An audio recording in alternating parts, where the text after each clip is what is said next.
Chapter 1. Rebirth in the Primordial World. Where's this place? How did I end up here? Suzuki gradually regained consciousness, observing his surroundings which appeared desolate, resembling a barren wasteland. However, deep within, he sensed that this was not merely a wasteland, but rather an unknown realm. What is happening? My hands, my body, why have they vanished? I have transformed into a formless mass of black gas. Suzuki's terrified voice echoed throughout this silent, desolate expanse as he suddenly realized his bizarre transformation, filling his heart with panic and fear. As time slowly passed, Suzuki's inner turmoil began to subside, and he slowly accepted the reality of his monstrous form. Though I have taken on this peculiar appearance, I can still perceive everything around me with clarity. This new body is vastly stronger than my former frail one. Suzuki examined his form and, with a tone laced with complexity, remarked, "Even without eyes, I can see the surroundings just like a normal person, and with even greater clarity and detail, down to the minutest aspects. My field of vision has also broadened immensely. It feels akin to the divine perception depicted in fantasy novels. Could it be that I have crossed over?" No sooner had Suzuki finished his thoughts than memories began to surface within him, recalling the events that had transpired prior. He had attended a class reunion, where he was repeatedly toasted by old classmates at the banquet, ultimately succumbing to intoxication. Damn, how utterly frustrating. Just for a drink, I met my untimely demise. It seems that alcohol is indeed a treacherous thing. In the pitch-black realm, a swirling mass of black gas trembled, reflecting Suzuki's indignation. After a considerable time, Suzuki finally quieted down, only to realize his appearance, and pondered aloud. Am I dead? Is this the underworld? Is this black gas my soul's form? How hideous! Are all spirits like this? And if this is the underworld, where are the Yinluo and other ghostly enforcers? As Suzuki gazed upon the impenetrable darkness, he was besieged by a multitude of questions, akin to a child filled with wonder, yet no one was there to answer him. What's this? Just as Suzuki's mind brimmed with inquiries, a sudden tremor from the depths of his soul interrupted him, and a vision emerged in his mind.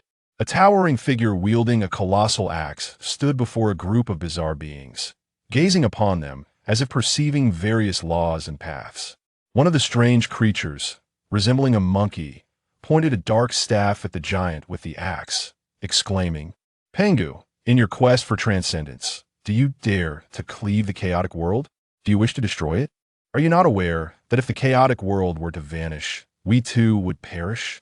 Your actions place us in peril, and we shall not allow you to succeed. If it were not for the heavenly Tao informing us, we would be oblivious to the grave error you are about to commit."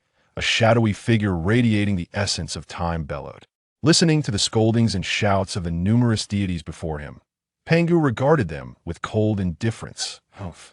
You have been bewitched by the laws, unable to discern right from wrong. No matter how I explain, you will not believe. Allow me to awaken you, to bring clarity.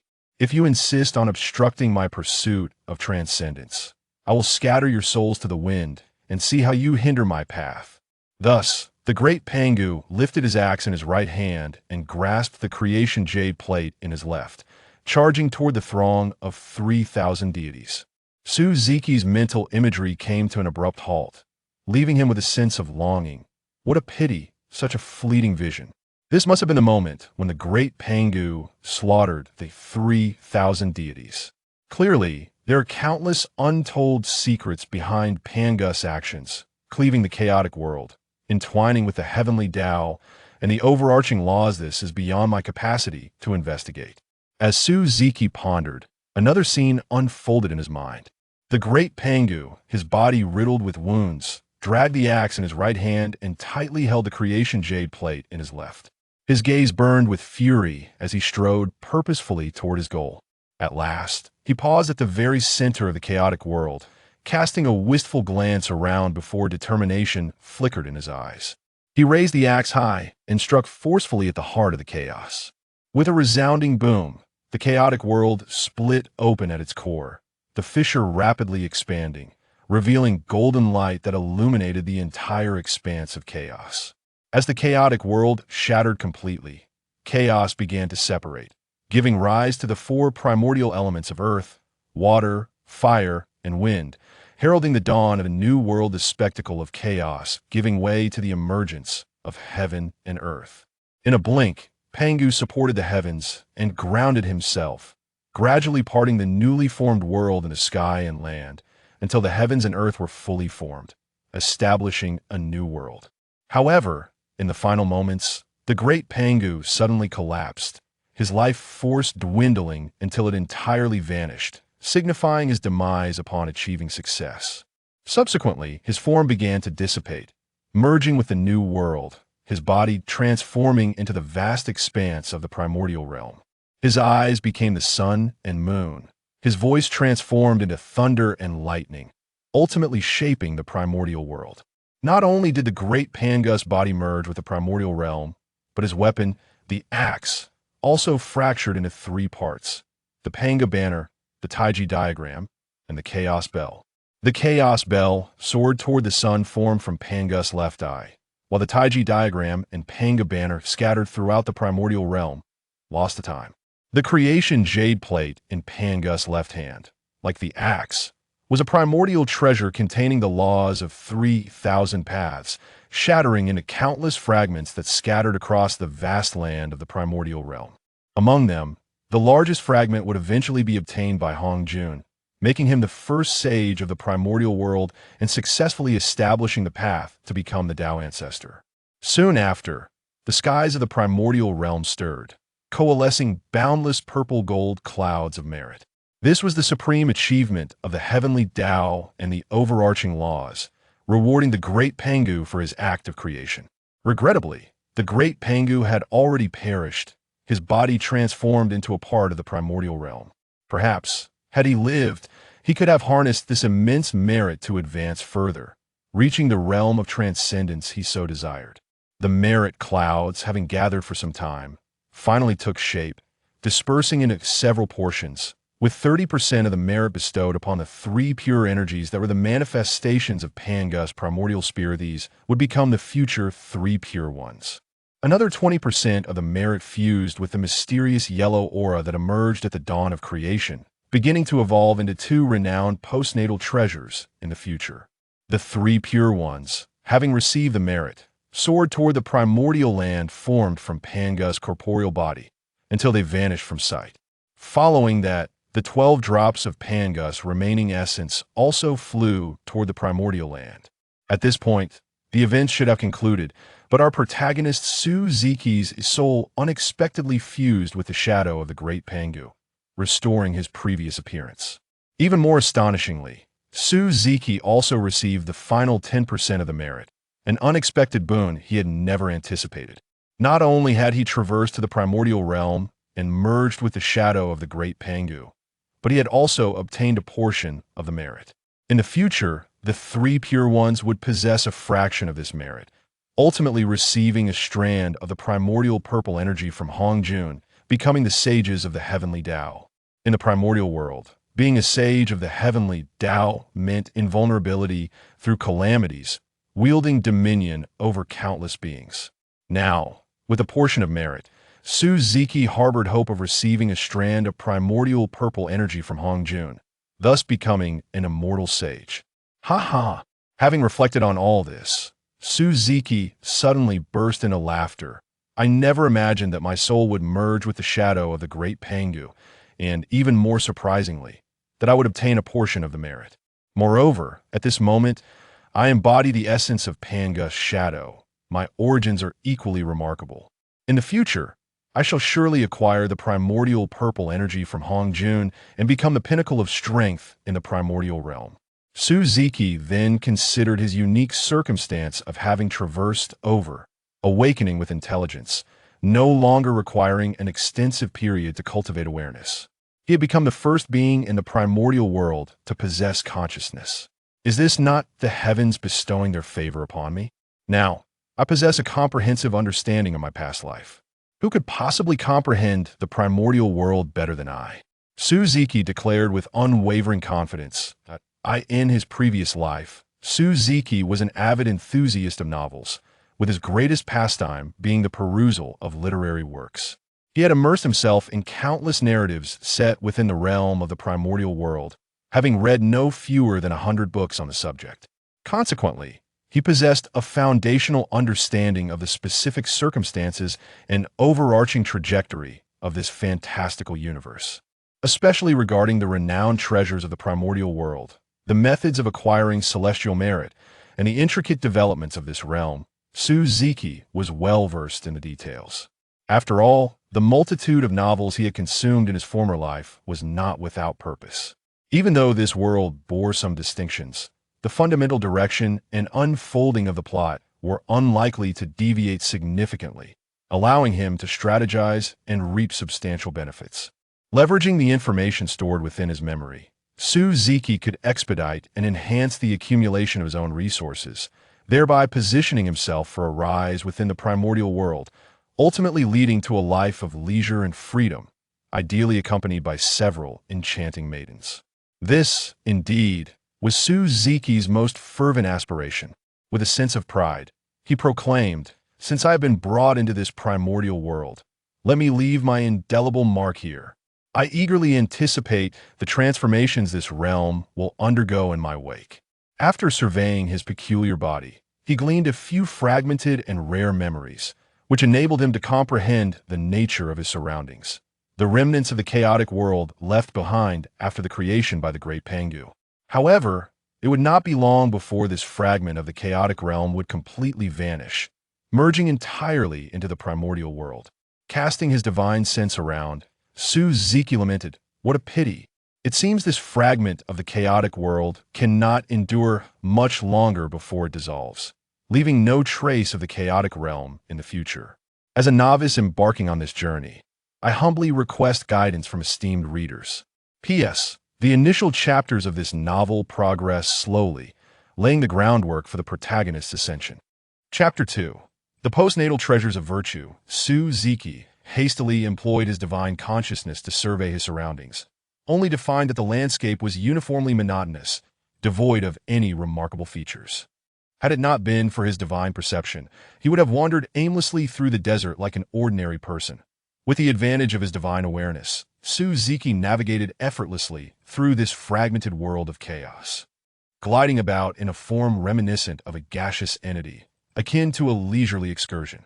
However, after only a brief period of wandering, he perceived a disturbance ahead. Before him lay a swirling amalgamation of violet gold and golden hues, merging and coalescing, gradually splitting into two distinct halves. This gaseous formation was the product of the fusion between the two forms of primordial virtue and the energy of the Xianwang, which had now taken on a rudimentary shape resembling both a pagoda and a ruler. Not far from Suziki, he could distinctly sense the terrifying energy and formidable aura contained within these two treasures. Upon witnessing this spectacle, he immediately grasped the significance of the two emerging artifacts, barely able to contain the excitement and elation swelling within his heart. Suppressing the tremors of his exhilaration, Suziki slowly approached the treasures, fearful that any sudden movement might disrupt their formation. Ultimately halting at a distance of 100 meters, but he fixated intently on these two artifacts, anxious lest they vanish before his eyes. Time flowed for 1,000 years as Suziki patiently awaited their complete manifestation. Yet, this millennium was not squandered. As he observed the treasures taking shape, they occasionally emitted traces of Taoist resonance. And unbeknownst to him, his cultivation gradually ascended to the realm of Xianxian. At this juncture, the treasures were on the brink of finalization. In this crucial moment, Suziki restrained his body from further cultivation, fearing that his actions might cause the treasures to flee just as they were about to be completed. Time passed, though its duration was indeterminate, until suddenly the pagoda and ruler erupted with an infinite array of 9-colored divine light, illuminating the entirety of the fragmented world. This astonishing phenomenon signified the treasure's completion, heralding the fruition of Suziki's years of anticipation. In a fleeting moment, the 9-colored divine light dissipated, revealing the true forms of the two treasures. The pagoda boasted 9 layers, resplendent in golden hues, measuring 9 inches in height, with Xianwang energy swirling around it. accompanied by celestial light and Taoist resonance. The divine ruler, measuring 6 inches in length and radiating a purple-gold sheen, appeared unassuming, lacking any distinctive traits, resembling an ordinary ruler. Yet Suziki could perceive the terrifying power of slaughter concealed within the ruler, knowing that, once unleashed, it would astonish the world. Without hesitation, Suziki surged forward, seizing the moment when the pagoda and ruler had just been born and were still in a state of unawareness. He expanded his gaseous form, enveloping the 2 treasures and drawing them into his being. The treasures, initially caught off guard, began to struggle within him, causing him to feel as though his very body might shatter under the strain. A wave of regret washed over him. He had not anticipated such a fierce reaction. Would he truly meet a fragmented fate so soon after his rebirth? As Suziki endured the pain coursing through his body, he muttered to himself with a tinge of remorse. Just as his form seemed on the verge of splitting apart and the 2 treasures threatened to break free, the primordial virtue of creation deep within his soul suddenly manifested. The once turbulent treasures calmed as they sensed the familiar essence resonating from him. Phew, that was indeed perilous. Fortunately, I possess a portion of primordial virtue, allowing them to recognize the kinship of our essence. Otherwise, at this critical juncture, my body would have been irrevocably torn asunder. Surviving this ordeal, Suziki felt a shudder of fear, grateful for his own portion of primordial virtue, which had enabled him to escape a fragmented demise. After a brief moment of relief, Suziki began the process of refining these 2 treasures. Despite their mild resistance within him, causing waves of discomfort to ripple through his soul, such tribulations paled in comparison to his earlier experience. And he found himself able to endure it with ease that he devoted his entire being to imprinting his essence upon them. Indeed, these treasures, the Xianhuang Linglong Pagoda and the Hongming Liangtian ruler, would become renowned postnatal treasures in ages to come. The Xianhuang Linglong Pagoda, originally following Laozi, would achieve great renown in the future primordial world. Conversely, the Hongming Liangtian ruler, another postnatal treasure, would leave no trace or record of its exploits, fading into obscurity. However, from this day forth, these 2 postnatal treasures would wholly belong to Suziki alone. Once he successfully refined them, no one would be able to wrest them from his grasp. This also signified that the Xianhuang Linglong Pagoda would forever sever its ties with Laozi, belonging entirely to Suziki. After nearly 10 millennia, Suziki finally completed the refinement of the Xianhuang Linglong Pagoda and the Hongming Liangtian ruler, elevating his cultivation to the realm of Jingxian. He also discerned the specific capabilities of these 2 postnatal treasures. The Xianhuang Linglong Pagoda, a postnatal treasure formed from the fusion of primordial virtue and Xianhuang energy, was the epitome of defensive treasures. This pagoda, impervious to all methods, was an unassailable bastion, its defensive capabilities rivaling even the innate treasure, the Chaos Bell, while possessing the ability to suppress fate.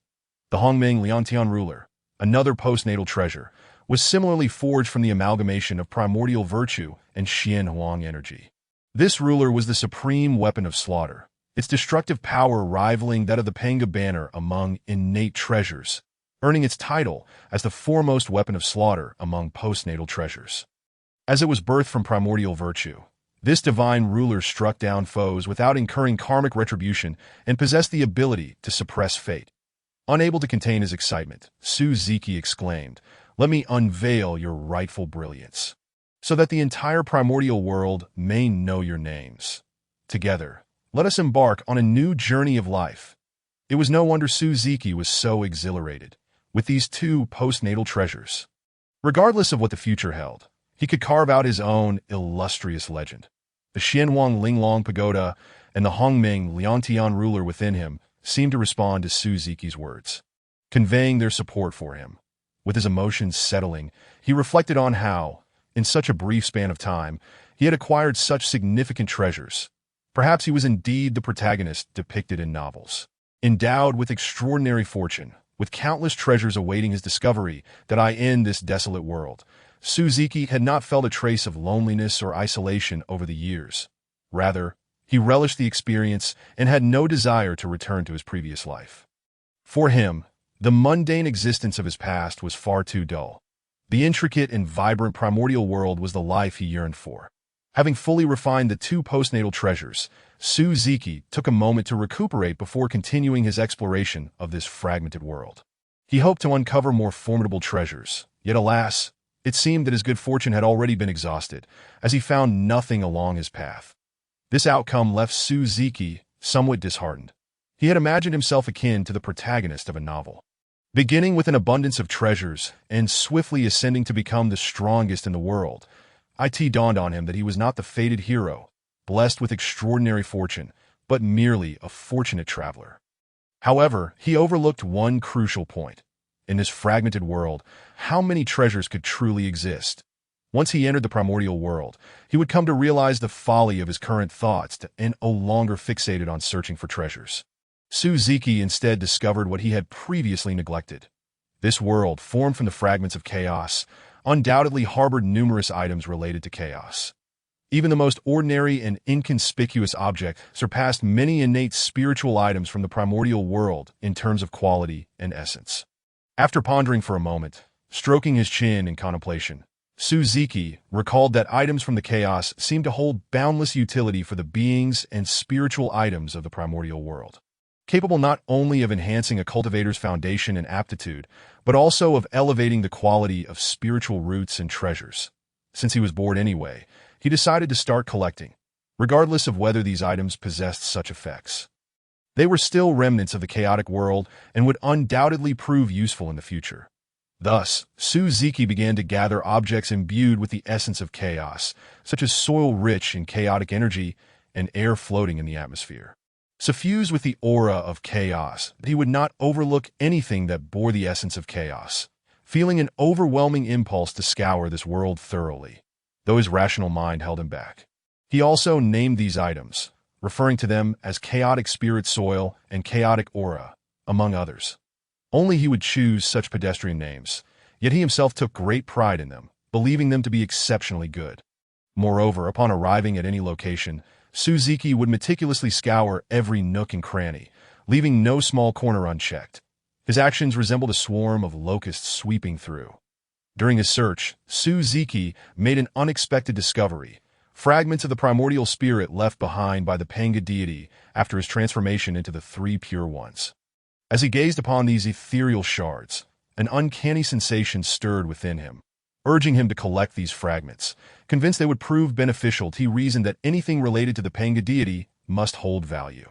And since his heart also urged him to gather them, it indicated their potential significance. After a moment of contemplation, Suzuki resolved to collect these primordial spirit fragments and temporarily store them within the Tiandi Xuanquang Linglong Tower.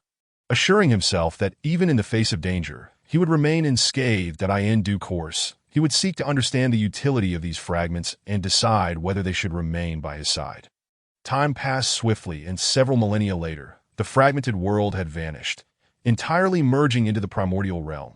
The chaotic essence that once permeated this shattered world had long been stripped bare by Suzuki before its disappearance. Thus, its dissolution bore no impact on him. At that moment, Suzuki found himself suspended in the chaotic void beyond the primordial realm, a place where only those who had attained the great Luo golden immortal status could survive. Given his originally feeble cultivation, it was inconceivable for him to endure in such an environment. That it was only under the protection of the Tiandi Xuanquang Linglong Tower that he managed to exist unscathed within the chaotic void. Fortunate am I to have acquired the Tiandi Xuanquang Linglong Tower. Otherwise, I would have perished here. It seems fate has its own design, and all is predestined. Since I have been reborn into the primordial realm, I shall not meet an untimely demise here, as it has granted me these two treasures of postnatal merit for protection. Evidently, even if I am not the protagonist of this primordial world, I am still a person of considerable fortune. Suspended in the chaotic void, Suzuki gazed at the location where the fragmented world once existed and let out a deep sigh before turning towards the primordial land, ready to embrace a new life. Chapter 3. Treasure hunting in the primordial realm. Under the protection of the Tiandi Xuanquang Linglong Tower, Suzuki traversed the perilous barrier between the primordial realm and the chaotic void, ultimately entering the 33 heavens of the primordial world and safely arriving on its land. The barrier between worlds was even more treacherous than the chaotic void, beset by relentless gales of the nine heavens and various divine fires and lightning. Any cultivator below the great Luo golden immortal realm who fell victim to these elements would find their souls scattered, their lives extinguished. Even those of the great Luo golden immortal realm had to tread carefully in their presence. While they might survive a direct hit, they would still sustain injuries, and only those peerless beings of the quasi-saint realm or higher could disregard them entirely. This journey significantly broadened Su Ziki's horizons, igniting within him a sense of dissatisfaction and a yearning to no longer dwell under the protection of the Tiandi Xuanquang Linglong Tower. He aspired to elevate his cultivation swiftly and roam the world at his leisure, relying on his own strength. Upon arriving on the primordial land, filled with anticipation, Su Ziki was met with desolation. As far as the eye could see, there were only rocky desolations devoid of life, reminiscent of the Gobi Desert of his previous life. But he had forgotten that the primordial realm had only recently come into existence and would require tens of thousands, if not hundreds of thousands, of years before life would flourish. Observing the barren landscape before him, Su Ziki felt a tumultuous confusion within. Given such circumstances, he resolved to seek a secluded location for closed-door cultivation, aiming to ascend to the great Luo golden immortal realm and restore his human form. Figures such as the Three Pure Ones, Nuwa, the River of the Underworld, and Emperor June all require the great Luo golden immortal realm to transform into human form, and our protagonist Su Ziki is no exception. Since his rebirth, he had maintained this form, yet after so many years, he still had not grown accustomed to it.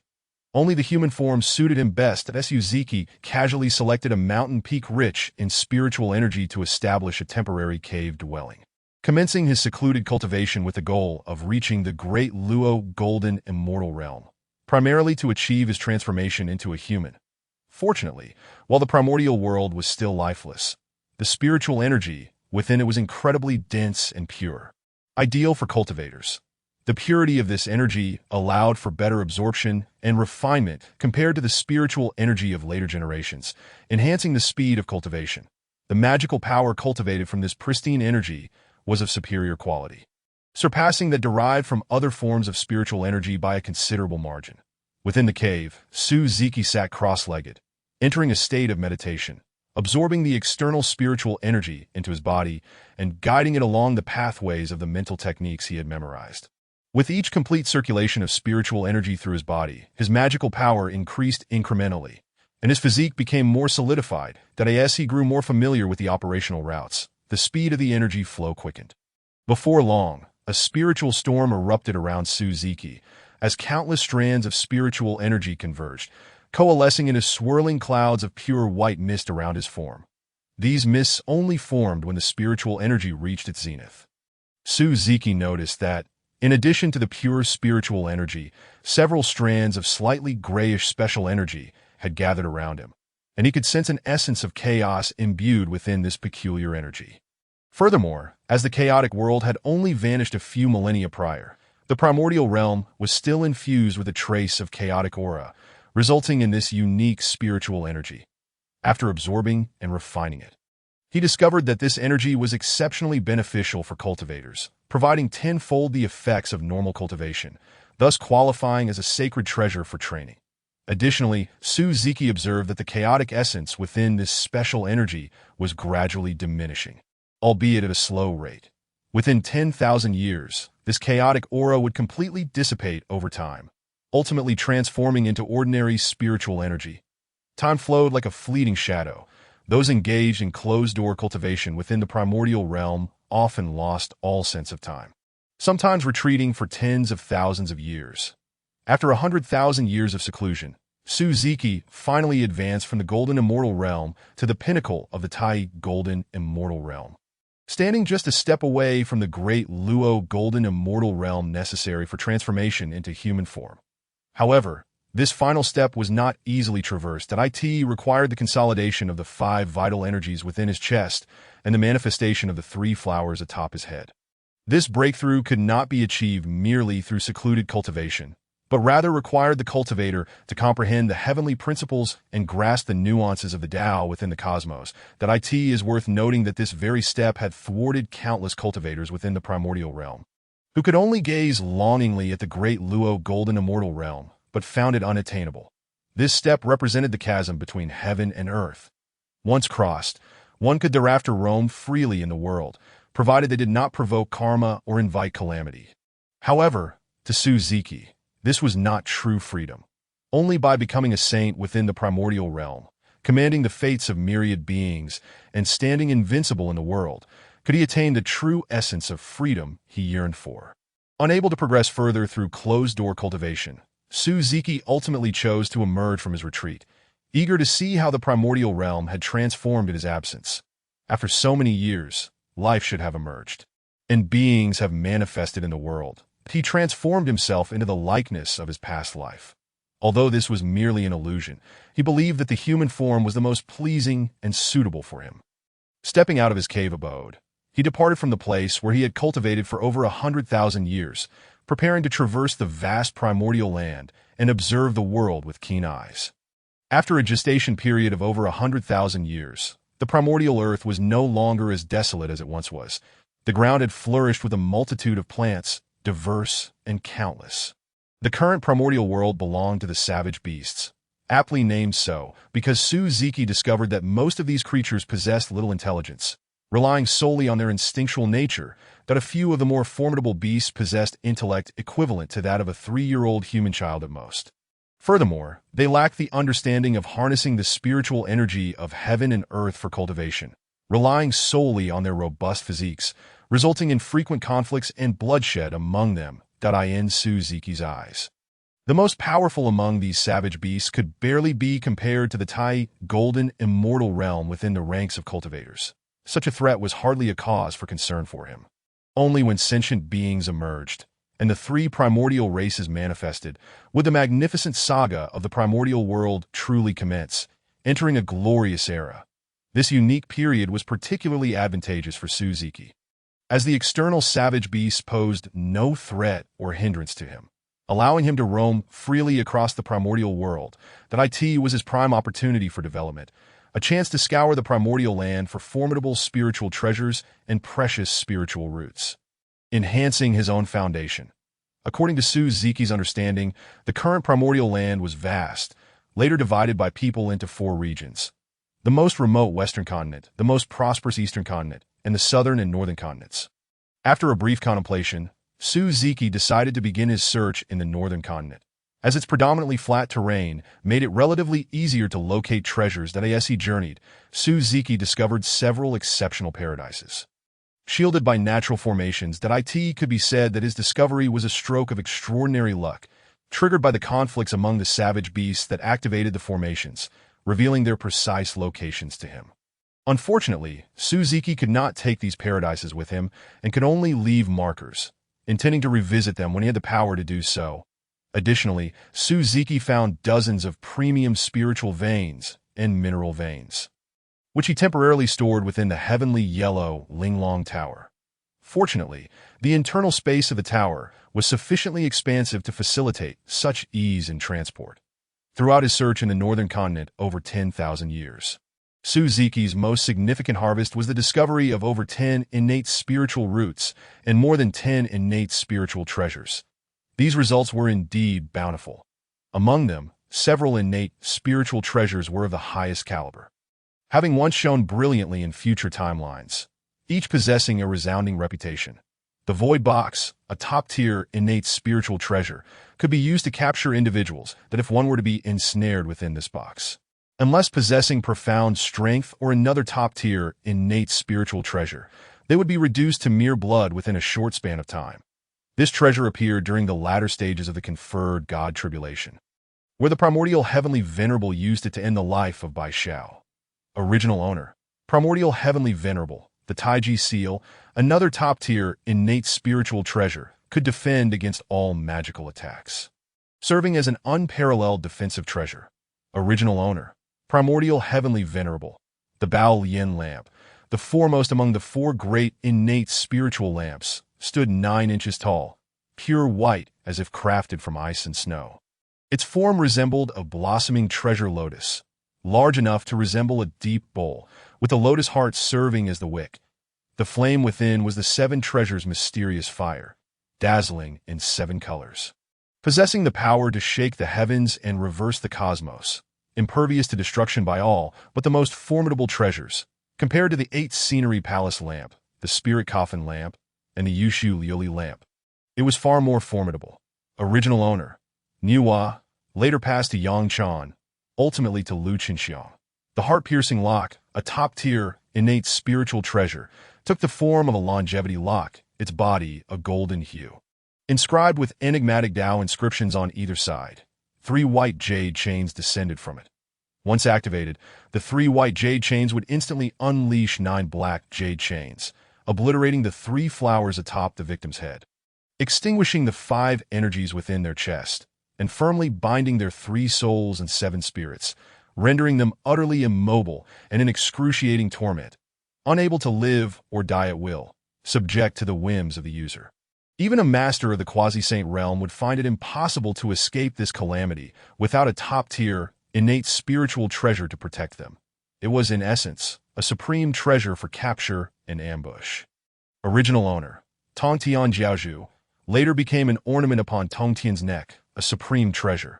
In addition to these most precious top-tier spiritual treasures, the other treasures he found were not lacking, all at least high-quality, innate spiritual treasures or above, with a few reaching the top-tier level. While they might not match the absolute top-tier, innate spiritual treasures, their various capabilities were not significantly inferior. Suzuki's endeavors in the northern continent had yielded substantial rewards. Originally, he had contemplated seeking the Kunping in the Northern Sea to make it his mount. However, due to the vastness of the Northern Sea and the uncertainty of the Kunping's precise location, searching became exceedingly time-consuming and laborious, prompting him to abandon the idea. Suzuki returned to the paradises he had previously discovered in the northern continent, preparing to meticulously organize the gains from his endeavors. This time, Suzuki aimed to break through to the Daluo Golden Immortal Realm. Though he was not fully prepared for the ascension, he believed he could succeed. However, unexpectedly, at the critical moment of gathering the 5 energies within his chest, he failed. This failure not only obstructed his progress but also left him severely injured, causing his cultivation level to drop to the late stage of the Tai Golden Immortal Realm. Such a loss filled him with regret, as it wasted several thousand years of his hard-earned cultivation, necessitating time to cultivate. That Suzuki reflected. It appears I have been overly reckless. Since my rebirth, I have encountered smooth sailing, leading to arrogance and hubris. This failure serves as a lesson, prompting me to re-evaluate my mindset that in the future, I must carefully consider every endeavor and avoid repeating past mistakes. This primordial world is unlike any other. A significant error could lead to irreversible doom.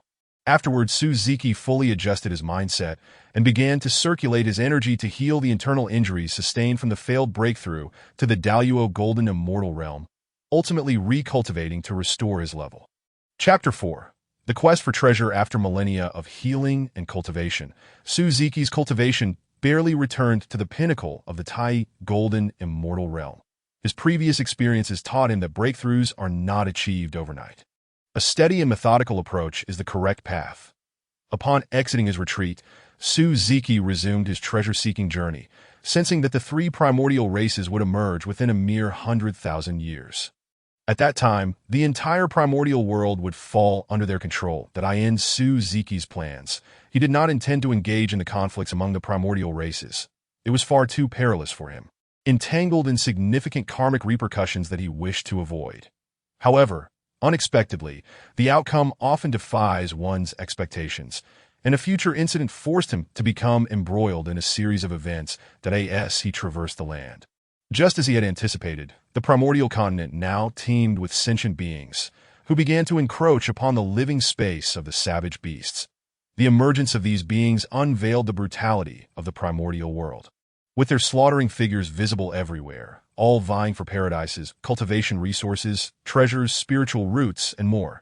During the initial period, bloodshed was rampant, with the bodies of the defeated strewn about.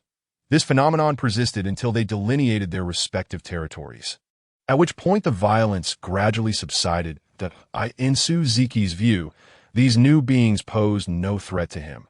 Among them, the highest cultivation levels merely matched his own, with no one achieving the Daluo Golden Immortal Realm. This treasure-seeking journey was far from as effortless as before. However, Suzuki remained unfazed, for after merging with the shadow of the Panga deity, he awakened a unique innate ability. Shadow Breath enabled him to completely isolate his presence. With Suzuki's current cultivation level, it was impossible for any unparalleled expert below the quasi-saint realm to perceive him. This innate ability finally proved useful, marking the onset of his quiet accumulation of wealth. With such a talent, Suzuki was unconcerned that others might detect his movements. His primary objective was to collect treasures without engaging in conflicts that could disrupt his plans. However, he encountered a treasure that compelled him to act. For he stumbled upon the Qian Kuan Ding. Before my eyes, a multitude of individuals are engaged in a fierce struggle for the coveted Qian Kuan Ding, locked in a deadlock of conflict. The Qian Kuan Ding, an exquisite innate spiritual treasure, is formed from the chaotic azure lotus seed pod, capable of returning to its origin, enhancing the quality and rank of treasures and weapons, transforming acquired into innate, and possessing supreme defensive capabilities to temporarily withstand the lethal forces of treasured artifacts. It is one of the most cherished treasures of Nuwa, and a crucial artifact for refining the five-color divine stones used to mend the heavens. Suzuki eagerly plans to present the Qian Kuan Ding to Nuwa in the future, hoping to elevate her favor towards him, and perhaps, after Nuwa's restoration of the heavens, he might even share in the merits of that endeavor. Observing the chaotic melee ahead, Suzuki stealthily summons the Hongming Liangtian ruler. Channeling all his magical energy into it, he silently muses that if blame is to be assigned, it should fall upon themselves. In the primordial world, weakness is the original sin. Subsequently, he launches a surprise attack, wielding the Hongming Liangtian ruler to unleash a cataclysmic strike that annihilates all his rivals. Without time to marvel at the ruler's might, Suzuki detects an approaching presence, swiftly seizing the Qian Kuan Ding and activating his innate divine ability, Shadow Escape. Retreating into the distance. In the following period, Suzuki encounters several other treasures that captivate him, compelling him to once again seize them. Each time he strikes with precision and decisiveness, leaving no survivors, swiftly vanishing with his loot. Coupled with the Hongming Liangtian ruler's ability to remain untouched by causality, none perceives Suzuki's presence. Even the adept diviners of fate cannot discern the identity of the assailant, leading to a rising tension among the myriad practitioners in the primordial world, fraught with an atmosphere of hostility. Suzuki's actions have thrown the previously tranquil primordial world into turmoil, sparking conflicts among numerous races, resulting in the demise of many weaker factions. However, the instigator of it all, Suzuki, remains oblivious. Even if he were to learn of it, he would dismiss it as fate's decree, beyond his control. Though this expedition spanned widely across the eastern and southern continents, the bounty far exceeded that of his last venture, uncovering a plethora of precious items. In addition to the previously mentioned Qian Kuan Ding, he acquired several other top-tier treasures, significantly bolstering his confidence. This journey yielded over 100 innate spiritual treasures, a chaotic spiritual root, more than 10 innate spiritual roots, and nearly 100 types of spiritual veins and mines. Among the finest innate spiritual treasures and chaotic spiritual roots are the Falling Treasure Coin, a premier innate spiritual treasure resembling a round copper coin with square holes and wings on either side. It bears the faint inscriptions of the heavenly path. It can cause all treasures beneath innate treasures to fall and can unravel the mysteries of the heavenly path, rivaling the powers of the seven treasures' mysterious tree of the Saint of Provisional Enlightenment. In the future, during the Fengshan War, Xiao Sheng and Xiao Bao used the Falling Treasure Coin to strike down Zhao Gongming's ultimate treasure, the Sea Calming Pearl and the Dragon Binding Rope. However, due to their insufficient cultivation, both perished under Zhao Gongming's whip and within the 10 Absolute Formations Red Water Array, failing to showcase the true brilliance of the Falling Treasure Coin, thus shrouding this supreme artifact in dust. The innate Five Directions flag, comprising 5 premier innate spiritual treasures, is formed from 5 leaves of the chaotic azure lotus, representing the central Wuji yellow flag, originally belonging to the primordial heavenly sovereign. The Eastern Azure Lotus Treasure Flag, originally owned by the Guide Taoist. The Southern Ground Flame Light Flag, Taishang Laojun. The Western Cloud Realm Plain Flag, originally belonging to the Queen Mother of the West. And the Northern Xinyuan Water Control Flag, originally owned by the ancestor of the Dark River. The functions of these 5 flags are as follows. Central Wuji Yellow Flag, a myriad of golden lotuses. Nothing can penetrate, all evils retreat, and all methods are unassailable. Eastern Azure Lotus Treasure Flag, the light of relics, calming the mind, all evils retreat, and all methods are unassailable. Southern Ground Flame Light Flag, chaos in yin and yang. Overturning the 5 elements, all evils retreat, and all methods are unassailable. Western Plain Cloud Realm Flag, wondrous phenomena swirl, illuminating heaven and earth, all evils retreat, and all methods are unassailable. Northern Xinyuan Water Control Flag, hazy chaos. Obscuring the sky and sun, all evils retreat, and all methods are unassailable. The Hongmeng Golden Dipper, a premier innate spiritual treasure, is shaped similarly to what later generations would colloquially refer to as a toilet. It contains the essence of the 3 talents, embodying the profound mysteries of heaven and earth, with causality hidden and calamities unmanifested, its divine powers shrouded in mystery. During the Fengshen War, the trio of sisters, Yun Xiao, Bi Xiao, and Xiong Xiao, under the leadership of the Tongtian sect master, employed the Hongmeng Golden Dipper to set up the 9 curves Yellow River Formation, severing the 3 flowers atop the 12 golden immortals of the primordial heavenly sovereign, extinguishing their 5 energies and resulting in the loss of their millennia of Tao fruits in an instant, revealing the immense power of this treasure, capable of harming any practitioner beneath the saints. The 36 Sea Calming Pearls, a premier innate spiritual treasure, contain boundless power, capable of restraining all flames and controlling all waters of the world, and can evolve the heavens. When united, the 36 pearls possess unparalleled offensive capabilities. However, in the future timeline, the Tongtian sect master only obtained 24 of them from the treasure cliff, rendering the spiritual treasure incomplete and diminishing its quality by a tier, yet it still remains within the realm of premier, innate spiritual treasures. Subsequently, this treasure was given to Zhao Gongming, who gained fame in the Fengshen War due to it. However, the sub-leader of the Chan sect, the enlightened lamp Taoist of Lingzhou Mountain, plotted Zhao Gongming's demise for it, seizing his 24 Sea Calming Pearls and defecting to the west, using this treasure to evolve into the 24 heavens, also known as the 24 Buddhist kingdoms, ultimately becoming a significant figure in Buddhism as the ancient Buddha of the enlightened lamp. The 9 heaven soil, a premier innate spiritual soil, is formed from the essence of innate, what earth.it accelerates the growth of innate spiritual roots, enhances the quality of the earth root, and can also serve as a weapon of destruction. Once summoned, it can only be countered by practitioners with profound magical powers or those wielding premier, innate spiritual treasures.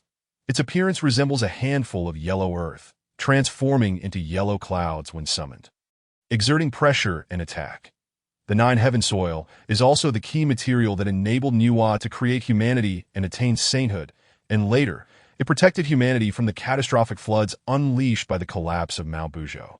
With the 9 heaven soil, Su Ziki now has a place to cultivate the innate spiritual roots he has gathered, alleviating concerns about the soil required for their planting. The 5-pin pine, one of the 10 chaotic spiritual roots, boasts needle-like leaves, each of which can be fashioned into a weapon, rivaling innate spiritual treasures.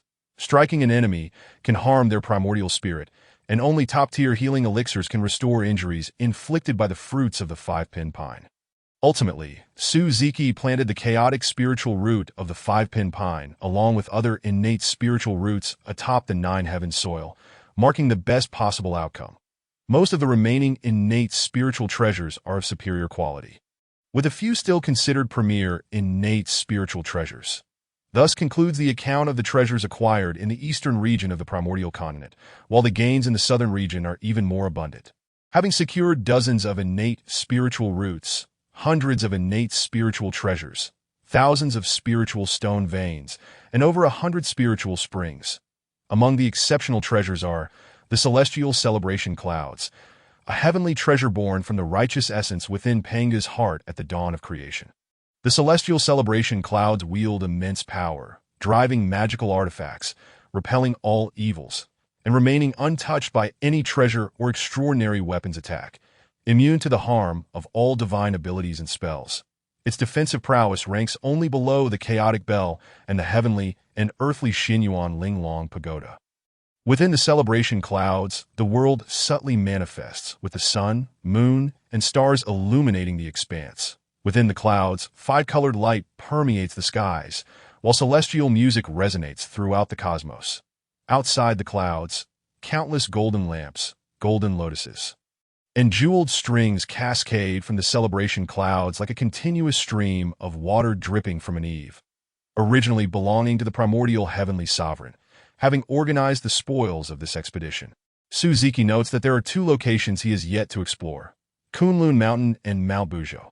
Mount Bujo, formed from the spine of the Panga deity, supports heaven and earth, still retaining Panga's divine power, enveloping the entire Mount Bujo, rendering entry impossible. That Suziki believes this situation exists to protect those within Mount Bujo, such as the 12 ancestors of sorcery, born from Panga's divine blood, who are currently gestating within its confines. Moreover, there exists the revered Nuwa, Fushi, and numerous other primordial beings within the confines of Bujo Mountain. Currently, safeguarded by the divine power of the Great Pangu, none shall be able to inflict harm upon them, allowing them to traverse their vulnerable period in peace. The reason for not venturing to Kunlun Mountain lies in the fact that Hongjuan's Daoist sanctuary resides within eastern Kunlun, and Suziki is keen to avoid premature contact with him. Kunlun Mountain is immensely vast, divided into eastern and western Kunlun, where figures such as the three pure ones also cultivate. Thus, upon their emergence into existence, they were promptly taken as disciples by Hongjun. Nevertheless, Suziki must inevitably journey to both Bujo Mountain and Kunlun Mountain, for the sake of Nuwa in Bujo and the Queen Mother of the West in western Kunlun. These two goddesses of the primordial world, one destined to become the sole female sage in the future, and the other the wealthiest being of the primordial realm, are opportunities too precious to overlook during such an opportune time. The description of the Queen Mother of the West is due to her birthright, possessing the exquisite primordial spiritual pool of Yaoqi, along with two of the 10 chaos spiritual roots, namely the primordial Renwater Peach Tree and Huang Zhongli, as well as numerous supreme spiritual treasures. Among these is the accompanying spiritual treasure, the Kunlun Mirror, a supreme primordial artifact that emits both black and white divine light. The white light immobilizes, while the black light annihilates, and it can transport one to various corners of the primordial world. Additionally, she is accompanied by two primordial divine beasts, Luwu and Kaming, serving as her protectors. That it can be said that, apart from the post-saintly Hongjun, none in the primordial world possess greater wealth than she. Chapter 5. The Great Luo Golden Immortal Suziki has already plundered 3/4 of the primordial land, leaving only the western continent unexplored. However, he is not in haste to do so, for during his previous endeavors, he inadvertently solidified his foundation and brushed against the threshold of the Great Luo Golden Immortal Realm. For Suziki, the vastness of heaven and earth pales in comparison to the cultivation of oneself.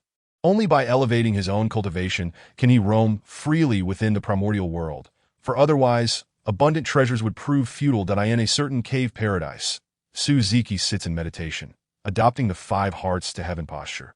As his breath begins to quicken, beads of sweat, the size of yellow beans, that his forehead and his garments are thoroughly soaked, he is on the verge of breaking through to the Great Luo Golden Immortal Realm. Condensing the 3 flowers atop his head, 5 energies converging towards the source. Countless individuals in later generations have faltered at this juncture, ultimately unable to advance to this moment. Spiritual energy from a radius of 1,000 miles converges around Suziki. As the rhythm of heaven and earth flows continuously beside him, characters representing the Tao of heaven materialize before him, integrating into his brow one after another. Within his body, the energies of the 5 organs are coalescing, drawn into the Niwen Palace for amalgamation, traversing through the extraordinary meridians. Furthermore, 3 golden lotus flowers gradually materialize above his head, their radiance shimmering, while his body emanates a golden glow. Boom! Ultimately, Suziki's 5 organs resonate, and the Niwen Palace glimmers with 5-colored divine light. The three golden lotus flowers above his head solidify, resembling a genuine three-petaled golden lotus. His being radiates the unique resonance of the great Luo golden immortal realm, spreading throughout the cave, leaving an imprint of his distinct Taoist resonance upon the surrounding mountains and flora. This enhances their growth rate and increases their chances of attaining spiritual intelligence, potentially allowing them to evolve into cultivable spiritual entities. In a sense, Suzuki could be considered their rebirth parent, granting them a chance at a different existence. The condensation of the 5 energies in his chest and the 3 flowers atop his head signifies that Suzuki has officially entered the great Luo golden immortal realm, marking him as a formidable figure in the primordial world, equipped with self-preservation capabilities. Now, he can fully unleash the power of the yellow-black Linglong Tower, and once the tower is summoned, even unparalleled beings at the quasi-saint level would struggle to inflict harm upon him, enabling him to evade even their most ferocious onslaughts. Henceforth, Suzuki's life is assured with absolute security, free from the fear of sudden attacks from emerging powerhouses.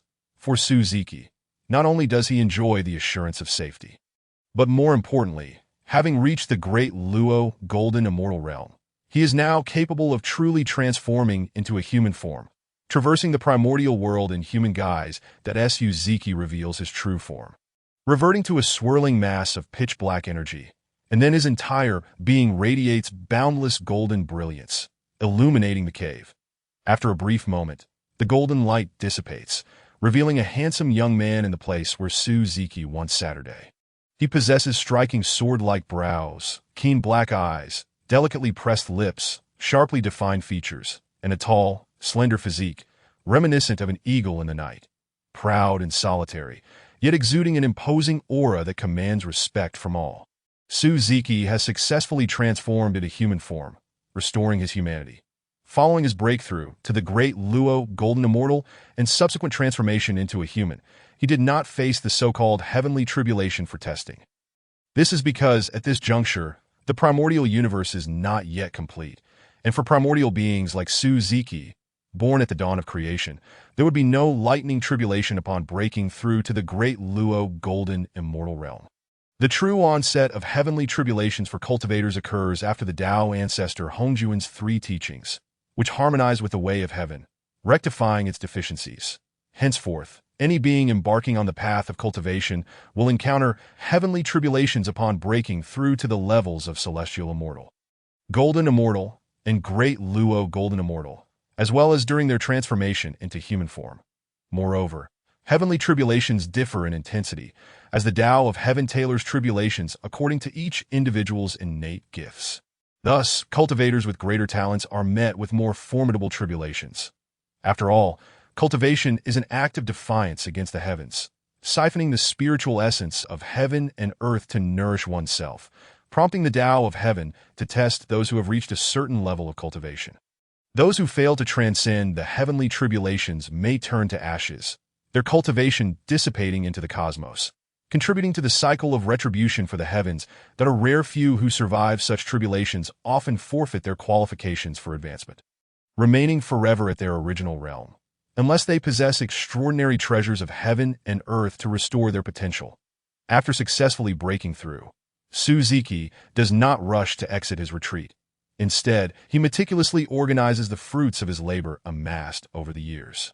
He carefully analyzes the state of the primordial world, having traversed much of its vast expanse, thus acquiring some understanding of its overall conditions. The primordial world is predominantly comprised of land, occupying nearly 70% of its area, while the oceans constitute the remaining 30%. However, he has yet to explore the 4 seas.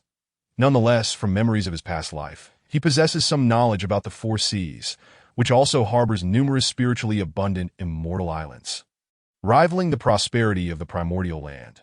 After years of contemplation, he has determined the location for his future stronghold. Ultimately, he chooses to settle in the Eastern Sea, where 3 islands, Prenglai, Fangzhong, and Yingzhou, are formed from fragments of chaos. These islands represent Suzuki's ideal sanctuary. Not only do they boast spiritual energy comparable to Kunlun Mountain, but their geographical position is also highly suitable for him, distancing him from the tumultuous western continent rife with conflict. However, Now is not the time to venture to the Eastern Sea. The paramount task is to thoroughly scour the final continent, the Western continent, which is destined for severe destruction in the near future. After thousands of years of relentless pursuit, Suziki finally reaches the boundary of the Western continent. Upon entering, he immediately senses the astonishing demonic aura lurking beneath the ground. Given the circumstances, it is likely that the demon ancestor Rahu has made his appearance, presumably preparing to covertly unify the Western continent. This operation will not be as effortless as the previous ones. Before the demon race establishes dominance over the Western continent, it is the perfect moment for me to take action. Such an opportunity will not present itself again. Suzuki's primary objective in coming to the Western continent is to obtain the bitter bamboo, one of the 10 chaos spiritual roots, while its capabilities remain uncertain. Its status as a primordial spiritual root guarantees it possesses unique abilities. However, when the bitter bamboo ultimately appears, it will have already been refined into 6 pure bamboos by the sage, thus shrouding this primordial spiritual root in obscurity. Apart from the bitter bamboo, the Western continent is also home to another primordial spiritual root, the Bodhi tree, which serves as the true form of the sage, among the 10 chaotic spiritual roots. It is indeed the one that has achieved the highest level of accomplishment that at this moment, the two figures, Zhuan and Jain, should be nurturing within the exquisite primordial spirit pool of the 8 treasures.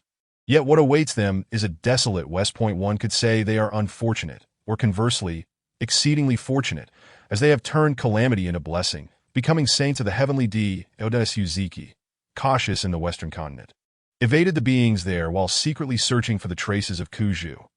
After all, the demon ancestor Luo, who has emerged, and particularly the god-slaying spear in his possession, instills the deepest dread in Suzuki. A weapon capable of injuring saints raises concerns about whether his heavenly yellow Linglong Tower can protect him. Moreover, the sword array of extermination is said to be unbreakable except by the 4 saints, though it requires the formation master to be of saintly cultivation to wield its full power. After thousands of years of relentless searching, Suzuki finally located Kuju in a secluded valley. After planting it on the 9 heaven soil, he swiftly set his course toward the east. With his primary objective secured and having collected a considerable number of other treasures, there was no need for him to linger in the Western continent any longer. It was time for him to depart. Yet he sensed a faint, elusive aura emanating from the east. What could the cultivators of the east be seeking in the west? In the midst of his cultivation within the first demon mountain, the demon ancestor Luo, who suddenly opened his eyes and muttered to himself, "Gone. It seems he has escaped. This little thief is quite swift. Otherwise, he would have learned the might of the ancestor. How dare he trespass upon my domain?" Simultaneously, having just departed from the Western continent, Suzuki felt a sudden wave of unease and agitation. Shortly thereafter, the heavenly yellow Linglong Tower and the Hongmeng measuring ruler within him radiated a wave of Tao rhythm, dispelling his inner turmoil. Unbeknownst to Suzuki, he had been detected by the demon ancestor Luo who, but fortunately, he had not succumbed to greed. Otherwise, Luo who may have taken action against him, making the situation exceedingly precarious. In a certain location on the eastern continent, Suzuki gazed toward the west and mused aloud. During my journey to the Western continent, a trace of unease has arisen within me. It seems that something is about to transpire. In light of this, I shall first seek refuge in the lands beyond the sea and simultaneously search for the 3 islands formed from the fragments of chaos. It would be wise to locate them as soon as possible. Reflecting upon the memories of his past life, Suzuki gathered information regarding Penglai, Fangzhong, and Yingzhou, but the details were scarce, merely indicating their existence within the Eastern Sea. Suzuki contemplated. It seems these 3 celestial islands must be protected by natural formations that isolate them. Fortunately, over the years, I have amassed numerous treasures, including a spiritual treasure capable of detecting formations. This will prove invaluable. Without hesitation, Suzuki set forth towards the Eastern Sea. However, en route, he boldly soared over the heads of other cultivators without concealing his aura. This audacity ignited the ire of many, and several powerful cultivators directly confronted him. Suzuki's unusual behavior stemmed from his cautiousness in the Western continent, where he feared alarming Luo, who, having suppressed himself for too long, he seized this opportunity to vent his frustrations. actively provoking others to engage in combat and relieve his stress. Even if he encountered formidable opponents, Suziki remained unperturbed regarding his safety, under the protection of the heavenly yellow Linglong Tower. Even a quasi-saint's attack could not harm him. After all, the title of the premier defensive treasure of the wasteland was not without merit. Chapter 6. Ancestral Dragon and Azure Dragon. It must be said that the expanse of the wasteland is immense. Even with Suziki's cultivation as a great Luo golden immortal and his proficiency in the laws of speed, it still took him over a millennium to approach the shores of the Eastern Sea. Phew, I am utterly exhausted. I did not expect so many formidable beings to exist during this era. Truly, I cannot underestimate the heroes of the world. There were several instances where I nearly faltered. Standing high above the Eastern Sea, Suziki gazed out at the vast waters, sighing. Although perilous, the journey proved worthwhile, yielding substantial gains. However, moving forward, he need not be as ostentatious. His focus should remain on his objectives. Despite his high-profile manner throughout his journey, constantly engaging with other cultivators, he accumulated invaluable experience and solidified his cultivation realm. Moreover, his level had advanced, breaking into the mid-phase of Great Luo Golden Immortal. A rapid breakthrough attributed to the arduous battles he faced along the way. Though challenging, this endeavor was undeniably rewarding, allowing him not only to evolve but also to amass a wealth of combat experience. Refining his proficiency with spiritual treasures, after a brief period of rest, Suziki ventured into the Eastern Sea, curious about the wonders that lay within. That I hope my journey proceeds smoothly. The moment he entered the realm of the Eastern Sea, Suziki activated his innate divine abilities, completely masking his aura. After all, the four seas of the wasteland serve as the stronghold of the dragon clan among the innate three races, and the Eastern Sea surely harbors numerous dragon experts. Caution is prudent. From what he understood, the dragon clan acts with great arrogance, especially under the leadership of the ancestral dragon, their demeanor most brazen and haughty. Any races that fail to submit to them have been ruthlessly eradicated, with only a few managing to escape, forever living in fear of the dragon clan's relentless pursuit. Thus, Suziki wished to avoid inciting the dragon clan. Once entangled, they would pursue him like rabid dogs, making it nearly impossible for him to remain in the Eastern Sea. Such interference would greatly hinder his actions in the Eastern Sea. After all, his singular objective was to locate the three celestial islands of Punglai, Fangzhong, and Yingzhou to establish his own sanctuary, desiring no entanglement with the dragon kin. However, with the protection of the heavenly yellow Linglong Tower, even if the entire dragon clan were to mobilize against him, Suziki would remain unfazed, for they could not inflict harm upon him as a great Luo Golden Immortal. Coupled with the capabilities of postnatal treasures, he was indeed formidable, able to disregard most beings within the wasteland. Within the Eastern Sea, Suziki encountered numerous aquatic tribes, entirely distinct from those on the mainland, providing him with a unique perspective. Among them, the renowned Geo people, with their fishtails and human forms, are referred to as mermaids by humanity. Their production of Geo silk remains impervious to water, and when they weep, their tears transform into pearls. Moreover, the oil extracted from the Geo burns eternally. Regrettably, they were hunted to near extinction by humanity in the future, their traces vanishing altogether. Although the Geo people fell under the dominion of the Dragon Clan, their innate benevolence prevented them from partaking in the Dragon Clan slaughter. In Suziki's eyes, the marvels of the Eastern Sea rival those of the wasteland. Furthermore, these four seas nurture a plethora of spiritual treasures and roots, their richness comparable to that of the four continents. However, these treasures hold little allure for Suziki at present, as he already possesses an ample collection and has other goals, preferring not to squander time. Thus, it becomes evident how immensely wealthy the Dragon Clan is, possessing dominion over the four seas. No wonder, even in later times when the Dragon Clan is greatly diminished, the beings of the wasteland still widely regard them as abundant in treasures. While he marveled, Suziki continued his journey to seek the three celestial islands, as this was his true purpose, to find a home for himself. Since his reincarnation into the wasteland world, Suziki has retained some notions from his previous life, particularly the idea of returning to one's roots. With a home as his foundation, he would find a sense of belonging in the wasteland world that in the coastal regions of the Eastern Sea. Suzuki had scoured nearly every nook and cranny, yet found no trace of the three celestial islands. Reluctantly, he delved deeper into the inner sea to continue his search, though the vastness of this inner sea presented increased difficulties and risks. A century later, while resting on a solitary island, Suzuki suddenly sensed a terrifying aura beneath him and instinctively activated his shadow breath divine ability. This presence, there's no mistaking it. Only an extraordinary being of quasi-saint level could exert such immense pressure. Suzuki remarked in astonishment as he gazed down at the depths of the sea. Who could this quasi-saint be? A leader of the innate three races. The demon ancestor Luo, who from the western continent, or the Tao ancestor Hongjun from Kunlun Mountain? Or perhaps it is the remnant form of the spatial demon god, the Yang Mei Daorin.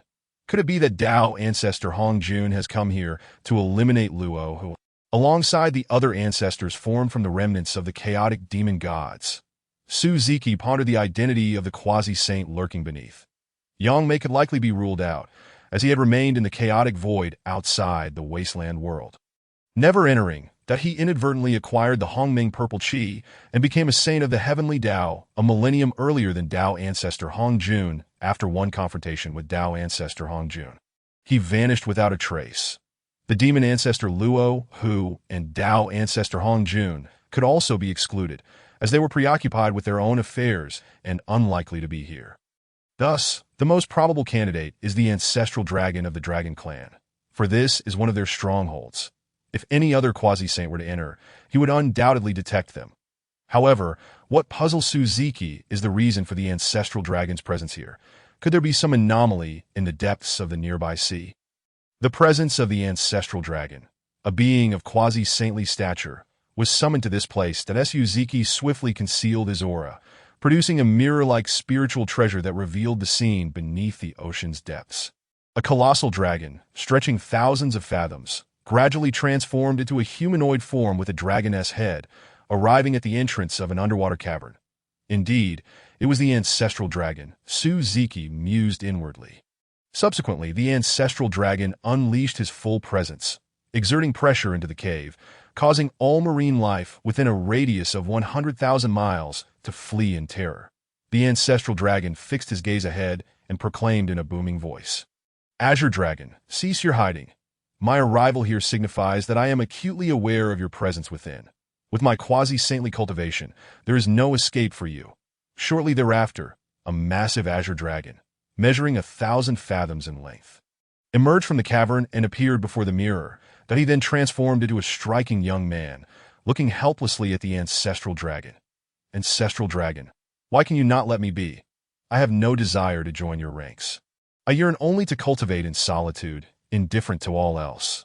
The ancestral dragon regarded the azure dragon with a stern gaze, his voice laced with disappointment.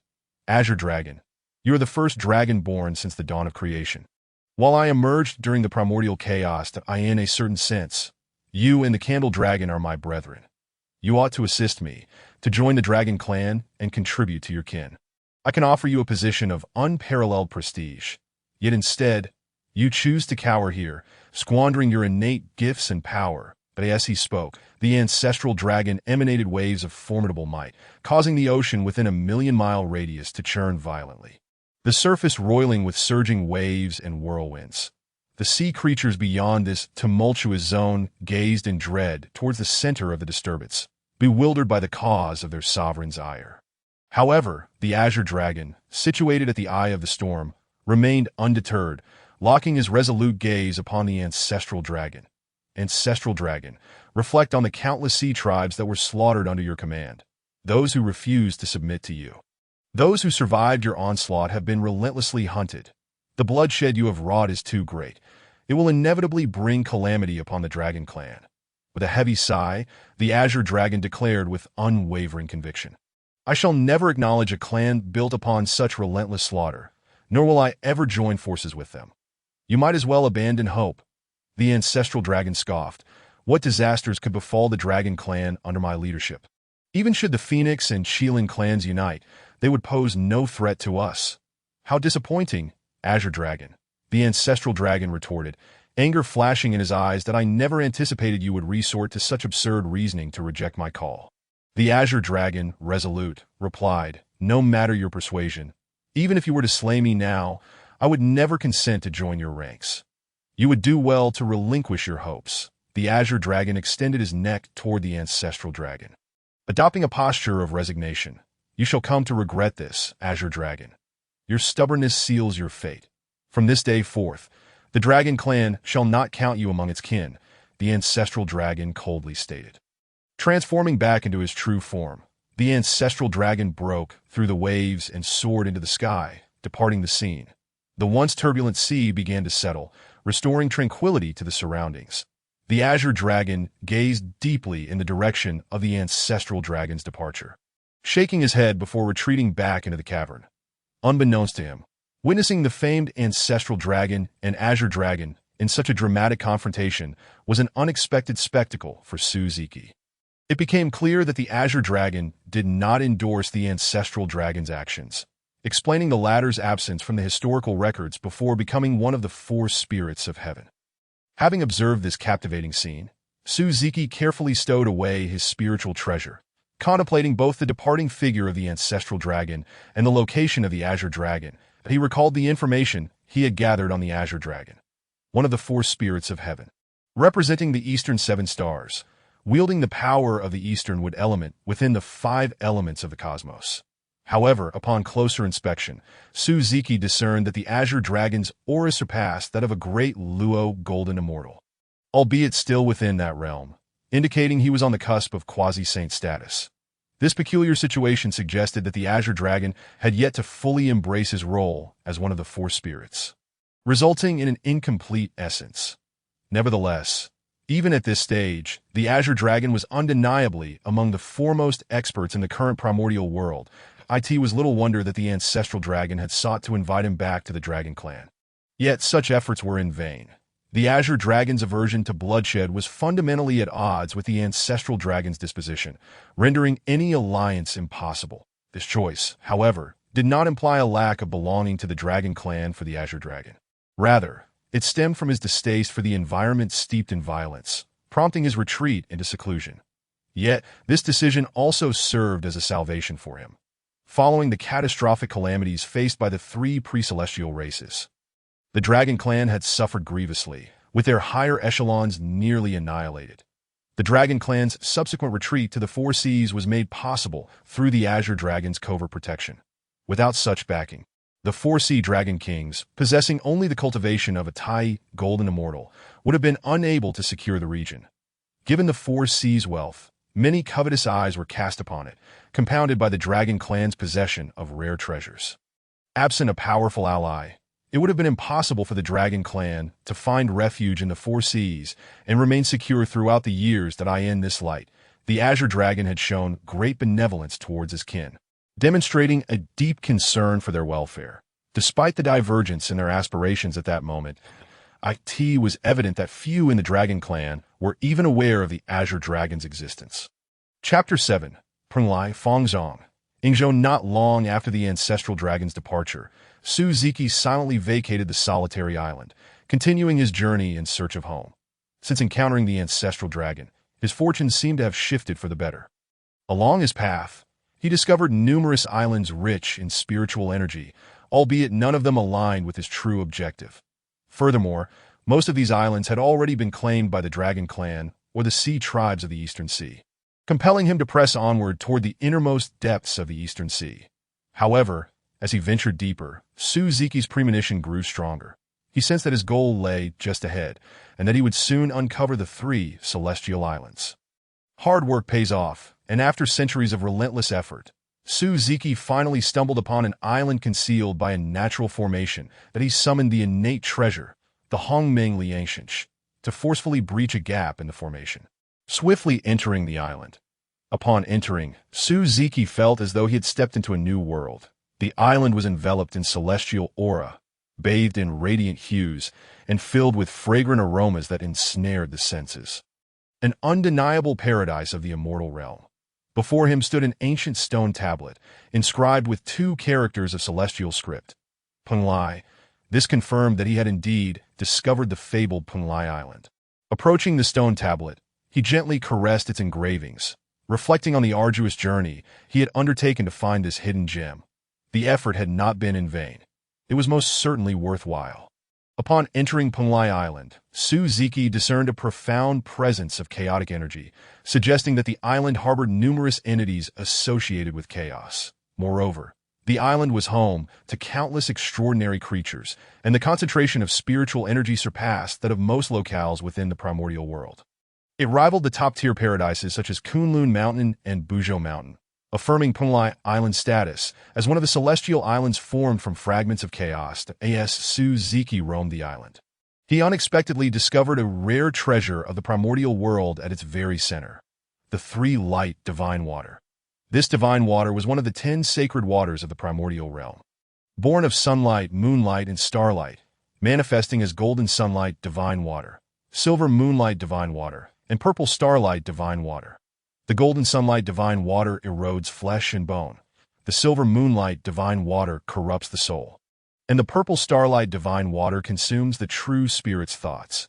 When these three waters are combined, they form the ultimate healing elixir capable of neutralizing all poisons, curing wounds and ailments, and even restoring life to the deceased. The three-light divine water had already taken the shape of a small lake, its depths shimmering with gold, silver, and purple hues. They are incessantly absorbing the radiance of the sun, moon, and stars, continuously producing the divine water of the three lights. He also unexpectedly discovered that beneath the mystical Isle of Punlai lies a vast expanse of spiritual veins and celestial stone mines, their quantities truly astounding. These spiritual veins are crystallizations of the world's ethereal essence, containing a wealth of spiritual stones, which are the concentrated essence of heaven and earth's vital energy. Such spiritual stones are treasures for cultivators, where the absorption of a stone the size of a fist equates to a decade of self-cultivation. Moreover, the celestial stone mines can be utilized to forge various magical artifacts and to establish formations. With such bountiful resources on just one isle of Punlai, Suzuki couldn't help but ponder the treasures possessed by the other two renowned islands, Fangzhong and Ningzhou. Temporarily suppressing his overwhelming joy, Suzuki departed from the Isle of Punlai, setting off to seek out the remaining two islands. The Isles of Punlai, Fangzhong, and Ningzhou share a common origin. Having located the Isle of Punlai, it stands to reason that the other two islands are not far from here. After leaving the Isle of Punlai, Suzuki surveyed his surroundings, lost in deep contemplation. Ultimately, he resolved to use the Isle of Punlai as the center for his search, radiating outward. Based on the aura of the Isle of Punlai, he did not expend much time before discovering the remaining isles of Fangzhong and Ningzhou. The circumstances of these two islands differed somewhat from that of the Isle of Punlai.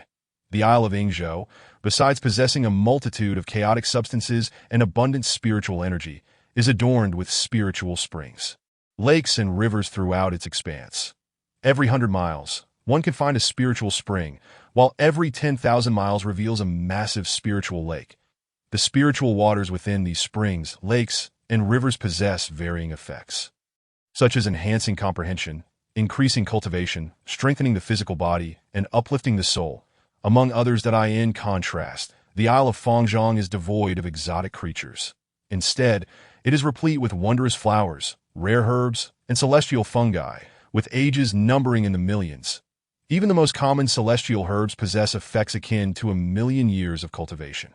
Their effects vary widely, encompassing detoxification, longevity, enhancement of cultivation, and augmentation of innate talent, offering countless possibilities. Where one can find anything imaginable, at the very heart of the island lies the essence of Fangzhong, where hundreds of innate spiritual roots and top-tier, heavenly materials flourish.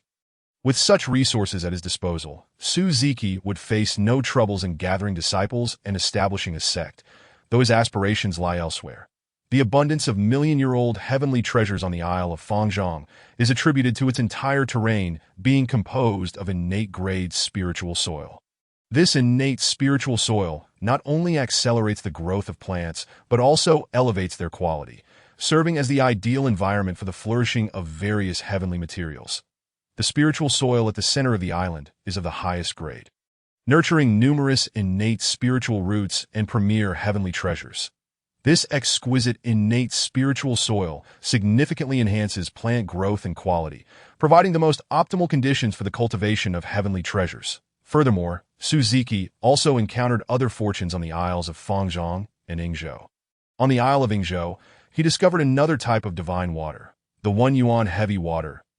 It is also one of the 10 sacred waters of the primordial world, with each drop weighing an astonishing 10,000 pounds. Ordinary places cannot withstand the pressure of 1 yuan heavy water. Only the Isle of Fangzhong, formed from chaotic fragments, can nurture and sustain it. Even so, the gravity surrounding the 1 yuan heavy water has been altered, resulting in a force exceeding 100 times the norm. Those with weak cultivation or insufficient physical strength attempting to breach this barrier would find themselves facing certain death. For body-refining cultivators, 1 yuan heavy water serves as a supreme cultivation treasure, capable of maximizing physical strength without any side effects. It can also aid cultivators in awakening physical supernatural abilities, such as Nez's 3 heads and 6 arms, or Sun Wukong's indomitable strength. These are supernatural abilities that require a certain level of physical cultivation to awaken. 1 yuan heavy water can also be employed in artifact forging, improving the quality and potency of spiritual treasures. Though such use is deemed a waste of this precious resource, within the Isle of Fangzhong, Suziki unearthed a pristine 12th rank pure world white lotus. It is a supreme, innate spiritual treasure. Formed from the immature seeds of the chaos green lotus, for reasons unknown, it appeared on the Isle of Yingzhou, ultimately falling into Suziki's possession. This 12th rank pure world white lotus, akin to other 12th rank lotuses, possesses formidable defensive capabilities and the ability to suppress the fortunes of great sections. However, its unique power lies in purifying all impurities in the world, serving as a nemesis to all malevolent spirits, demons, and monsters. In the future, it will become Suziki's most potent weapon against the demonic clan. It also boasts even greater powers. Using the pure world white lotus for cultivation not only accelerates the cultivation speed, but also ensures that the practitioner maintains a tranquil mindset, free from the worries of falling into madness. This alone makes it immensely coveted by countless cultivators, for such a capability is of utmost importance to them. Upon acquiring the pure world white lotus, Suziki suddenly envisioned himself standing upon it, surrounded by auspicious clouds from the heavens, with the tower of the universe above his head, that he felt an overwhelming urge to shout. Who else could compare? With such formidable defensive power, it seemed unlikely that anyone, aside from a sage, could inflict harm upon him. That a sudden thought crossed his mind. How amusing it would be to stand before the demon ancestor Luo Ho, pointing a finger at him and berating him, only to witness his desperate expression as he failed to breach his defenses. Cough, cough. One must not be too arrogant. Past lessons serve as a reminder. Suziki began to recite a calming mantra. Casting aside his unrealistic thoughts, with a solemn expression, he reflected. His state of mind and cultivation still required improvement, a significant concern, as he could not afford to repeat previous mistakes. In the time to come, he would focus on enhancing his mental cultivation.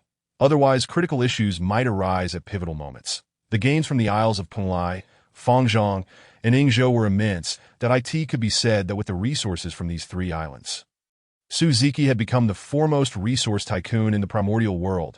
In terms of cultivation resources, few could rival him. Not even the Tao ancestor Hongjun Post-Sainthood, the center of the Isle of Yingzhou. Suziki sat cross-legged atop the pure world white lotus, preparing to break through to the late stage of the great Luo Golden Immortal. He felt a flash of brilliance in his eyes as he rapidly circulated his vast magical power, fiercely assaulting the bottleneck.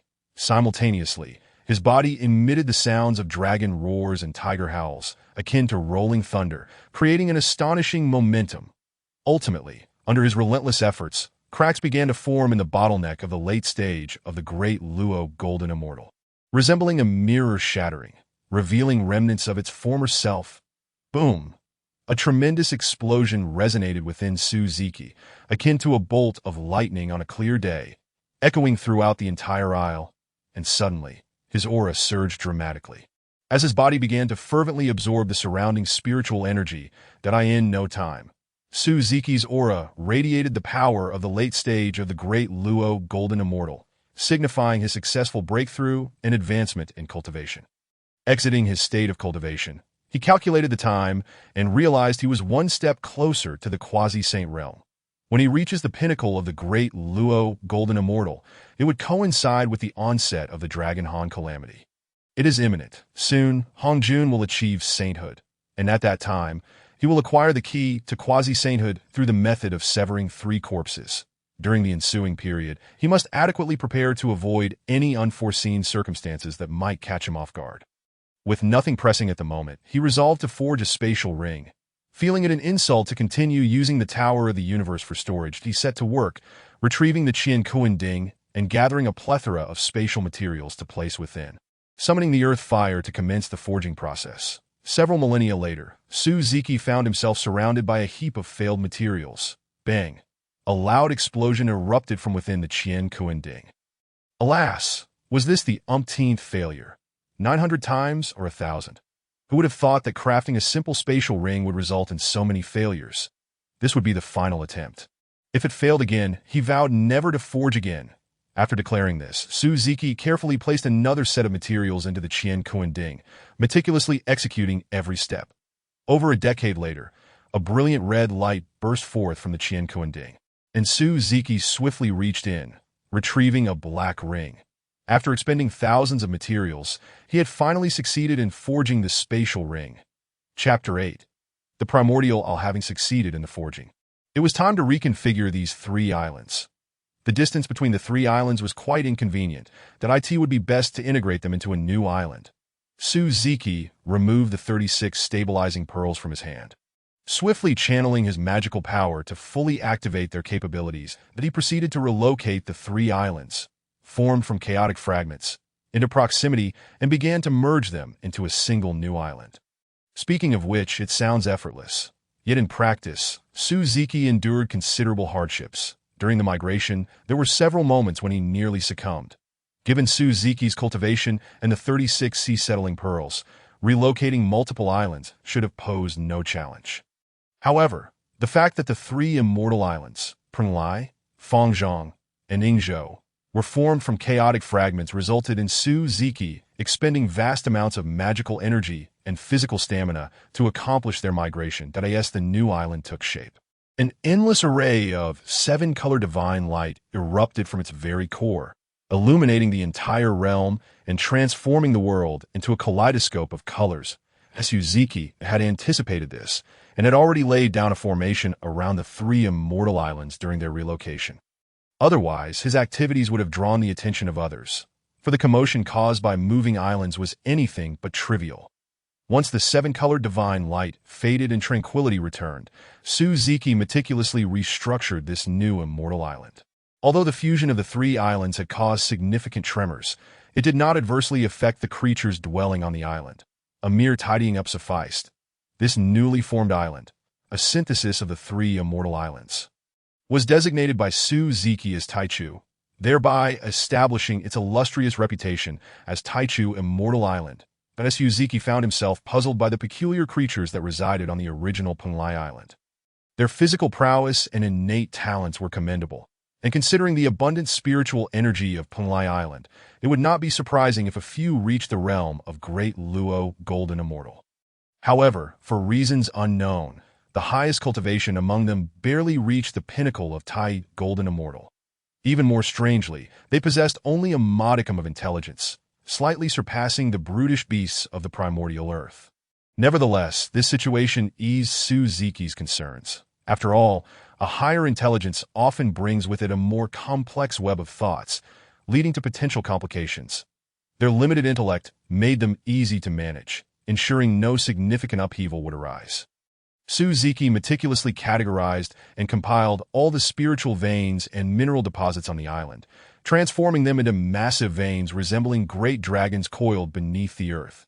The spiritual springs, lakes, and rivers of Fangzhong Island were likewise consolidated into vast lakes, shrouded in clouds and mists formed from spiritual energy. The central area of Taichu Island was designated as the Taichu Spiritual Garden, dedicated to cultivating the exotic flora and rare treasures from Yingzhou Island. along with numerous spiritual roots. The chaotic spiritual roots he had previously collected, as well as a plethora of innate spiritual roots, were also transplanted there, that he arranged formations to periodically summon spiritual water for their irrigation. Additionally, Su-Ziki established a treasury to store the numerous innate spiritual treasures of little use to him, as well as the chaotic items gathered from the realm of chaotic fragments.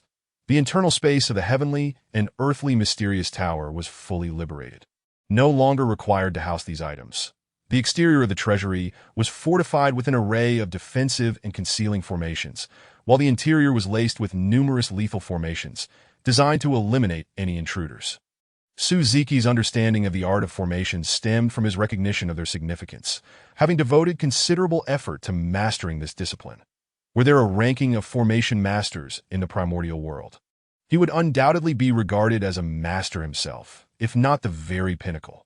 With his current skill in formations, aside from the supreme formations such as the Extermination Sword Formation and the Celestial Star Array, he could deploy any other formations with ease.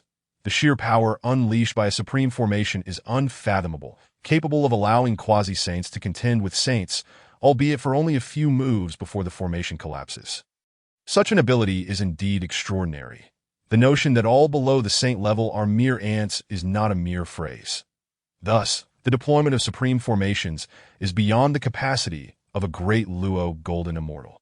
Having completed the arrangements within the island, Su-Ziki set up the unparalleled concealed formation, the Nine Palaces' mysterious array, around Taichu Immortal Island, which stands as one of the strongest formations he could currently establish. He modified the natural formations of the original Pinglai, Fangzhong, and Ingzhou Islands, merging them with his own Nine Palaces' mysterious array. Once activated, this formation would render even the most formidable quasi-saint unable to detect the slightest trace, allowing them to overlook Taichu Immortal Island entirely. Su-Ziki concealed Taichu Immortal Island from the eyes of the primordial beings, intending to unveil its grandeur only after the impending calamity of the Dragonhan catastrophe had passed, allowing Taichu Immortal Island to astound the entire primordial world alongside him. The millennium spent arranging the formations left Su-Ziki utterly drained, his spiritual energy completely expended, and his primordial spirit significantly taxed. Collapsed upon the sandy shores of Taichu Immortal Island, he found this arrangement far more exhausting than merely transporting the islands. It was not only labor-intensive, but also greatly depleted his primordial spirit strength. However, through this experience, he gained a deeper understanding of formations, reaping considerable rewards that if this trajectory continues, perhaps I could establish a complete system of formations within the primordial world, becoming the ancestral figure of formation masters and allowing their craft to shine brilliantly in the primordial realm. Suddenly, he rose and assumed a meditative posture, for now was the opportune moment to refine 1 yuan heavy water, as his weary body would be more capable of absorbing its energy. Eager to enhance his physique with 1 yuan heavy water, he was acutely aware that such a substance was not easily assimilated. Without formidable willpower to support him, success would be impossible. Since his arrival in this world, he had not faced significant tribulations, leaving his willpower somewhat lacking. Nevertheless, now at the great Luo Golden Immortal Realm, his primordial spirit was relatively strong, compensating for his deficiencies in willpower. Thus, he prepared to refine 1 yuan heavy water to bolster his physical form while simultaneously training his willpower and endurance. Yet, refining 1 yuan heavy water required more than mere determination. One needed at least the cultivation of a golden immortal to withstand the energy it contained. Otherwise, lacking sufficient strength and attempting to absorb it would result in nothing less than catastrophic bodily explosion. Even if one barely survived such an ordeal, indelible damage would remain, rendering the body frail and weakened. That Su-Ziki struggled to drag the 1 yuan heavy water he possessed. Even a single drop proved laborious for someone of his great Luo golden immortal cultivation, highlighting the immense weight of that droplet.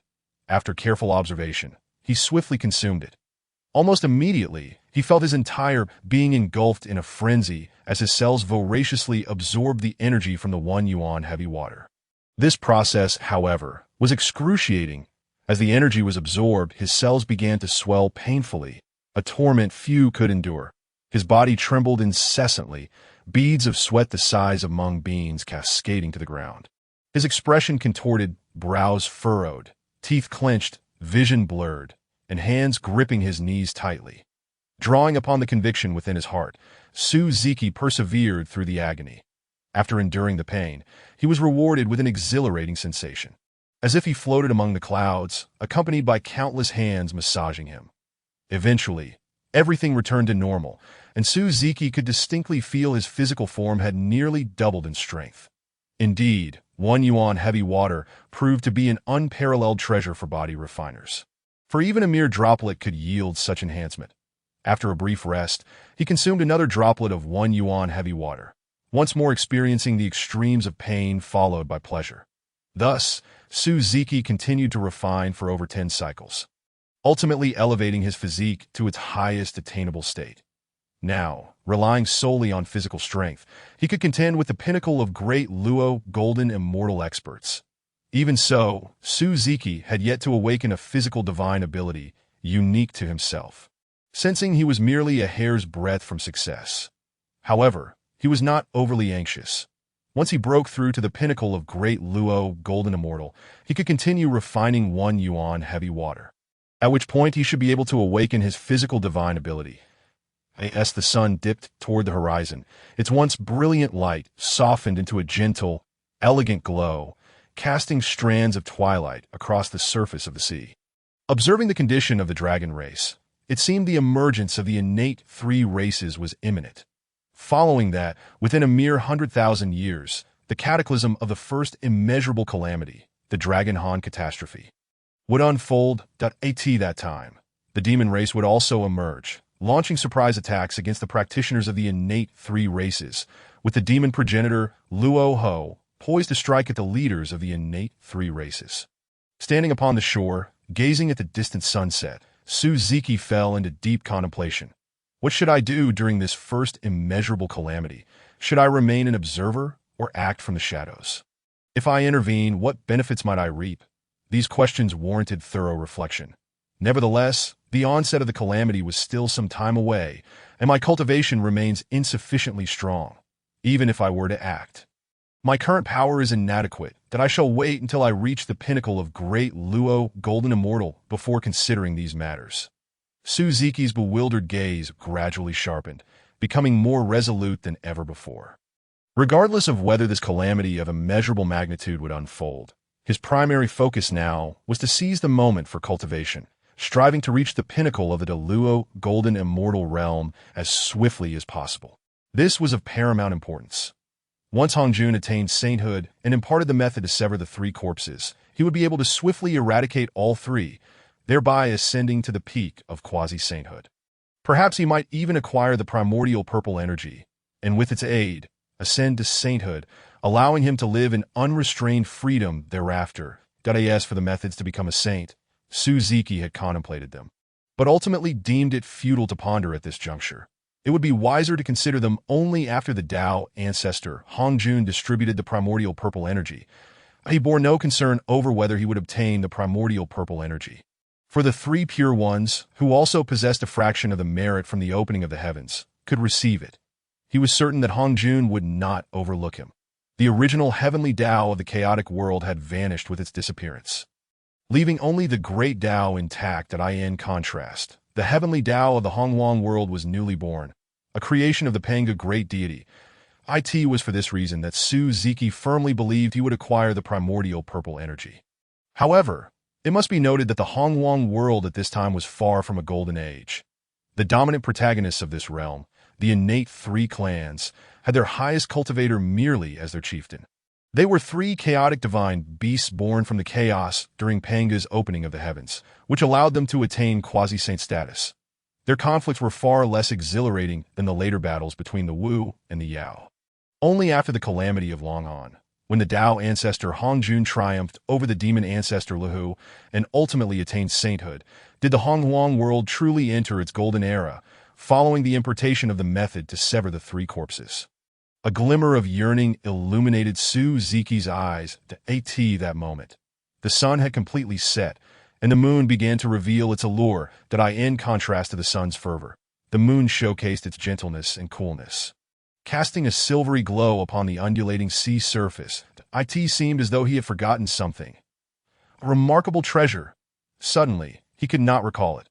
Lying on the beach, Suzuki gazed at the multitude of stars. Lost in profound reminiscence. Just then, a golden divine bird, the fire eagle, swept past him, prompting him to spring up and exclaim. Chapter 9.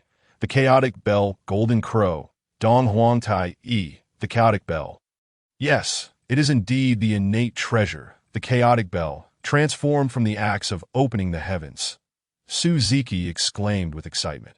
After the opening of the heavens, the Pangu great deity's chaotic treasure, the acts of opening the heavens, split into three innate treasures, of which only the whereabouts of the Chaotic Bell were clear. Did I recall that Jun and Tai Yi should be gestating within the Sun Star upon their emergence? They possess supreme treasures. That Jun's companion spirit treasure consists of two exquisite innate spirit treasures, the He Tu and Luo Shu, while Tai Yi's companion treasure is the innate treasure, the Chaotic Bell. Suzuki could not help but marvel, acknowledging that these two truly deserve to be the sovereigns of the Yao clan's celestial court, ruling over the skies of the Hongwang world. They were born with such formidable treasures. The He Tu and Luo Shu rank among the finest innate spirit treasures, while the Chaotic Bell, even more so, far surpasses them, being an innate treasure. Regardless, I must acquire this Chaotic Bell at all costs. A fierce determination flickered in Suzuki's eyes that he immediately rose, swiftly organizing his treasures, and set off towards the Sun Star, stepping upon the pure world White Lotus. Upon reaching the Sun Star, Suzuki gazed at the celestial body radiating golden flames. The Sun Star, transformed from the left eye of the Pangu great deity, is one of the two major stars in the endless expanse of the Hongwang world. The entire planet was enveloped by the true fire of the sun, one of the 10 great divine fires of the Hongwang realm. Even from a considerable distance, Suzuki could still feel waves of searing heat approaching him. One could only imagine the terrifyingly high temperatures within the Sun Star. Not even the most formidable quasi-saint could endure the scorching embrace of the true fire of the sun for long. Truly, it is one of the 10 great divine fires, without the pure world White Lotus. The Qi of the heavens and the heavenly and earthly profound yellow Linglong Tower. My 3 defensive treasures. I would hesitate to venture inside, Suzuki declared, as he summoned the Qi of the heavens to encircle himself and position the heavenly and earthly profound yellow Linglong Tower atop his head, gradually flying towards the heart of the Sun Star. Upon entering the Sun Star, Suzuki beheld countless flames of the true fire of the sun churning within. Even under the protection of his 3 defensive treasures, he could still sense a degree of heat. The true fire of the sun certainly lived up to its reputation. Even with such protection, I can still feel the scorching sensation that he did not pause along the way, ultimately arriving at the center of the Sun Star. There, he beheld a colossal golden tree, the Fusang tree, one of the 10 chaotic spirit roots of the Hongwang world. Atop its canopy, 2 golden eggs were being nurtured, their shells etched with the inscriptions of the heavenly Tao, the resonance of the universe laid bare within. Surrounding the 2 golden eggs was a throng of solar essence, gradually being absorbed into their forms. Suzuki noted that beside the left golden egg floated 2 jade talismans, while above the right golden egg hung a dark yellow bell. Recalling the information about them, he mused, it appears these 2 eggs belonged to Jun and Tai Yi, who would later establish the Yao clan's celestial court, controlling the skies and leading the Yao against the Wu in fierce contention. The 2 jade talismans must be the exquisite innate spirit treasures, the He Tu and Luo Shu, while the dark yellow bell is undoubtedly Tai Yi's chaotic bell. These brothers, Jun and Tai Yi, are indeed prominent figures of the Hongwang world, having built the Yao clan's celestial court to dominate the skies of Hongwang, leading countless Yao to reign supreme. They fought fiercely against the Wu until they ultimately met their demise, leading to their tragic end and a curtain falling on their saga. However, no matter how high their achievements, they ultimately became mere dust, their accomplishments dissolving into nothingness, epitomizing the adage that without attaining sainthood, one remains an ant. It seems that Jun and Tai Yi will require a considerable amount of time before hatching, as they have yet to develop any sentience. The chaotic bell and Tai Yi have not yet established a connection, making it convenient for me to make my move. Suzuki gazed at the chaotic bell with elation. He took out the primordial measuring ruler, his eyes fixated on the chaotic bell. His internal magical power surged into the primordial measuring ruler, launching a rapid and powerful attack that sent the chaotic bell soaring into the distance. Simultaneously, Suziki directed the pure world White Lotus beneath him, propelling himself swiftly towards the chaotic bell. Then he summoned the Qian Kuan Ding, the innate five directions flag, and two other postnatal merit treasures to collectively suppress the chaotic bell. Even though the chaotic bell was an innate treasure, faced with such an array of forces, and deprived of any magical power supply, it could only succumb to suppression. The chaotic bell, caught off guard by this sudden assault, was overwhelmed before it could retaliate, ultimately being confined within the heavenly and earthly profound yellow Linglong Tower, where it could only emit faint chimes in protest as Suziki looked at the chaotic bell within the tower. Beaming with delight, this innate treasure has finally come into my possession. Once I leave the Sun Star and refine it, I shall truly become an indomitable fortress. Ah, no. I shall become an impregnable stronghold. Already possessing numerous defensive treasures, Suzuki's defenses would be unimaginable with the addition of the chaotic bell. One could only mourn for his future adversaries. In the face of such terrifying defense, any foe would undoubtedly crumble. After successfully acquiring the chaotic bell, he set his sights on the He Tu and Luo Shu, the two exquisite innate spirit treasures, since he had already made his move. It would be foolish not to seize these two treasures as well. However, just as Suziki prepared to act, he was taken aback when the Fusang tree suddenly reacted, as if coming to life. Its branches, imbued with immense true fire of the sun, lashed towards Suziki, while the true fire of the sun across the entire Sun Star surged violently, the temperature noticeably escalating at this moment. The area surrounding the Fusang tree was enveloped in the essence of the true fire of the sun, completely shielding it, leaving Suziki with no avenue to attack. This essence, an exalted form of the true fire of the sun, boasted power far exceeding that of ordinary flames, and Suziki could even sense a hint of deathly threat emanating from it. As he observed the Fusang tree's assault, the incoming branches combined with the searing true fire of the sun sent shivers down his spine, compelling him to evade swiftly. Presently, the only magical treasures he could deploy were the 12th rank pure world White Lotus and the Qi of the heavens.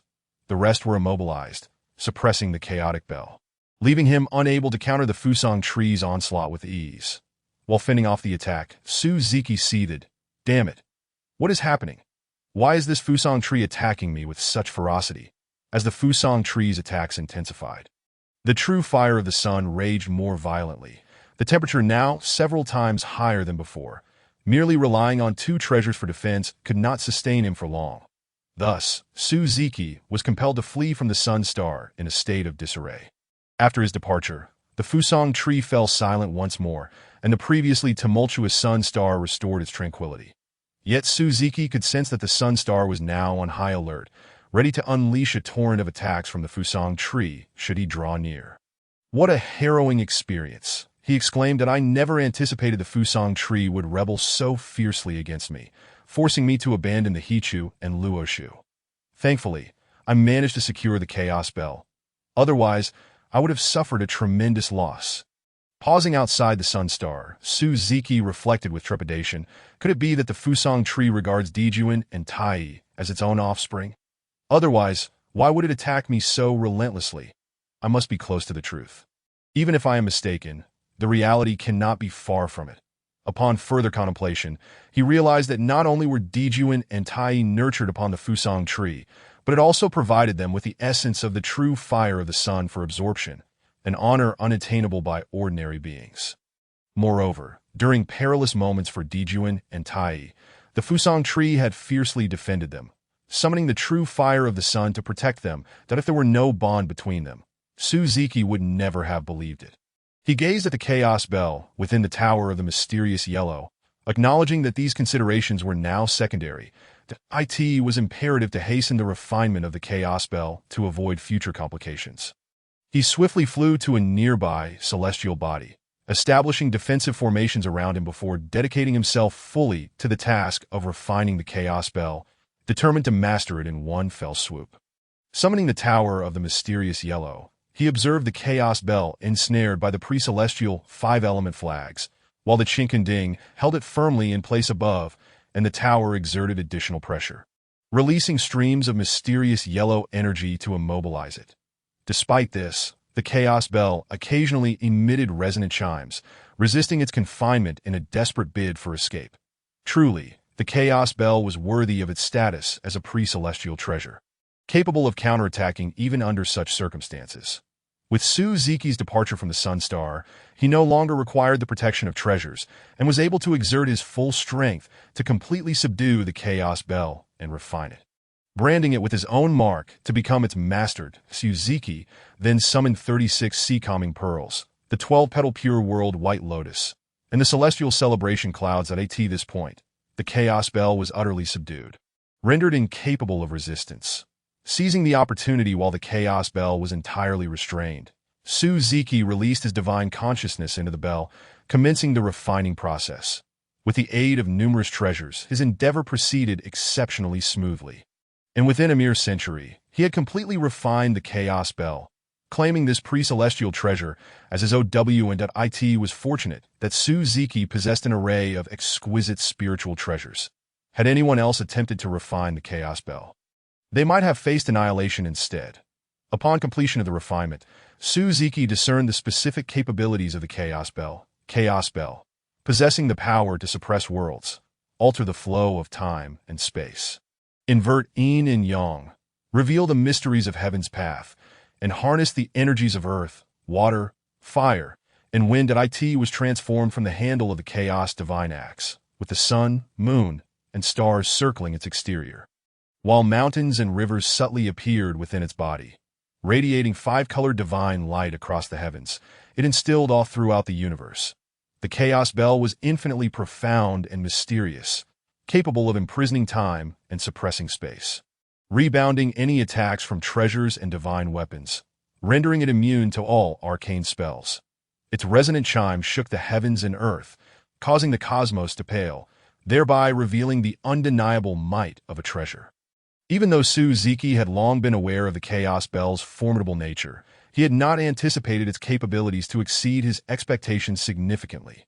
When unleashed, the Chaos Bell overshadowed all other treasures, with even the combined might of two post-celestial merit treasures barely rivaling it. Yet there remained a disparity. In a confrontation among the three, the inevitable victor would undoubtedly be the pre-celestial treasure, the Chaos Bell. Just as Suzuki reveled in his acquisition of the Chaos Bell, he remained unaware that the heavenly Tao had been observing him through the eye of the Tao since his entry into the Sun Star, not departing until the refinement of the Chaos Bell was complete. During this time, the heavenly Tao had contemplated striking against Suzuki, seeking to eliminate this audacious figure who threatened to alter its trajectory. However, Suzuki bore a fraction of the merit of creation, preventing the Tao from acting directly against him. Ultimately, the heavenly Tao could only glare at him in frustration and helplessness. Dear esteemed readers, I apologize for the excessive word count in the previous chapters, which may have hindered your reading experience. Starting from the next chapter, the word count will be reduced, and I hope for your continued support. Thank you for your unwavering encouragement. I wish you all a joyous Mid-Autumn Festival and National Day in advance. Chapter 10. The Laurel Tree. After successfully acquiring the Chaos Bell, Suzuki found himself at a loss for what to do next. Aimlessly wandering through the starry expanse, suddenly, he noticed the Yin Star, positioned at a distance corresponding to the Sun Star. Gazing upon the Yin Star, he recalled the two illustrious lunar goddesses, Shiha and Changshi. At this moment, Shiha and Changshi were still gestating within the Yin Star, much like Dijuan and Tai. What a fortuitous opportunity to explore the Yin Star, renowned alongside the Sun Star. I wonder what treasures it may hold. Suzuki mused with a smile. Eagerly, he urged the pure world white lotus beneath him to swiftly fly toward the Yin Star. He contemplated that this was an opportune moment to delve into the hearts of Shiha and Changshi. A chance to seize the initiative. The thought invigorated him. After all, aiding them could be seen as a virtuous act, especially since Dijuan would eventually face his downfall. Why delay Shia's future? He pondered. However, he reflected that it might be fortunate for the two brothers to encounter him. Perhaps he could compensate them later, as he felt a twinge of guilt about it. But that is a matter for another time, he concluded. With that, Suzuki hastened toward the Yin Star. The Yin Star. likewise a manifestation of the right eye of the Panga deity, is one of the two principal stars of the primordial world that in contrast to the sun star. The Yin star was shrouded in the true fire of the Yin, exuding an extreme chill. The environment on the Yin star was equally treacherous, for the true fire of the Yin rivaled the true fire of the sun and was one of the 10 great divine fires of the primordial world. The true fire of the Yin, the source of utmost Yin, was a fire that defied the laws of nature. It emitted a faint white glow, embodying an essence both gentle and frigid. Though it was a flame, it possessed an extraordinary coldness, capable of freezing the heavens and earth. This flame specifically targeted the primordial spirit and soul, wielding immense power. As Suzuki approached the Yin star, he could distinctly sense that it was not as serene as it appeared on the surface. Beneath lay a palpable aura of lethal intent that sent shivers down his spine. Should the Yin star erupt in full force, it would pose an even greater danger than the sun star. The true fire of the Yin could inflict more significant harm to cultivators than the true fire of the sun in certain respects. Having learned from his prior experience on the sun star, Suzuki entered the Yin star with utmost caution. Wary of a repeat of the chaotic events he had previously endured, he had no desire to flee in disarray again, for his purpose here was not to seize anything, but to fulfill a more pressing mission. Before long, Suzuki arrived at the very center of the Yin star. Here stood the laurel tree, one of the 10 primordial spiritual roots. While he was not entirely certain of the laurel tree's specific abilities, he was confident that it, like the Fusang tree, could command the true fire of the Yin that enveloped the entire star. Just this one ability was enough to wreak havoc on the world, leaving onlookers in awe. The crown of the laurel tree cradled 2 silver eggs, which absorbed a substantial amount of the essence of the Yin. The shells of these eggs bore numerous inscriptions of the heavenly Tao. Surrounded by the rhythms of the cosmos, these 2 eggs would eventually become the lunar goddesses Shiha and Chang 11 that in the original timeline. Shiha would be forcibly taken as a wife by Dijuan, bearing 10 little golden crows, though tragically, only one would survive. The fates of Shiha and Changshi were equally dismal, as they both perished in the Second War of the Witches and Demons. However, with Suzuki in this timeline, he would ensure that they would not follow the same tragic path, granting them a life filled with happiness. As Suzuki approached the laurel tree, halting 100 meters away, it was not due to a lack of desire to draw nearer, but rather because he sensed that the laurel tree was already on high alert. This distance was the limit of its tolerance. Should he venture closer, it might explode into action, much like the Fusang tree. Laurel tree, I bear no ill intentions, that I merely feel a connection with these 2 goddesses, which is why I have come here, Suzuki explained gently, gesturing toward Shiha and Changshi that he retrieved a cubic portion of soil infused with chaotic energy and spring water from his spatial ring, calmly presenting it to the laurel tree. This is my token of goodwill. It surely signifies that I come with benevolence to as soon as he finished speaking, Suzuki felt a divine consciousness scanning him. He recognized it as the consciousness of the laurel tree, seeking to ascertain whether he harbored any malice. After a period of scrutiny, the laurel tree's consciousness confirmed that he bore no ill will. It bore a rather robust branch upon its trunk, graciously accepting the gift from Suzuki. Upon receiving the chaotic soil and spring water bestowed by Suzuki, the laurel tree eagerly integrated them into its roots. Observing this series of actions from the laurel tree, Suzuki sensed the joy it conveyed, that in an instant, a dark line appeared across Suzuki's forehead, as he was taken aback by the laurel tree's fervor in accepting the offerings. Just as he prepared to speak, he suddenly noticed a vacuum zone with a radius of 10 meters forming around him, isolating the Taiyin true fire and dispelling the previously chilling aura. His pressure eased, and after stowing away the pure world white lotus, he approached the laurel tree, gazing at the patterns on its trunk, feeling the terrifying energy they contained. Suzuki lamented, "Why is there such a vast disparity between the 5-needle pine and bitter bamboo, both of which are chaotic spiritual roots, when compared to the Fusang tree and the laurel tree? Are you referring to Xiaowu and Xiaozhu?" A cool voice resonated in Suzuki's heart. "Xiaowu, Xiaozhu, are you acquainted with the 5-needle pine and bitter bamboo?" Laurel tree, indeed, as fellow chaotic spiritual roots, it is not surprising that you know each other. Suzuki gazed at the laurel tree in astonishment. The laurel tree's cool voice echoed once more, revealing that their consciousnesses were still in slumber. When we were newly born in the chaotic world, we encountered its shattering, leading to our existence in this primordial realm. During this tumultuous process, we were beset by spatial storms, which cast our consciousness into deep slumber. The soil you previously brought, imbued with chaotic essence, awakened my consciousness.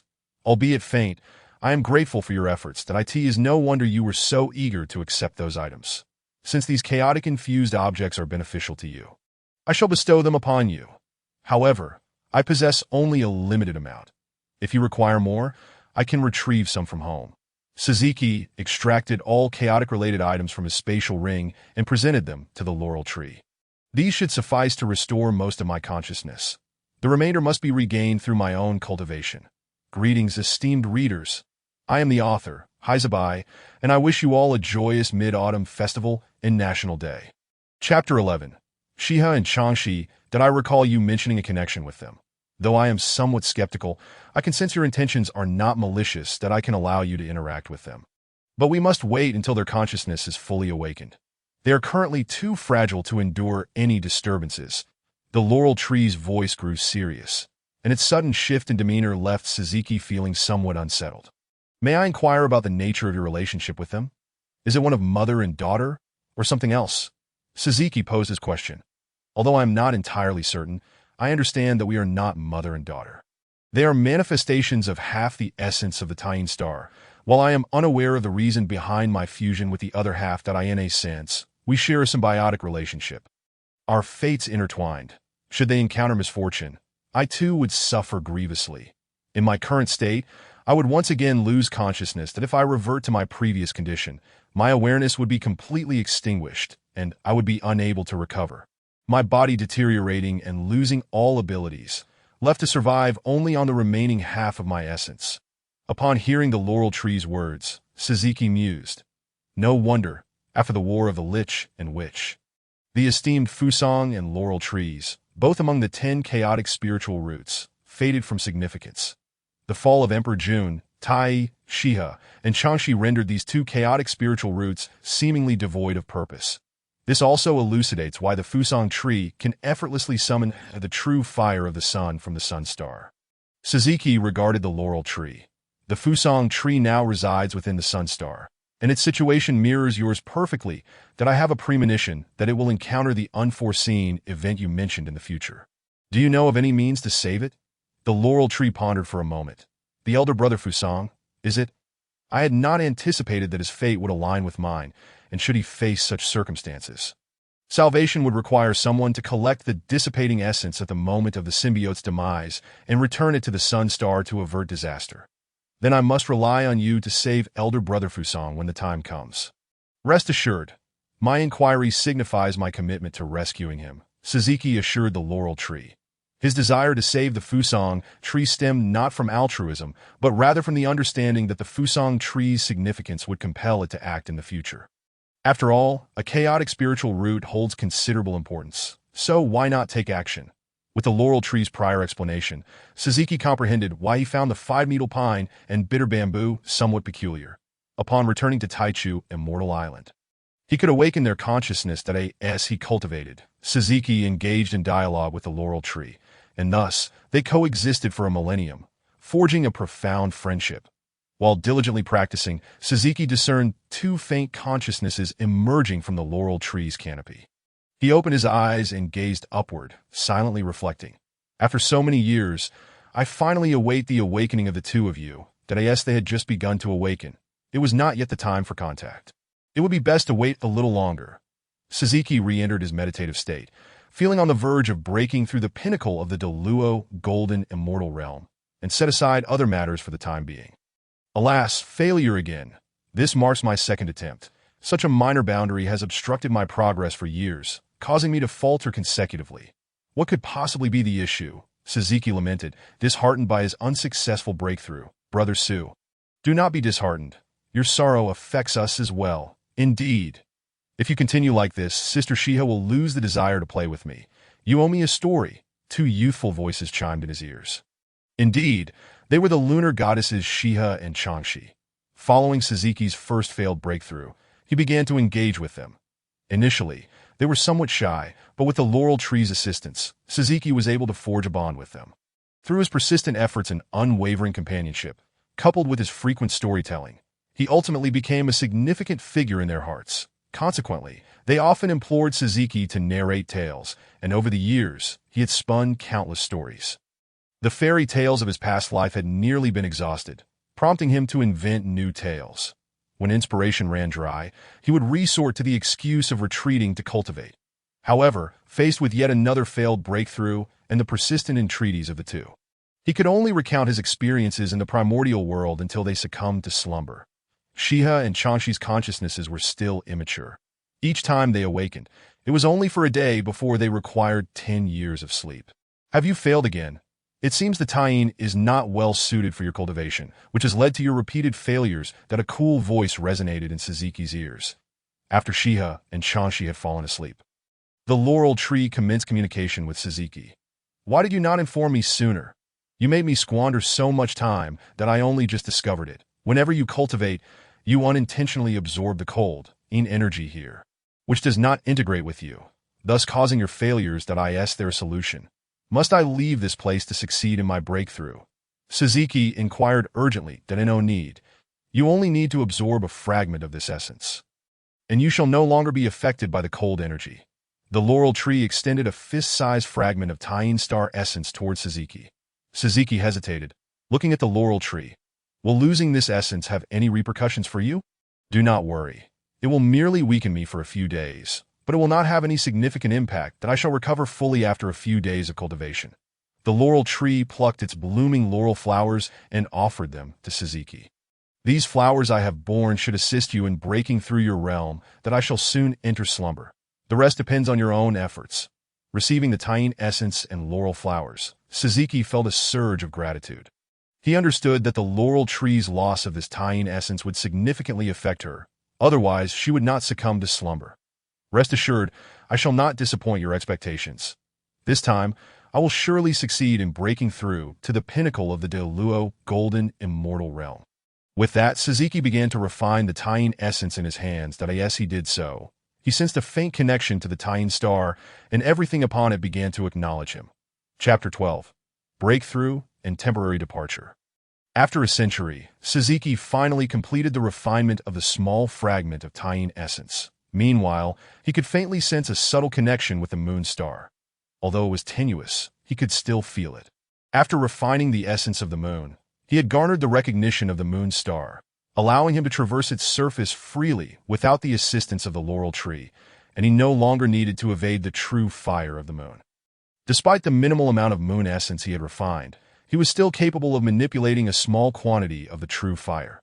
From that moment on, the chilling aura of the moon star ceased to be an obstacle to his advancement. It might even serve as a source of support. After such a prolonged delay, it was time to break through. That he was uncertain about the effects of the laurel flower gifted by the laurel tree. Upon taking it in his hand, he noticed that the flower radiated a divine resonance, and merely holding it evoked a sense of tranquility and serenity within him. His previous restlessness and unease completely dissipated, leaving his heart in a state of peace, his mind untroubled. This laurel flower was truly extraordinary. Subsequently, he swallowed the laurel flower in one gulp. That moment, he found his comprehension heightened several-fold, and the speed at which his body absorbed and refined the spiritual energy of heaven and earth accelerated.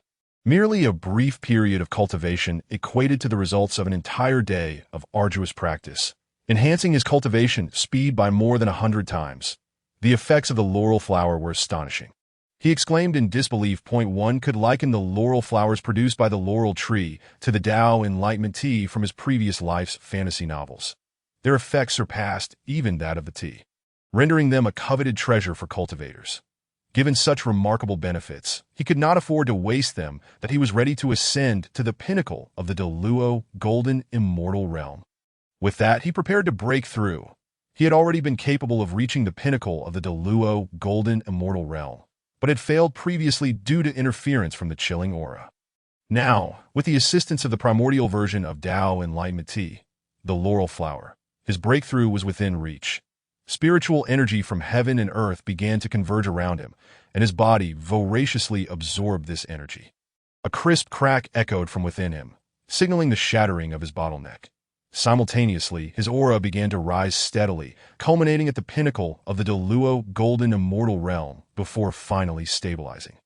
Despite the obstacles faced, he had successfully broken through, attaining the apex of cultivation within the current primordial world. To ascend to the quasi-saint realm, he would need to acquire Hongjuan's method of slaying the three corpses. The three primordial clans, Dragon, Qilin, and Phoenix, were born from the chaos and possessed quasi-saint level power from birth. That is for Hongjun, Luo, Yangmei, and several other quasi-saints. They were but remnants of the chaotic demon gods, retaining fragments of their original insights, thus enabling their breakthroughs to quasi-saint status. Regrettably, he had only merged with the shadow of Pangu, unable to grasp his insights. He could only rely on Hongjuan's method to achieve his breakthrough. The three pure ones, being manifestations of Pangu's primordial spirit, possessed fragments of his understanding, thus obtaining an incomplete version of the 9 transformations mystic art. They were indeed fortunate, Su Ziki mused. Especially after achieving saint status, the three pure ones refined the 9 transformations mystic art according to their own insights, renaming it the 8-9 mystic art, making it the premier body refinement technique within the Taoist sect. The laurel tree and the sisters Shiha and Changshi were still in slumber, having spent many years on the moon star without exploring it.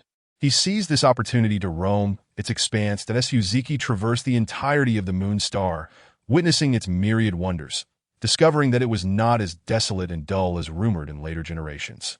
Its landscapes were imbued with unique beauty. Furthermore, he uncovered an abundance of ice essence and millennia-old ice crystals hidden beneath the surface, a veritable paradise for cultivators of the ice laws. Upon returning to the center of the moon star, the laurel tree had awakened, observing, "It seems you have successfully broken through.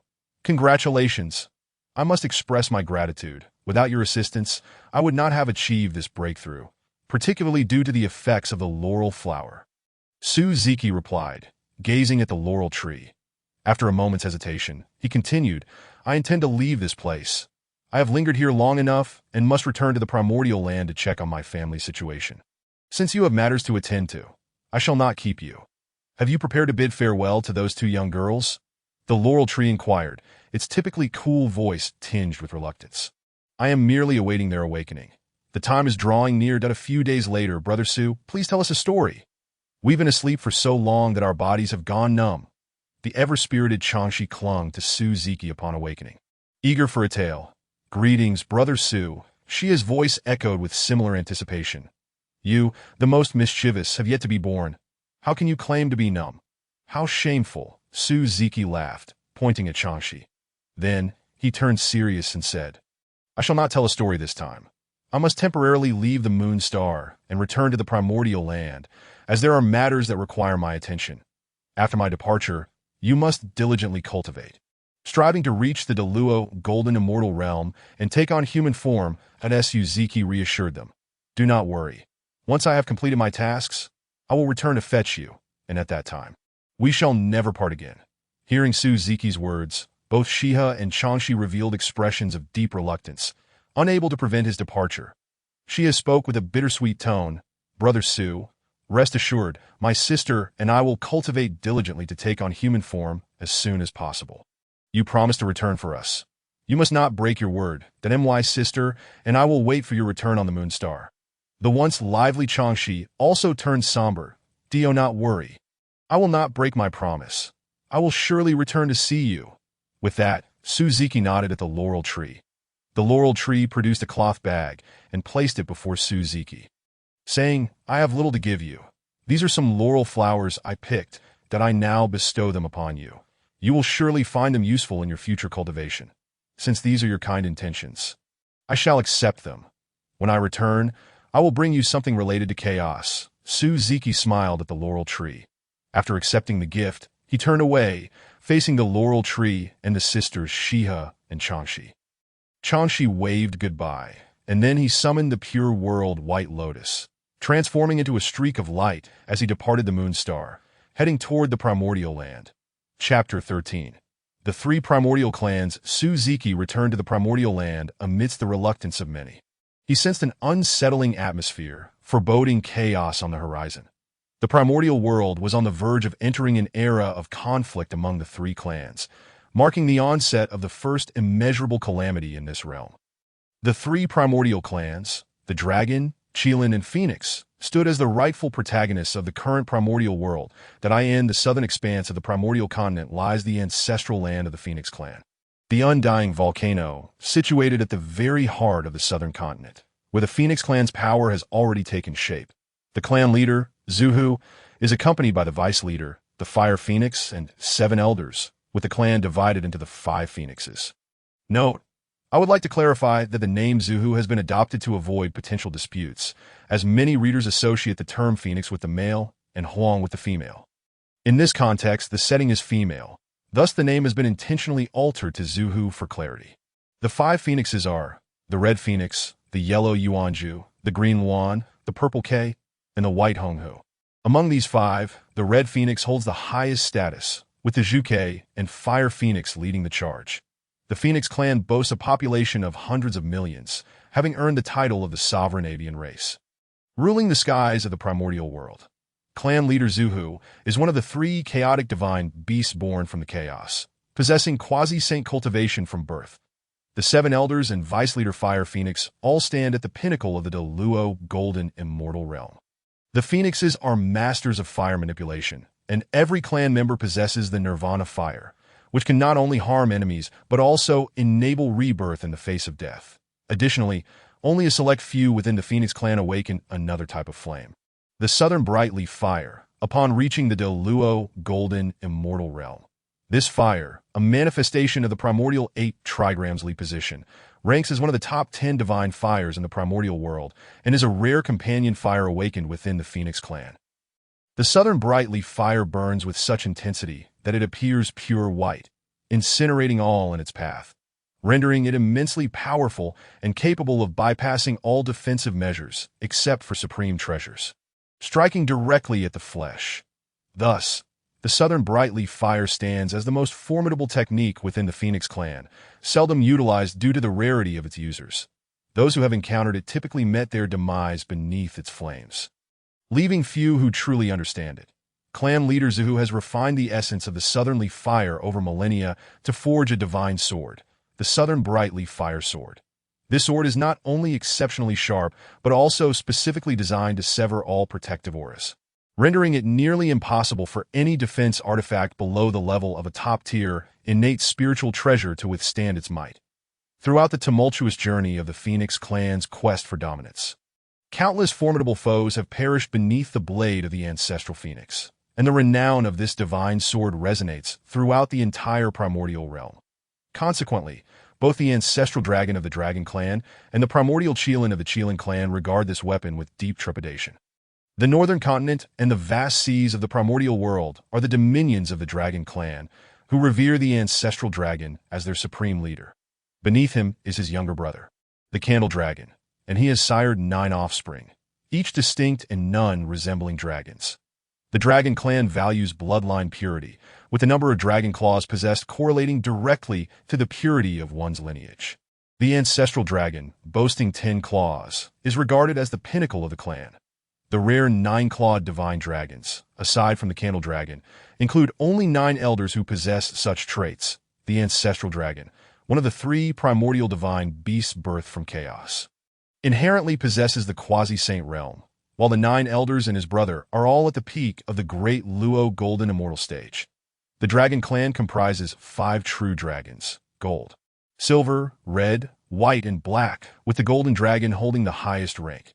Below the true dragons are the flood dragons, followed by the subdragon species. The Dragon clan's population is the largest among the innate 3 clans, boasting over 1 billion members, counting only true dragons. Due to their inherently lustful nature, they have engendered a vast number of subdragon and flood dragon offspring with various primordial races. The Dragon clan excels in both defense and offense, with their scales capable of withstanding most attacks. Even if their scales are breached, their physical defenses are almost equally formidable. In addition to their defenses, the dragon claws of the Dragon clan are renowned for their sharpness. Few cultivators of the same realm can withstand an assault from these claws. The Dragon clan is naturally adept at wielding the laws of water and thunder, exerting control over the vast majority of these elements, with their offensive power only slightly inferior to that of their claws. Furthermore, numerous true dragons possess unique innate abilities due to mutations. Each of the 9 offspring of the ancestral dragon has distinct talents of considerable strength. The eastern continent of the primordial world is the territory of the Qilin clan, who revere the primordial Qilin as their leader. It is also one of the 3 primordial divine beasts born at the dawn of chaos. Residing at the quasi-saint level, with 7 elders beneath it, all at the peak of the great Luo golden immortal stage, the Qilin clan is categorized into 6 types: red, white, blue, yellow, green, and black, with the black Qilin leading the clan. Aside from the black Qilin, the other Qilins command the 5 elemental forces of gold, wood, water, fire, and earth, while the black Qilin governs the 5 elements and the laws of thunder. Although the Qilin clan has the fewest members among the innate 3 clans, they possess the strongest core strength, having established themselves as the ruling race among terrestrial creatures. The Qilin clan is equally renowned for its defensive capabilities. Their physical strength is not significantly inferior to that of the Dragon clan, though their offensive power pales in comparison. The Golden Qilin wields the laws of gold, boasting both astounding defensive capabilities and razor-sharp attacks, making it one of the 2 main forces of the Qilin clan. The Wood Qilin, while relatively rare, possesses defensive power comparable to its kin, though its offensive prowess is lacking. However, its remarkable regenerative abilities allow it to heal itself and others, rendering it an invaluable asset within the Qilin clan. The Water Qilin commands the laws of water, harnessing the myriad waters of the primordial world, excluding the 10 divine waters, while the Fire Qilin wields the laws of fire, controlling the countless flames of the primordial world, excluding the 10 divine fires. Its offensive capabilities rival those of the Golden Qilin, making it another of the Qilin clan's primary forces. The Earth Qilin embodies the laws of earth, mastering them to perfection. Most Qilins can transfer the majority of damage to the ground, and the Earth Qilin's defensive capabilities surpass even those of the Dragon clan, earning it the reputation of being invincible as long as it stands upon solid ground. The Black Qilin, the sovereign of the Qilin clan, is exceedingly rare, with a maximum of 5 appearing in any given generation. It wields the laws of thunder, commanding all lightning in the primordial world, excluding the 10 divine thunders. The emergence of the leaders of the innate 3 clans has revealed to all beings in the primordial world that beyond the great Luo golden immortal lies the realm of the quasi-saint. The innate 3 clans bring conquest and slaughter to the primordial races, ruthlessly exterminating and suppressing those who refuse to submit, leading to the extinction of numerous clans. Unbeknownst to the innate 3 clans, the greater the slaughter they commit, the more karmic retribution they incur. When the catastrophe of immeasurable calamity erupts, the punishment they face will be commensurately severe. Grateful for the mooncake, gifted by user 20754752. I felt an overwhelming surge of excitement as this marks my first reward, that I also extend my heartfelt gratitude to all the other readers for their unwavering support. Chapter 14. A double joy arrives. The expansion of the innate 3 clans heralds the imminent arrival of the first great calamity in the primordial world. A war unprecedented in scale, that as the conflict escalates, the demon ancestor Rahu and the demon clan will emerge from the western continent to launch a surprise attack on the innate 3 clans. Ultimately, this will draw out Dao ancestor Hongjun, setting the stage for the subsequent battle of the demonic path. Following these events, the sanctification of Dao ancestor will usher in a true golden age for the primordial world. Numerous innate powers will emerge, elevating the highest combat strength in the primordial world to the level of saints. Meanwhile, Suzuki had long since devised a plan to bide his time until the innate 3 clans withdrew, waiting for Hongjuan's sanctification before formally reappearing in the eyes of the primordial beings. His decision to leave the Taiyin Star before the calamity of Longhan concluded was motivated by the treasure troves of the innate 3 clans. When the innate 3 clans decline and exit the primordial realm, it will present him with the perfect opportunity to plunder their treasures, with the Dragon clan's horde being his primary target. The Dragon clan, known for their penchant for collecting treasures, regardless of their utility, has cultivated a reputation for immense wealth, particularly in terms of opulence, that on a mountaintop in the southern continent. Suzuki gazed down at the scenery, lost in contemplation, that he had not anticipated that after spending so many years on the Taiyin Star, The innate three clans had yet to turn against one another. They were currently preoccupied with their own development. A considerable amount of time remained before the calamity of Longhan would erupt, and he resolved to utilize this time for cultivation, having just broken through to the peak of the great Luo Golden Immortal stage. He could continue absorbing the 1 yuan heavy water to enhance his physical strength. Previously, he had been on the verge of awakening his physical abilities, but this time, he was determined to succeed. Seated within the pure world White Lotus, Su Ziki ingested the 1 yuan heavy water and began the process of refinement, that he once again experienced the sensation of suffering akin to death. Yet having undergone rigorous training previously, his willpower had multiplied exponentially, enabling him to persevere with ease. Before long, a violet golden radiance began to emanate from his body, that he opened his eyes, and 2 beams of brilliance flashed from within. Fortune favored him, as he achieved success on the first attempt. This divine ability could be deemed extraordinarily potent, ranking among the most elite of physical abilities, yet he could not shake a peculiar feeling. The martial arts celestial eye, which Su Ziki had awakened, could pierce through illusions and trace the roots of existence, allowing him to gaze upon the 9 heavens above and the 9 hells below, perceiving both the future and the past, all while discerning the flaws in his adversaries amidst battle. His eyes could also launch attacks directly targeting the enemy's primordial spirit and even harness the power of heaven and earth to subdue foes. If one were to categorize physical abilities by rank, low level, Copperhead Iron Arm, 1,000-mile eye, wind-following ear, and heavenly appearance, among others that mid-level. Fire-Eye Golden Pupil, Celestial Eye, 3 heads and 6 arms, Thunder Wings, etc. high-level. Law of Heaven and Earth. Blood Droplet Rebirth, 6-foot Golden Body, etc. The pinnacle level would comprise abilities such as the Heavenly Law Appearance and the Martial Arts Celestial Eye. The reason for Su Ziki's unease lay in the name of the Martial Arts Celestial Eye, which he had encountered numerous times in the fantasy novels of his past life, but he had not expected to awaken this ability upon crossing into the primordial world. Furthermore, he had not anticipated the immense power of the martial arts celestial eye within this realm, rendering it nearly invincible. However, these abilities still required a sufficiently high level of cultivation to be fully realized. Given Su Ziki's current cultivation, he could not yet fully harness the capabilities of the martial arts celestial eye, particularly in terms of drawing upon the power of heaven and earth, which he could only utilize partially to his astonishment. As he awakened the martial arts celestial eye, he sensed a faint spatial fluctuation beside him. Were it not for the abilities of the martial arts celestial eye, he might have overlooked it entirely, thereby missing an opportunity to engage with the laws of space.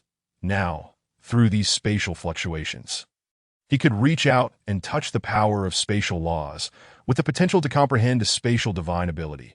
Indeed, it was a double joy, filled with delight. Su Ziki recognized the rarity of the opportunity to grasp a spatial divine ability. Should he miss this chance, it would undoubtedly be a significant regret in his life. It is worth noting that, across the entirety of the primordial world, aside from the future saints, few possess any spatial abilities. The barriers of space within the primordial realm are exceedingly profound, making it challenging even for quasi-saints to break through, let alone touch upon the laws of space. The laurel flowers gifted by the laurel tree would prove invaluable. Aided by the laurel flowers, he felt 100% confidence that Su Ziki immediately retrieved the laurel flowers and consumed them, that he could sense the spatial fluctuations around him intensifying, until at last he could connect with the laws of space. As he delved into the understanding of spatial laws, he felt as though he had entered an entirely different realm. The laws of space imparted upon him a profound sense of shock, an enigmatic allure, and an unfathomable depth, rendering him acutely aware of his own insignificance. The realm in which Su Ziki found himself became increasingly bizarre, with the laws of space oscillating between tranquility and tempestuousness. It was as if he had transcended the primordial world, entering an entirely different dimension. After centuries of contemplation, the space surrounding Su Ziki returned to normalcy, as though nothing had ever transpired. Merely a few hundred years had passed. Yet the efficacy of the laurel blossom was undeniably formidable. Without it, he might have needed tens of thousands, or even hundreds of thousands of years, to achieve success. Su Ziki mused with a sense of gratitude. Indeed, Su Ziki had comprehended the laws of space. successfully acquiring a spatial divine ability known as spatial leap. As the name suggests, this power enabled him to transport himself from one location to another, with the distance of the transportation being directly proportional to the magical energy he expended. Since he had just mastered this divine ability, the destination for his teleportation remained unknown. However, with practice, he would gain control over the specific locations of his jumps. For him, there was no fear of being transported into perilous or desperate situations, for not long ago, he had obtained the innate treasure, the Chaos Bell, on the Sun Star, in addition to several supreme defensive artifacts he already possessed. With these unparalleled treasures, he believed himself secure. Before the Tao ancestor Hongjun attained sanctification, no one could threaten his life. Even the so-called God-slaying spear, reputed to be capable of wounding saints, no longer instilled in him a sense of dread. Prior to acquiring the Chaos Bell, he might have harbored some reservations. Now, he regarded the God-slaying spear with indifference. It could be said that he could traverse any corner of the primordial world at will. With the spatial divine ability at his disposal, he thought, why not experience it now? After all, there were no saints present, thus no one or nothing could harm him. However, he couldn't possibly be so unfortunate as to be teleported right beside those few quasi-saints. He jested to himself as he activated the spatial leap. In the next chapter, a small plot awaits, which I hope you will enjoy.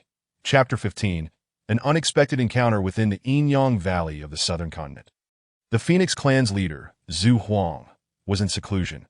Originally leading her army to subjugate the unyielding tribes, she unexpectedly entered a state of harmony between heaven and man, resulting in a tremendous surge of magical energy within her. Approaching a breakthrough of her cultivation bottleneck, to avoid disrupting her plans, Zhu Huang temporarily entrusted the army to the Grand Elder Zhuke.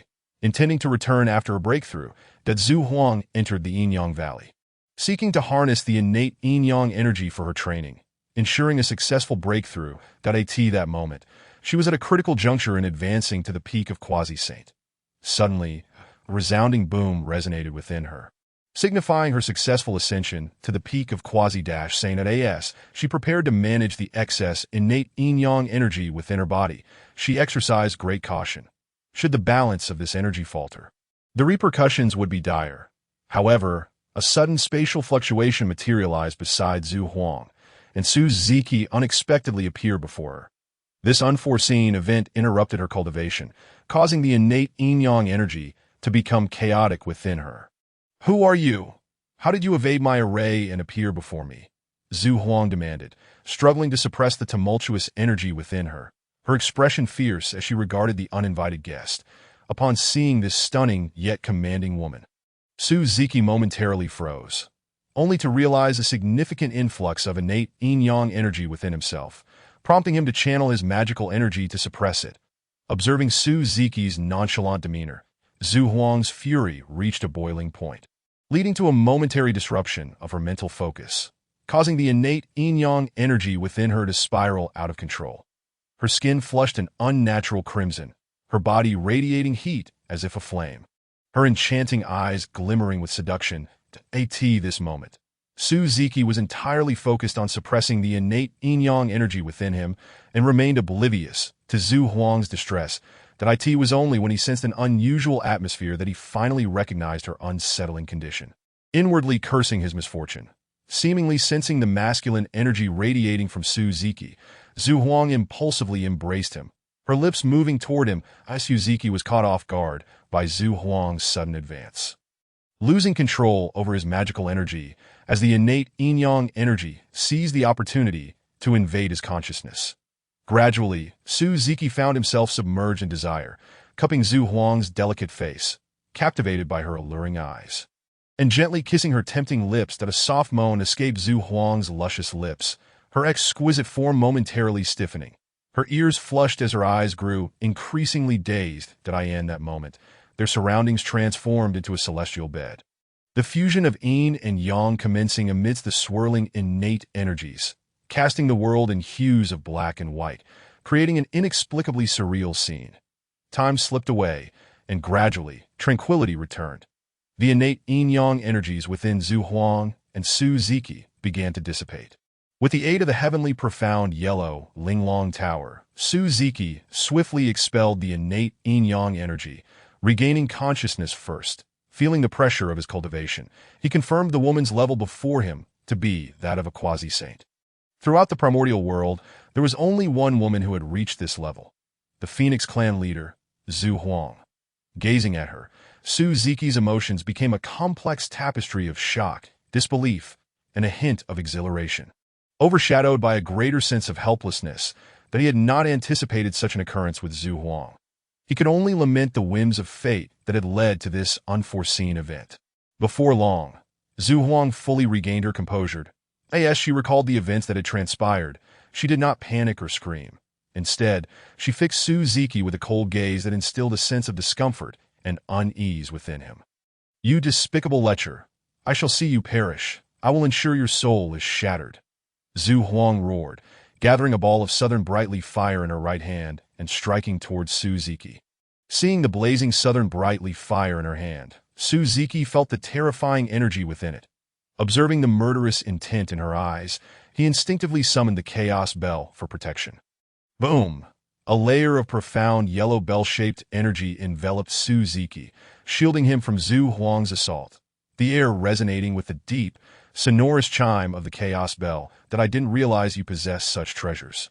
However, no amount of artifacts will save you. Today, you are destined to die at my hands. Zhu Huang's fury intensified upon seeing Su Ziki sheltered by the bell, and she unleashed the southern bright-leaf fire sword. Imbued with the scorching flames, toward him, Su Ziki felt the deathly aura emanating from the approaching sword. He realized, regardless of the circumstances, I must retain her. I cannot allow her to perish amidst the calamity. Otherwise, if I cannot even protect my own woman, what purpose does my cultivation serve? I might as well embrace death. In the throes of despair, Su Ziki was suddenly jolted awake as he discovered a tremendous energy surging from his dantian, coursing through his body and causing him discomfort. This energy was the primordial yin of the ancestral phoenix. It was overwhelmingly vast, far beyond what I could refine in a short time. This place is unsuitable for seclusion. Since I have arrived at the East Sea, I shall return to Taichu Immortal Island to devise my plans. Having spent so many years outside, it is time to return and take a look. Leaning on the Chaos Bell, Su Ziki temporarily suppressed the ancestral phoenix's primordial yin energy and soared swiftly toward Taichu Immortal Island, with the cultivation of a peak Great Luo Golden Immortal. Combined with Su Ziki's innate divine ability of Shadow Phase, he traversed the skies above the East Sea without a soul noticing his presence. After several days of relentless flight, Su Ziki finally returned to Taichu Immortal Island. He conducted a general inspection and found that everything on the island remained largely unchanged since his departure. Subsequently, he chose the area with the most abundant spiritual energy on the island to enter seclusion, preparing to refine the ancestral phoenix's primordial yin. Indeed, that energy is extraordinarily immense. It is no wonder it belongs to the realm of quasi-saint. Even though I have only recently broken through the peak of the Great Luo Golden Immortal, refining this energy will propel me to the threshold of quasi-saint. That is a pity that I lack the means to break through. Otherwise, I could attempt to ascend to the quasi-saint realm. In addition to my cultivation increasing, I have also made other unexpected gains. I cannot believe I have obtained it. With that, Su Ziki extended his right hand, and a blazing orb of white flame, known as the South Bright Leaving Fire, appeared instantly in his palm, dancing like a sprite. This South Bright Leaving Fire is the true fire of the ancestral phoenix, which I acquired after merging with it. Gazing at the flame in his hand, Su Ziki fell into contemplation, but he then closed his hand, extinguishing the fire, and temporarily quelled the complex thoughts swirling within him. Stepping out of his cultivation area, he observed everything on the island. Since merging into this island, I have yet to explore it thoroughly. Taking this opportunity, I shall leisurely stroll around the island that Su Ziki gathered his spirits, casting aside his worries, and calm himself to appreciate the island scenery.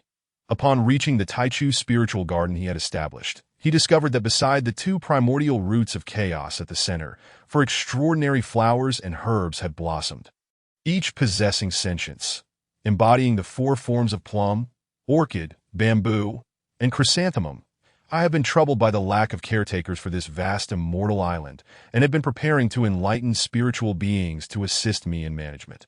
Since I have encountered you four, it seems we are destined. With that, Suzuki employed his enlightenment technique, and soon 4 beams of golden light appeared, signifying their successful transformation into human forms, before Suzuki stood 4 women. After their transformation, the 4 women knelt before Suzuki, saying, "We pay our respects to our esteemed elder. Thank you for assisting us in our transformation. There is no need for such formalities. I see that you 4 have already begun to develop spiritual awareness. Even without my assistance, with your intelligence and innate talents, you would have transformed within a millennium. I have merely expedited the process.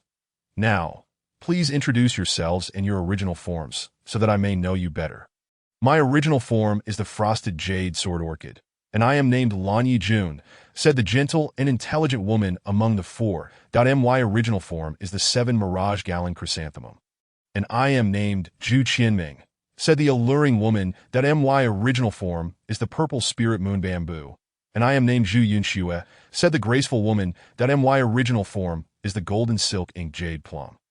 "And I am named Mei Yin Xian," said the pure and lovely woman. In that case, from this day forth, you 4 shall be my personal maidens, assisting me in managing all affairs on Taichu, Immortal Island. I shall now bestow upon you cultivation methods. You must diligently cultivate and not become complacent. 4 beams of white light flew into the foreheads of the 4 women. In unison, they replied, "Thank you, esteemed master, for bestowing us with the cultivation methods, that we shall earnestly follow your teachings and will not disappoint your kindness." Suzuki hastily said, "There is no need to call me master. That title makes me feel aged. From now on, you may address me as young master." "As you command, young master," they replied in unison. "You may enlighten other beings to assist you. After all, Taichu Immortal Island is vast, and relying solely on the 4 of you is insufficient. For now, that will suffice. You may withdraw. I have matters to attend to." That Suzuki waved his hand dismissively, turning his back to the 4 women. "Understood." The 4 women turned and exited the Taichu spiritual garden. After their departure, Suzuki approached the 5 needle pine and bitter bamboo, pondering that if it weren't for the laurel tree, he would have been unaware of their consciousness. In honor of the laurel tree, I shall assist you in restoring your awareness now. He retrieved a significant amount of soil imbued with chaotic essence from his spatial ring and buried it at the roots of the 5 needle pine and bitter bamboo. Soon, the 2 primordial roots began to tremble incessantly as abundant spiritual energy surged around them. This phenomenon persisted for quite some time before settling down, yet their consciousness had not awakened. Suzuki probed with his divine sense, and sensed that their awareness had indeed been restored. But they had yet to awaken. It seems they were gravely injured in the past. Their original consciousness has perished, yet they have somehow reformed awareness. Additionally, there remains much chaotic essence in the soil beneath them that they have yet to fully absorb. Given this situation, I cannot assist them further. I must wait for them to awaken on their own. Chapter 17. Delivering Teachings. Observing their conditions, I can now conjecture the state of the Bodhi tree and the grass immortal fruit tree. Why do they possess their own consciousness and the ability to cultivate, ultimately transforming into human forms? They must have been the most severely injured, causing their original consciousness to perish, yet they somehow reformed awareness under certain circumstances.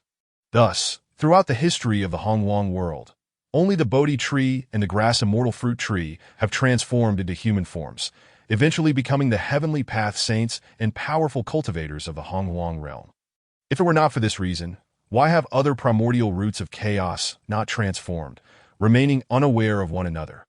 Suzuki stood in the Taichu spiritual garden, meticulously analyzing that it is no wonder that the quasi-saints, Kunti and Zenyuanzi, who also transformed from primordial roots of chaos, behave like strangers, lacking any interaction. In the future, Kunti will even forge the supreme, innate spiritual treasure, the 6 roots of purity bamboo, from the bitter bamboo, which is a true betrayal among brothers. Suzuki had returned to Taichu Immortal Island for over 10,000 years, and under the management of the 4 close maidens, Mei, Lan, Zhu, and Zhu, the island had become orderly and thriving.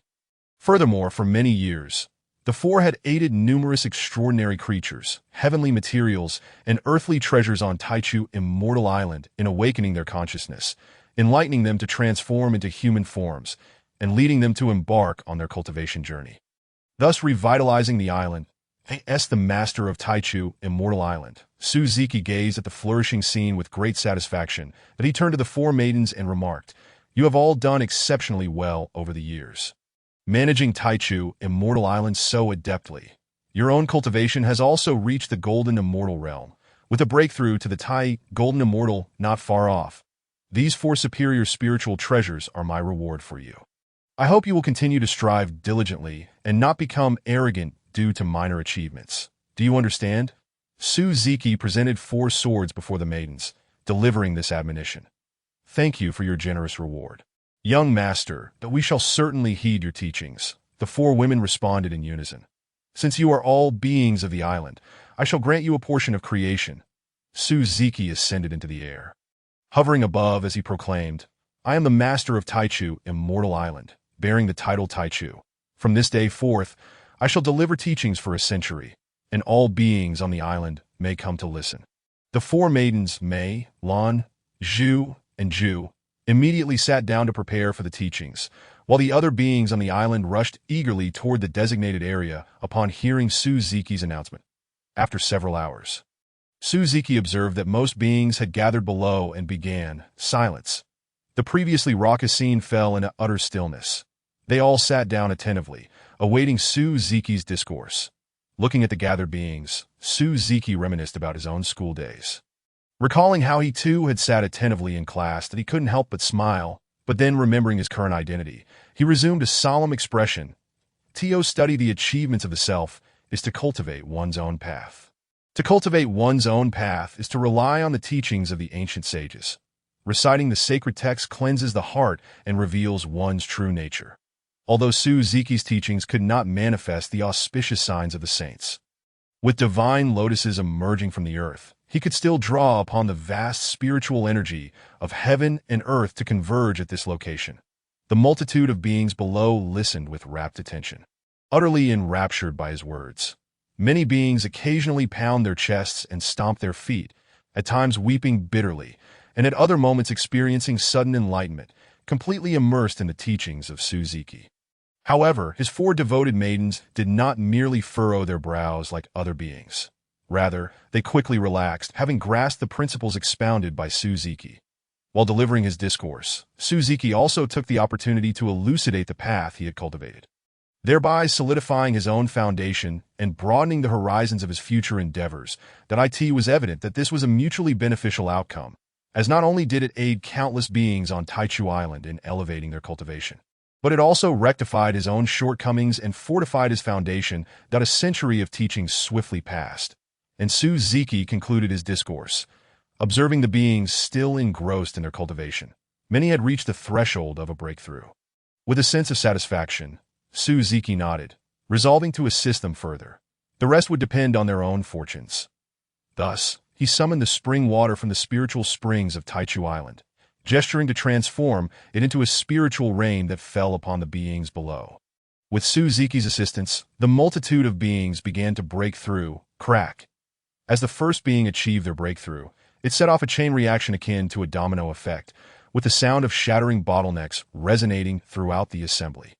This grand breakthrough celebration continued for a year, and after the final being successfully broke through, all the beings below united in gratitude, declaring, "We thank the Lord of Taichu Island for his grace." Upon hearing their heartfelt thanks, Suziki smiled and nodded, saying, "Now that a century of teachings is concluded, you may disperse." With that, Suziki vanished before the multitude, reappearing beside the four maidens, praising, "Well done, you have all successfully transcended to the realm of Tai Jinxian. It seems my efforts in nurturing you have not been in vain. Your potential and talents are commendable even in the vastness of the primordial world, and I have great expectations for your future achievements." The four maidens humbly replied, "Young master, you flatter us.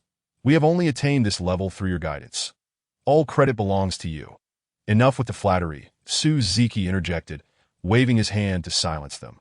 "I am here to inform you that I shall soon depart from Taichu Island. Until my return, This place will be entrusted to your management. That Suziki produced a jade token from his robe and presented it to the four maidens, stating, "If anyone attempts to cause trouble in my absence, and you find yourselves unable to quell it, use this token. With it, you can command the formations of Taichu Island to suppress any foes. Once employed, even a master of the Deluo Jinxian realm will be subdued by the formations. Therefore, you must safeguard this token diligently. Losing it would result in dire consequences."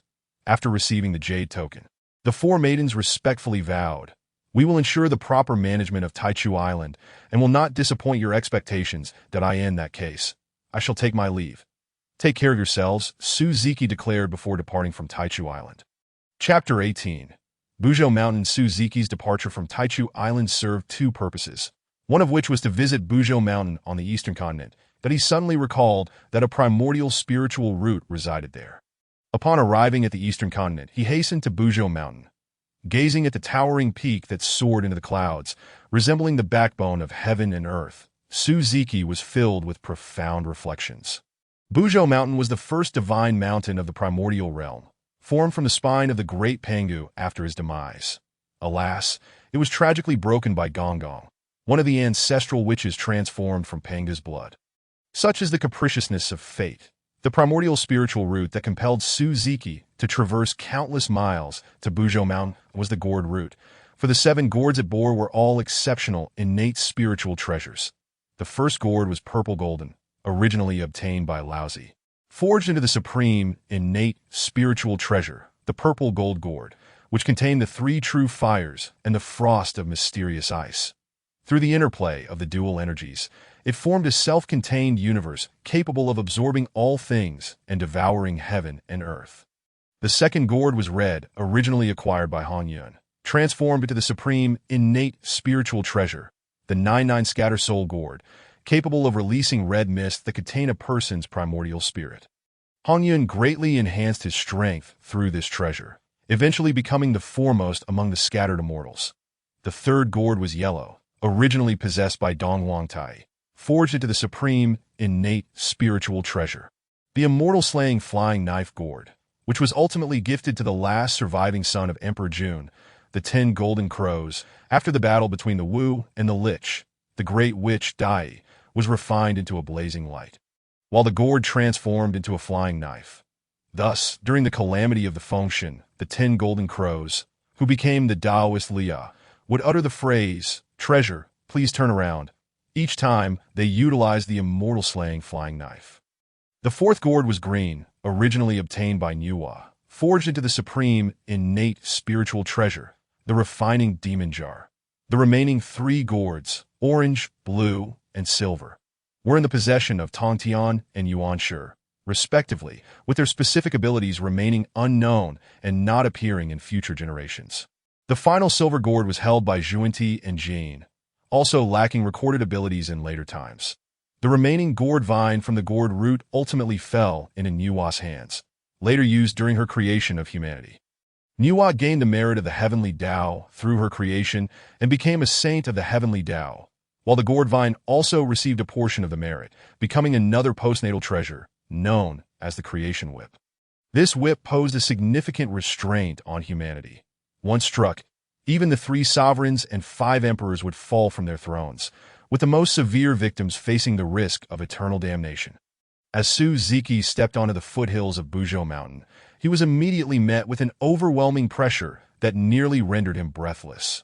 Fortunately, his physical form had grown strong, and although he could not rival the 12 ancestors, he was still considered formidable within the primordial realm.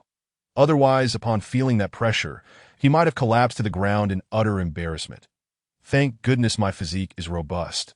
Otherwise, I would have fallen flat on my face," which would have been utterly humiliating, Suzuki remarked with relief. "This pressure is truly terrifying. However, with the Chaos Bell now in my possession, this pressure poses no threat to me. From now on, Buzhou Mountain shall be as familiar as home, allowing me to come and go freely. Ding dong." The heavy chimes resonated, and the oppressive force around Suzuki dissipated, alleviating the burden he felt. It seemed that he had surmised correctly, upon sensing the familiar aura of the Chaos Bell.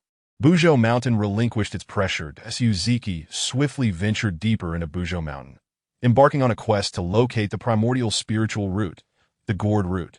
Before long, he encountered the exceptional innate spiritual root, the banana root, which bore leaves embodying the four elemental attributes of water, fire, wind, and thunder. Each leaf was a superior innate spiritual treasure.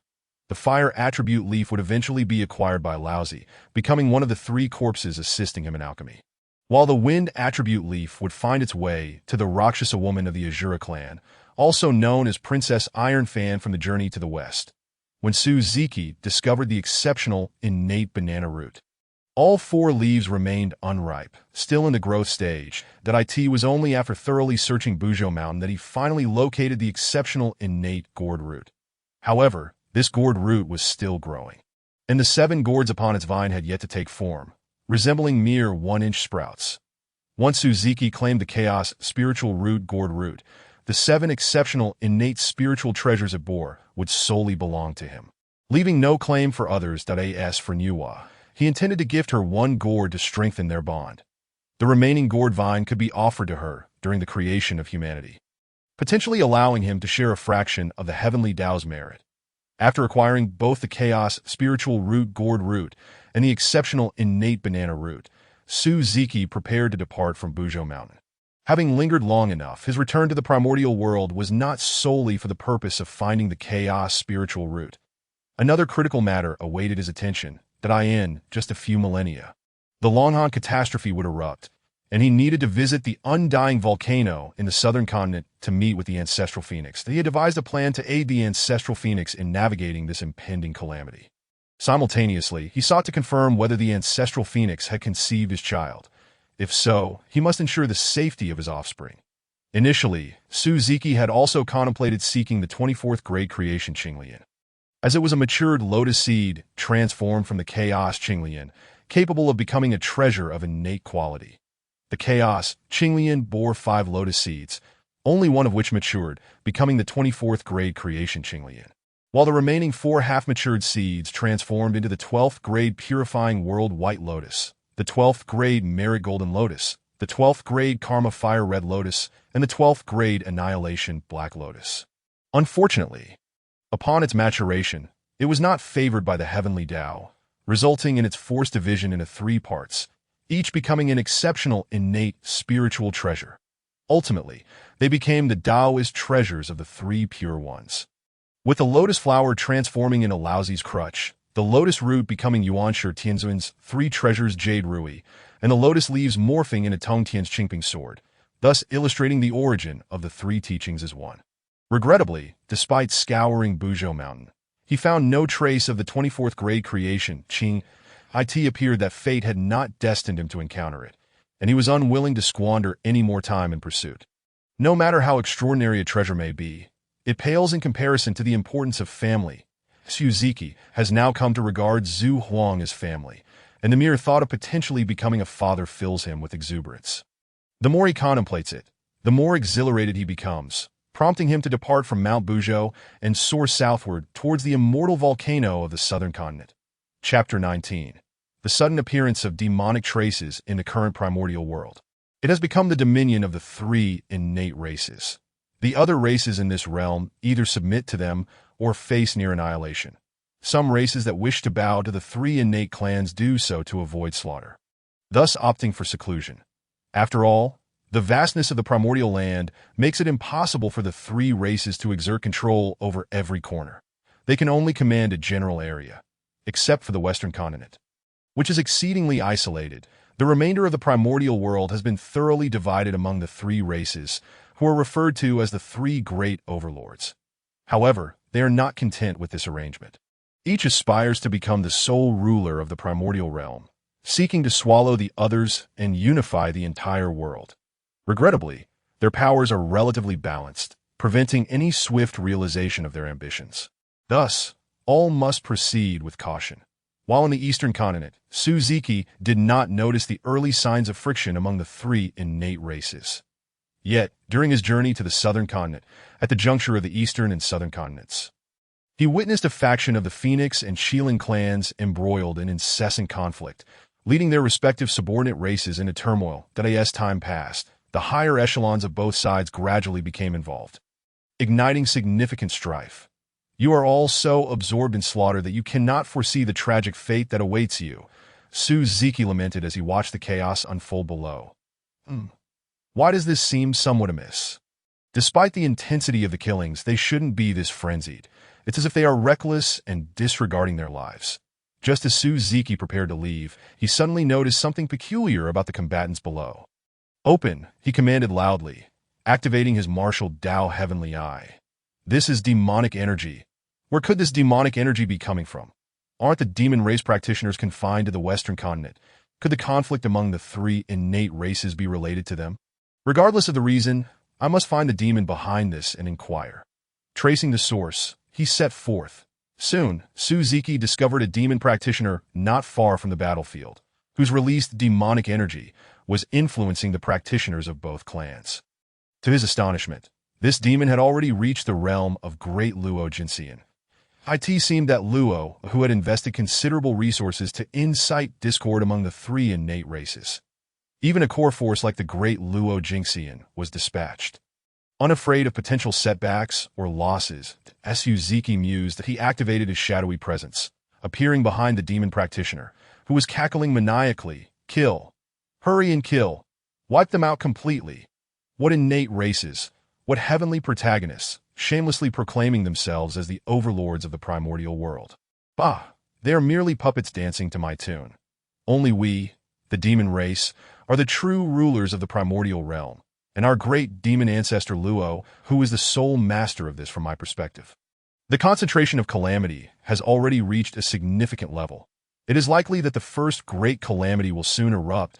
It seems I can no longer procrastinate. The time has come to meet the ancestral phoenix and clarify all matters. Subsequently, Suzuki exuded his aura and flew to the foot of the immortal volcano. The guard stationed at the entrance of the immortal volcano suddenly sensed an unfamiliar presence and shouted, "Who goes there?" Before the guard could finish his sentence, they witnessed the clan leader suddenly appear before them. "That we pay our respects to the clan leader," the guard said respectfully. "You may all leave. I can handle things from here," the ancestral phoenix replied calmly. "That you command." Once the others departed, the ancestral phoenix and Suzuki locked eyes, gazing at each other for an extended period. "You dare to appear before me. Do you not fear that I might kill you?" The ancestral phoenix broke the silence, her expression complex as she looked at Suzuki. "You wouldn't," Suzuki smiled and responded, "that if you intended to kill me, you would have acted when you first appeared, rather than now. Moreover, I can see no hint of murderous intent in your eyes." The ancestral phoenix hesitated for a moment. "Then why have you come here? What happened before was merely an accident. We have no connection," that Suzuki, with a serious demeanor, looked at the ancestral phoenix and said, "If I told you that I came here to save you, would you believe me? Ridiculous." As the leader of one of the three innate clans, standing at the pinnacle of the primordial world, and now having reached the peak of the quasi-saint realm, who could possibly kill me? Furthermore, what could someone as weak as you rely on to save me? The ancestral phoenix regarded Suzuki with pride. That's so. Do not tell me that as a peerless powerhouse at the quasi-saint level, you have not noticed the impending danger above you. You should understand how perilous that is. That if I am here, it signifies that I possess a method to rescue you." Suzuki pointed to the calamity aura in the sky. Speaking solemnly to the ancestral phoenix, the ancestral phoenix fell silent. "That if you can trust me, then heed my words. You must come with me. There is something you need to know."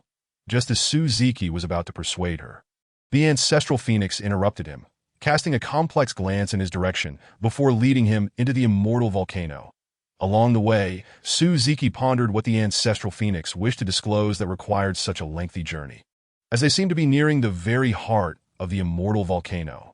Eventually, the ancestral phoenix brought Suzuki to the center of the immortal volcano, stopping beside a spirit pool covered by a gathering spirit formation.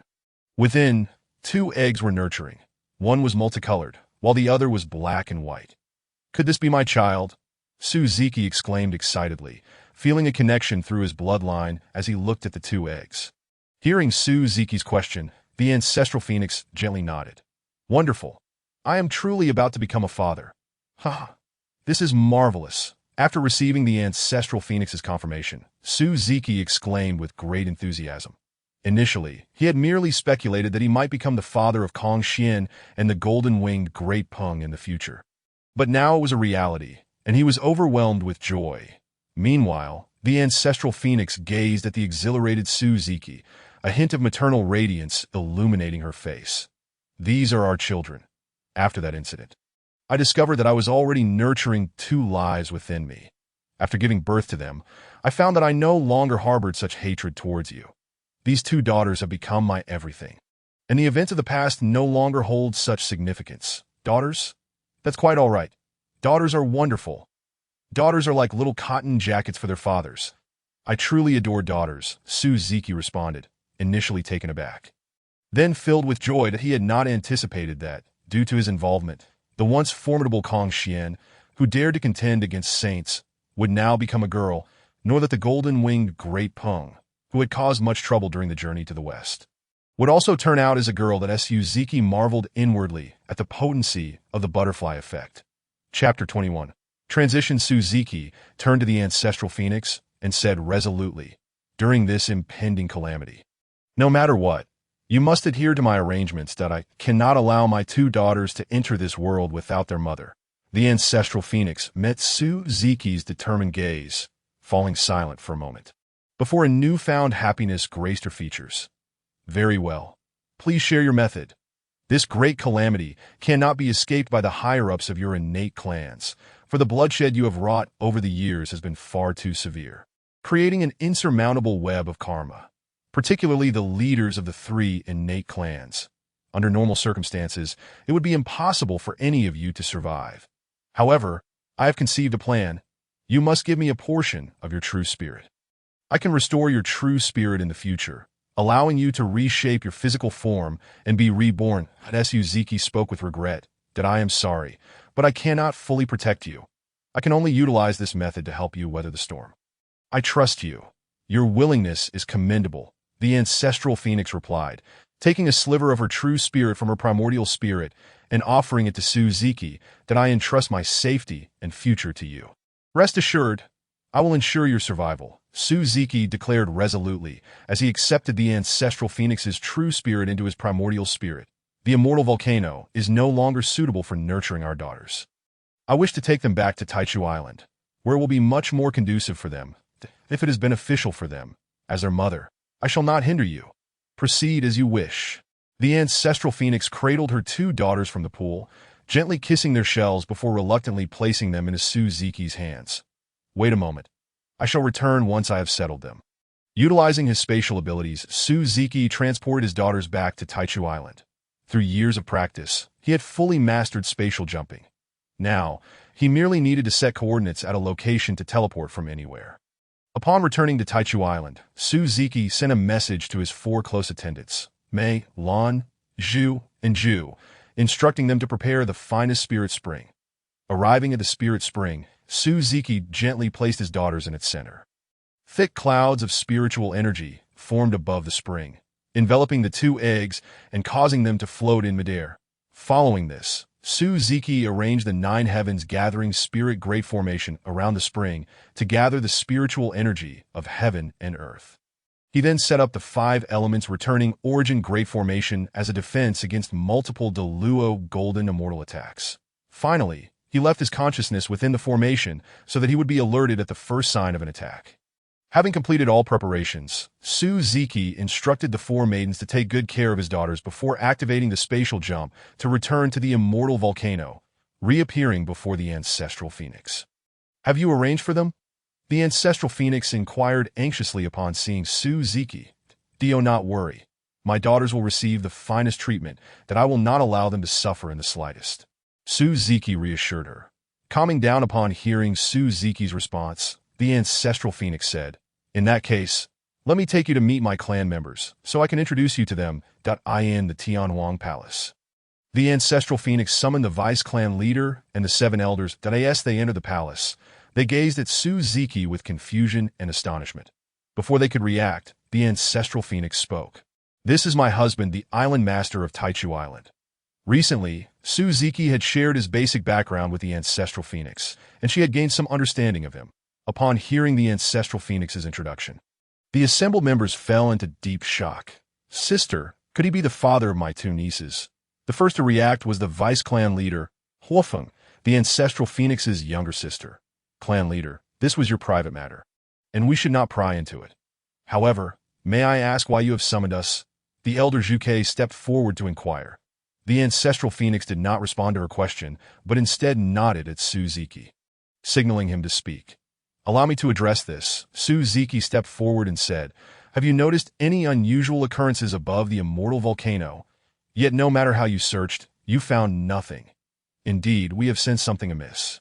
Those with higher cultivation can perceive it more clearly, and the clan leader is well aware of this. However, despite our efforts to investigate, we have found no clues that do you know what it is. Elder Zhuke replied. The gathered members looked towards Suzuki, awaiting his answer. This is none other than the impending great calamity, he began, but before he could continue, the skies above began to rage violently. Interrupting him, did I ask this a warning to me? Suzuki spoke softly. Previously, when he revealed the matter of the boundless calamity to Zhu Huang, the heavenly Tao had already sensed it, considering his merits in the creation of the world. It refrained from holding him accountable. However, this time, as he prepared to disclose the truth to so many people, the heavenly Tao could not help but issue a warning to Suzuki, forbidding him from uttering anything further regarding the boundless calamity. What just happened? The Fire Phoenix inquired with some confusion, and Suzuki shook his head helplessly, stating, you have all witnessed what transpired just now. For certain reasons, I can no longer elaborate on your questions. I can only advise you to refrain from further bloodshed and to find a way to alleviate the karmic burdens upon yourselves as soon as possible. This is all I can convey at present. You should heed the commands of your clan leader from here on out.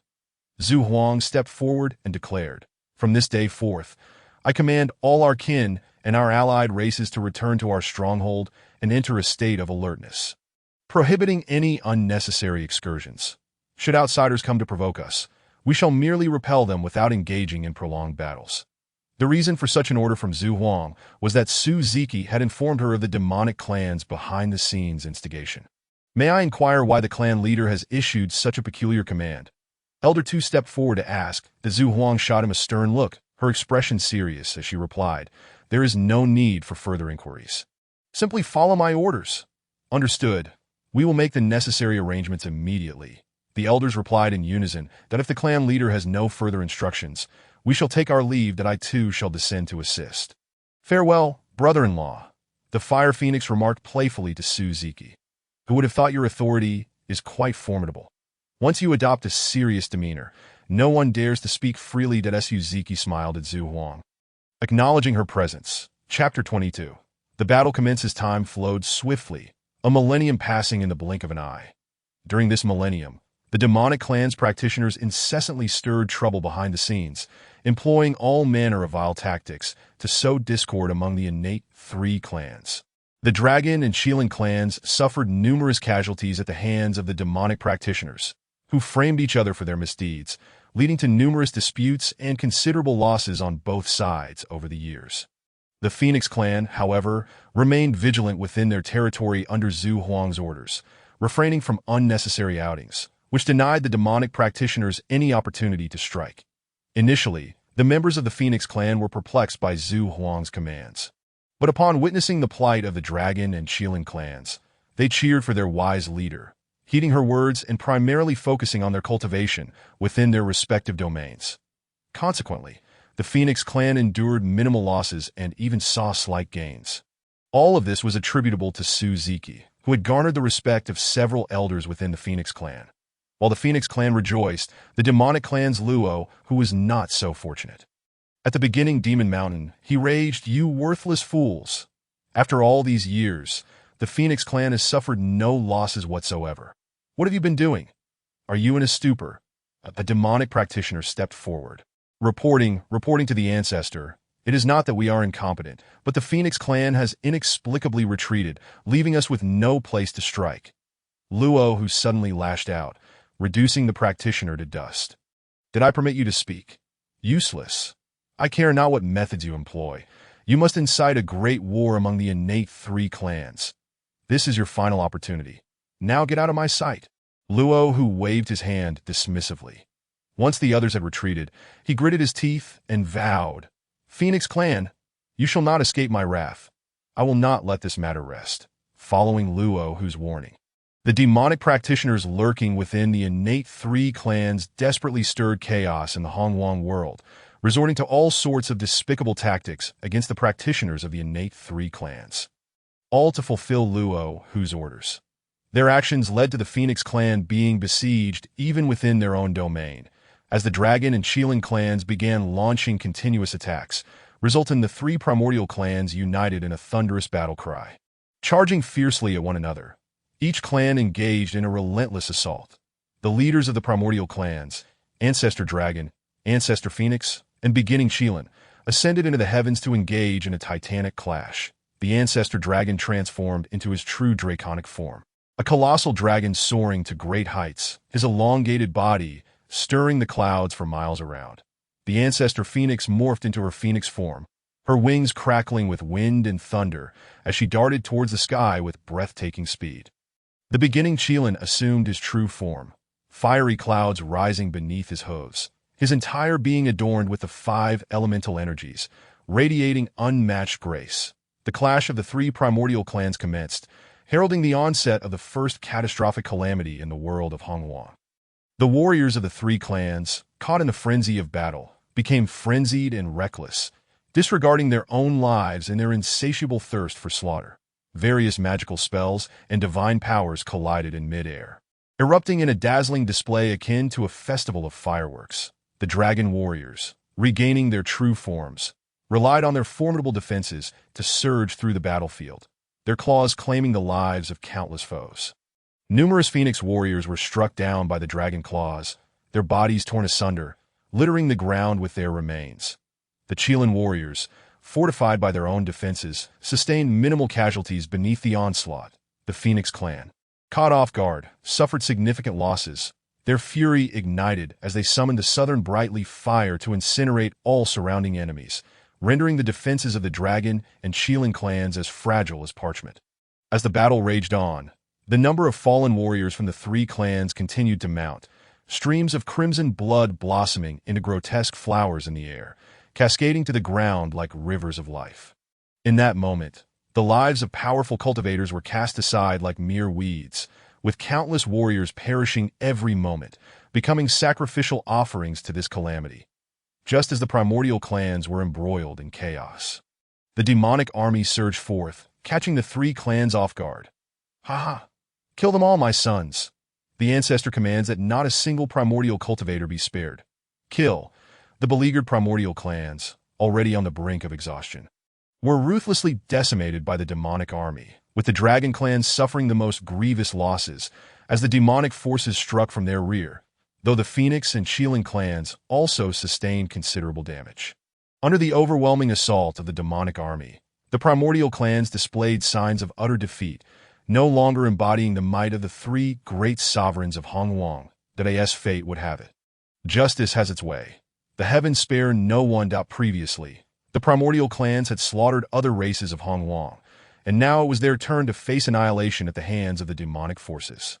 While the demonic army wreaked havoc upon the primordial clans, the leaders of the three clans were locked in a fierce duel high above the heavens. Possessing peak quasi-saint cultivation, they unleashed their full might upon one another without holding back. Countless magical forces collided, releasing waves of tremendous energy that trembled the very heavens of Hongwang. Just as they were immersed in battle, the demon ancestor, Luo Ho, who had long been lying in ambush, suddenly brandished the god-slaying spear and launched a surprise attack. Among the leaders, the Ancestor Dragon and Beginning Qilin were caught off guard and wounded, while the Ancestor Phoenix managed to evade serious harm. Having received prior warning from Su Ziki, remaining ever vigilant against Luo Ho's ambush, Ancestor Phoenix, though you dodged my god-slaying spear, you and these two useless beings have battled for quite some time. You must be nearing your limit. Haha, regardless, today shall be your three's day of reckoning, and it will also mark the demise of your primordial clans. Once I slay you, my army will annihilate your kin, and this realm shall belong to me. the demon ancestor Luo Ho. Ha! Luo Ho laughed maniacally, gazing at the beleaguered leaders of the primordial clans. Despicable villain, ambushing us when we are unprepared. The ancestor dragon had yet to finish his words when Luo Ho charged forth. Why waste breath, die? The ancestor phoenix and beginning Qilin sprang into action to assist the ancestor dragon. However, the trio was already fatigued from their prior battle, and with the ancestor dragon and beginning Qilin further weakened by Luo Ho's ambush, they struggled to defend against the onslaught of the demon ancestor. To end the fray, their bodies were continually marred by new wounds, even though the ancestor dragon and beginning Qilin possessed formidable physical defenses. They felt as fragile as parchment before the god-slaying spear, which pierced through them with ease. Although they fought back valiantly, their attacks were thwarted by Luo Ho's 12th rank Annihilation Black Lotus. Had they been at their peak strength, Luo Ho would not have dared to challenge them in a 1-on-3 scenario, as none could decisively overpower the others at the same quasi-saint pinnacle, given that their treasures were of similar caliber. After a prolonged struggle, the ancestor dragon's draconic form was riddled with dozens of wounds from the god-slaying spear. Were it not for this despicable villain ambushing us in our weakened state, with our combined strength, we would never have been reduced to this. A sense of bitterness washed over him. How could the esteemed leader of the Dragon Clan, one of the 3 sovereigns of the Hongluang world, find himself in such a state? Coughing up a mouthful of blood, the ancestor dragon's eyes burned with resolve as he fixed his gaze on Luo Ho. You vile scoundrel, even if I perish, I will ensure you do not escape unscathed. Prepare to accompany me in death. The ancestor dragon unleashed the dragon pearl, containing the entirety of his quasi-saint pinnacle power. With the dragon pearl in hand, he surged towards Luo Ho. Boom! A terrifying explosion unleashed a tempestuous wave, shaking the entire Hongluang world with the energy generated by the ancestor dragon's self-detonation. Soon, Luo Ho emerged from the chaos, severely injured but not mortally wounded, shielded by the 12th rank Annihilation Black Lotus. Observing Luo Ho's condition, the ancestor phoenix and beginning Qilin exchanged knowing glances, nodding in agreement as they soared towards Luo Ho to self-detonate, unwilling to succumb to humiliation at his hands, seeking to take him down with them. Boom! Boom! The 2 explosions resonated almost simultaneously, their destructive power surpassing the earlier detonation, fracturing the surrounding terrain in many places. The terrifying blasts in the heavens unleashed shockwaves that scattered the demonic army below, resulting in significant casualties among the demon cultivators. Clan leader. The remaining primordial clan warriors sensed the auras of their leaders and realized their leaders had fallen, filling their hearts with despair. Anger surged within them. The once despondent spirit rekindled. How dare the demonic clan murder our leader? We shall not let this go unpunished, even if it costs us our lives. For our leader's vengeance, kill, with hearts ablaze with rage. The primordial clan warriors charged once more into the fray against the demonic army, fighting with renewed fervor, determined to self-detonate and take as many demon warriors down with them as they could. Chapter 24. Annihilation of the Demons in the Heavens.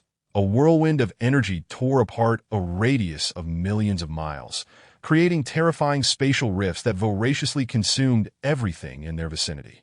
The energy unleashed by the self-detonation of the ancestor phoenix and beginning Qilin gradually dissipated, and the spatial rifts began to close, restoring the initial state of the surroundings that a figure emerged from the explosion's epicenter, revealing Luo Ho in a disheveled state, his body battered and bruised, a mere shadow of his former self. You think you can take me down with you? The primordial clans will cease to exist from this day forth. I shall slaughter every last one of your kin, repaying you for your hospitality. Luo Ho cackled ominously, just as he prepared to return to the demonic army and lead the slaughter of the remaining primordial clansmen. He suddenly sensed another aura of peak quasi-saint power. Damn it, who is this? How dare they interfere with my plans? You shall pay for this. I will remember you. Reluctantly abandoning his prior intentions, he forsook the demonic army and swiftly departed. Returning to the western continent, the sudden appearance of the peak quasi-saint was none other than Dao ancestor Hongjun, whose presence had startled Luo Ho. After arriving on the battlefield, he glanced at the direction from which Luo Ho had fled, then turned to cast a fleeting look at Su Ziki, who was not far behind. Upon noticing Su Ziki, who stood upon the 12th rank pure world White Lotus, with the heavenly merit treasure, the heavenly yellow Linglong Tower. In one hand and the heavenly merit treasure, the Hongming cosmic ruler, in the other, as well as the primordial treasure, the chaos bell, hovering beside him. Hongjuan's lips twitched slightly before vanishing from sight, as Suziki had initially prepared to ambush the severely wounded Luo Ho to avenge the Ancestor Phoenix. But unexpectedly, Luo Ho had been frightened away by Hongjuan's powerful aura. Watching Hongjun disappear, Suziki felt a surge of pent-up rage with no outlet, and thus he began to absorb the remnants of the Ancestor Phoenix's true spirit that lingered in the aftermath of her self-detonation, integrating them into his own primordial spirit, significantly enhancing the essence of the Ancestor Phoenix within him. This feeling of helplessness was both a first and a last, as Suziki recalled the moment the Ancestor Phoenix had charged towards Luo Ho for her self-detonation. Uttering a phrase that lingered in his heart, one that he could not forget, causing tears to well in his eyes, the Ancestor Phoenix had turned to Suziki and said, "Farewell, my husband. Take good care of our child. I love you." At that moment, Suziki could no longer contain his rage and longed to confront Luo Ho with all his might. His heart and mind were in tumult, his breath somewhat uneven, which was why he was detected by Hongjun. After absorbing the true spirit of the Ancestral Phoenix, Suziki, consumed by anger, frantically channeled the power within him and charged towards the demonic army below. The one-spirited demonic forces were utterly routed by the grief-stricken innate three clans, who continuously self-destructed, inflicting severe losses upon the demons, that as they sensed their ancestor had departed. They were preparing to retreat from this madness when a thunderous roar erupted from the heavens. "You shall all perish." Boom bang! The attacks of the Hongming measuring ruler and the chaos bell struck the demonic army, unleashing billions of dazzling rays and an endless torrent of scorching waves that swept through the ranks of the demons.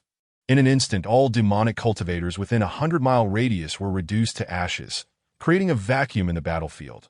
The sudden assault left all present in shock. A single strike had annihilated a vast number of demonic cultivators, and they all turned their gaze towards the furious Suziki hovering in the sky. They were engulfed in profound astonishment, their pupils constricting to pinpricks, their faces betraying an indelible surprise. That is the husband of the clan leader, the master of Taichu Island. Who would have thought he possessed such power? Lamented Juke, the last remaining elder of the Phoenix clan. After this war, the innate three clans suffered grievous injuries, with only one high-ranking member remaining.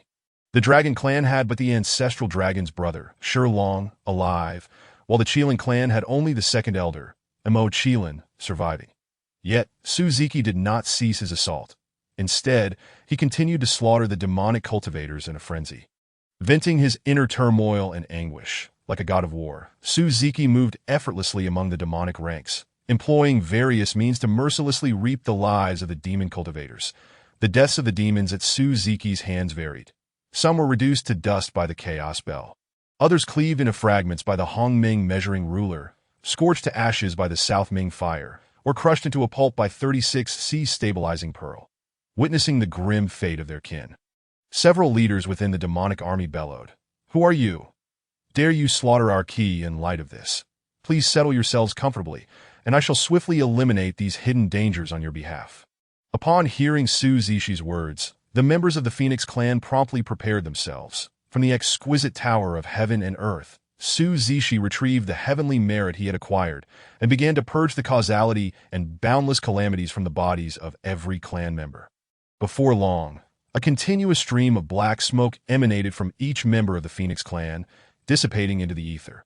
When the last trace of smoke vanished from the final clan member, it signified that the hidden dangers within them had been entirely eradicated. After assisting the Phoenix clan, Suzishi was left with merely a fraction of the heavenly merit, just enough to aid in the cleansing of boundless calamities for his ancestral Phoenix. Thus, the heavenly merit he had garnered during the cataclysm of Longhan had been completely expended. Initially, Suzishi had intended to use the heavenly merit to enhance the innate qualities of his two daughters, who were still in gestation, but with the merit now depleted, he had no choice but to temporarily abandon that thought.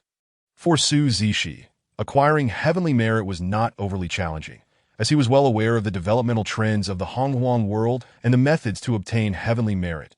For example, the impending conflict between the demonic clan, Luo Hu, and the Taoist ancestor, Hong Jun, presented another avenue for obtaining heavenly merit. Moreover, Su Zishi had already resolved that regardless of whether Hong Jun would invite him to assist in eliminating Luo, he would participate nonetheless. His motivations extended beyond mere heavenly merit. It was also to avenge his ancestral phoenix, that he yearned for retribution against Luo Hu, and this demonic conflict was a timely opportunity. Not only could he achieve vengeance, but he could also receive a portion of heavenly merit as a reward, a most fortuitous arrangement. Chapter 26. Invitation in the aftermath of the Longhan Cataclysm. The Hongwang world returned to a rare state of peace. During this period, Su Zishi found himself shuttling between tasks, whether managing the affairs of the Phoenix clan or returning to Tai Chi Immortal Island to visit his daughters. He had initially intended to meet with the sisters, Shi He and Chang Shi, on the Moon Star, but after some calculation, he discovered that they had yet to reach their transformation phase, which would require another 10,000 years. It was during this time that all primordial beings would emerge, and he planned to visit the western Kunlun Mountain to enhance his rapport with the Queen Mother of the West. Aiming to win her favor, for she was the wealthiest entity in the Hongwang world, that Su Zishi had traversed the Hongwang world for countless millennia before acquiring 3 chaos spirit roots, while the Queen Mother of the West had been born with 2. In addition to a supreme innate spiritual pool and numerous innate treasures, she epitomized the pinnacle of existence, possessing an inherent foundation that surpassed all other beings in the Hongwang realm from the moment of her birth. No one could rival her in this regard. Both Hong Jun and Su Zishi sought their own paths, whereas the Queen Mother was endowed with her advantages from birth. Should he become her partner, he could only imagine how much effort he would save in his pursuits. Of course, this was merely a fleeting thought. Su Zishi was not interested in her possessions, but rather in her as an individual, just as Su Zishi was preparing to return to Tai Chi Immortal Island to visit his daughters. A guard approached to report that a person claiming to be Hong Jun wished to meet with him. Initially taken aback, he swiftly regained his composure, reflecting, "Last time was but a hurried glance. This time, I shall take the opportunity to witness the future first sage, the Taoist ancestor Hong Jun, and his demeanor in full. Please invite him in," Su Zishi instructed the guard that in a short while. An old Taoist with an ethereal presence entered the Tianhuang Hall. Upon seeing Su Zishi, he smiled warmly, saying, "Young friend, it is a pleasure to meet you today. You are indeed a paragon of youthful talent. Your reputation for vanquishing demonic practitioners has spread throughout the Hongwang world, and everyone is discussing your heroic deeds. Senior, you flatter me that I am still far from your esteemed stature, that I wonder what brings you here today. If there is any way I may assist you, I would be more than willing." Su Zishi responded enthusiastically, perceiving in Hong Jun a beckoning promise of heavenly merit upon hearing Su Zishi's words. Hong Jun's eyes sparkled with delight. "Since you are so forthcoming, I shall be direct that I am preparing to invite several friends to jointly combat the Western Luo, who did I wonder if you would be willing to join us. May I inquire which esteemed individuals you have invited to accompany you, senior?" Su Zishi asked Hong Jun. "I have already invited 3 formidable allies, my dear friends, the ancestor of heaven and earth, the ancestor of the 5 elements, and the ancestor of yin and yang." Hong Jun replied with a smile. "You are the final member of my invitation, that I gladly accept, that I share a deep-seated enmity with that demonic Luo who. And this opportunity aligns perfectly with my desire for vengeance. Pray tell, senior, when do you intend to journey to the Western continent?" Su Zishi promptly agreed to Hong Jun's invitation, preparing to join him in the hunt for Luo Hu, not only to obtain heavenly merit, but also to avenge his ancestral phoenix. "Excellent. I have arranged to meet with my 3 friends in 10,000 years at my Taoist temple in the eastern Kunlun Mountain. I shall take my leave for now," Hong Jun said, departing from the eternal volcano after receiving Su Zishi's affirmation. After Hong Jun's departure, Su Zishi fell into contemplation. The ancestor of heaven and earth, the ancestor of the 5 elements, and the ancestor of yin and yang. Surely they were the remnants of the chaos demons, transformed into their current forms. After their joint endeavor to eliminate Luo, who there had been no news, they likely perished in that great battle. Was this outcome merely coincidental? All those who transformed from the remnants of chaos demons, apart from Hong Jun and Yang Mei, who remained in the Hongwang world, had met their demise. Even the remnants of the chaos demon ape had split into 4, losing their original chaotic essence. Was this the design of the heavenly Tao? I wonder whether joining this endeavor is a blessing or a curse that Suzushi pondered, then resolutely declared, regardless of whether traps or schemes truly exist, with the treasures I possess, no one but a sage can harm me. Even if there are traps, my martial Tao heavenly, I will surely reveal them, and I also possess spatial divine abilities to facilitate an easy escape.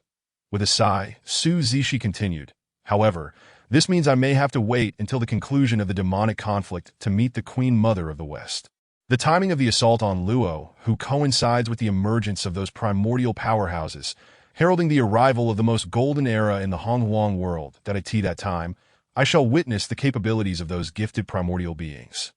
10,000 years swiftly passed, and as the appointed time with Hongjun approached, Suzushi navigated the 12-petal pure world White Lotus towards Kunlun Mountain. As he neared Kunlun Mountain, he gazed at its vast expanse and felt as insignificant as a mere speck of dust.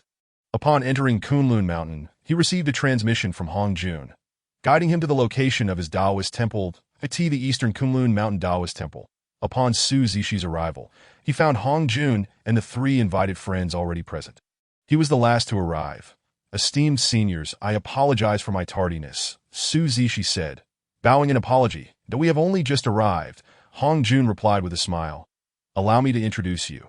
This is the ancestor of heaven and earth. And this is the ancestor of yin and yang. And finally, the ancestor of the 5 elements. These 3 are my cherished friends. This young friend is the one leading the 3 primordial clans in the campaign against the demonic forces. Suzushi, Hongjun continued. This time, as we venture to the western continent to confront Luo, we shall rely on him to fend off Luo, whose minions.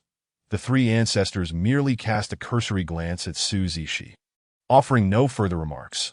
Observing the cool demeanor of the ancestor of heaven and earth, the ancestor of yin and yang, and the ancestor of the 5 elements, Suzushi refrained from forcing familiarity and instead engaged in conversation with Hongjun, learning that all 3 were at the late-stage quasi-saint level.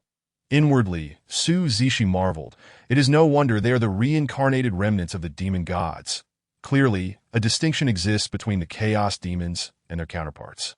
While Luo, Hu, and Hongjun have reached the pinnacle of quasi-saint, these 3 barely scrape the late-stage quasi-saint.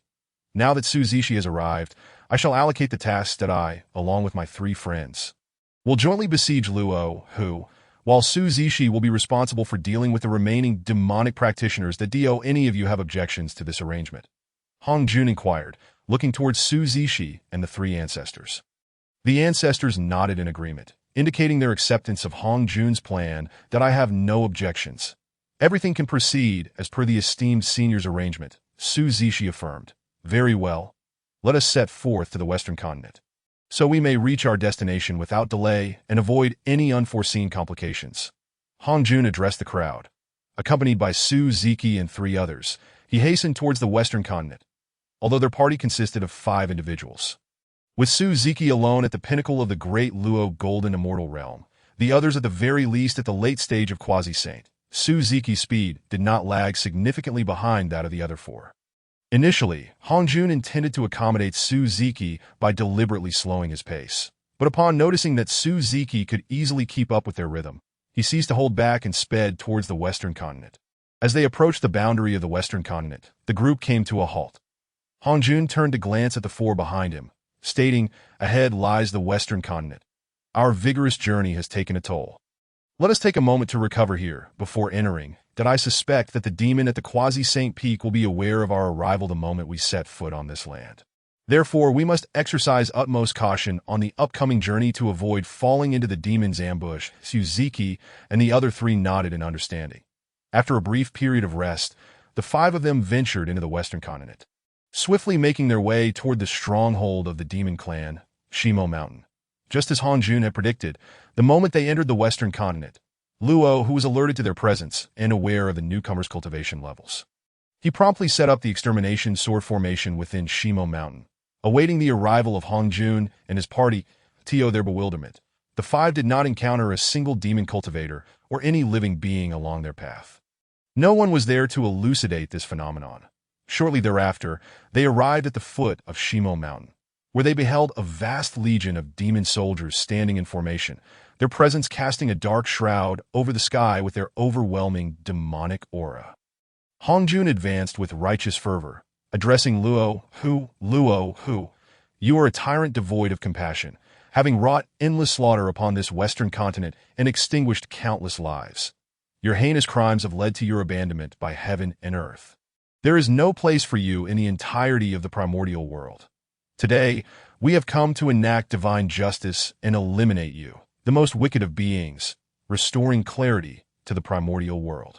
As Hongjuan's words resonated, the battlefield erupted in a tempestuous atmosphere, a chilling aura of death spreading among the assembled Suziki. Observing the confrontation between Hongjun and Luo, who sighed for the demise of Luo, who was an inevitable fate. His excessive bloodshed had offended the celestial order, rendering him incompatible with the Tao of heaven, which would not allow him to survive.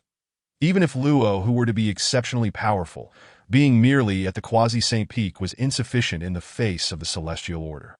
Only upon reaching the level of the primordial great Luo Golden Immortal could he hope to exist beneath the Tao of heaven. Hongjun, favored as the spokesperson of the celestial order, enjoyed its full support and had acquired the largest fragment of the creation jade plate, advantages beyond Luo, whose reach.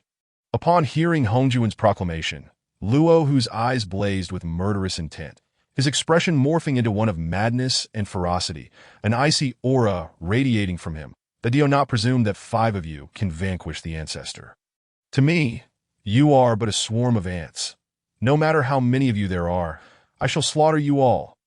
Men, eliminate these arrogant fools. At Luo, whose command, the demon soldiers surged forward, charging at Suziki and his companions with reckless abandon. These demon cultivators are yours to handle. The 4 of us shall encircle Luo, who, striving to eradicate this demon once and for all, Hongjun instructed Suziki before leading the 3 ancestors towards Shimo Mountain. Hongjun felt fortunate to have invited Suziki. Otherwise, facing such a multitude of demon cultivators might have divided their attention, jeopardizing their plan to subdue Luo, who. Watching Hongjuan's party ascend towards Luo, who. Suziki reflected, Luo, who has ruled the western continent for so long. He will not be easily defeated, that I wish you all the best of luck, as the swarm of demon cultivators approached. Suziki's initially languid gaze transformed into one of fierce determination. Since you are so eager for death, let me cleanse your ranks, he declared, his voice resolute.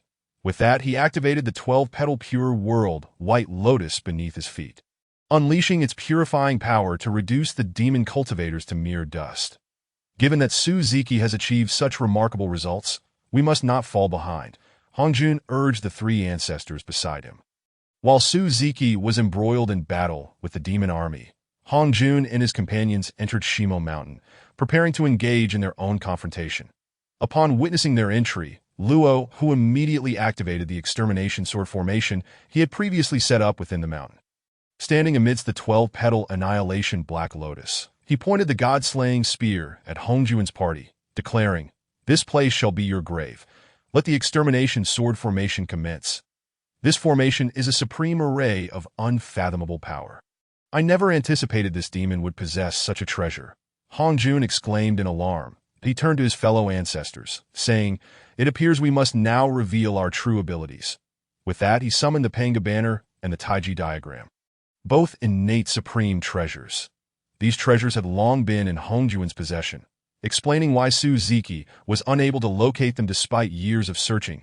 It seemed that Hongjun was now fighting with all his might.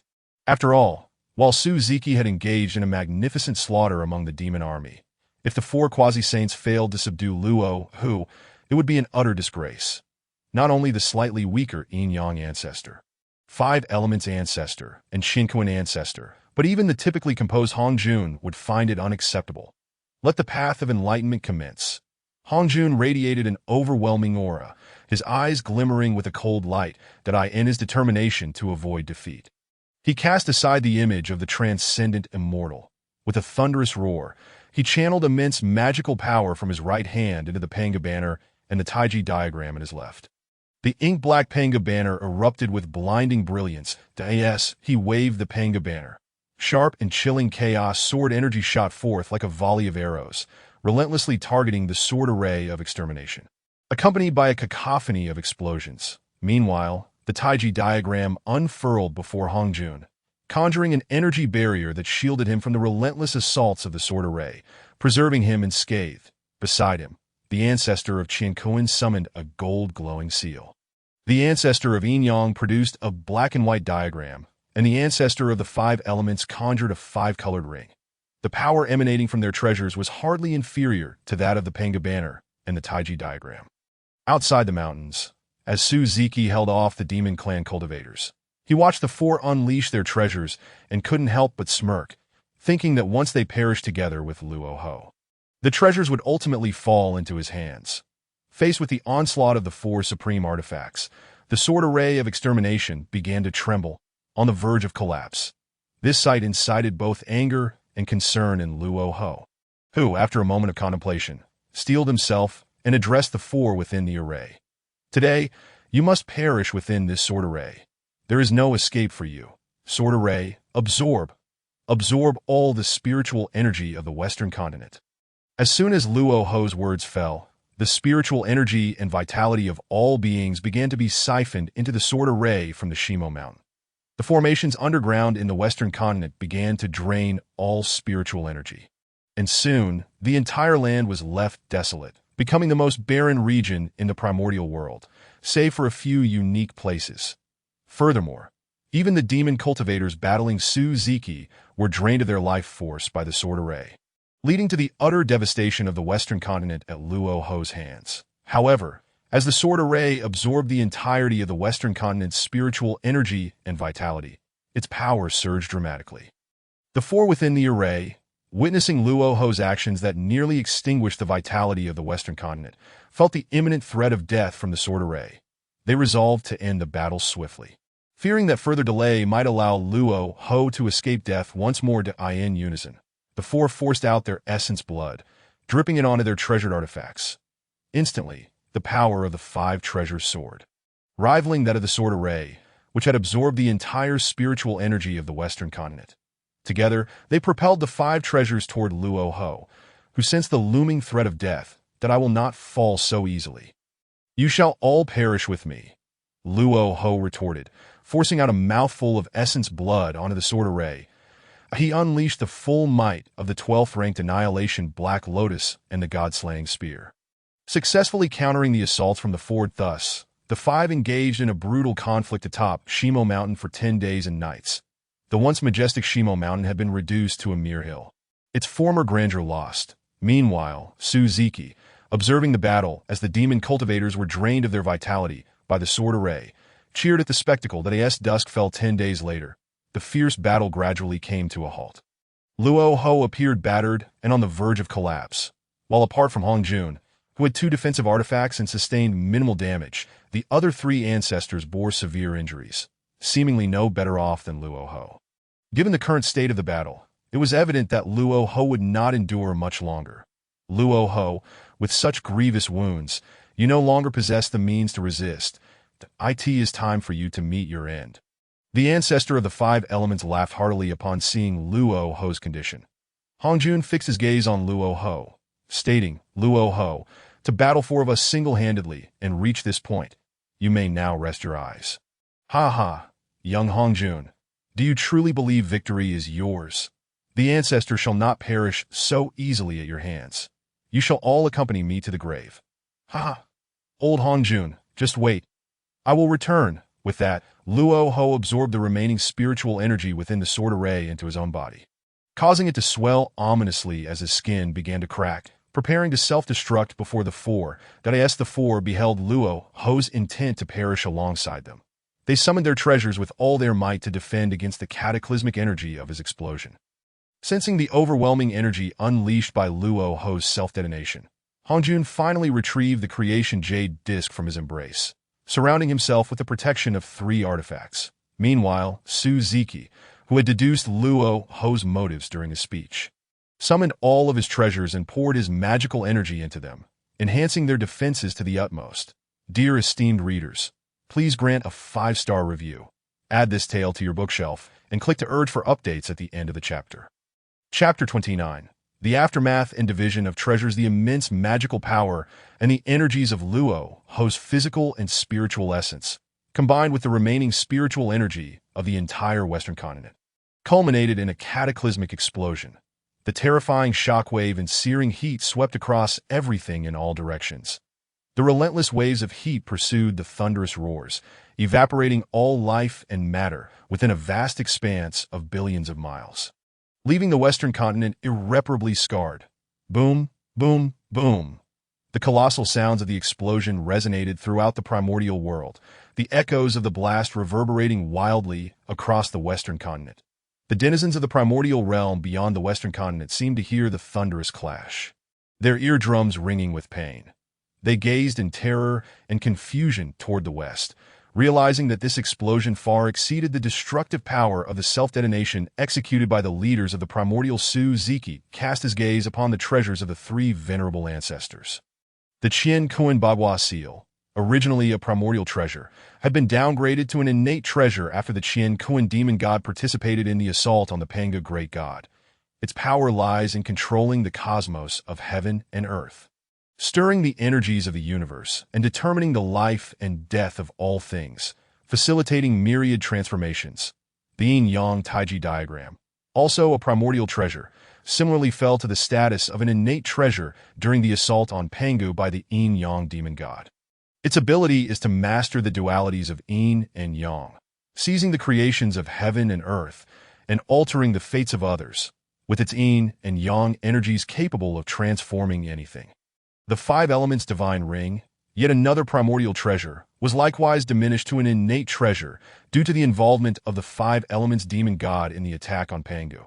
Its power is to govern the five elements, with the energies within the ring damaging foundations, injuring the primordial spirit, and annihilating the physical form. Although these three innate treasures do not compare to the three primordial treasures transformed from the heaven-opening axe, their might is not to be underestimated.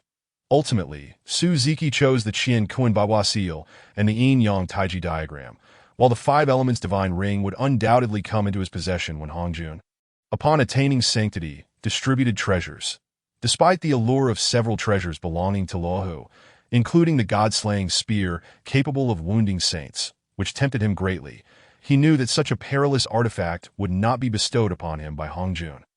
Furthermore, the 12th grade Annihilation Black Lotus held little significance for Su-Ziki, as he already possessed the 12th grade Purification White Lotus AS for the extermination of a mortal sword array. It seemed rather superfluous to him. Despite its claim of being unbreakable by the Four Saints, its shortcomings were evident. It was akin to the Tongtian cult leader during the Fengshan Calamity, who was targeted by the Four Saints in unison. After meticulous analysis, Su-Ziki ultimately settled on those two innate treasures. Predecessor and junior can simply select these two, he asserted, lifting the Qian Kuan Bagua seal and the Yin-Yang Taiji diagram. Upon witnessing Su-Ziki's choice, Hongjun nodded slightly, declaring, "Since the young friend has made his selection, this humble Taoist shall now put them away." With a wave of his hand, Hongjun collected the remaining treasures. Just as he was about to speak, suddenly, boundless golden clouds of heavenly merits surged from the heavens, enveloping the entire Western continent in a luminous radiance, beneath the harmonious aura of heavenly merit. The malevolent, murderous, and deathly energies that had pervaded the Western continent began to dissipate, restoring a semblance of vitality to the once sapped land. After the heavenly merit coalesced, it finally divided into two parts, forming two beams of light that shot towards Su-Ziki and Hongjun, respectively. Su-Ziki receiving 2 parts, while Hongjun garnered 8. In this battle, Su-Ziki had only slain the demon clan cultivators under Luohu's command, with Hongjun bearing the brunt of the effort. Thus, Su-Ziki felt fortunate to have acquired 2 parts of the heavenly merit, considering it a substantial gain, that he mused that this 2-part heavenly merit was far superior to the 3 parts he received during the Longhan Calamity. Marveling at the distinctiveness of the rewards bestowed upon those who aided Hongjun in achieving sainthood, both of them merely accepted the heavenly merit without absorbing it immediately, and then they departed the Western continent together. Dear readers, please bestow a 5-star rating, add this to your bookshelf, and click to urge updates at the end of the chapter. Chapter 30. Taking disciples of the 3 clear at the border of the Western continent. Hongjun addressed Su-Ziki, Now that the task of eradicating the demon has been accomplished, let us part ways here. Daisuke Ziki nodded, acknowledging, since you, esteemed predecessor, have spoken, it is fortuitous that I have matters to attend to as well. So I shall heed your words that I take my leave now. With that, Ziki departed from Hongjun, heading toward the western Kunlun Mountain. This period coincided with the emergence of primordial beings, prompting Hongjun's urgency to part with Ziki. As he sought to return swiftly to the eastern Kunlun Mountain to take the three clear as his disciples. Following this, he would enter secluded meditation to break through to the realm of the Hunyuan Daiyuo Golden Immortal, achieving the state of sainthood. Just as the two parted ways, embarking toward their respective destinations, an endless resonance of Tao emerged within the Honghuang world, a celestial phenomenon echoing throughout the heavens and earth. Could it be that the primordial beings are beginning to manifest? The heavens and earth celebrate this, heralding the dawn of the most splendid and pinnacle era in the Honghuang world, Ziki murmured as he journeyed toward the western Kunlun Mountain.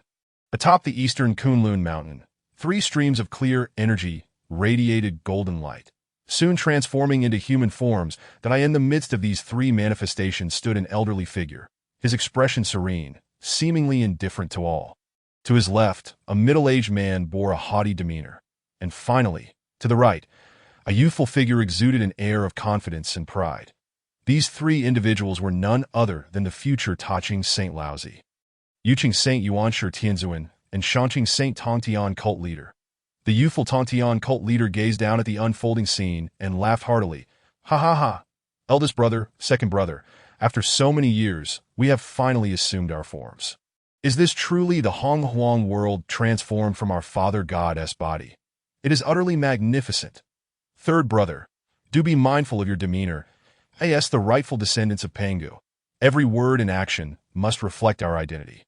Let us not appear overly arrogant lest we be looked down upon, admonished Yuanshi Tianzan. The second brother, Yuanshi Tianzan, often took it upon himself to reprimand the Tongtian cult leader, who was impulsive and proud, leading to some friction between them.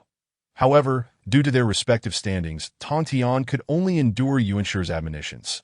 Yuanshi Tianzuan, not taking the matter seriously, continued to disregard Tongtian, which ultimately led to their subsequent estrangement, that in the later Fengshen calamity. The rift deepened, culminating in confrontations between their disciples that in the climactic moments of the calamity.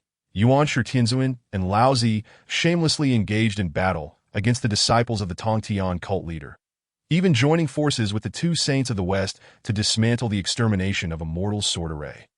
To Ziki, among the three clear, the Tongtian cult leader appeared most agreeable. Possessing a forthright nature devoid of pretense, he held little regard for Yuanshi Tianzuan and Laozi, deeming it beneath them to engage personally when their disciples were at odds. And he found it unworthy of ridicule from outsiders. Moreover, he believed that no matter how strained relations may be among brothers, they should never involve outsiders in their conflicts. Laozi, as the eldest brother, not only failed to mediate but also sided with Yuanshi Tianzuan against the Tongtian cult leader. This hardly exemplified the principle of Wu Wei he espoused, but rather revealed bias. Therefore, Ziki harbored no expectations of Laozi and Yuanshi Tianzuan, wishing to avoid unnecessary entanglements with them in the future, as they treated their own kin in such a manner, let alone others. Now, third brother, second brother is merely concerned for you. Do not take it to heart. We have lingered here long enough. Let us return to our cultivation. Our current cultivation level is not high, and should we encounter any danger, we may find ourselves ill-equipped to respond. Laozi reassured the Tongtian cult leader and led them back to their place of transformation to continue their cultivation. Just as the three returned to the ground, an old Taoist suddenly appeared before them, causing the three clear to regard him warily. The Tongtian cult leader inquired, "Who are you to suddenly obstruct our path? What are your intentions?" "Blessed be the infinite heavenly sovereign. I am Hongjun Taoist, that I sensed a fateful connection with the three of you and have come to accept you as my disciples," replied the old Taoist, who had recently parted ways with Ziki, that he had deduced the imminent emergence of the three clear and rushed back to the eastern Kunlun Mountain with the purpose of accepting them under his wing. Upon hearing Hongjuan's words, Yuanshi Tianzuan scoffed. "What a joke! Do you not know that we three are the manifestations of the primordial spirit of the Father God Pangu, as the true descendants of Pangu? What qualifications do you have to accept us as disciples? You speak so arrogantly. Do you not fear the laughter of the heavens? The Tontian cult leader echoed Yuanshi's sentiments. Second brother speaks aptly. Old Taoist, what qualifications do you possess to accept us as disciples? If you truly have the ability to convince us three brothers, then it would be no trouble for us to follow you. Otherwise, refrain from further chatter and depart before you bring misfortune upon yourself. Observing his younger brothers stepping forward, Laozi felt compelled to speak, lest his role as the eldest brother be rendered ineffective. He approached Yuanshi and the Tontian cult leader, solemnly addressing Hongjun, Sir, you have heard what my second and third brothers have said as my third brother mentioned. Should you possess the capability to sway us, we shall gladly accept you as our master. As Hongjun overheard the words spoken by the three pure ones, he retracted the smile from his visage, and a glint of brilliance flickered in his gaze. As he fully unleashed the aura of his peak quasi-saint realm, the three pure ones were immediately overwhelmed by Hongjun's imposing presence, as I understood that they had only recently taken form. Their cultivation level merely at the pinnacle of the early Great Luo Golden Immortal stage, a considerable disparity between them and Hongjun that rendered them powerless against his might. Observing the disheveled state of the three pure ones, Hongjun did not temper his aura. Rather, he intensified it, addressing them with a commanding tone. I am a peerless powerhouse at the pinnacle of the quasi-saint realm. I am the vast wilderness of this world. For all beings to cultivate to the peak of the great Luo Golden Immortal is akin to scaling the heavens. Yet the method I have devised, the slaying of the three corpses, offers all beings of the wilderness an opportunity to ascend to the pinnacle of the Tao. Not long ago, I triumphed over the equally quasi-saint level demon ancestor Luo who, returning victorious with boundless merits of the heavenly Tao. Soon, I shall attain the Tao and become the first saint of this wilderness world. Now, tell me, do I not possess the qualifications to be your teacher? Upon concluding his words, Hongjun reigned in his aura, and the three pure ones, sensing the lifting of the pressure, slowly rose, after exchanging glances. They knelt in unison before Hongjun, proclaiming, We pay our respects to our master. Witnessing the three pure ones finally acknowledge him as their teacher, Hongjun laughed heartily, exclaiming, Splendid, splendid! It is an immense honor for me to accept you three as disciples. Please rise, my esteemed readers. I apologize for the delay. I have been suffering from a headache today, which has hindered my writing that I have only just managed to complete the second chapter of today. I will strive to update diligently henceforth. I kindly request that you bestow upon me a 5-star rating, add this tale to your bookshelf, and encourage the continuation of Chapter 31. Emergence of all, as Hongjun accepted the three pure ones as his disciples. Innate mighty beings began to manifest across the wilderness world, but on the sun star. The Fusang tree erupted in fervor not long ago, as endless solar true fire paid homage to its regal essence. Bowing towards the two golden eggs perched atop its crown, with a series of cracking sounds, fissures began to appear on the shells of the golden eggs, from which boundless golden light radiated outward in all directions.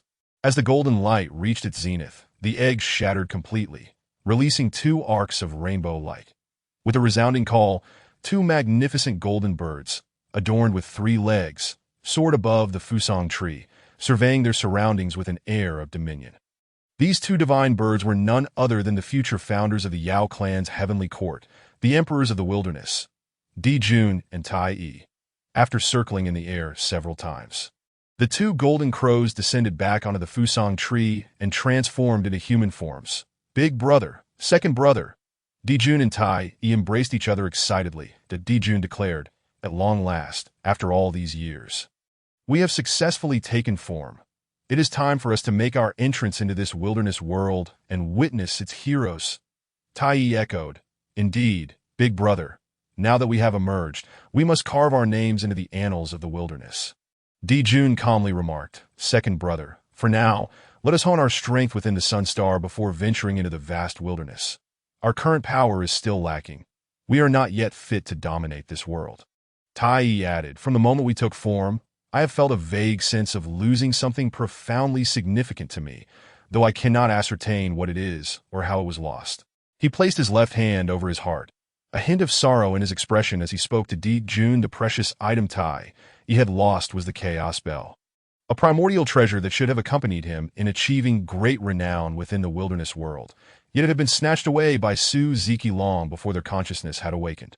Second brother, perhaps you are overthinking it. The sun star is suffused with solar true fire. Who could possibly intrude upon this domain? You cannot have lost anything, Di Jun consoled as he placed a reassuring hand on Tai Yi's shoulder. Look, you have no accompanying treasures. How fortunate that I possess two here.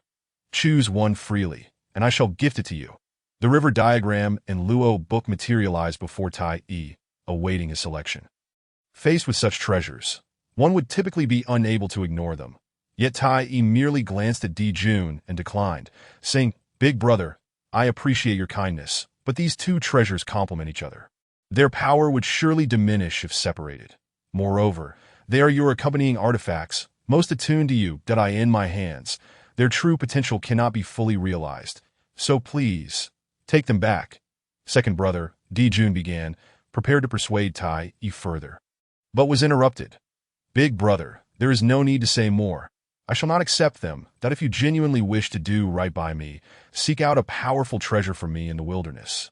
Tai Yi insisted. Di Jun withdrew the river diagram and Luo book, casting a deep gaze at Tai Yi, and replied, Since you insist, I shall not press you further. Rest assured, I will find you the finest treasure in the wilderness world. In the depths of the wilderness, the blood sea of the underworld is said to have originated from the navel of the Panga god, within which a placenta is gestating. Today, the once stagnant blood sea began to exhibit strange phenomena, bubbling as if boiling, with countless bubbles rising from its depths. The placenta birthed from the blood sea ascended into the air, enveloped in a massive swirl of sanguine waters that as the blood mist dissipated. The ancestral figure of the underworld, standing upon the 12-petal flame-red lotus, brandished two exquisite, innate, spiritual swords, Abyss and Yuan II, glimmering with lethal intent as he surveyed the blood as in the Panga Hall. Constructed from the skull of the Panga god, a blood pool suddenly erupted, unleashing 12 beams of blood light that manifested the 12 ancestral witches of the Wu clan, Dijiang, like the yellow sack. Red as fire, with 6 legs and 4 wings, faceless, the ancestor of spatial speed, Jumang. Green as emerald bamboo, bird-bodied with a human face, riding 2 dragons, the ancestor of wood in the east, Zhu Rong, beast-headed and human-bodied. Clad in red scales with fiery serpents in his ears, treading upon fire dragons, the ancestor of fire in the south that are Yu Shou, human-faced with a tiger's body, adorned in golden scales, wings sprouting from his shoulders. A serpent in his left ear, riding 2 dragons, the ancestor of gold in the west, Gong Gong, with a python's head and a human's body, cloaked in black scales, treading upon a black dragon. Entwined with a green python, the ancestor of water in the north. Xian Ming, a fearsome giant beast, covered in bone spurs, the ancestor of rain and ice. Ho Tu, human-bodied with a serpent's tail. 7 hands on his back, 2 hands in front, holding a writhing serpent, the ancestor of earth. Chong Liang, holding a snake in his mouth and a snake in his hand, with a tiger's head and a human body. 4 hooves, long hands and elbows, the ancestor of thunder. Zhu Juyin, with a human head and a dragon's body, entirely crimson, the ancestor of time. Tianwu, with 8 heads and a human face. A tiger's body and 10 tails, the ancestor of wind, Da Shizi, with a human face and a bird's body, adorned with a green snake in his ears, wielding a red snake, the ancestor of lightning. Shi Bai Shi, with a human face and a beast body, ears resembling those of a dog, adorned with a green snake, the ancestor of poison. They possessed nearly complete mastery over the formidable laws of the wilderness, space, time, thunder, lightning, poison, wind, fire, water, earth, rain, wood, and gold. Subsequently, they all transformed into human forms, 10 statuesque figures alongside 2 radiant maidens appearing within the Panga Hall that I in the western continent. The frail-faced Kuni and the distressed Jijin gazed upon the desolate landscape, their hearts swelling with sorrow. They harbored a profound hatred for Luo who had wrought such devastation upon the West, transforming their homeland into a wasteland, wishing nothing more than to drag the deceased Luo who forth and whip his corpse to vent their anger. They silently vowed to restore the West to its former glory, striving to develop it into the most prosperous continent in the wilderness that on the moon star, the sisters Shiha and Changshi, having taken human form, burst into joyous laughter. The lively Changshi suddenly furrowed her brow, lamenting, "I wonder when Brother Su will return to see us, that we have successfully taken form now, and I long to see him again." Shiha comforted her sister, saying, "Brother Su promised us he would return. Let us focus on our training in the meantime, so we can surprise him when he comes looking for us." Dear esteemed readers, I kindly request you to bestow a 5-star rating, add this to your bookshelf, and gently urge for updates at the end of the chapter. Chapter 32. The initial encounter with the Queen Mother of the West at the moment when the two lunar goddesses on the moon star were reminiscing about Su Ziki.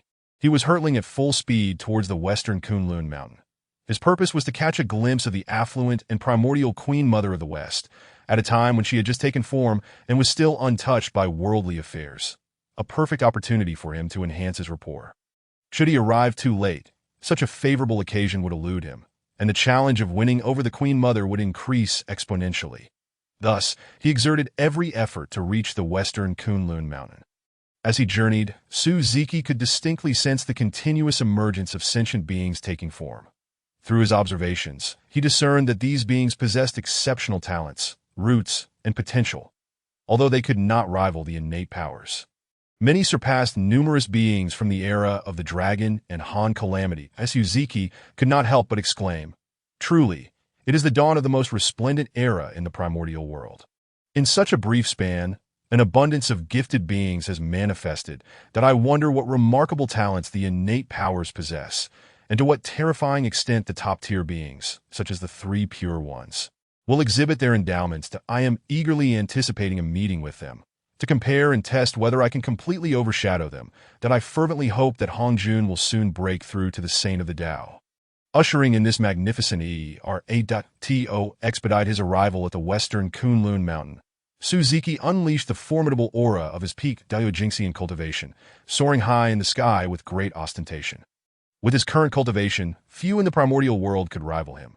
Thus he traveled with such flair. At this juncture, Su Ziki felt no need to conceal his strength. It was time to unveil his brilliance before the beings of the primordial world and ensure his name resounded throughout their discourse.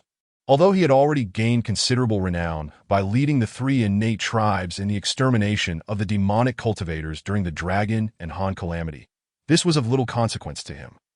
Only by standing at the pinnacle of the primordial world, basking in the reverent gazes of its denizens, would he feel fulfilled. From this day forth, he would embark on a path that captivated the attention of all. Regardless of the challenges and adversities that lay ahead, he would confront them head-on, striving to become the preeminent individual, worthy of his identity as a traveler from another realm. Once Hongjun attained the status of the Saint of the Tao and imparted the method to sever the 3 corpses, Su Ziki's cultivation would surge ahead, leaving the 3 pure ones far behind, for he had emerged eons before them. Had it not been for the limitations of his cultivation, he would have already become an unparalleled powerhouse at the quasi-saint level. Upon reaching the western Kunlun mountain, Su Ziki beheld a scene unlike any other. If the eastern Kunlun mountain exuded grandeur and majesty, the western Kunlun mountain radiated ethereal charm, embracing myriad wonders. Although both were part of Kunlun, their energies stood in stark contrast. A testament to the Zhuangmu expressed her heartfelt gratitude towards Su Ziki. "Dear Brother Su, having traversed the vastness of the primordial world for many years, might you regale me with tales of the Hong air?" She gazed at Su Ziki with eager anticipation. As the tale unfolds, Su Ziki began recounting the myriad stories from the primordial realm, starting from the genesis of heaven and earth to his endeavors alongside Hongjun against the formidable Luo Ho. Thus, a dialogue sparked, with one eager to share and the other to listen. As Su Ziki concluded his narrative, a fortnight had passed. "Brother Su, hearing your words, the primordial world truly is a marvel. I had no inkling of your prowess to engage in battles amongst those of Quasi-Saint Peak. Even without exerting much effort, such courage is not something ordinary folk possess." Zhuangmu gazed at Su Ziki with a hint of admiration. "My dear sister, you bestow upon me unwarranted praise that I merely fulfill my duties. Until the demon Luo Ho is vanquished, there shall be no peace in the primordial realm. That my actions are not for the sake of its denizens, but for my own sake. I am not as noble as you perceive." Su Ziki replied with a gentle smile, observing Zhuangmu's expression. Zuemu hurriedly responded, "Regardless, in my heart, Brother Su is a true hero da. I am but a hero to you alone." Su Ziki chuckled, ruffling her hair, "Though we have conversed for quite a while. It is time for you to consolidate your cultivation. Delaying further may hinder your future progress. Allow me to step outside to guard you."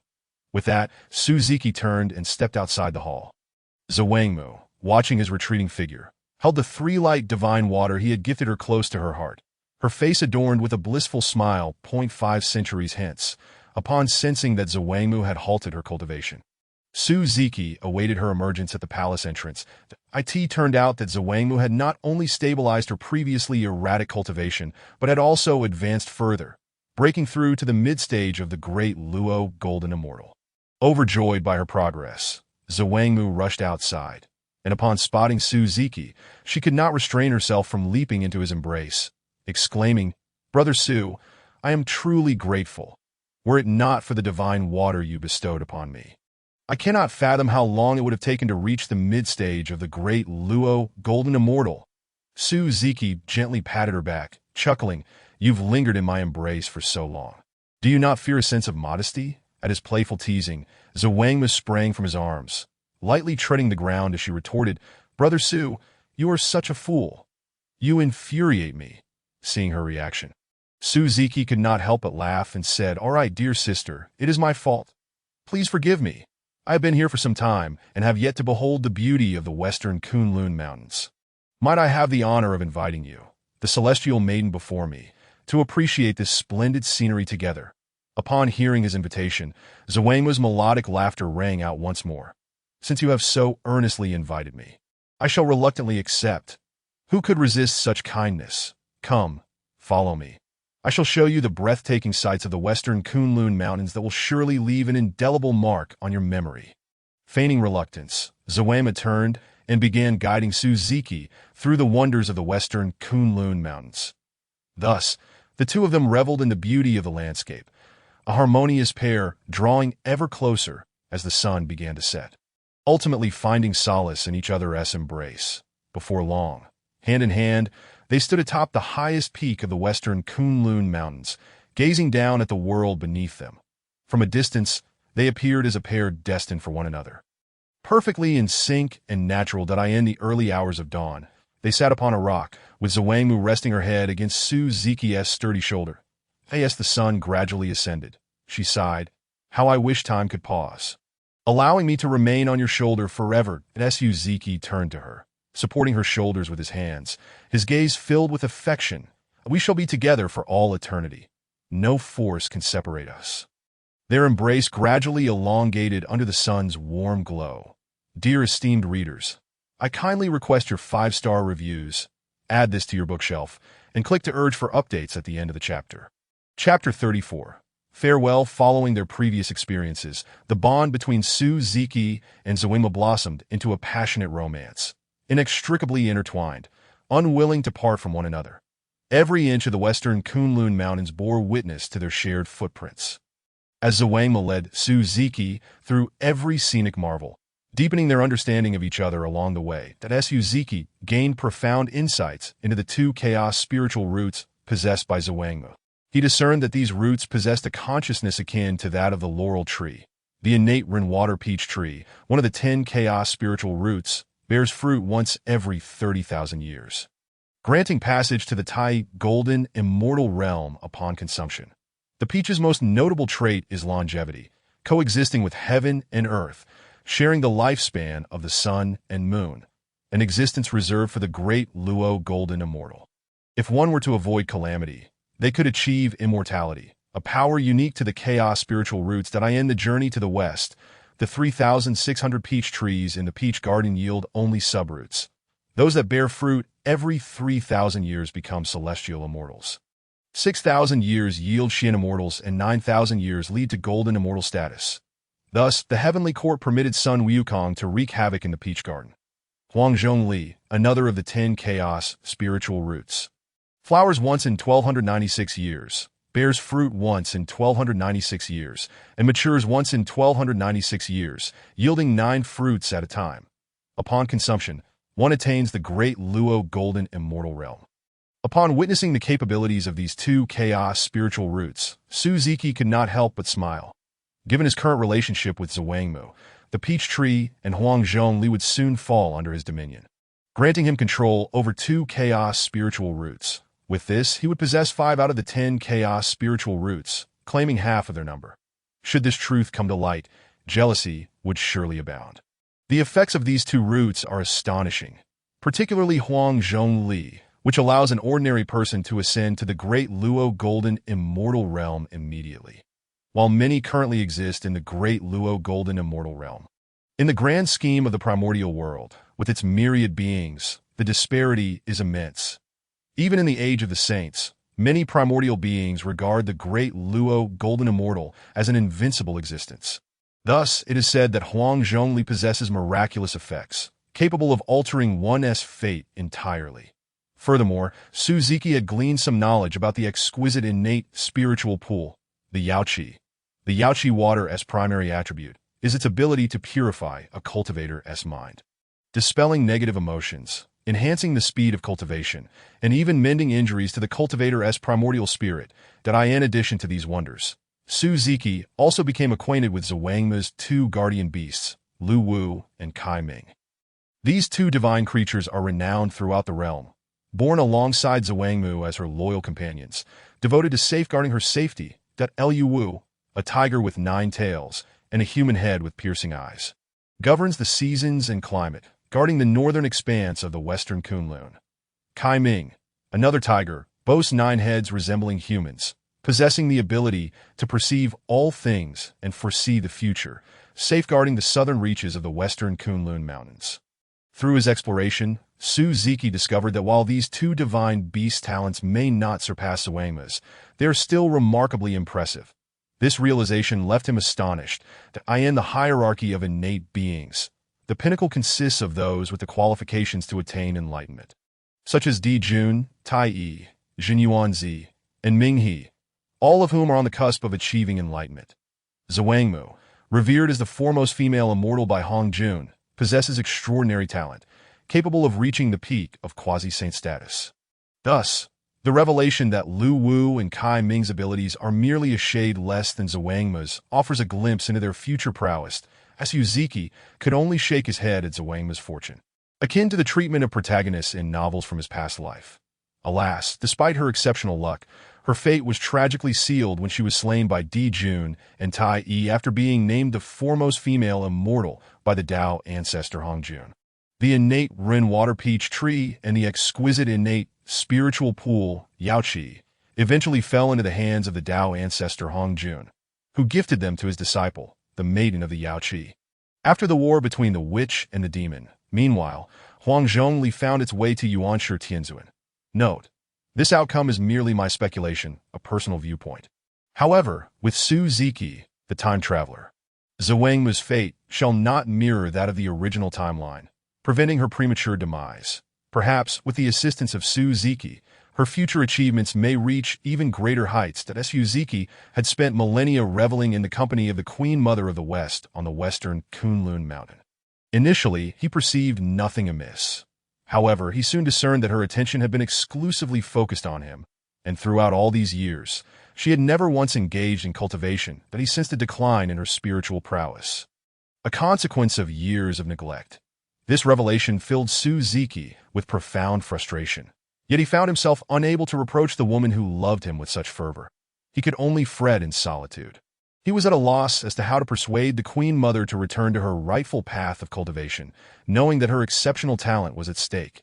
After much contemplation, Suziki resolved to temporarily depart from the western Kunlun Mountain, allowing her life to regain its proper course rather than remaining in its current state. He understood that this decision would be a significant blow to the love-struck Queen Mother. But for her future, he felt compelled to leave. The following day, he spoke with a heavy heart. "Wan Yin, I have matters to discuss. Brother Su, please go ahead." The Queen Mother replied, sensing something was amiss. "What you need most now is to dedicate yourself to cultivation. Before long, an unparalleled opportunity will present itself. The higher your cultivation, the greater the rewards you will reap," Suziki stated solemnly, gazing earnestly at her. "Brother Su, what kind of opportunity do you speak of?" Could you enlighten me? The Queen Mother asked, perplexed. With unwavering determination, Suziki replied, I cannot yet disclose the nature of this opportunity, but in due time, you shall come to understand.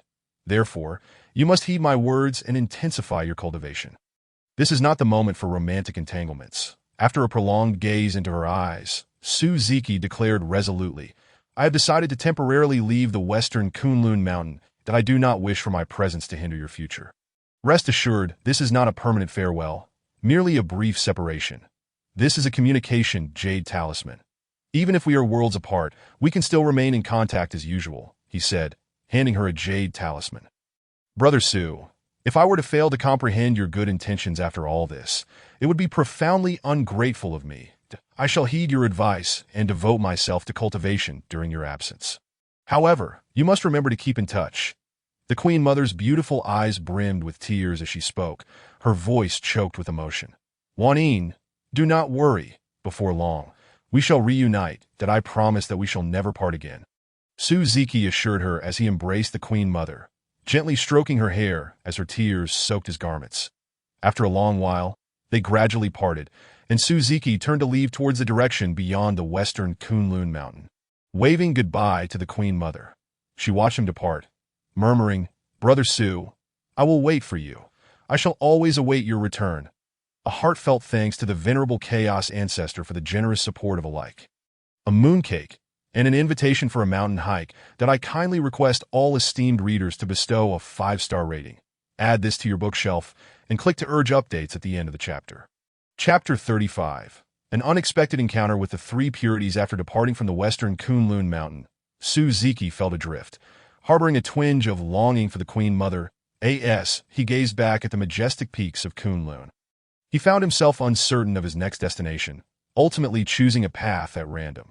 Meanwhile, in the eastern Kunlun mountain, the three purities, engaged in seclusion and cultivation, suddenly opened their eyes. The youthful Tontian Jiaozhu turned to his elder brothers, stating, Eldest brother, second brother, we have now broken through to the mid-stage of the great Luo Golden Immortal Realm. It is time for us to leave Kunlun Mountain and explore the primordial world that is the manifestation of our Father God. The leftmost Yuanshu Tianzun nodded in agreement. What third brother says is indeed wise. We should venture forth to witness the wonders of the primordial world and simultaneously promote the name of our Pangu Orthodox sect, so that all beings in the primordial realm may recognize who the true heirs of the Father God are. Seated between them, Laozi, who had yet to attain sainthood and still possessed a modicum of ordinary human emotion, felt stirred by the encouragement from his brothers that a flicker of joy crossed his calm gaze, and he acquiesced, since both of you wish to explore, I shall accompany you on this journey across the vast primordial lands. Our master once instructed us not to disturb him until he emerges from seclusion. Thus, we need not bid farewell to him, but may simply descend the mountain, the eldest brother asserted. Indeed, this minor matter does not require troubling our master. We shall descend on our own. Both Yuanshu Tianzin and Tanti Iju echoed in unison. As Suziki wandered aimlessly, he remained unaware of the three figures that loomed ahead. Eldest brother, look. There is someone approaching us. Could we be encountering a robber?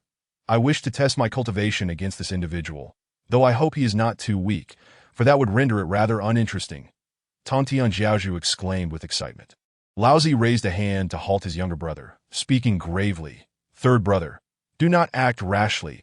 I perceive this person to be dignified and extraordinary, not a brigand or desperate outlaw, and certainly not the sort to possess the aura of a mere thief. Moreover, I sense a subtle pressure emanating from him. He is not as simple as he appears, and may very well be a concealed master. Before long, the two parties drew near, and Suziki found himself unwittingly heading towards the eastern Kunlun mountain, where three individuals scrutinized him with a measure of caution that he assessed them. An elderly man, a middle-aged figure, and a youth that Suziki mused internally. Could these three be a lineage of grandfather, father, and son, embarking on an expedition with the younger generation? Just as he prepared to inquire, the elder among them stepped forward and addressed Suziki. Esteemed friend, may I inquire your name? I am known as Laozi. I was about to take my two younger brothers on an excursion.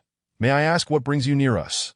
Upon hearing the name Laozi, Suziki was taken aback, mentally noting, Oppo or Taoist? Laozi. Given the appearance of these three, It is clear they are destined to become the three purities. Recognizing that they had already entered the fold of Hongjun, he surmised that in a world yet to establish the Taoist sects, only Hongjun would refer to himself in such a manner. There could be no mistake.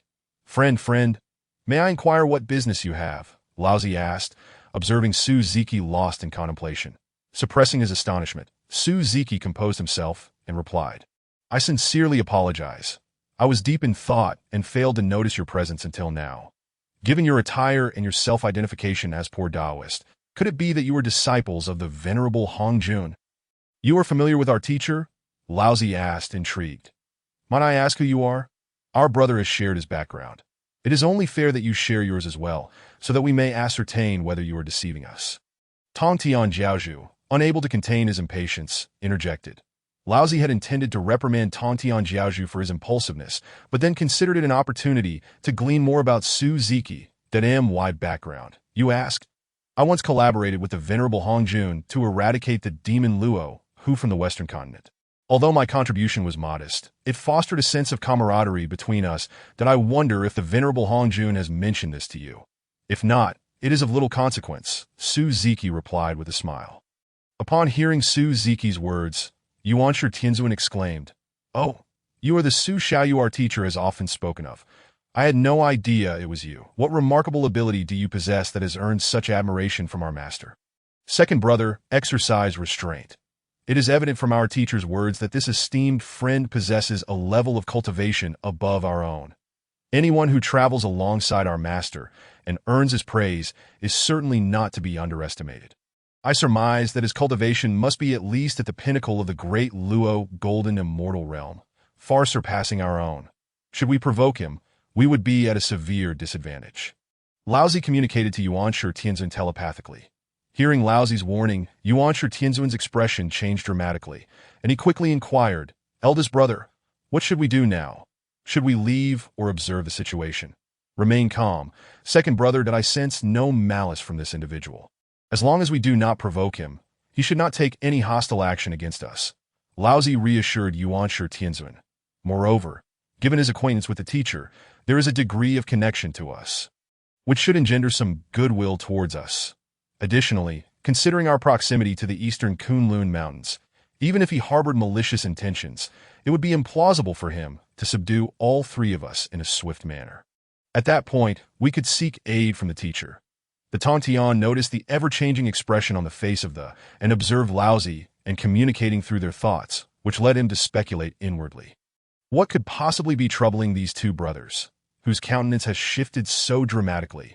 He had never witnessed such a display before and was unaware of what had transpired between the eldest and the second brother that would cause such distress. After hearing Laozi's words of comfort, S' expression gradually returned to normal. Noticing Tong Tian's puzzled demeanor, he realized that his earlier lapse had been observed by everyone present. Subsequently, a hint of shame and anger flickered in. The who held appearances in high regard began to harbor some resentment towards that in his view. It was actions that had led to his embarrassment in front of his two brothers, and he resolved to seek retribution in the future. Dear esteemed readers, I kindly request you to grant a 5-star rating. Add this to your reading list, and encourage updates by clicking at the end of Chapter 36, Deceiving for Favors. Perhaps even himself did not foresee that he had unwittingly offended, who had begun to harbor a slight dissatisfaction towards him. However, even if we're to discover this, he would not be overly concerned, for he believed that the only individuals worthy of his attention were and, even in the future, when they achieved sainthood, it is likely that he would only need to be cautious of Laozi. In his estimation, was not worthy of his concern, as even the Western posed a greater threat than in his eyes. At this moment, observed the myriad expressions flitting across face and felt a sense of amusement, surmising the underlying cause that he cast a sidelong glance at Laozi, pondering. Have you deduced the extent of my cultivation? This must be the reason for his peculiar demeanor. Truly, Laozi is remarkable, being the individual whose cultivation is closest to the Tao ancestor post-sainthood. Your expression suggests that you have indeed surmised my level of cultivation. Rest assured, I have no intention of making a move against you. I do not relish taking advantage of those weaker than myself that regarded Laozi and with a meaningful gaze, evoking a sense of unease in both. His scrutiny stemmed from their merciless actions against his disciple during the period, serving as a form of playful mockery on his part. Continuing, declared, "Indeed, my cultivation has reached the pinnacle of the realm, and I await the opportunity to break through to the which lies in the hands of your master. Thus, you need not worry. What is this opportunity you speak of? Could you enlighten us?" Laozi inquired, having detected a crucial piece of information in his earlier statement, that I fear that I cannot disclose that, as it would not be permitted to gesture towards the heavens. Then I have overstepped. In that case, let us take our leave. May the Taoist friend travel safely. Upon concluding, Laozi prepared to depart with and Tongtian. "Please, do not leave just yet, that I have a proposition for you, a transaction, if you will, that I wonder if you might be amenable," called out, having suddenly remembered something. "What kind of transaction do you propose? At present, we are devoid of resources and possess no treasures. What is it that you desire?" Laozi replied, turning back to him. "Worry not. I seek no treasures. All I desire is a favor from each of you brothers. What say you?" Smiled. "What sort of favor? I must first understand the nature of this transaction before deciding how to respond." A flicker of caution passed through Laozi's mind as he spoke carefully. "Very well, I shall disclose the nature of my transaction. It involves one item that can be considered three, a treasure of great significance to you all in the future, each of which is an exquisite, innate spiritual treasure. What say you, Laozi Taoist friend? Do you wish to engage in this transaction?" Regarded Laozi earnestly. "I am now quite curious about your motives for this," Laozi remarked, regarding with a puzzled expression. "Eldest brother, I sense ill intentions from him. Do not let yourself be deceived. Such exquisite, innate spiritual treasures are not easily acquired, and to exchange them merely for our favors seems too good to be true." Secretly transmitted his thoughts to Laozi. "Fear not, second brother. This individual harbors no malice. Otherwise, he would not engage in such lengthy discourse with us. That I am, however, intrigued to see what scheme he is pursuing." Laozi reassured him telepathically. "How can we ascertain whether you are deceiving us? Should you provide us with something trivial in exchange for our favors, we would be at a significant disadvantage." Tongtian interjected, unable to contain himself. "Moreover, exquisite innate spiritual treasures are not trifles. How could you expect to obtain our favors so easily? My apologies, I neglected to articulate properly. What I meant to convey is that I wish to exchange clues regarding exquisite innate spiritual treasures for the favors of you three brothers. In my view, the value of your favors far exceeds that of the treasures. Do you not agree? If you remain uneasy, we can all swear oaths to the heavenly Tao as assurance. Surely, that would suffice." Spoke with sincerity. Upon hearing this, and Tongtian found themselves momentarily at a loss for words, unable to refute proposition, and turned their gazes toward Laozi. Even Laozi was momentarily taken aback by his words, left to weigh the pros and cons in solitude. Seeing that both brothers were looking to him for direction, Laozi resignedly shook his head and addressed, "Very well. We three brothers agree to this transaction. You shall exchange clues regarding exquisite innate spiritual treasures for our favors. Now, please proceed to make your oath. Truly, you are deserving of your master's reputation. As a disciple of such caliber, I am impressed by your audacity." With a heart full of joy, lavished praise upon Laozi, and then, with utmost seriousness, swore an oath to the heavenly Tao. "By the heavenly Tao, I now swear that if the clues I provide regarding exquisite innate spiritual treasures are false, may my cultivation henceforth stagnate. It is now your turn." Gestured towards Laozi and the others. "By the heavenly Tao, we Laozi, Tongtian, upon receiving the clues from Tao friend, owe him a favor. Should we violate this promise in the future, may our cultivation cease to progress." The three of them swore in unison. After the four of them completed their oaths, a character indicating oath materialized in the sky, subsequently splitting into four beams of red light that pierced into their foreheads. "Tao friend, the heavenly Tao oath has been successfully established. We now await your clues." Laozi smiled. Having just sworn, the hearts of the three brothers swelled with excitement, for exquisite innate spiritual treasures are exceedingly rare, and they were on the verge of acquiring vital information. "Excellent. In that case, I shall reveal the location to you. This treasure lies within and once you three enter, you will sense its presence. Now that our transaction is complete, I shall take my leave. There is no need for you to see me off." Upon finishing, turned to depart, calling out, "Until we meet again, I look forward to our next encounter." Indeed, It was through the clues regarding the 24-petal creation Azure Lotus that exchanged for the favors of the dip, while leveraging his knowledge of the future, he had ingeniously orchestrated a favorable exchange for their own treasures. This masterful maneuver of empty-handedly ensnaring the unwary was executed with finesse, and could not help but acknowledge his own skill once they realized they had fallen into a trap. It was too late. They had already sworn their oaths to the heavenly Tao, leaving them bound by their promises unless they wished to forfeit their own cultivation. They were left to swallow this bitter pill. Dear esteemed readers, I kindly request you to grant a 5-star rating, add this to your reading list, and encourage updates by clicking at the end of Chapter 37, Awakening and Acquiring Treasures. Upon hearing the clues provided by, Laozi and the others found themselves momentarily dazed, unaware of his departure. After a brief moment, Laozi suddenly came to his senses and shouted, "This is terrible. We have fallen into that rogue's trap. We have been deceived." And Tong Tian, still bewildered, turned to Laozi and inquired, "Eldest brother, did he not disclose the location to us? Is it possible that the information is false? After all, he swore an oath to the heavenly Tao. Does he not fear for his future cultivation? If only it were false. I fear the clues he provided are genuine. Otherwise, we would have unwittingly granted him a favor for nothing that I cannot believe he played us so expertly." Using a ruse of empty-handed deception, Laozi expressed his frustration. "Eldest brother, your comments only add to our confusion. Could you clarify?" Hearing Laozi's words, was even more perplexed. "Eldest brother, the second brother is correct. Your previous statement has only deepened our misunderstanding. If the clues are indeed true, how have we been deceived? What on earth is happening? This leaves us thoroughly perplexed." The master of heavenly connection similarly inquired of Laozi. Alas! Laozi gazed at the bewildered expressions on the faces of his two disciples, sighed deeply, and shook his head as he spoke. "This time, we have truly fallen into a trap. Who would have thought our adversary could be so cunning?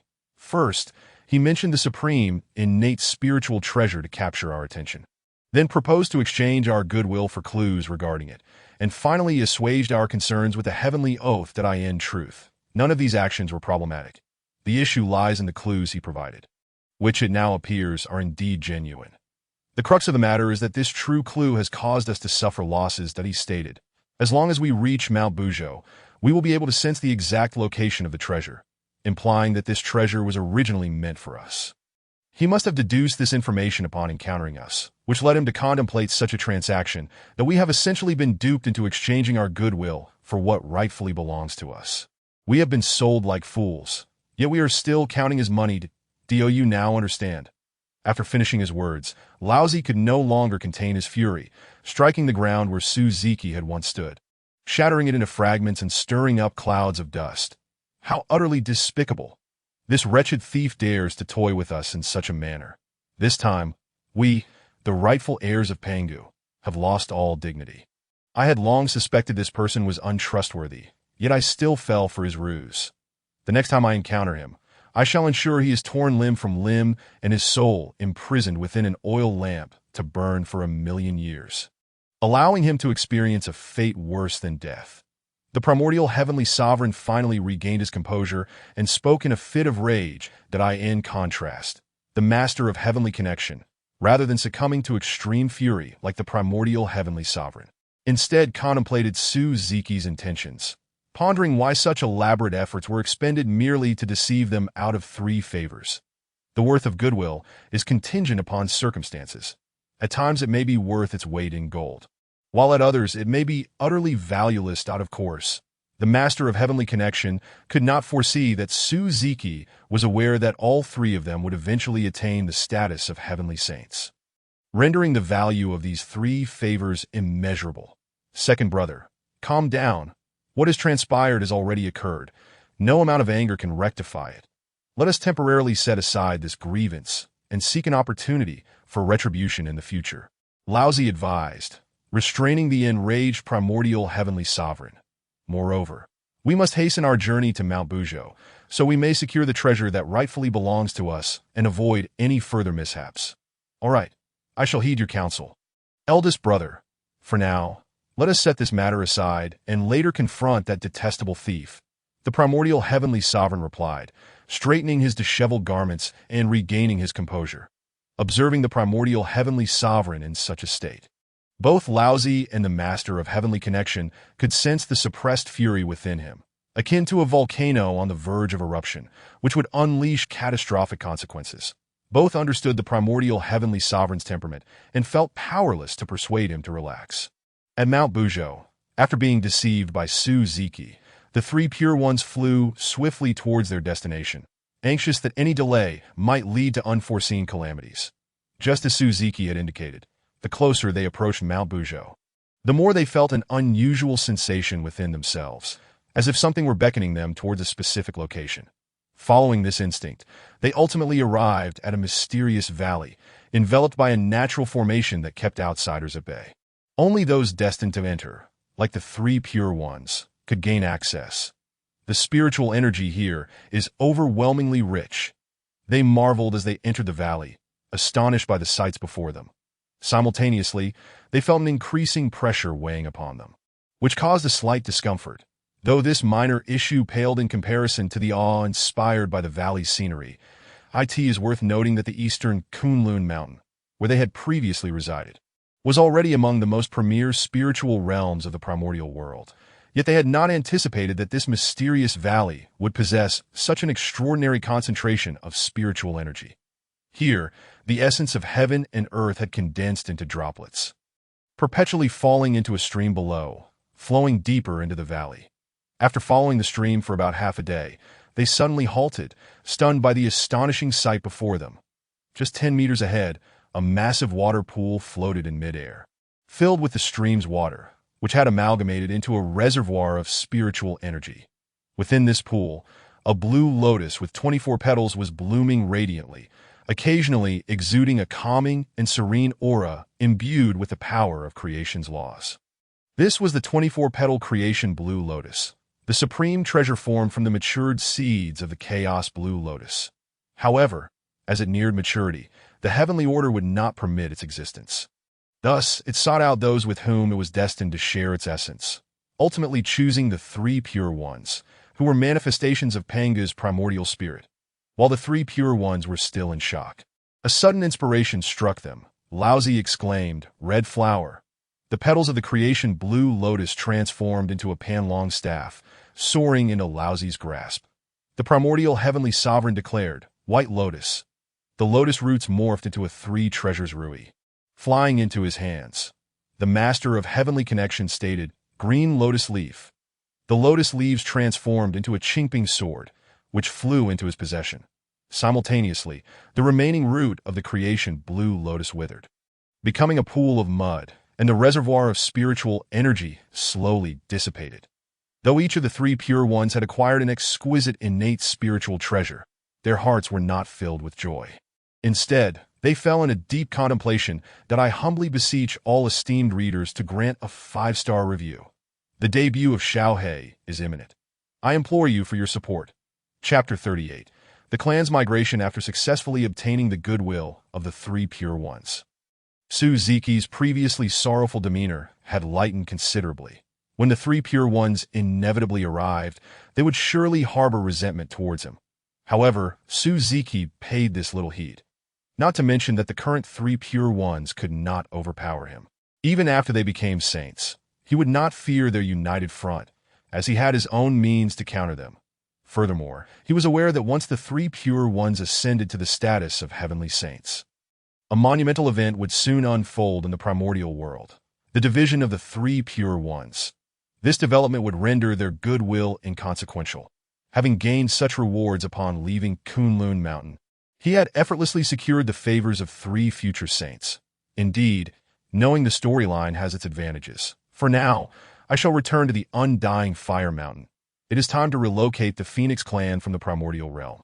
Shortly, the Witch clan and the Demon clan would embark on a path of supremacy in the primordial world that is one of the original three dominant forces. The Phoenix clan would undoubtedly become their target for establishing authority, thus leading to incessant troubles that would hinder my developmental plans. Su Ziki contemplated that he intended to move the Undying Fire Mountain near the Taichu Immortal Island, and this relocation was merely the first step.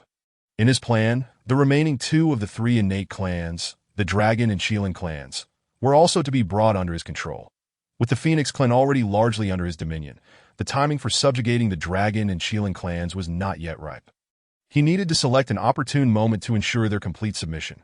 Utilizing spatial leaps, Suziki instantaneously returned to the Heavenly Phoenix Palace within the Undying Fire Mountain, summoning the deputy clan leader, the Fire Phoenix, and the elder, the Vermilion Bird. Upon their arrival, Suziki candidly stated, "I have summoned you for an urgent matter. I intend to relocate the Undying Fire Mountain from the Primordial Realm to the vicinity of the Eastern Sea, near my Taichu Immortal Island, that I do not understand why the Island Master has made this decision. Since the inception of our Phoenix clan, we have resided in the southern continent.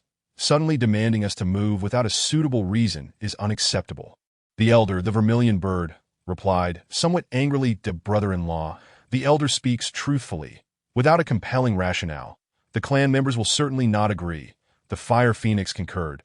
Observing the opposition from both, Suziki spoke solemnly. "There are indeed reasons for my actions. Are you aware that after your 3 innate clans, a new generation of celestial protagonists is about to emerge? Their future strength will far surpass that of your 3 innate clans at their pinnacle, and you will not be capable of resisting them now. Point 1 can only imagine that as they rise, they will trample over your 3 innate clans without mercy. Therefore, I undertake this action to save you. Is what you say truly the case?" After a moment, the elder, the Vermilion Bird, asked hesitantly, "Do you know that in the not-so-distant future, the number of cultivators capable of entering the quasi-saint realm will reach at least 3,000, with a dozen or so achieving the pinnacle of cultivation? P.S. I have set that all 3,000 in the Zixiao Palace will become quasi-saints, although most will only be able to sever one corpse. Those who enter the Zixiao Palace to listen to teachings must have at least been at the Deluo Golden Immortal level at that time. Their talents and foundations cannot be low, as they are primarily innate beings. Having received Hongjuan's method of severing 3 corpses, they will undoubtedly cultivate to the quasi-saint realm. Faced with such a multitude of quasi-saint powerhouses, do you truly believe you can protect the Phoenix clan?" Suziki challenged. "How could this be possible? Such a number of quasi-saint powerhouses will emerge in the future." The Grand Elder Zhuke, somewhat lost in thought, spoke. "Could it be impossible?" "Brother-in-law, are you deceiving us?" The Fire Phoenix, equally incredulous, echoed the sentiment. "What benefit would I gain from deceiving you? Do you have any idea that this was the most magnificent and resplendent era of the primordial world, far beyond what your age could ever compare to?" Suziki remarked with a hint of longing. Upon hearing Suziki's words, both the Fire Phoenix and Grand Elder Zhuke were engulfed in profound astonishment, unable to regain their composure for a considerable time. Eventually, the Grand Elder Zhuke, with a touch of bitterness, stated, "If that is the case, we have no objections.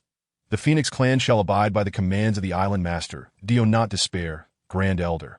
I will soon resurrect Lier and several other elders. Furthermore, you will also have an opportunity that may allow you to break through to the quasi-saint realm, or perhaps even reach the later stages of quasi-saint," Suziki reassured Zhuke, who appeared disheartened. "Is what you say true? Do I really have hope to break through to the quasi-saint realm? When might this opportunity arise?" Zhuke inquired, his previous despondency dissipating into excitement. "That cannot be disclosed. I can only tell you that this opportunity will come in the future. The rest must remain a secret," Suziki replied calmly. The opportunity Suziki referred to involved Zhuke, Qinglong, Baihu, and Xuanwu, the 4 divine beasts, being appointed as the 4 spirits of heaven to guard the 4 corners of the primordial world, where they would receive the rewards of heavenly merit. In that case, I shall take my leave and inform all our clansmen to prepare for the relocation." Zhuke respectfully addressed Suziki. "Brother-in-law, what about me? Will I also be able to break through to the quasi-saint realm?" The Fire Phoenix eagerly questioned Suziki. Observing the Fire Phoenix's urgency, Suziki smiled and replied, "Rest assured, as Lier's sister, your talents are not inferior to those of the Grand Elder. You too will have the potential to break through to the quasi-saint realm. Even if you do not succeed, you still have a brother-in-law, and I will assist you when the time comes." With Suziki's assurances, the Fire Phoenix joyfully exited the Heavenly Phoenix Palace. Following this event, the Phoenix clan was entirely under Suziki's command. The Grand Elder Zhuke, who could have posed an obstacle, had completely submitted to him after their exchange. Days later, A miraculous scene unfolded in the primordial world. Millions of phoenixes lifted the immortal volcano and traversed the skies toward the east, followed by numerous subordinate races, all carrying their ancestral lands in tow. Initially, Suzuki had only intended for the Phoenix clan to relocate, but Juke later approached him, expressing that their subordinate races wished to follow them to the Eastern Sea. Suzuki was utterly astonished by the unwavering loyalty of the Phoenix clan's subordinates, who had steadfastly followed them. After a moment of contemplation, he consented. The sky was filled with migrating phoenixes and countless divine birds relocating their ancestral lands, causing all beings in the primordial world to be engulfed in confusion, uncertain of the purpose behind the Phoenix clan's actions. The Dragon clan and the Qilin clan, both of whom were also among the innate three clans, were equally perplexed about the intentions of the Phoenix clan. Particularly, the Dragon clan speculated numerous possibilities upon discovering that the destination of the Phoenix clan was the Eastern Sea. Deep gratitude to user 3350961 for the 2 mooncakes and alike. I humbly request all esteemed readers to provide a 5-star review. Chapter 39. Humiliation in the Eastern Sea Dragon Palace. The eldest of the 9 sons of the ancestral dragon, Cheonyo, inquired of his uncle. What does the Phoenix clan's movement signify, leading all their subordinate races so conspicuously toward our Eastern Sea? Is it an attempt to seize control from us? In my view, they do not seem intent on waging war against our Dragon clan. They are still carrying their ancestral lands, suggesting there is another reason, Zhulong replied. Since they are nearing the Eastern Sea, we, as the hosts, should go to welcome them. With that, Zhulong transformed into a colossal dragon, leading the 9 sons of the ancestral dragon out of the Dragon Palace toward the direction of the Phoenix clan. Grand Elder, there are figures from the Dragon clan appearing ahead of our convoy.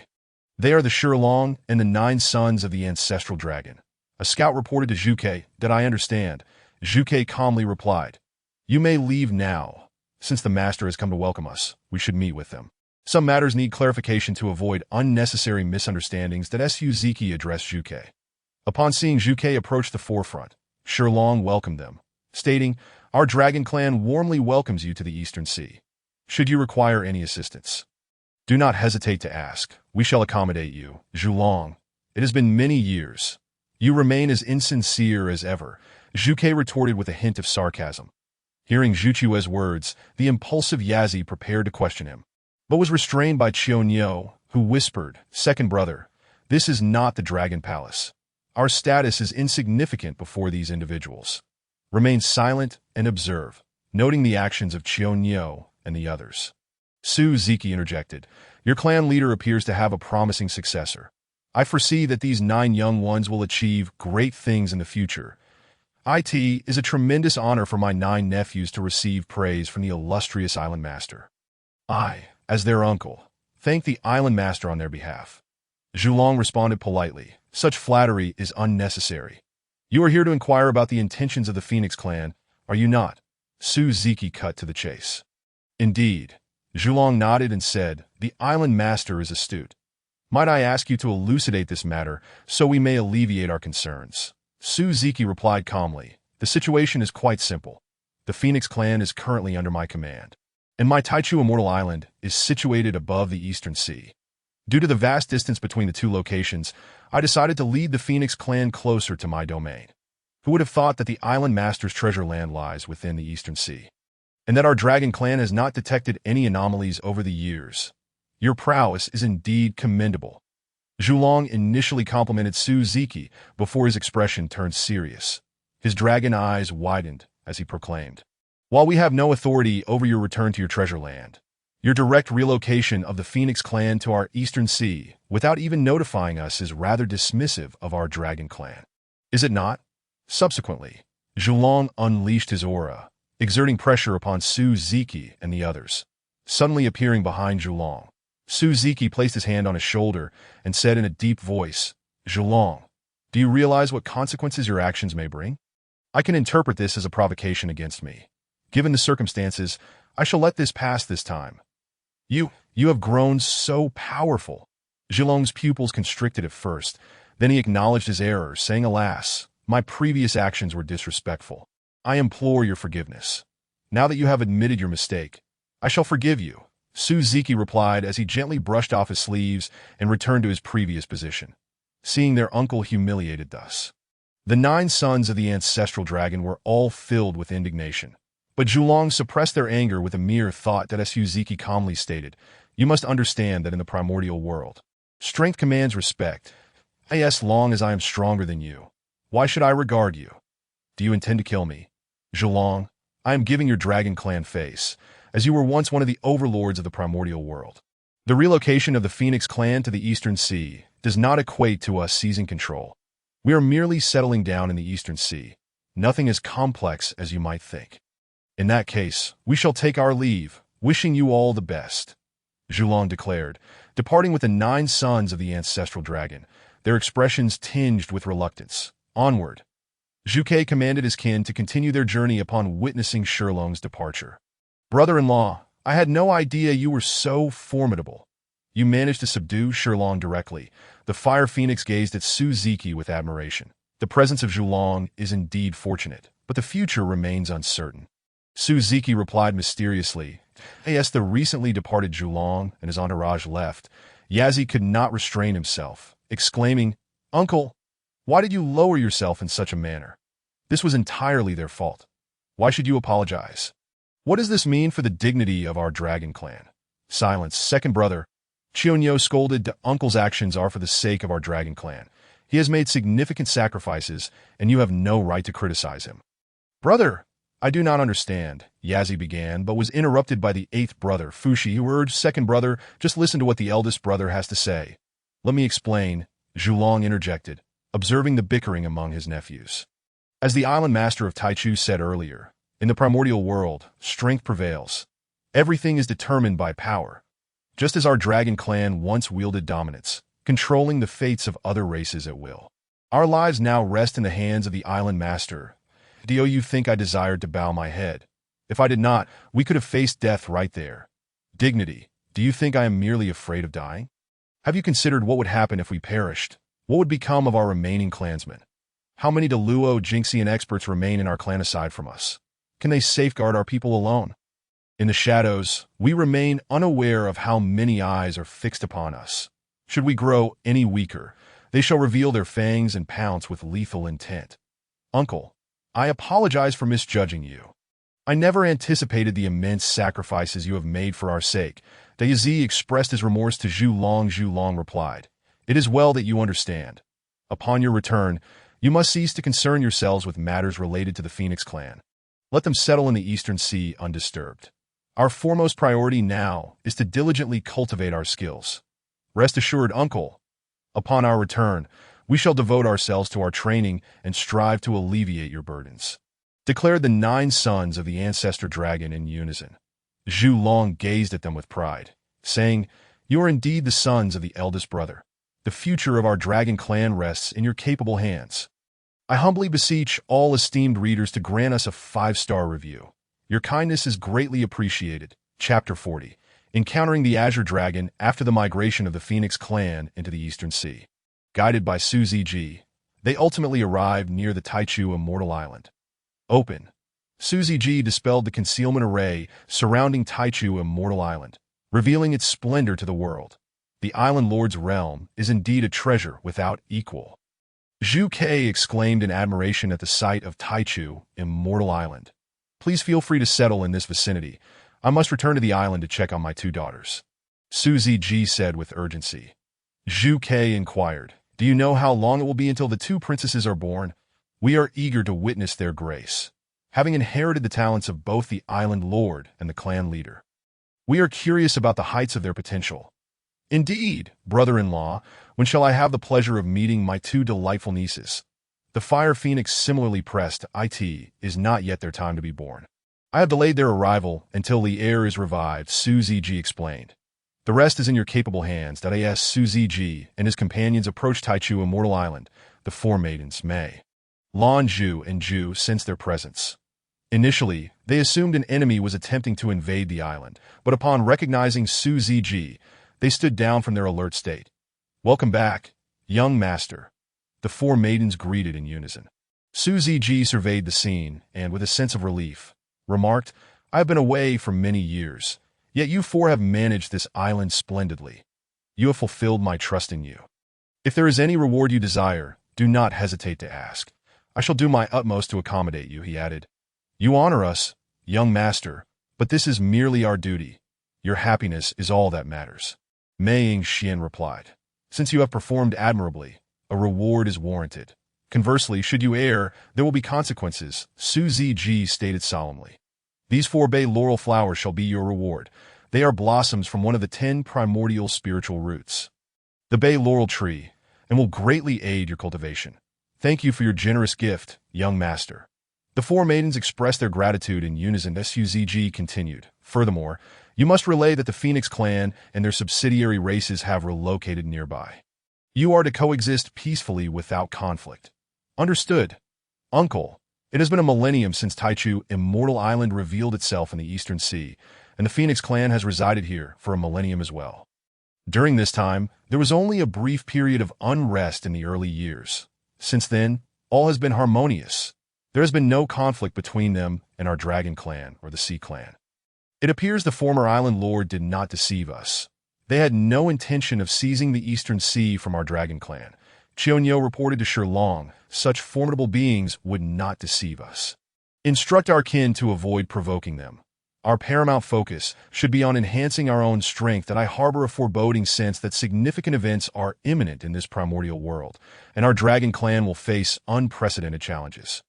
Zhu Long said with grave seriousness as he regarded his nephew. "Uncle, are you certain of your premonition? Though our Dragon Clan may be somewhat diminished, we are not easily vanquished," Yazi replied incredulously. Zhu Long spoke with gravity. "Initially, I had doubts. However, upon witnessing the Phoenix clan's migration to the Eastern Sea, adjacent to the Taichu Island Lord, I am now convinced that my foreboding is genuine. Great events will indeed transpire that will impact our Dragon Clan." "Uncle, what course of action should we take? Do you have any strategies in mind?" Chionyo urgently inquired. "That it appears the time has come to summon the Azure Dragon back to our clan. His presence will ensure our safety," Zhu Long declared. "Uncle, who is this Azure Dragon that you hold in such high esteem? Is he a renowned figure within our Dragon Clan? Why have we never heard of him?"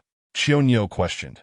"The Azure Dragon is indeed a member of our Dragon Clan. That if your father, my elder brother Ancestor Dragon, is regarded as the dragon born from chaos, then the Azure Dragon is the first dragon born after the creation of the heavens and the earth. His power is formidable.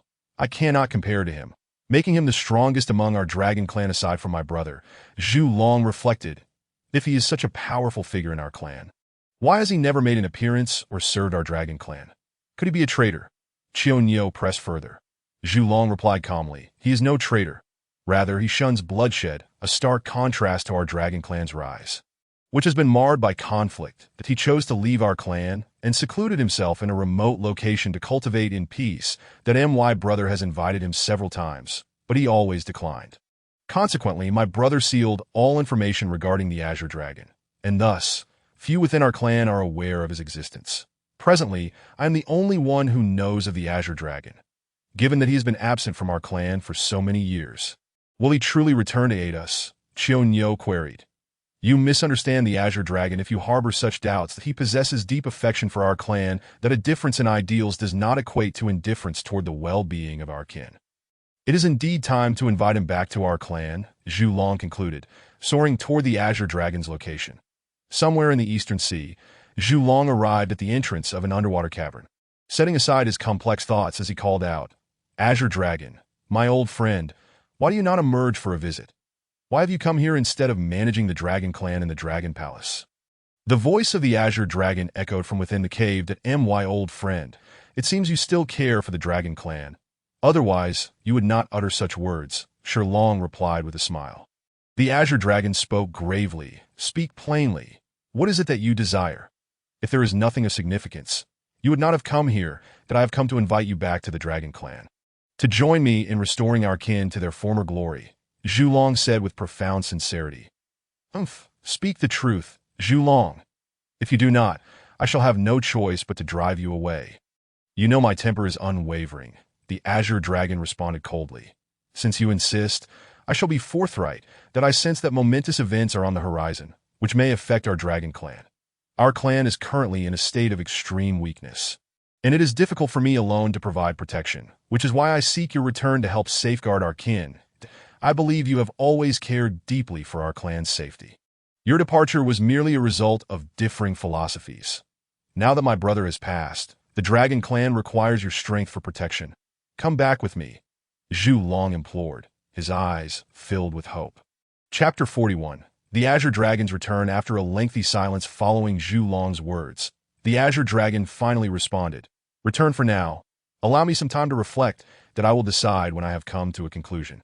I shall await your return in the Dragon Palace, and when that time comes, I will extend the grandest of welcomes, ensuring that all within our clan know your name, Zhu Long replied before taking his leave. Understanding the nature of the Azure Dragon, Zhu Long recognized that his lack of refusal indicated agreement. He simply needed more time to reconcile his thoughts. Zhu Long was confident that the Azure Dragon would soon return to their clan.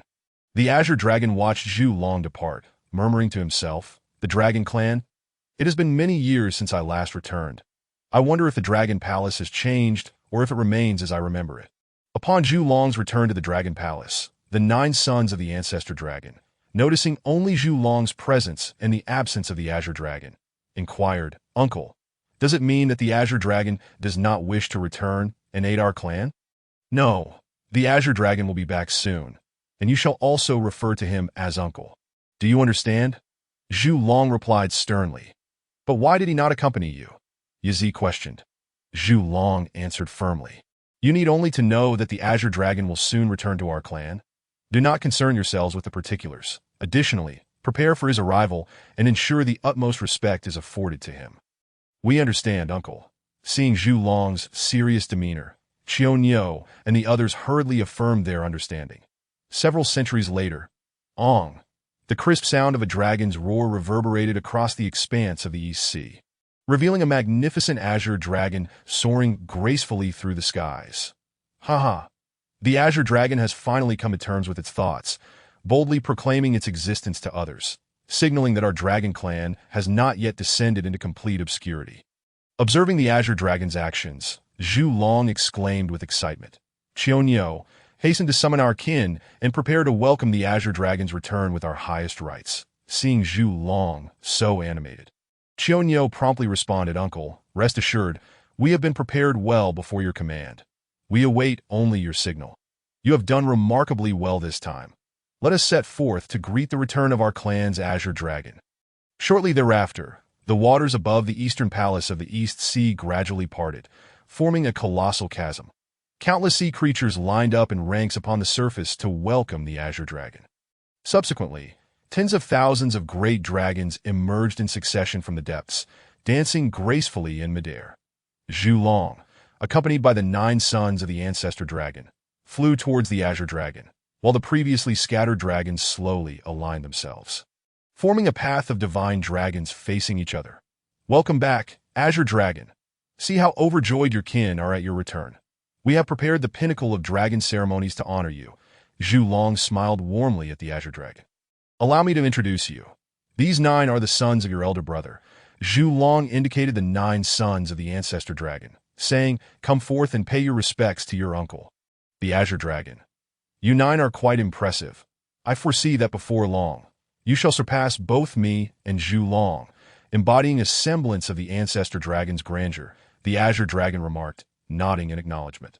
"Thank you, Uncle Azure Dragon, for your kind words," the 9 sons chorused in unison. "Let us return.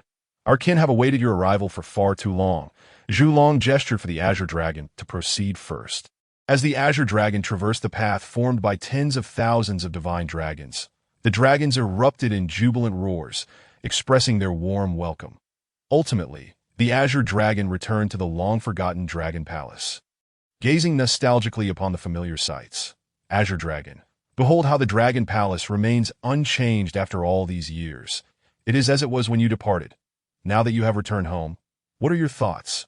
Zhu Long inquired, observing the Azure Dragon lost in reminiscence. After a moment of contemplation, the Azure Dragon spoke with a tinge of sorrow. "At this moment, my heart is filled with but one feeling: desolation. The scenery remains, yet the old acquaintances have long since passed. Although I differ in ideology from the Ancestor Dragon and even stood in opposition at times, my feelings for him have remained unscathed. Hearing the Azure Dragon's words, Zhu Long and the 9 sons of the ancestor dragon fell into profound contemplation, a hint of sorrow stirring within their hearts. Meanwhile, on Taichu Immortal Island, my lord, the grand spectacle with which the Dragon Clan welcomes the Azure Dragon is indeed remarkable. Tens of thousands of divine dragons forming a path is quite extravagant, remarked Zhu Yunshui, one of the 4 maidens of plum, orchid, bamboo, and chrysanthemum. Indeed, Island Master, after years of enmity with the Dragon Clan, this is the first time we have witnessed such a display of honor from them. Echoed Zhu Quebec, however, the Azure Dragon is worthy of such a grand ceremony. I can sense a subtle pressure emanating from him that I did not expect such a formidable presence within the Dragon Clan. She continued, the Azure Dragon's previous bold actions serve as a proclamation to outsiders that the Dragon Clan has not yet succumbed to utter decline. A warning to those who might covet the Dragon Clan. Su Ziqi elucidated to the group that I had not anticipated that Zhu Long would summon the Azure Dragon back to the clan. It appears he foresees impending danger for the Dragon Clan, prompting this decision.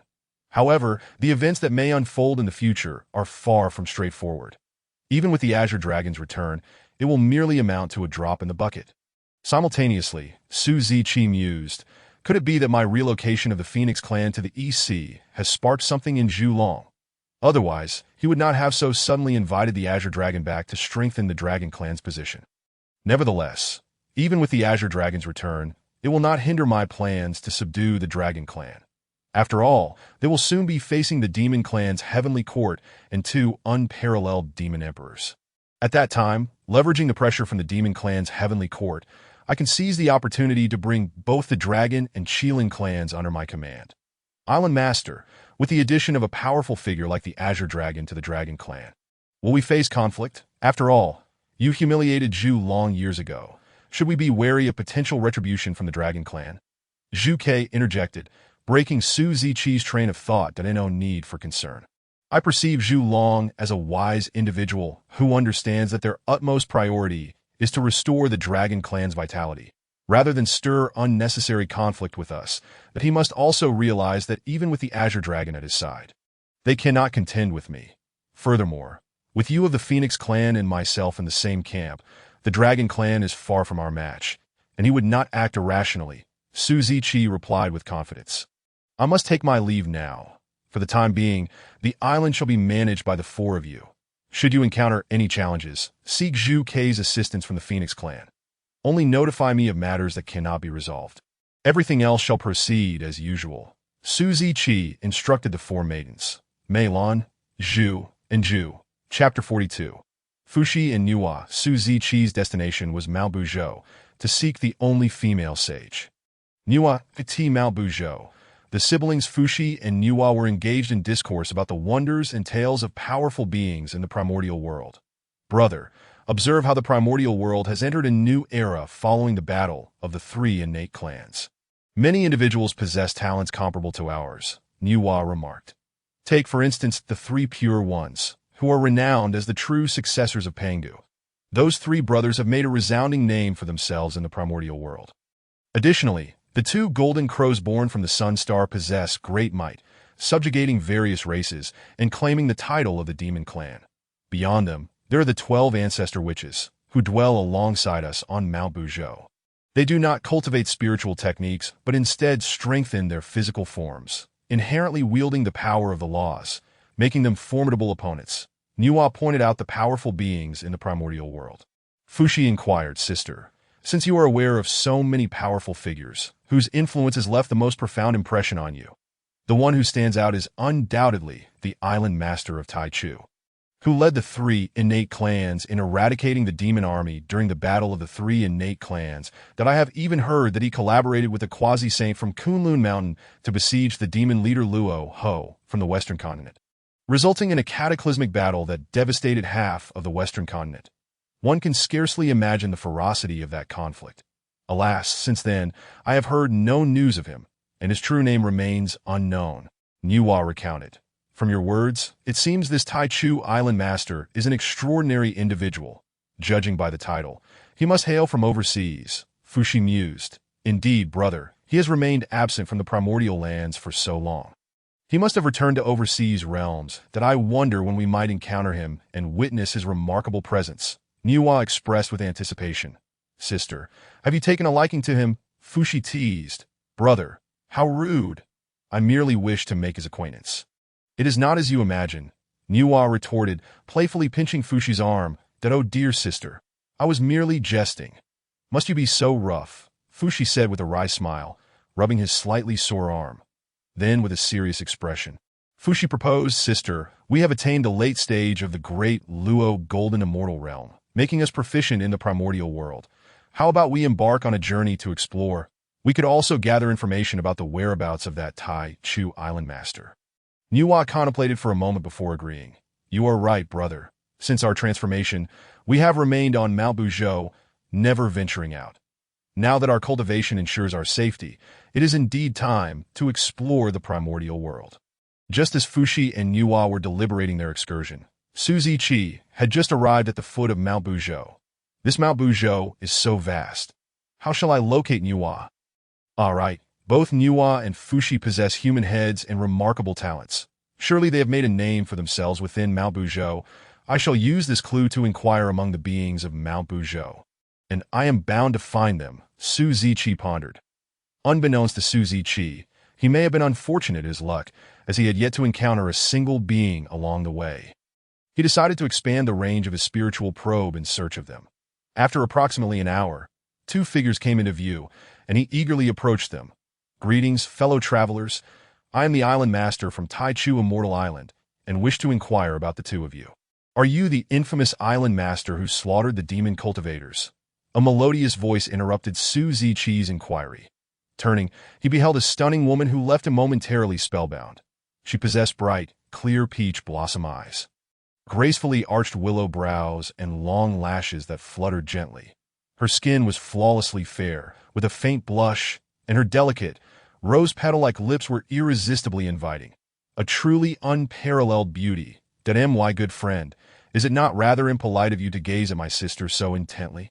The man beside him spoke somewhat discontentedly. I beg your pardon. My intrusion was unwarranted. Su Ziqi, filled with remorse, replied, I overheard the lady's words. Have you heard of me? I have yet to inquire about your esteemed names. And I sincerely apologize for my oversight. Humph. I am Fushi, and this is my sister Niwa. In light of your earnest apology, I shall grant you my forgiveness for the time being, Fushi stated coldly. You are indeed Niwa, Su Ziqi remarked, gazing at Niwa with surprise. Your words suggest that you know me. My brother Fushi and I have never departed from Mount Buzhou. How do you come to know of me? Niwa inquired, perplexed that I merely took the liberty to address you as Sister Niwa. If I were to claim that we are fated to be connected from birth, that it is destiny that has revealed this to me, would you believe it? Su Ziqi replied earnestly. Looking at Niwa, I had presumed that the illustrious lord of Tai Chu Island would be a paragon of virtue.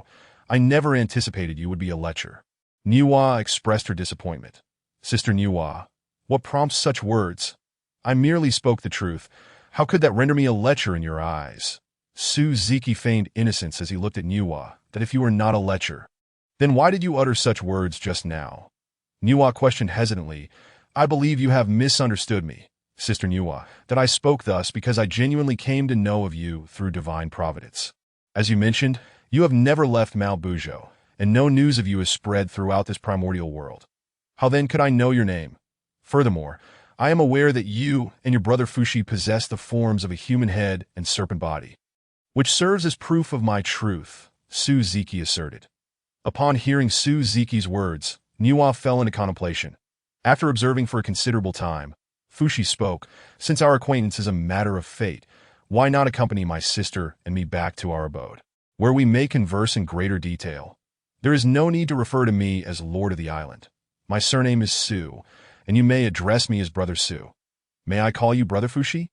Su Ziqi said warmly that if Brother Fushi extends an invitation, I shall gladly accept. He continued, Excellent. Brother Su, please follow me.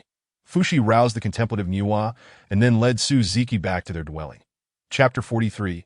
A Shared Journey. Brother Su, please take a seat. This place is where my sister and I transformed, and it has been our sanctuary for cultivation that I hope you do not find our humble abode lacking. Fushi gestured for Su Ziqi to sit. Brother Fushi, you jest. In my eyes, this esteemed place is far from what you describe as unworthy. It is indeed a remarkable sanctuary for cultivation. And you are overly modest, Suzuki replied. I am curious how my humble abode compares to your celestial island. Brother Fushi inquired.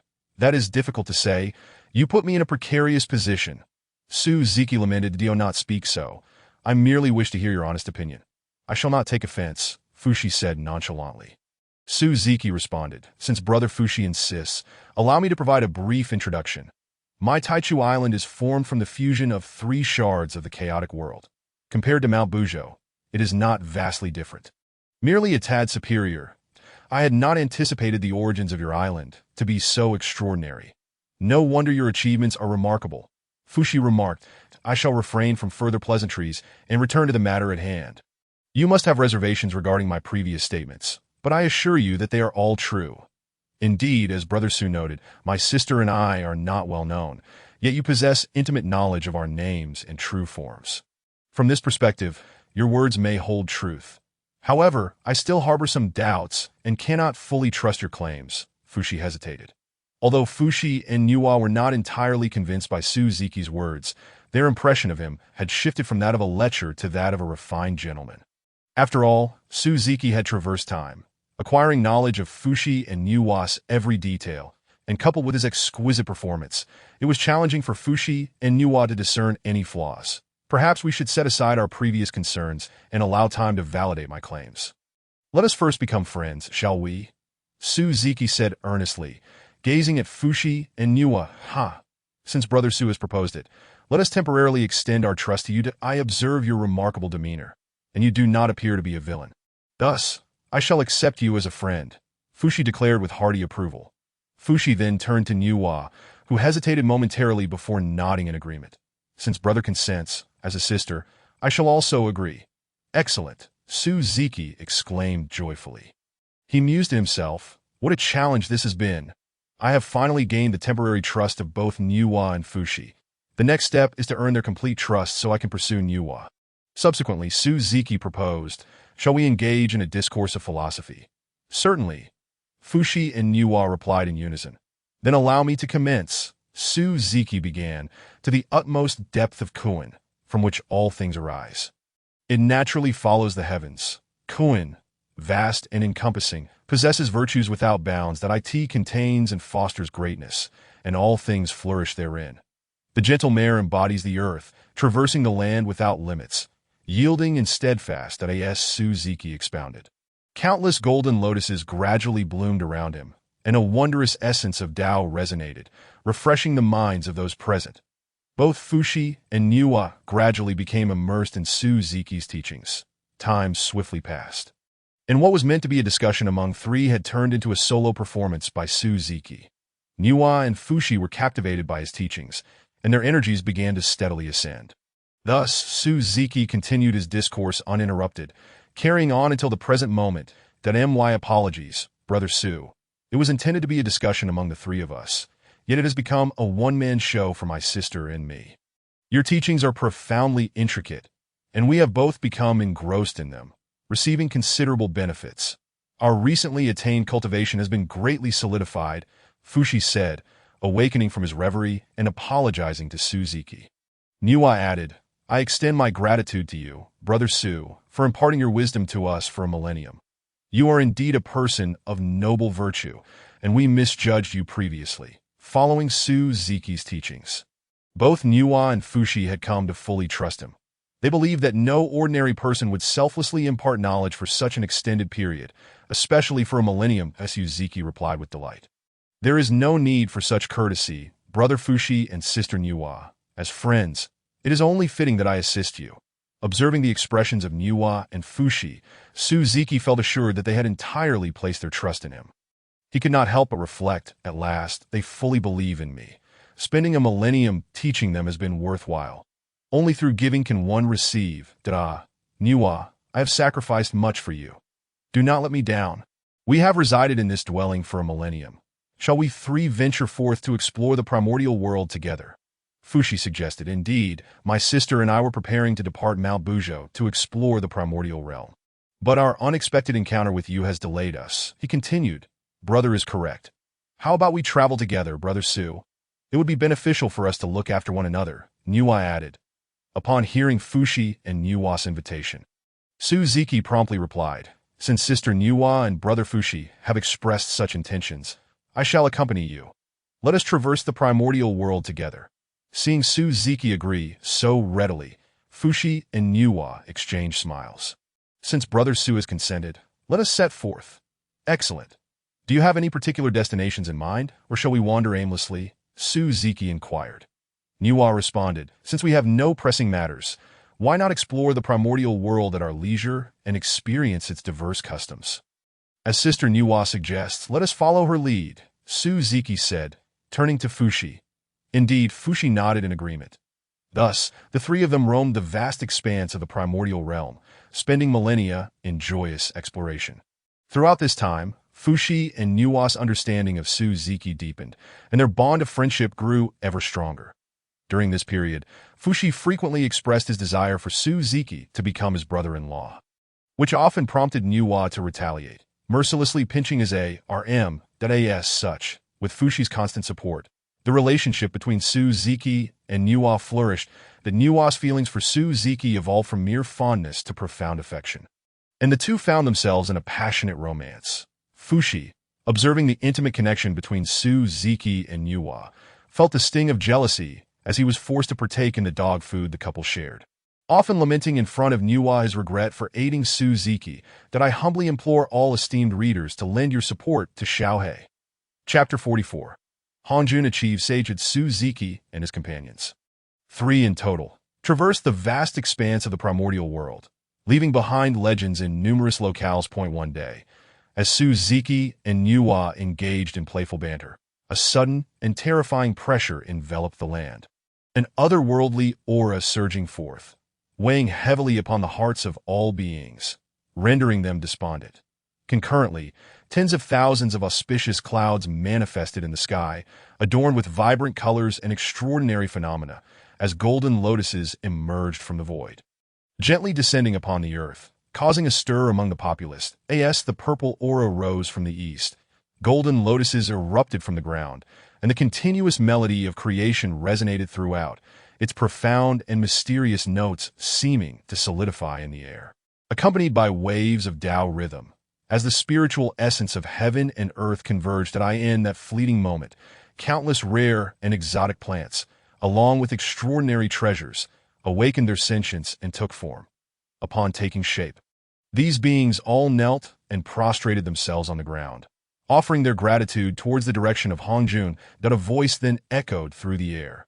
High above the 9 clouds, I recline on a lotus seat, embodying the true Tao. Beyond the realms of heaven and earth, I shall preside as the esteemed teacher. Panga birthed the Taiji, and the 2 primordial forms followed in succession. 1 Tao transmits to 3 friends, and the 2 teachings elucidate their distinctions. That I am the leader of the mystical gate, and from a single breath, I transform into Hongjun. I am Hongjun. Today I have attained the status of a sage. There are 3,000 paths of the great Tao, each capable of leading to sagehood. That I end 3,000 years, I shall convey my Daoic principles within the purple cloud palace beyond the 33 heavens. Anyone of great wisdom and perseverance within the primordial realm may come to listen. Hongjuan's voice faded.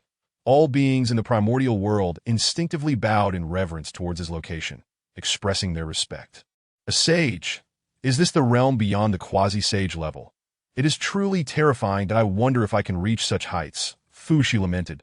Brother Su, do you know what a sage is? Niwa inquired of Suzuki. Suzuki elucidated. A sage's primordial spirit is entrusted to the Tao of heaven. As long as the Tao of heaven endures, the sage remains unvanquished. In essence, a sage is theoretically immortal and is the most powerful existence in the primordial world. Will you attend the Purple Cloud Palace in 3,000 years, Brother Su? Niwa continued to ask. Indeed. Not only will I go, but all of you must accompany me. There lies the greatest opportunity in the primordial realm, and missing it would lead to lifelong regret. Since my brother-in-law has said so, I find myself somewhat eager to witness the opportunity you speak of. Fushi replied, laced with anticipation. Meanwhile, in various regions of the primordial world. The eastern Kunlun Mountains witnessed the three pure ones celebrating their master's ascension to sagehood. Elder brother, our master has become a sage. As his disciples, we are bound to receive the methods for breakthrough. And our chance for vengeance will finally arrive, Yuan Shi Tianzun exclaimed with excitement. After all these years, his hatred towards Su Ziki had not diminished. Instead, it had intensified with the passage of time. Laozi looked at Yuan Shi Tianzun and advised, Second brother, have you not let go yet? Do not allow hatred to cloud your heart. It may ultimately harm you to know. Elder brother, I cannot let this go. That vile scoundrel deceived us so thoroughly that we lost all face as the true heirs of Pangu, Yuan Shi Tianzun retorted angrily. Sighing at Yuan Shi Tianzun's fury, Laozi and Tongtian Jeju could only shake their heads in resignation. In the demon clan, Dijun and Tai, he had already established their dominion, proclaiming themselves as the Demon Emperor and Eastern Emperor. Tai declared, Elder brother, this sage is the goal we should aspire to. Only by reaching such a realm can we fulfill our ambition to dominate the primordial world. You speak wisely. In 3,000 years, we shall both journey to the Purple Cloud Palace to listen to the sage's teachings and explore the mysteries surrounding sagehood. Dijun replied confidently, in the blood sea of the netherworld. Old ancestor Ming, he gazed towards the direction of Hongjun, murmuring, 3,000 years, is it? I shall certainly attend that on the western continent, elder brother Jane. Hope has dawned upon the west that we must attend the teachings at the Purple Cloud Palace in 3,000 years, Juni said to Jane. Jane nodded, affirming, you speak correctly, Juni, that I have a premonition that our fortune lies within that Purple Cloud Palace. Regardless of the circumstances, we must go. The announcement of Hongjuan's sagehood ignited the passions of all beings in the primordial world. All those who had reached the great Luo Jinxian realm were now prepared, eagerly awaiting the arrival of 3,000 years. Meanwhile, Su Ziki returned to the Tai Chi Immortal Island with Nuwa and Fu Shi. During their journey, he confided in Nuwa about everything, revealing that he had other women and 2 daughters yet to be born. Upon hearing of Su Ziki's numerous romantic entanglements, Fushi was incensed. As Su Ziki, I truly misjudged you, that I never imagined you had so many women while pursuing my sister. Initially heartbroken by Su Ziki's confession, Nuwa found herself unable to sever her deep-seated feelings for him. Under the onslaught of his sweet words, she ultimately forgave him, that in the end, Nuwa accepted the reality of Su Ziki's other relationships, urging him not to let her down. After persuading Nuwa, Su Ziki assured Fu Shi that he would treat her well, especially with Nuwa affirming her dependency on him, that Fu Shi could only resign, saying, very well, very well. Sisters no longer heed their brothers. Since you say so, what more can I say? Turning to Su Ziki, Fu Shi warned fiercely, remember, if you mistreat my sister, I will ensure you regret it, even if it costs me my life. Rest assured, elder brother, I will treat Sister Nuwa well. Even if I must suffer, I will never wrong her, Su Ziki replied with a smile. Fu Shi snorted in dissatisfaction at Su Ziki's assurances. Eventually, Su Ziki brought Nuwa and Fu Shi to the Tai Chi Immortal Island, where they marveled at the island scenery. This island is indeed a fragment of chaos. The spiritual essence here surpasses that of most places in the primordial world, let alone other aspects, Fu Shi praised. Nuwa echoed his sentiments. Brother Su, I never imagined you were this formidable. The once mighty Phoenix clan, one of the 3 great tyrants of the primordial world, is now under your command. Along with their subordinate races, that if outsiders were to learn of this, they would surely be astonished that I didn't realize my brother-in-law possessed such immense power. Even the demon clan founded by the 2 golden crows pales in comparison. Thanks to the support of the readers, especially user 448561117 for the likes, the author expressed gratitude. Chapter 45. Return to the Taiyan Star, elder brother. Were you just speaking of the demon clan? Su Ziki inquired. Fu Shi clarified. Did you not hear?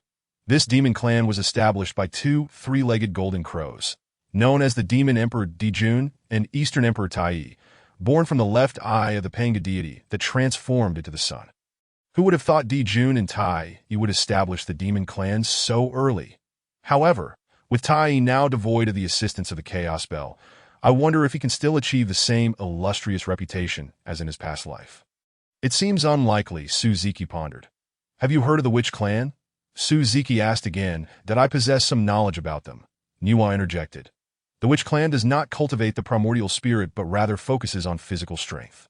Particularly, the 12 ancestral witches are unparalleled in their physical prowess, each mastering a powerful law, making it rare for cultivators of the same realm to contend with them. Furthermore, their great witches are equally formidable. Aside from their lack of mastery over laws, their physical strength is not significantly inferior to that of the ancestral witches." "Brother Su, why are you inquiring about them?" Niwa asked. "Because the Witch Clan and Demon Clan are formidable. It won't be long before they dominate the primordial world, much like the three innate clans of old," Suzuki replied, gazing at Niwa. Niwa expressed disbelief. "No way. They could achieve such greatness in the future. The position of dominator in the primordial realm is not easily attained." "Brother Su, you must be jesting." "Indeed, brother-in-law, is what you say true? The current Demon Clan is merely a relatively strong faction, and the Witch Clan isn't far behind. They must be dreaming if they think they can become the dominators of the primordial world." Fushi echoed. Equally skeptical, Suzuki regarded them seriously, stating, "You both underestimate the Witch and Demon Clans. Their potential for growth is immense, and once their powers consolidate, aside from sages, no one else will stand against them in the primordial realm. That it seems both my sister and I have underestimated them. We must pay closer attention to them in the future." Fushi reflected. "Let us put this topic to rest. You have arrived on the island and have yet to explore its wonders. Allow me to show you around, especially my Tai Chi spiritual garden, which is sure to astonish you." Suzuki led Niwa and Fushi to admire the breathtaking scenery of the Taichu Immortal Island. As they journeyed, the initial surprise of Niwa and Fushi gradually transformed into astonishment, and eventually into a state of numbness. This was due to the overwhelming abundance of treasures, including countless heavenly materials, spiritual roots, vast deposits of spiritual stones, and the myriad of spiritual springs and lakes that adorned the entire island. However, what astonished them the most were the 3 primordial spiritual roots within the Taichu Spirit Garden. They were left momentarily speechless upon seeing these chaotic roots. You see the 7 gourds growing on this chaotic spiritual root. Once they mature, they will become 7 supreme, innate spiritual treasures," Suzuki remarked, pointing at the gourd vines. "What supreme innate spiritual treasures, and 7 of them?" Niwa exclaimed in disbelief. "This chaotic spiritual root is truly terrifying. Indeed, there are 7 that once they mature, I will gift each of you one." Suzuki continued. "Sister Niwa, this gourd vine is also an extraordinary entity that will greatly benefit you in the future." "Thank you so much, brother-in-law," Fushi said excitedly. After all, these were supreme, innate spiritual treasures, not something one could easily obtain. It was worth noting that aside from the companion spiritual treasure, the Fushi Chin, which was a supreme, innate spiritual treasure, the best treasures Fushi possessed were merely high-grade, innate spiritual treasures. And he had only 2 or 3 of those. "Brother Su, you mentioned that the gourd vine would be helpful to me in the future. Could you elaborate?" Niwa inquired. "I cannot reveal that just yet, but you will understand when the time is right." Niwa could only shake her head in resignation at Suzuki's mysterious demeanor. After ensuring Niwa and Fushi were settled, Suzuki temporarily bid them farewell, preparing to go to the Moonstar to bring the sisters Shiha and Changshi to Taichu Immortal Island, as he had not seen them in quite some time. "Moonstar brother Su, why hasn't he come to pick us up yet? It's been so long, and we've both already cultivated to the late stage of the Luo Golden Immortal. Sister, should I go down and look for him?" Changshi said. Shiha comforted her, saying, "Sister, don't be so impatient that if we leave right after we depart, we might miss him. Be patient. Since Brother Su promised to come for us, he will surely arrive. That don't frown, little ones, that I've sensed Brother Su's aura. He has already arrived on the Moonstar, and will be here shortly." The bay laurel tree communicated to Shiha and Changshi. "Really?" The 2 sisters exclaimed in unison. "It is indeed true. My apologies for the delay. I made you wait for so long." Suzuki's voice came from behind them. "Brother Su," Shiha and Changshi couldn't help but rush into his embrace, excitedly exclaiming, "You've finally come. We've been waiting for you for ages. If you hadn't arrived soon, we would have had to go down and find you ourselves. It was my fault for being late. I came to the Moonstar specifically to bring you both back. And from now on, we shall never part again." Suzuki gently stroked the hair of the two girls, apologetically saying, "Is that true?" Changshi asked in disbelief. Suzuki lightly flicked her nose with his right index finger, saying, "It is true, little one. You're still acting like a child, enjoying being spoiled." She teased Changshi. "Sister, all you do is tease me. You're just as eager to see Brother Su," Changshi retorted. "All right, you two, stop being mischievous. Go tidy yourselves up. We are preparing to depart," Suzuki instructed. "Are we leaving so soon?" The bay laurel tree inquired. "Yes, I still need to pick someone up, and it won't be long until the time for the Purple Cloud Palace's teachings arrives." "It's always better to prepare early," Suzuki replied. "Why don't you join me on my departure?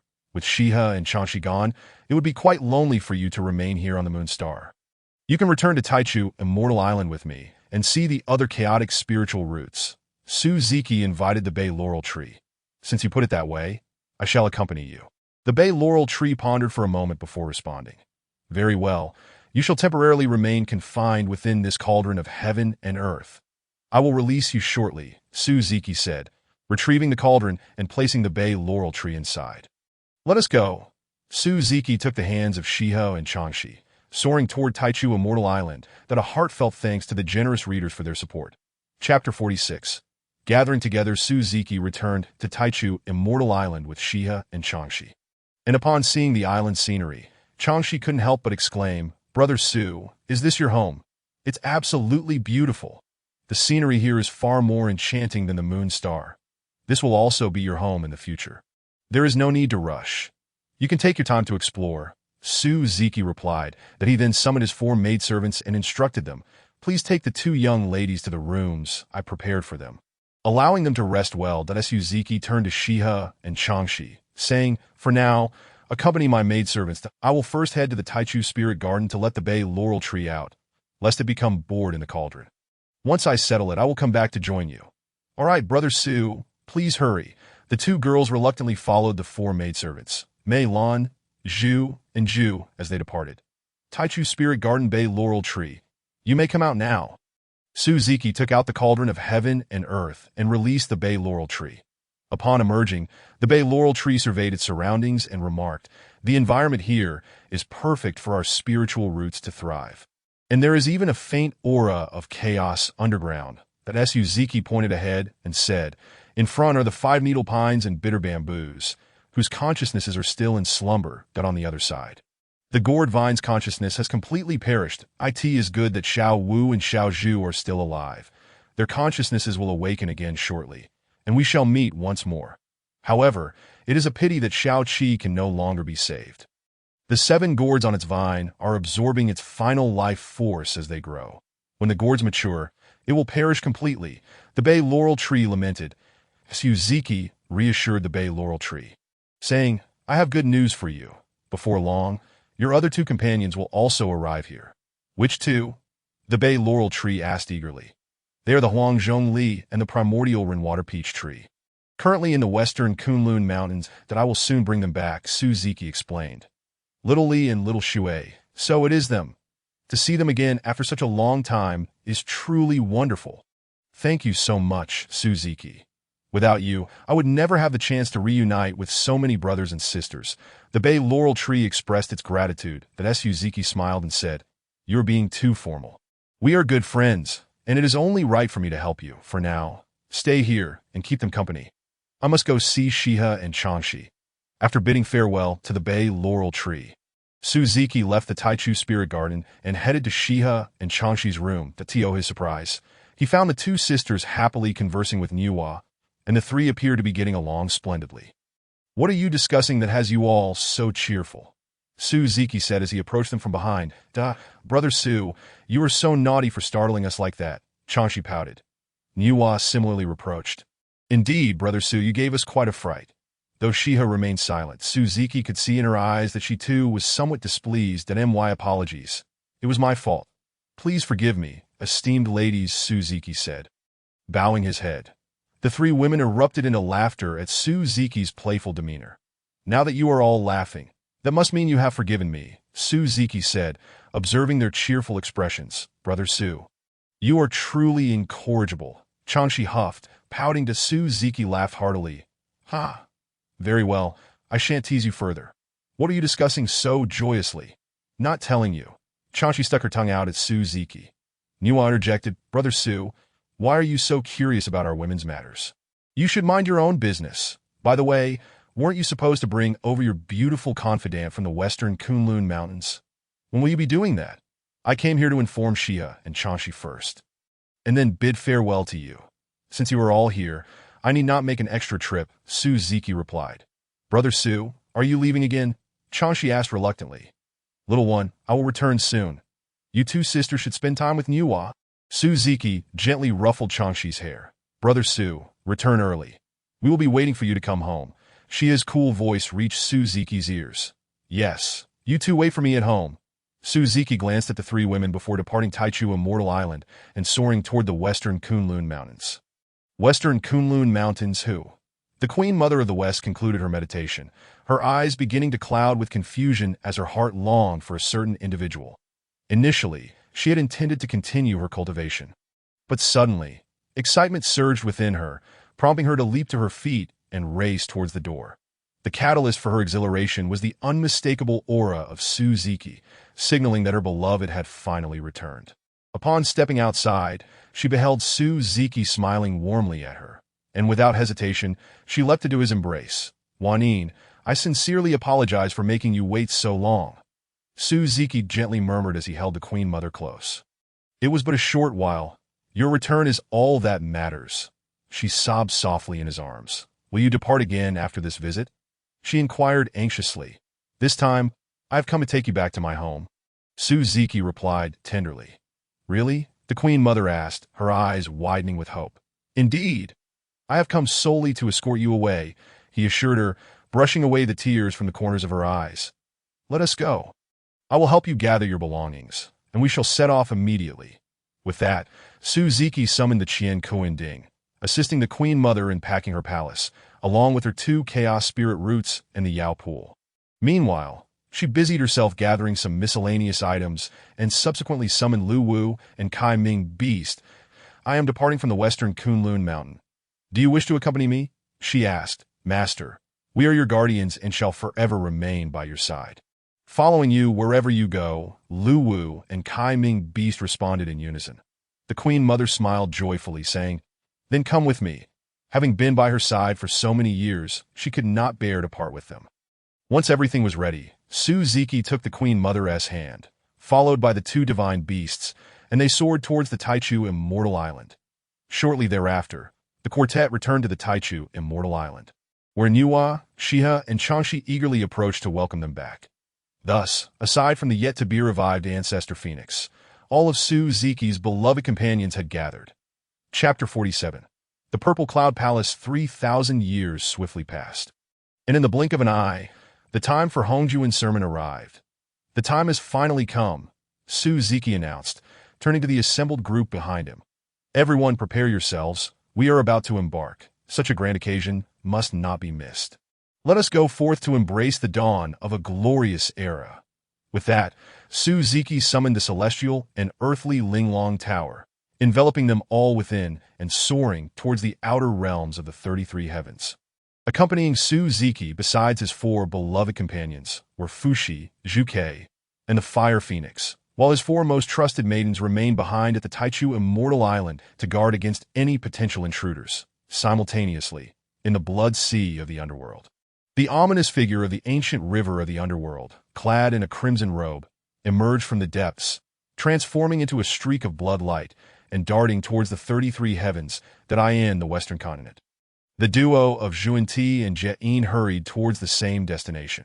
Among the demon race, the demon emperor Jundan and the eastern emperor Tai transformed into 3-legged golden crows, utilizing their innate divine abilities to fly towards the Purple Cloud Palace. Additionally, the rogue cultivator Hong Yun and Zenyuanzi from Wanshou Mountain's Wuzhuang Temple journeyed together, while many other primordial powers, including Ran Ding and Dong Wanggong, hastened their way to the Purple Cloud Palace. The 12 ancestors of the witches dispatched Hutu and Xianming, the 2 sisters, to the Purple Cloud Palace to inquire of Hongjun regarding the possibility of the witch clan cultivating their primordial spirit. Numerous great Luo golden immortals from the prehistoric world also made their way towards the Purple Cloud Palace. though many were thwarted by the barriers of the world or became lost within the chaotic void. Protected by the celestial and earthly Linglong Tower, Suziki and his companions effortlessly traversed the barriers of the world, entering the chaotic void. How nostalgic, Suziki mused, gazing upon the scenery before him. Have you been here before, brother-in-law? Fushi inquired, and the group turned their attention to Suziki. I was born within the fragments of the chaotic world, and this fragmented realm lay within the chaotic void. It was only after the fragments disappeared that I entered the prehistoric world. Suziki explained that I never expected you had such a background. I assumed you were born on Taichu, Immortal Island. Fushi remarked. Let us set aside idle talk for now. Our priority is to locate the Purple Cloud Palace's position, that we cannot afford to arrive late, lest the opportunity be seized by others, Suziki urged. Expanding his divine sense to probe the surroundings for the palace's location. Ultimately, upon reaching the limits of his divine sense, he detected an unparalleled pressure, confirming that he had located the Purple Cloud Palace. And he promptly set off in that direction. Soon, a grand palace came into view, exuding an imposing aura that inspired a sense of reverence among those who beheld at the entrance. A plaque hung prominently, inscribed with the three characters, Purple Cloud Palace, which shimmered with the flowing trajectories of the Tao, captivating all who gazed upon it. As Suziki led the group closer to the palace. The youthful attendants at the entrance stepped forward respectfully, saying, Welcome, esteemed brothers and sisters, to the Purple Cloud Palace. Please, enter and take your seats. The master will arrive shortly, Suziki reflected. These two will later become the heavenly emperor of the Hodian and the queen mother of the Yaopool. Presently, they appear as mere children. Few would anticipate that they would eventually ascend to become the visible rulers of the three realms. After nodding in acknowledgement, Suziki guided the group into the palace. Within the grand hall, profound Taoist runes adorned the walls, while the interior was simply and modestly arranged, with only a single mat placed upon a high platform and 7 additional mats set below. Observing the 7 mats, Suziki silently noted, indeed, there were originally only 6. Now, with my presence as a transcendent being bearing the merits of creation, an additional mat representing the sage's position has appeared. However, the 3 mats on the far left were already occupied, and he recognized the figures seated there as the 3 pure ones. The 3 pure ones, initially lost in meditation, turned their gazes towards the newcomers. Immediately, differing expressions appeared on their faces. Lao Jun exhibited indifference. Yuan Shi Tianzuan showed anger, and Tantian Jiaozhu displayed curiosity. Val Thief, Yuan Shi Tianzuan prepared to rise and attack Suziki, but was restrained by Lao Jun, who counseled. Calm yourself, brother. This is the master's place of sermon, not a battleground. Moreover, we are outnumbered. Acting rashly would lead to our disadvantage. Taking a deep breath, Yuan Shi Tianzuan regained his composure. Meanwhile, Suziki paid little mind to the 3 pure ones. Walking directly to the 4th mat to sit down, that he gestured to the mat on the right, saying to Niwa, you shall sit here. Did he then address the others? You may take your seats behind us. Though confused by Suziki's arrangement, Shiha and the others complied and settled down. For now, quiet your minds. I will explain everything upon our return, Suziki discreetly communicated to them, not long after they had seated themselves. A great rock flew into the hall, transforming into human form, casting a casual glance around before settling onto the 6th mat. Shortly thereafter, 2 individuals entered the hall. One, a kind-hearted figure, urged, Brother Zenyuanzi, there is a mat available. Do sit down. What do you take me for, Red Cloud?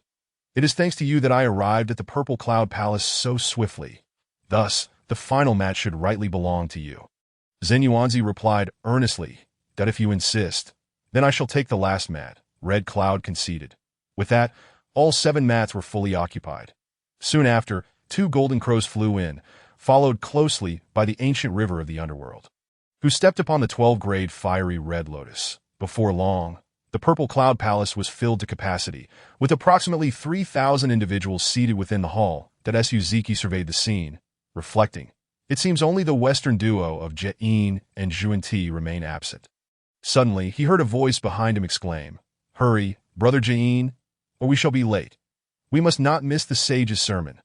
2 figures rushed into the hall, drawing the attention of all present, and Suziki turned to observe, eager to see what the future Western saints would look like.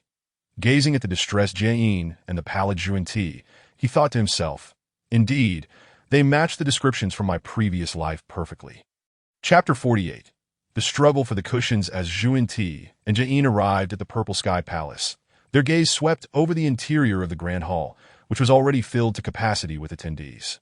Their attention was drawn to the 7 cushions at the forefront, provoking an inexplicable flutter in their hearts. However, they soon realized that these cushions were already occupied. Gazing at the cushions, both felt a profound sense of urgency, as if failing to secure a place upon them would lead to deep regret in the future. Subsequently, Jie-in and Juan-Ti exchanged glances, and Juan-Ti discreetly conveyed his thoughts. Elder brother Jie-in, do you sense it? We must sit upon those 7 cushions. I can feel that this is our opportunity for the resurgence of the West, and we must not let it slip away. Jie-in responded, Brother Juan-Ti, I share your sentiment, but they are already taken. The 3 individuals on the far left are likely the renowned Sanqing, whose combined might is formidable. We cannot provoke them. The young man on the 4th cushion exudes an even greater pressure than the Sanqing, suggesting he may be an exceedingly terrifying powerhouse, making him even more daunting. As for the woman on the 5th cushion, she appears to be closely associated with the previous young man, so we must forego that option as well. Our last hope rests upon the final 2 cushions. We must make an attempt regardless. Juan-Ti continued, Elder brother Jie-in, I perceive that the man on the last cushion possesses a kind heart and gentle demeanor. It may present a splendid opportunity. Allow me to showcase my talents. The 2 brothers lamented, we have struggled so. We, the beings of the West, have barely escaped the clutches of Luo Ho, yet our continent lies in ruins at his hand. Even more tragic, the spiritual essence and treasures of the Western lands are nearly extinct. With the hope of the surviving beings from the West, we have journeyed to the Purple Sky Palace to hear the teachings of the Tao ancestor. Yet, after such a long journey, we find ourselves without seats. What shall we do? Alas! Suddenly, Juan-Ti knelt and wept aloud. Seeing Juan-Ti's display, Jie-in, understanding the unspoken cue, mimicked his brother's actions and embraced him in tears, exclaiming, Indeed! Now we have no seats, making it challenging to listen to the sage's teachings. In light of this, we have failed the expectations of the beings from our homeland. We might as well perish. With that, Jie-in led Juan-Ti towards a nearby pillar, intending to crash into it. The onlookers in the Purple Sky Palace observed the performance with cold disdain, secretly mocking the 2. Any reasonable person could discern the extraordinary significance of the 7 cushions ahead. How could anyone be expected to yield their place? Unless they were a fool? Little did they know, there was indeed a fool willing to relinquish his seat. Meanwhile, Su Ziji watched quietly, recognizing the performance talents of Jie-in and Juan-Ti. Had he not traversed through time and possessed the knowledge of all truths from his previous life, understanding the true natures of Jie-in and Juan-Ti, he might have been swayed, much like Hong Yun, to believe their words. However, he would not be as foolish as Hong Yun. Easily giving up his cushion, it seemed that a notable scene was about to unfold as Su Ziji shifted his attention to Hong Yun, who, standing behind him, was acutely aware of Jie-in and Juan-Ti's antics. Jin Yuanzi, observing the performance, felt a sense of foreboding, knowing Hong Yun's character might lead him to yield his cushion. Just as Jin Yuanzi attempted to caution Hong Yun, it was too late. Hong Yun had already risen and addressed Jie-in, saying, Friends, please wait. Is it merely a seat? Why must it be such a matter of life and death? I shall gladly relinquish my seat to you. Without a moment's hesitation, Jie-in sat down, failing to express any gratitude, which left Hong Yun feeling rather awkward. However, Juan-Ti promptly occupied the cushion that had belonged to Hong Yun, casting a vigilant glance around, wary of any attempts to reclaim it. Hong Yun, standing awkwardly to the side, could only shake his head in resignation before moving to sit beside Jin Yuanzi. Jin Yuanzi regarded Hong Yun's decision with a tone of regret, saying, Brother Hong Yun, you have erred. Those 7 cushions are clearly of great significance. Why yield yours so easily? Alas, even if you must yield, do not offer it to such individuals who are evidently cold-hearted. They did not even utter a word of thanks. Brother Jin Yuanzi, you are overthinking it. It is merely a seat that I have relinquished it now. Let it be a good deed. Hong Yun replied nonchalantly, that I hope it unfolds as you say.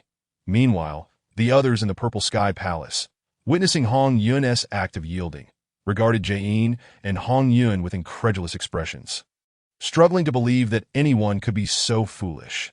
Observing Jae-in seated upon a cushion, Zhuan-Ti turned his gaze toward Koen Peng, watching him intently.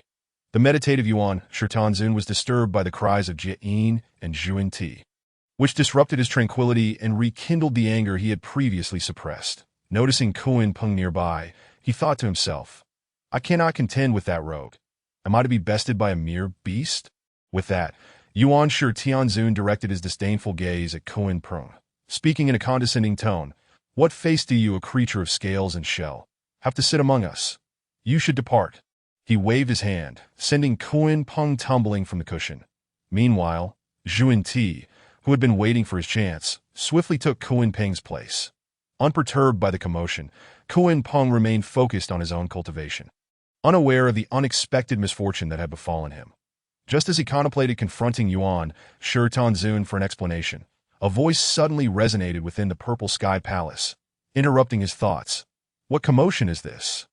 Hong Jun appeared upon the elevated platform at the front of the Purple Sky Palace. Upon seeing him, Koen Peng ceased his intentions and casually found a spot to sit. Hong Jun surveyed the hall and then addressed the 7 individuals before him, stating, Let the seating be established to prevent any unnecessary disputes among you in the future. The crowd in the Purple Sky Palace replied in unison, We shall heed the sage's command. Chapter 49. The First Teachings After Surveying the Assembly. Hong Jun proclaimed, Your gathering here in the Purple Sky Palace signifies a shared destiny that I shall commence my teachings. Listen attentively, and do not let this opportunity pass you by. As he spoke, an intangible pressure emanated from him, bearing down upon the hearts of all present like a great mountain. Hong Jun continued, I will deliver 3 teachings. This marks the first, focusing on the realm of the supreme, great Luo, golden immortal. The way is non-action, encompassing all. It is the beginning of heaven and the origin of all things. The heavenly path is devoid of emotion, yet the great way is filled with compassion. The great way encompasses 50, while heaven manifests 49, leaving humanity to evade 1, that all matters of success and failure are dictated by the heavenly mechanism, which must be revealed. All that the heavenly mechanism indicates is manifest all around. Hong Jun elucidated the supreme way before the gathered audience, as boundless mystical sounds of the great way resonated throughout the Purple Sky Palace, conjuring countless extraordinary phenomena, flowers raining from the heavens, golden lotuses springing from the earth, and the spiritual essence of heaven and earth swirling ceaselessly. Witnessing such wonders, one could not help but marvel. Truly, the sage's teachings were accompanied by myriad manifestations. Initially, the audience was enthralled, absorbing the profound wisdom, their expressions shifting from furrowed brows to serene delight as they grasped the celestial truths, each individual experiencing a marked enhancement in their understanding of the way. However, as time passed, the teachings grew increasingly obscure, leaving many in a state of bewilderment, unable to comprehend the meaning. Due to their innate limitations or lack of fortune, some could only memorize the teachings, hoping to ponder them further upon their return. Observing the varied reactions below, Hong Jun noted the expressions of the attendees. Those of lesser talent appeared lost, their faces clouded with confusion. Those of moderate talent, like Randeng, grasped fragments but could not perceive the entirety, their expressions reflecting difficulty, while those of superior talent, such as the Sanqing and Emperor Jun, were enlightened, their faces alight with J.O.Y.S. for Suzy G. He listened with great interest, continually validating his prior cultivation against the teachings, experiencing moments of epiphany and reaping substantial benefits. Time swiftly passed, and it had been 3,000 years since Hong Jun commenced his teachings. Having completed the first session, he observed the audience, who remained immersed in the principles of the heavenly way and the truths of the universe, patiently awaiting their awakening. After a century, the attendees of the Purple Sky Palace finally regained their composure, gazing at Hong Jun with expressions of gratitude.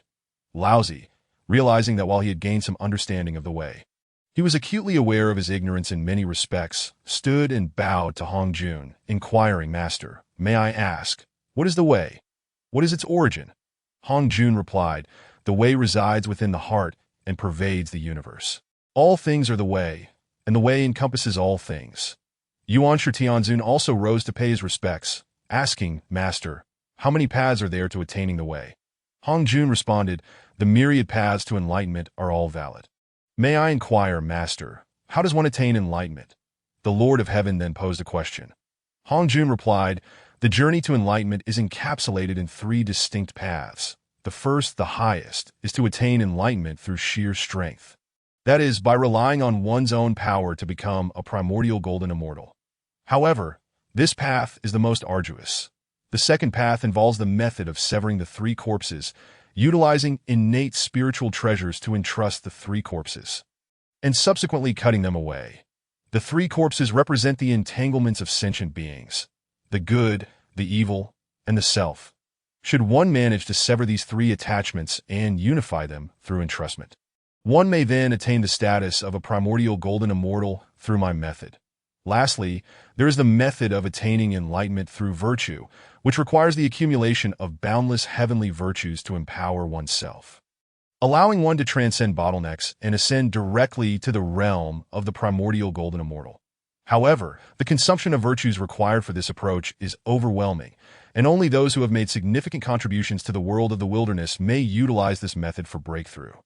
Yuan Shi Tianzun, somewhat perplexed, inquired, "Master, what exactly are the three corpses?" Hong Jun explained, "The three corpses represent poisons. The human body possesses three corpse spirits, known as the three poisons. The upper corpse is named Ju. The middle corpse is named Ji, and the lower corpse is named Ji. The upper corpse craves treasures, the middle corpse desires the five flavors, and the lower corpse is driven by lust. At that moment, Suzuki stood up and asked, "Dare I inquire, what constitutes a sage?" Hong Jun replied, "A sage embodies the path of the primordial golden immortal, attaining the fruit of heavenly status, enduring through countless tribulations without erosion, remaining untainted by cause and effect. The sage acts without action, thus experiences no defeat or loss. Things may either act or follow. They may watch or blow. They may strengthen or weaken. They may carry or shatter. Therefore, the sage discards excess, extravagance, and complacency. The sage's primordial spirit is entrusted to the heavenly way. As long as the heavenly way endures, the sage remains undying. Hence, the sage governs the universe, existing in harmony with the heavens and coexisting with the Tao. The sage approaches omniscience and omnipotence. The sage is indeed the Tao."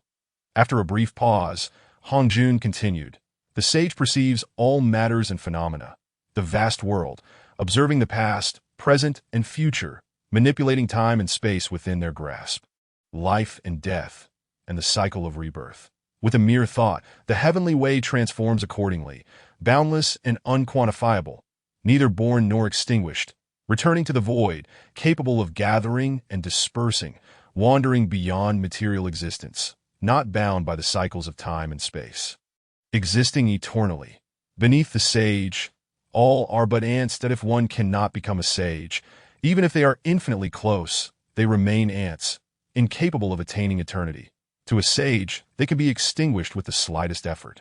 However, the sage is a primordial golden immortal, yet a primordial golden immortal is not a sage. The realms of the primordial golden immortal and the sage may be akin, yet the former can become entangled in myriad causes and effects, facing calamities that can lead to their demise. That's so. How then can one become a sage?" Laozi pressed further, "At the moment of enlightenment, one must entrust their primordial spirit into the heavenly way upon the foundation of the Tao. This is the essence of a sage. Under the heavenly way, the sage is undying. The foundation of the Tao is also known as the primal purple chi, a manifestation that arises naturally in response to the heavenly way." Suzuki then followed up with another question, "Is there one who transcends beyond the heavenly way?"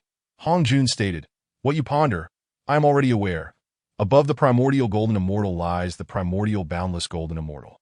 Had Pangu succeeded in opening the heavens without perishing, he would have transcended to become the primordial boundless golden immortal. Alas, in the end, he fell short and transformed into this wilderness world. May I ask, Master, as members of the witch clan, we inherently lack a primordial spirit and can only cultivate our bodies. How then shall we attain enlightenment?" At this moment, Ho Tu and Xian Ming rose to inquire of Hong Jun. "The future of your witch clan lies within him. He possesses what you seek, Hongjun indicated towards Suziki. Upon hearing Hongjun's words, excitement flickered in the beautiful eyes of Ho-Tu and Xianming, and they turned their gaze towards Suziki, observing him with a sense of trepidation. Suziki, upon hearing Hongjun's reply to Ho-Tu, initially felt bewildered, but then recalled the fragments of primordial spirit he had gathered from the remains of the great Pengu in the world of chaotic shards. Suziki nodded towards Ho-Tu and Xianming, all the while secretly devising ways to enhance the two which goddess's affections towards him, for this could indeed be a splendid opportunity. Chapter 50. Taking disciples, dare I ask? Master, who may become a sage in these times? Niuhua inquired of Hongjun, simultaneously interrupting Suziki's musings and drawing his thoughts back. Upon hearing this, Hongjun surveyed the Zixiao Palace and spoke, "Those endowed with great virtue, great determination, and great fortune may become sages. As I have attained enlightenment and become a sage, I have established the Xianmen, thus becoming the Tao ancestor. Under my teachings, there shall be 7 sages." Hongjun turned his gaze towards the Sanqing, his expression cold as he addressed them. "You Sanqing, born of Penga's primordial spirit, possess great fortune and virtue. You may become sages. Laozi, Yuan Shi, Tontian, do you now wish to enter my fold and become my direct disciples?" The 3 responded in unison, "We are willing, Master." The 3 had long since acknowledged Hongjun as their teacher, and now this act of accepting them as disciples was merely a formality to complete the ritual in front of the assembly. Hongjun looked at Suziki with meaningful eyes and said, "Suziki, you, being the manifestation of Penga's shadow, also possess great determination, fortune, and virtue. Do you now wish to join my ranks as my direct disciple?" Suziki replied, "I am willing." For the sake of the primal purple chi, Suziki deemed it advantageous to take Hongjun as his master. Once he acquired the primal purple chi, the time to become a Tao sage would be imminent. Hongjun then addressed Niuhua. "Niuhua, in the times to come, you shall accumulate great virtue within the wilderness world. You too may become my direct disciple. Are you willing?" "I am willing," Niuhua replied calmly, after Niuhua was accepted as a disciple by Hongjun. The remaining 2, Jane and Zhuanti, became excited. Seeing that 5 of the 7 seated upon the mats had already been accepted as direct disciples by Hongjun, they too hoped to be taken in as disciples. Unfortunately, Jane and Zhuanti were overly optimistic, for the outcome did not unfold as they had anticipated, leaving them somewhat disappointed. Hongjun contemplated for a moment before addressing the 2, Jane, "Zhuanti, due to my battle with Luoho, I owe a debt of cause and effect to the Western continent. My bond with you too is tenuous. Are you willing to become my registered disciples, allowing me to settle this cause and effect?" "We are willing," Jane and Zhuanti reluctantly replied. After all, being registered disciples was not as esteemed as being direct disciples, but they rationalized that as long as they could ultimately become sages, the distinction of being direct disciples was no longer of great significance. Meanwhile, the others within the Zixiao Palace became aware of the purpose of the 7 mats at the forefront. As per Hongjun's words, they represented the positions of the 7 sages. They gazed upon Suziki and the others with extreme envy, then turned their sympathetic looks towards Hongyun and Kuanping, especially Kuanping, who had suffered an undeserved calamity. Observing this, Zenyuanzi patted Hongyun gently on the shoulder and sighed, saying no more. Hongyun remarked, "Fate has its way. Do not lament for me, brother Zenyuanzi." The most unfortunate was Kuanping, who no longer dared to blame Yuan Shi Tianzun, for he had become a direct disciple of Hongjun and would likewise become a sage. He could only suppress and redirect his resentment. Ultimately, Kuanping transferred all his hatred on Hongyun, glaring at him with intense animosity, convinced that Hongyun had severed his chances. Simultaneously, in his heart, Kuanping thought, "Hongyun, you have caused me to lose the opportunity that rightfully belonged to me to become a sage. I shall see to it that you suffer a fate worse than death." Never to be reborn, to Kuanping's hatred for Hongyun reached its zenith, laying the groundwork for Hongyun's future downfall. Well, the discourse has concluded. The next session will commence in 3,000 years that I hope you will all attend punctually. "Now, you may disperse," Hongjun declared before vanishing from sight. Suziki and the others simultaneously said, "We respectfully bid you farewell." "Master." The rest echoed, "We all respectfully bid farewell to the Tao ancestor." Just as Suziki prepared to rise and leave the Zixiao Palace, Ho-Tu and Xianming approached him. "Esteemed Tao friend, I am Ho-Tu, one of the ancestral witches, and this is my sister Xianming, also an ancestral witch. Previously, the Tao ancestor mentioned that you possess a method for our witch clan to cultivate a primordial spirit. Could you share it with us? We would be immensely grateful. Ho-Tu implored eagerly, that Ziki replied calmly. Ho-Tu, there is no need for haste, and I assure you, I shall visit the witch clan in 100 years and will definitely share the method with you then. For now, we must take our leave that Ziki's swift departure was not due to a lack of desire to converse further with Ho-Tu, but rather because he had no other choice. Several delicate hands were firmly pinching the flesh on his back, that on the way back, Ziki continuously rubbed his slightly swollen lower back and caught sight of Fushi, Zhuke, and Huang giggling nearby. He feigned a fierce demeanor, addressing the group of girls behind him.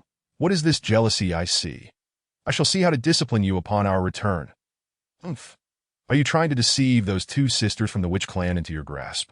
It seems you have not changed your ways, one of them retorted. Niwa, with her elegantly arched brows and round phoenix-like eyes, turned to Su Zishi and said urgently, Enough, enough. What are you talking about? Isn't it true that the teacher had mentioned to them first that I possess the method to cultivate the primordial spirit of the witch clan? That is precisely why she sought me out, that Zishi comforted Niwa that oh, forget it. You are just that kind of person. I suppose I'm unfortunate to have encountered you, you fickle heartthrob. Umph. Niwa snorted and turned her beautiful face away. Meanwhile, those watching the spectacle burst into hearty laughter upon witnessing Su Zishi's predicament at Niwa's hands that Su Zishi, observing the mirthful crowd, could only helplessly shrug his shoulders, allowing their jest to continue. Eventually, when the laughter had subsided, Su Zishi remarked, Have you all laughed enough? If you have, we should be heading back. Upon hearing his words, the crowd gradually stowed away their smiles and began to gather around him. Let us go. Su Zishi summoned the Linglong Tower of Heaven and Earth, enveloping them all within, as they took flight towards the primordial world, preparing to return to the Taichu Immortal Island. This time, Su Zishi and his companions had garnered much from their visit to the Zixiao Palace. Not only had Su Zishi and Niwa pledged their allegiance to Hongjun, but it was also destined that the two would achieve sainthood in the future. Others had also reaped significant rewards. Aside from Zhuke and Fire Phoenix, Fushi and the others had not only solidified their cultivation, but had also sensed vague signs of breaking through to the pinnacle of the great Luo Golden Immortal Realm. Chapter 51. The White Tiger seeks allegiance upon their return to the Taichu Immortal Island. Niwa eagerly inquired of Su Zishi, Brother Su, why didn't you allow a few of my younger sisters and the elder brother to occupy the remaining 2 meditation cushions? Wouldn't that mean we would gain 2 more saints in the future? Su Zishi chuckled. This matter is not as simple as you think. The owners of those 7 meditation cushions had already been determined long ago. Otherwise, do you think that Jin and Junti could have acquired them so easily? The fortunes of Hongyun and Kuanping were insufficient, which is why they were unable to retain their positions as saints. But why did the Tao ancestor choose the 7 of you? You 2 and the 3 pure ones aside, why did he select Jane and Juani? Fushi inquired. Hearing Fushi's question, the others also turned their gazes towards Su Zishi. Meeting their curious stares, Su Zishi explained, the teacher mentioned before that he owes a karmic debt to the Western continent, which is why he accepted Jane and Juandi as his named disciples. Their attainment of sainthood is merely the teacher repaying that karmic debt to the West. This karma originates from the time he exterminated Luo Ho, which led to the destruction of the Western continent. Upon hearing Su Zishi's explanation, the crowd suddenly understood, so that is how it is. Jin and Juandi are indeed fortunate to have gained such benefits. Well then, you have all made significant gains this time, and your realm should be on the verge of breaking through. Hurry and enter seclusion, Su Zishi instructed the group. More than a decade had passed since Tao ancestor Hongjuan's first sermon, and those who had attended it had all broken through in their cultivation. Top innate powers like the 3 pure ones and Emperor Jun had already reached the pinnacle of the great Luo Golden Immortal Realm. Naturally, Su Zishi's for beautiful confidants and his brother-in-law Fushi had also achieved this stage. Watching as their cultivation equaled his own, Su Zishi was not overly anxious, for even with the same realm, the disparity was still considerable. Tio speak boastfully. He could take on 5 of those who had just broken through to the pinnacle of the great Luo Golden Immortal Realm. And with the treasures he possessed, he could even contend against 100, that not to mention. Not long from now would be Tao ancestor Hongjuan's second sermon, which would serve as the opportunity for Su Ziqi to attain quasi-sainthood and create a significant gap between himself and the others. As the Dao ancestor would impart the method to sever the three corpses during this lecture, as numerous attendees returned to the primordial realm, the name of Dao ancestor Hongjun began to spread. And his concepts of saints and the great Luo Golden M by she proclaimed, "I have come here representing the Baihu clan, seeking refuge under your esteemed guidance. Daozhong no, to seek refuge with me. Might I inquire about your reasons? What has compelled you to make such a decision?" Su Ziqi responded with a hint of surprise that it is to ensure the survival of our clan. The Baihu have endured numerous calamities, and after much hardship we have finally achieved a semblance of stability. Alas, chaos once again threatens the primordial world, that we can bear no further disasters. Our only recourse is to ally ourselves with a stronger force for our preservation. We beseech you, Daozhong, to take pity on us and accept our plea. Our entire clan shall forever be grateful for your kindness. Upon finishing, Baishi knelt before Su Ziqi, casting aside his dignity for the future of his kin. Hearing Baishi's words, Su Ziqi did not respond immediately, but fell into silence, his fingers rhythmically tapping on the table, producing a rhythmic thudding sound. Baishi, kneeling below, was consumed by anxiety. To him, Su Ziqi's fingers seemed to strike directly at his heart rather than the table. Yet he could not urge Su Ziqi. Forced to endure the torment of waiting for a response, that Su Ziqi's silence stemmed from his recollection of memories from his past life regarding the Baihu. Realizing that they ultimately sought refuge under Nuwat, he pondered, "Does this mean I am usurping the subordinates of my own wife? Yet that seems inaccurate. My subordinates are also hers. Besides, what is mine is hers in the bonds of marriage." Gazing at Baishi below, Su Ziqi calmly stated, "Since you have humbled yourself to this extent, I am not one to be unfeeling. I shall accept you into my fold. Thank you, Daozhong. We shall forever remember your grace." Baishi exclaimed, filled with excitement. "Very well. Upon your return, relocate your entire clan here. Yinshu, please arrange an island for them as their dwelling." Su Ziqi gently instructed Zhu Yinshu, but he then turned to Baishi and said, "I must take my leave for a moment. Baishi, all matters concerning your clan's relocation will be handled by Yinshu.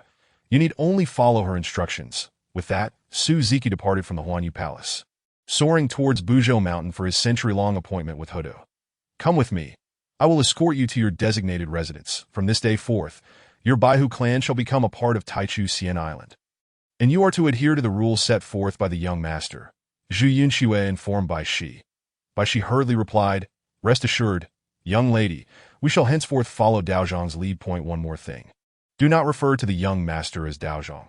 He should be addressed as young master." Zhu Yunxue reminded him, "I shall certainly remember your guidance." Baishi vowed that as Su Ziqi approached the territory of the Wu clan, he noticed a patrol of Wu warriors advancing toward him, but he did not conceal his aura, and soon enough, the small team of Wu warriors detected him. "Who are you? What brings you near our Wu clan's domain?" a small leader among them inquired. Observing this leader, Su Ziqi sensed that his physical presence was comparable to that of a Tai golden immortal. He couldn't help but marvel. Indeed, the Wu clan is formidable. Even a mere patrol leader possesses the strength of a Tai golden immortal. Noticing Su Ziqi's silence and lack of response, the small leader took action against him. "Retreat," Su Ziqi uttered, forcing the small leader back. "I am no enemy. I come bearing an agreement with your ancestral deity Hutu, and I am here to fulfill that promise," Su Ziqi stated calmly. Upon hearing Su Ziqi's words, the small leader immediately responded, "You are the Su Daozhong spoken of by our ancestral deity." "Indeed, that is I," Su Ziqi replied proudly. The small leader, upon receiving confirmation, warmly stated, "Since you are Su Daozhong, I sincerely apologize for any offense caused earlier. Ancestral deity Hutu has awaited your arrival. Please follow me, and I will escort you to meet the esteemed ancestors. Lead the way," Su Ziqi instructed. "You, inform the ancestral deity that Su Daozhong has arrived." The small leader directed one of his subordinates. "Please follow me, Su Daozhong." The small leader gestured. Under his guidance, Su Ziqi slowly made his way into the depths of the Wu clan's domain. As they approached the core area, a group of individuals came into view, among whom were the sisters Hutu and Xianming, standing at the forefront. Observing the remaining 10 robust figures, Su Ziqi mused, These must be the other 10 ancestral deities. Judging by their physical aura, their corporeal strength far exceeds mine by several-fold. Truly terrifying. You must be the Su brother mentioned by my sister Huda. Welcome to our Wu clan. Since you are here, do enjoy our hospitality. One of the 12 ancestral deities stepped forward to greet Su Ziki, embracing him warmly and giving him a hearty pat on the back. Cough, cough. Su Ziki, caught off guard, began to cough. Witnessing this, Huta couldn't help but interject, Brother Dijiao, why exert such force? Look, you've already injured Su Daozhong. Hearing Huda's words, Su Ziki quickly replied, Sister Hudo, I am not as fragile as you presume. Merely a momentary lapse in breath. No harm done did I in Su Ziki's view. This pertained to his dignity, and he could not allow Hutu and Xianming to underestimate him. Dijiao laughed heartily. Haha, I knew it. Su brother is certainly not so weak. I only used a touch of strength. Your physical strength is impressive, Su brother. Aside from the Wu clan, few can withstand my embrace. Chapter 53. A joyful exchange. Upon hearing Dijiao's remarks, Su Ziki couldn't help but think. Goodness, he wanted to tell Dijiao that not everyone is as physically robust as the Wu clan. Had it not been for his earlier consumption of Yuan Chong water, significantly enhancing his physical strength beyond that of ordinary people, he might have nearly coughed up blood from Dijiao's bear hug. Brother Dijiao, you jest. Let us return to matters at hand, Su Ziki replied with resignation. Su brother, you are quite forthright, since you have said so. Please come inside. Dijiao's hand once again landed heavily on Su Ziki's shoulder. This time, however, Su Ziki was prepared, suppressing the urge to cough up blood and gently massaging his somewhat numb shoulder as he followed Dijiao. Shortly after, Su Ziki was led by Dijiao into the legendary ancestral deity hall, said to be formed from the head of Panguvis. Oh, this is the Panga Hall, born from the head of the Father God. Truly magnificent. Su Ziki feigned astonishment, deliberately expressing admiration to enhance the ancestral deity's goodwill. For they revered Pangu, but disdained the heavenly as anticipated. Upon hearing Su Ziki's words, Dijiao remarked, could it be that Su brother is also a manifestation of a part of the Father God? It could be said so, or not, for I am but a shadow of the Father God. In a certain sense, I am indeed a part of him. Without the Father God, there would be no me. Su Ziki responded. Though your words are somewhat peculiar, I sense your reverence for the Father God. As long as you honor him, we shall be brothers. That as Dijiao spoke, he prepared to pat Su Ziki's shoulder once more. But Su Ziki deftly evaded him. Brother, you have made Su Daozhong wary of you. Do be more restrained, for we have matters to request of him. Huda chastised Dijiao. All right, sister. I shall heed your counsel. It's only been a few moments. And you're already turning against me, Dijiao exclaimed loudly. Brother, if you continue to speak so recklessly, I shall have to discipline you, Huda retorted with mock anger. Meanwhile, Su Ziki found himself caught in a predicament, unsure whether to speak or remain silent, helplessly observing their banter. Although Dijiao's words brought him some amusement, he could not allow himself to show it. Brother Dijiao, kindly refrain from such remarks. If you persist, you may jeopardize everything, came Xuanming's cold voice from behind. Sister Xianming, you speak wisely. I shall leave the subsequent matters to you. I shall observe from the sidelines. Dijiao quickly retreated among the other ancestral deities upon hearing Xuanming's words. Su Ziki, witnessing this exchange, was puzzled as to why Dijiao seemed so fearful of Xianming, akin to a mouse encountering a cat. Then I shall take charge of the following, said a refined young man who approached Su Ziki. Greetings, Su brother. I am Zhu Jiuyin, the second brother of Hutu and Xianming. Indeed. All subsequent matters shall be entrusted to the second brother, Dijiao's voice echoed from behind. Hearing this, Zhu Jiuyin shot him a look of exasperation. Brother, perhaps you should remain silent. Otherwise, Sister Xianming may truly take action against you. Upon hearing this, Dijiao quickly covered his mouth with his hand. As Su Ziki beheld the imposing figure of Emperor Jiang, a rugged man, engaging in such antics, he couldn't help but burst into laughter. Perhaps realizing the inappropriateness of his response, Su Ziki stifled his mirth and turned to Zhu Jiuyin, remarking, "This brother Jiang is truly quite the joker." Zhu Jiuyin completed Su Ziki's unfinished thought, continuing, "Indeed, brother Jiang typically presents himself with utmost seriousness before outsiders. His current demeanor in your presence suggests he holds you in high regard, considering you a brother. Brother Jiang is indeed a man of genuine character. Hearing this, I am both flattered and astonished, Su Ziki replied, somewhat taken aback. He then inquired, Brother Zhu Juin, may I ask why Brother Jiang appears so fearful of Sister Xianin? The moment she speaks, he seems rather intimidated. The reason is quite simple. Sister Xianin is the strongest among our 12 ancestors. Although she is the youngest, her combat prowess is unmatched. Zhu Juin laughed heartily. Moreover, Brother Jiang has faced reprimands from Sister Xianin whenever he has acted inappropriately, and over time, this has led to his current disposition that Su Ziki, surprised, exclaimed, I had no idea such an amusing backstory existed. Zhu Juin, adopting a serious tone, said, We have shared laughter and jest. It is time we turn to the matter at hand. According to the information brought back by Sister Hodo, you possess a method that could enable our witch clan to cultivate primordial spirits. I wonder if this is indeed true. It is true. However, whether it is genuinely effective remains uncertain. Nevertheless, since the master mentioned it at Zhixiao Palace, it should be beneficial to you. Su Ziki replied hesitantly. Zhu Juin suggested, if you could unveil the method, we could ascertain its efficacy through experimentation. Rest assured, Brother Su, regardless of the outcome, we shall not treat you poorly. Brother Zhu Juin, do you take me for a mere opportunist? I am not one to seek petty gains, Su Ziki retorted, a hint of indignation in his voice. Observing the tension, Hoda stepped forward, stating, Brother Su, you have misunderstood my second brother. That was not his intent. Zhu Juin quickly clarified, yes, Sister Hoda speaks the truth. You have misconstrued my meaning, Brother Su, that I do not regard you as a lesser being. Upon hearing their explanations, Su Ziki softened his tone. Since you both say so, it appears I have indeed misjudged. That he then produced several fragments of the primordial spirit of Pangu, addressing the 12 ancestors. These are remnants of our Father God's primordial spirit. This should be what the Master referred to as the means by which you can cultivate your own primordial spirits.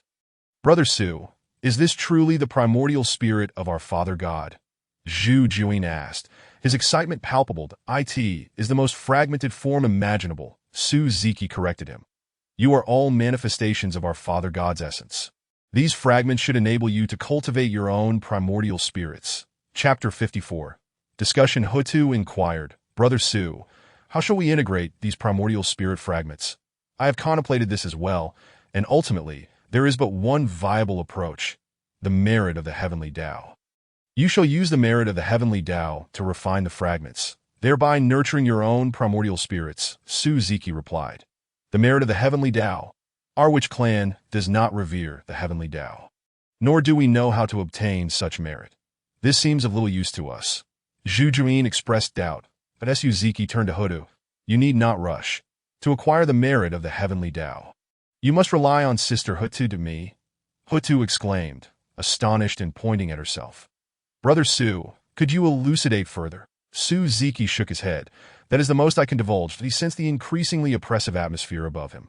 A warning from the heavenly Tao, as Hutu's transformation was a matter of great significance for the entire primordial world. This was a matter of greater importance than the convergence of Hongjun and could not be disclosed lightly to prevent unforeseen occurrences. However, you may temporarily absorb these fragments into your bodies, nurturing them with your essence until the opportune moment arises for the manifestation of your primordial spirits, Su Ziki added, since Brother Su has provided such detailed guidance. I shall comply, Emperor Jiang proclaimed from the back. Zhu Juin nodded in agreement. Indeed, Brother Jiang is correct. I shall divide these primordial spirit fragments and await the opportunity as indicated by Brother Su. The 12 ancestors proceeded to divide the fragments into 12 portions, each absorbing them into their minds. Subsequently, Zhu Juin remarked, we, the 12 siblings, extend our gratitude to Brother Su. Brother Zhu Juin, there is no need for such formality. Consider it a token of my goodwill, Su Ziki replied. Zhu Juin glanced at Su Ziki, a thoughtful expression crossing his face as he smiled. I presume Brother Su has yet to visit our witch clan. Though we may be rough around the edges, the scenery here is truly splendid. Perhaps Sisters Hodu and Xianin could guide you around to appreciate the views. Brother Zhu Juin speaks wisely. I am indeed eager to witness the beauty of your clan. However, I am uncertain if Sisters Hotu and Xianin share the same sentiment. Su Ziki chuckled at Zhu Juin's suggestion that I have no objections. Brother Su has gifted us such a significant offering. Merely acting as a guide is a small matter. Hota nodded in agreement. Xianyin hesitated momentarily before stating, I have no objections either. After uttering this, she fell silent again, causing Su Ziki to inwardly remark, she truly is an aloof sister. Then, Brother Su, you shall accompany us, sisters. We will first take you to the most beautiful scenic spot in our witch clan. Hutu's gentle voice reached Su Ziki's ears. Thus, Su Ziki followed behind Hutu and Xianyin, departing from the Panga Great Hall. After Su Ziki's departure, Emperor Jiang turned to Zhu Juyin with a serious expression, asking, Second brother, you are the most astute among us. What are your thoughts on this Su Ziki?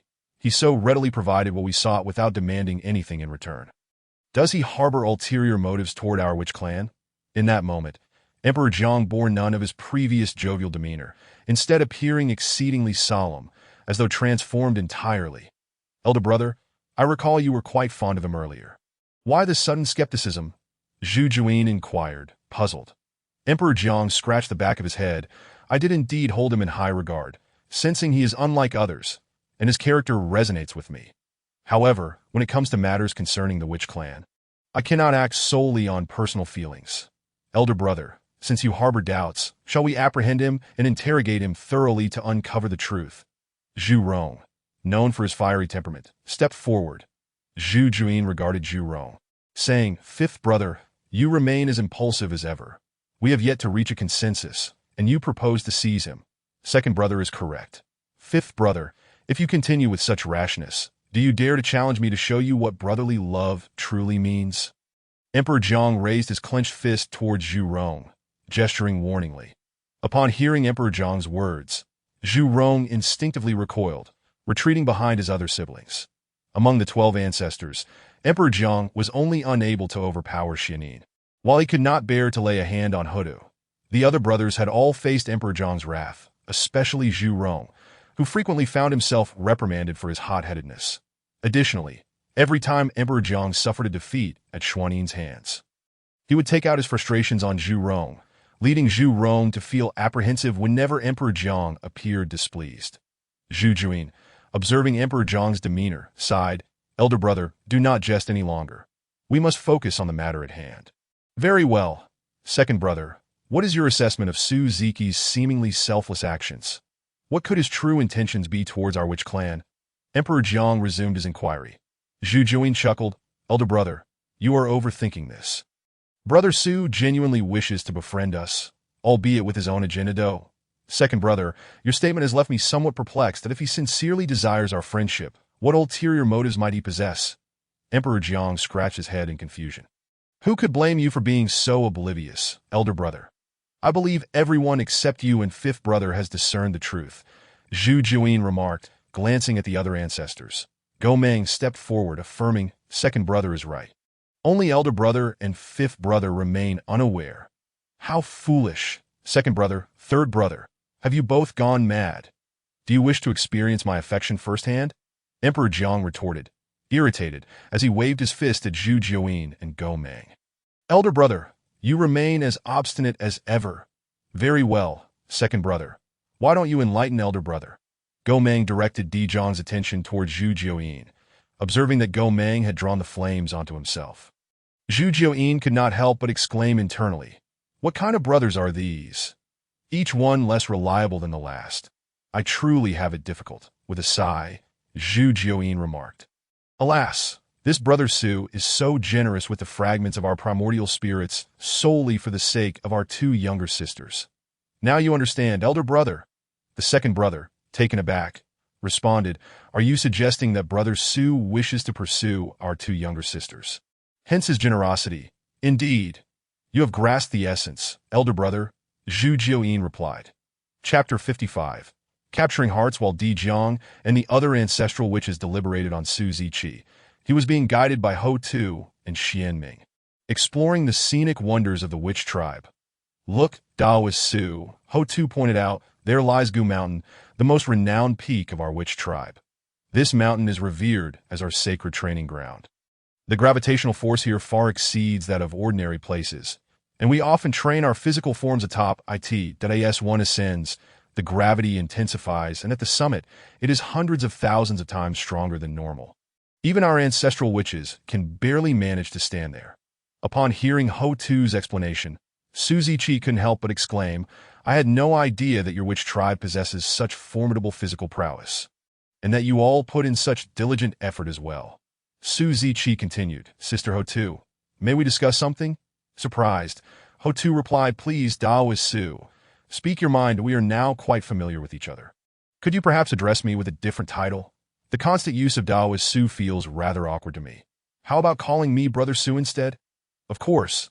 This applies to you as well." Sister Xianming. Su Ziqi gazed at both Hotu and Xianming with earnest sincerity. After a moment of surprise, Hotu smiled and said, "No problem, Brother Su." Seeing Hotu's acquiescence, Su Ziqi turned to Xianming, who appeared to contemplate for a while, feeling somewhat uneasy under his gaze before reluctantly nodding in agreement. With Xianming's consent, Su Ziqi beamed, prompting both women to look on in astonishment, puzzled by his sudden mirth. Just as Hotu was about to inquire, Su Ziqi interjected, "Let us proceed to the next location. I am eager to see what other unique wonders the witch tribe has to offer." Following Su Ziqi's suggestion, Hotu continued to lead him to another picturesque site. The trio wandered through the witch tribe, admiring the breathtaking scenery. During this journey, the previously silent Xianming began to develop a curiosity towards Su Ziqi. It was her first encounter with someone so intriguing. After all, the only individuals she had closely interacted with within the witch tribe were Di Jiang and the other ancestral witches. With no outsiders having enjoyed such intimate contact, Su Ziqi, however, evoked a novel sensation within her, igniting her desire to learn more about him. Su Ziqi sensed Xianming's shift in demeanor, recognizing her burgeoning curiosity, that he could also feel that Hotu had developed a favorable impression of him. Delighted by the changes in both women, he believed that as long as he seized the opportunity, he could successfully win over both sisters. Despite their comparable levels of cultivation, Hotu and Xianming had limited experiences and were somewhat naive in matters of the heart, akin to innocent blossoms. When compared to the seasoned Su Ziqi, they were still rather inexperienced, making them susceptible to his charms. Indeed, Su Ziqi began to showcase his exquisite wit, delighting both women with an array of humorous anecdotes that elicited continuous laughter. As their conversations deepened, Hotu and Xianming's perceptions of him steadily improved. Even the aloof Xianming, under Su Ziqi's influence, began to shed her cold demeanor, transforming her curiosity into genuine fondness. With Xianming developing feelings for Su Ziqi, it was no surprise that Hotu, who had already harbored affection for him, now felt a budding sense of love. Their intimacy grew, and Su Ziqi seized the moment to accelerate his pursuit. Eager to win over both women before any unforeseen complications arose, as time passed. Through his relentless efforts, Su Ziqi gradually made his way into the hearts of Hotu and Xianming, planting the seeds of affection that began to take root and flourish. Now, the trio walked together, with Su Ziqi holding the hands of each sister as if they were merely strolling. Moreover, through conversations with Hotu, Su Ziqi gathered insights into the foundational aspects of the witch tribe. The tribe was organized into 12 clans, each governed by one of the 12 ancestral witches, with clan names derived from their respective witch's name. Each clan boasted 2 prominent witches. Su Ziqi learned that Hotu presided over the Hotu clan, which housed a particularly famous witch among her 2, known as Kwa Fu, who met his demise while pursuing 10 little golden crows. In contrast, Xianming, the strongest in combat, led the Xianming clan, the most powerful among the 12. Her prominent witches, Xing Tian and Yi, were renowned figures, with the Yi famously slaying 9 little golden crows, igniting the flames of the Second Witch-Demon War. Xing Tian's most notable achievement occurred after the original timeline's witch-demon conflict, when the remaining members of the witch tribe supported Qiyu in his struggle against the Yellow Emperor. They sought to revive the witch tribe through the fortune of humanity, but with the aid of the heavens and several saints, the Yellow Emperor ultimately triumphed, extinguishing the hope of the witch tribe's resurgence. In a fit of rage, Xing Tian emerged from the underworld, unable to exact vengeance on the saints, thus targeting the heavenly court. To vent his frustrations, he launched an assault on the heavenly court. And although eventually ambushed and beheaded by Hao Tian, he continued to fight, using his breasts as eyes and his navel as a mouth, ultimately slaying Hao Tian. Hao Tian was forced to reincarnate as Zhang Bairun and, with the assistance of the Queen Mother of the West, regained his identity as the Heavenly Emperor. During this period, they bore 7 celestial maidens, Yet due to Hao Tian's low cultivation level at the time of reincarnation, his daughters possessed rather mediocre talents that it can be said that Xing Tian was extraordinarily formidable, the strongest of the witches. Furthermore, with each ancestral witch commanding 2 prominent witches, the entire witch tribe boasted 24 powerful witches, making it hard to fathom how the demon tribe could ever contend with the witch tribe for dominion over the primordial world, despite the bias of the Tao ancestor Hongjun. During the First Witch-Demon War, the 12 ancestral witches deployed the 12 capitals' heavenly gods formation, summoning a phantom of the Panga deity, which nearly annihilated the demon tribe.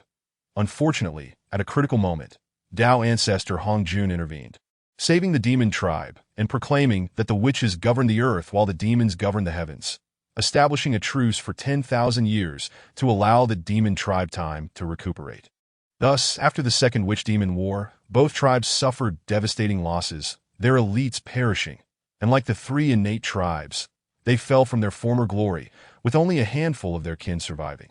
However, with Su Ziqi's presence, the future of the witch tribe would undoubtedly take a different turn. Far from the tragic fate of the original timeline, that Su Ziqi also devised a plan to ensure that after Ho Tu's reincarnation, she would not be confined to the underworld, but instead enjoy the freedom of her own existence. Chapter 56. Inebriation. As the bond between the 3 deepened, a scout from the witch tribe appeared before them. I pay my respects to the ancestral witches Ho Tu and Xian Ming, that an esteemed banquet has been prepared by ancestral witch Di Jiang in the Panga Hall, and I have been sent to inform you and the 2 ancestral witches to attend promptly. The scout reported respectfully. Understood. You may leave. Ho Tu waved, dismissing the scout, that Su Ziqi remarked, since elder brother Di Jiang has prepared the banquet, let us not keep them waiting any longer. The trio made their way back to the Panga Hall, where Di Jiang and the other 10 ancestral witches had been awaiting their arrival, eagerly approaching to greet them. That sisters, you have finally returned. Had you been any later, we might have assumed that you were whisked away by Su Ziqi. Gomang jested, eyeing Ho Tu and Xian Ming with a grin. Third brother, mind your words, or I shall give you a thrashing, Xian Ming retorted, her cheeks flushed as she clenched her right fist towards Gomang. While Ho Tu lowered her head, her face equally crimson and silent. Enough of your antics. Brother Su is watching. Do you not fear his ridicule? Zhu Jiuyin interjected, interrupting the playful banter of the siblings. He dares. Xian Ming shot back defiantly. Haha, how long have you all been acquainted, and yet your bond has grown so intimate? Gomang exclaimed. At Gomang's words, both Xian Ming and Ho Tu's faces turned beet red. Their gazes lowered as they shyly avoided looking at others. Seeing their reaction, Di Jiang and the others burst into laughter, remarking, Brother Su truly is remarkable. Even our gentle sister, Ho Tu, has turned bashful. And the once aloof sister Xian Ming has also become shy. Elder brother Di Jiang, please refrain from teasing them. Have you not prepared the banquet? Why delay? Su Ziqi interjected, coming to the sister's defense. Come, this banquet is hosted especially for you. You must drink heartily with us, or we shall not permit you to whisk away our sisters. Di Jiang stepped forward, taking Su Ziqi by the hand and leading him into the hall. Su Ziqi, with a serious expression, declared, Since you, brother Di Jiang, have said so, I shall certainly accompany you for the sake of our sisters, Ho Tu and Xian Ming. The group arrived at the banquet within the great hall, where they all took their seats. Brother Su, come and sample our Wu clan's potent liquor. I shall drink first as a gesture of respect. Di Jiang raised his goblet and, after addressing Su Ziqi, downed it in one swift motion. Seeing Di Jiang's exuberance, Su Ziqi likewise lifted his cup, gulping it down and proclaiming, Brother Di Jiang, I raise my cup to you as well. The fiery, piquant liquor coursed down his throat, igniting a warm sensation within him, yet it felt remarkably refreshing. He could not help but exclaim, Delightful. This wine is not only robust in flavor, but also does not intoxicate. It leaves one feeling exceedingly comfortable. Truly excellent wine. Since it is such fine liquor, let us indulge further. Brother Su, allow me to toast you once more. Zhu Jiuyin also lifted his cup in salute to Su Ziqi. Thus, Di Jiang and the other 9 ancestral shaman took turns toasting Su Ziqi until he was utterly inebriated. Eventually, they entrusted Ho Tu and Xian Ming with the task of escorting the drunken Su Ziqi to a guest room for rest before they resumed their revelry. The two sisters, assisting the inebriated Su Ziqi, stumbled into the guest room, gently laying him on the bed, cautious not to awaken him with their movements. Afterward, Xianming turned to Ho Tu and remarked, "Sister Ho Tu, I did not expect Brother Su to be such a heavy sleeper. Who would have thought he could drink so much? It took all 10 of our brothers to get him intoxicated." She pondered aloud how her brothers could have thought it wise to inundate Brother Su with so much liquor, rendering him unconscious. What a predicament! Ho Tu replied with a hint of exasperation. Xianming, hearing her sister's words, smiled and teased. "Sister Ho Tu, are you feeling a bit tender-hearted? You, my dear little sister, have grown quite bold, daring even to jest with me. I suspect you are the one feeling the sentiment." With that, Ho Tu playfully pinched Xianming's cheek. Xianming went slightly and protested, "Ouch, Sister Ho Tu, you dare pinch my face. If you do not release me, I shall retaliate. Dear Sister Xianming, how audacious of you to think of punishing your elder sister. Allow me to teach you a lesson." Ho Tu suddenly reached for Xianming's sides, tickling her mercilessly, giggling. "Sister Ho Tu, I concede. Please, no more tickling." Xianming laughed uncontrollably, pleading for mercy. Yet Ho Tu, hearing her pleas, only intensified her efforts, making Xianming laugh even louder. Eventually, Xianming seized an opportunity to free herself from Ho Tu's grasp and declared, "Sister Ho Tu, after all that tickling, it is now my turn for vengeance." With that, Xianming lunged at Ho Tu, toppling onto her, and they became entangled in playful scuffles within the guest room. Time slipped by, and suddenly, Su Ziqi awoke that he beheld the two sisters in their playful tussle. His heart stirred with unexplainable emotions. Without knowing how, he rose from the bed and swiftly approached them from behind. However, engrossed in their merriment, Ho Tu and Xianming remained oblivious to Su Ziqi's presence, assuming he would be in a deep slumber for some time yet. "You two seem to be having such fun. May I join you?"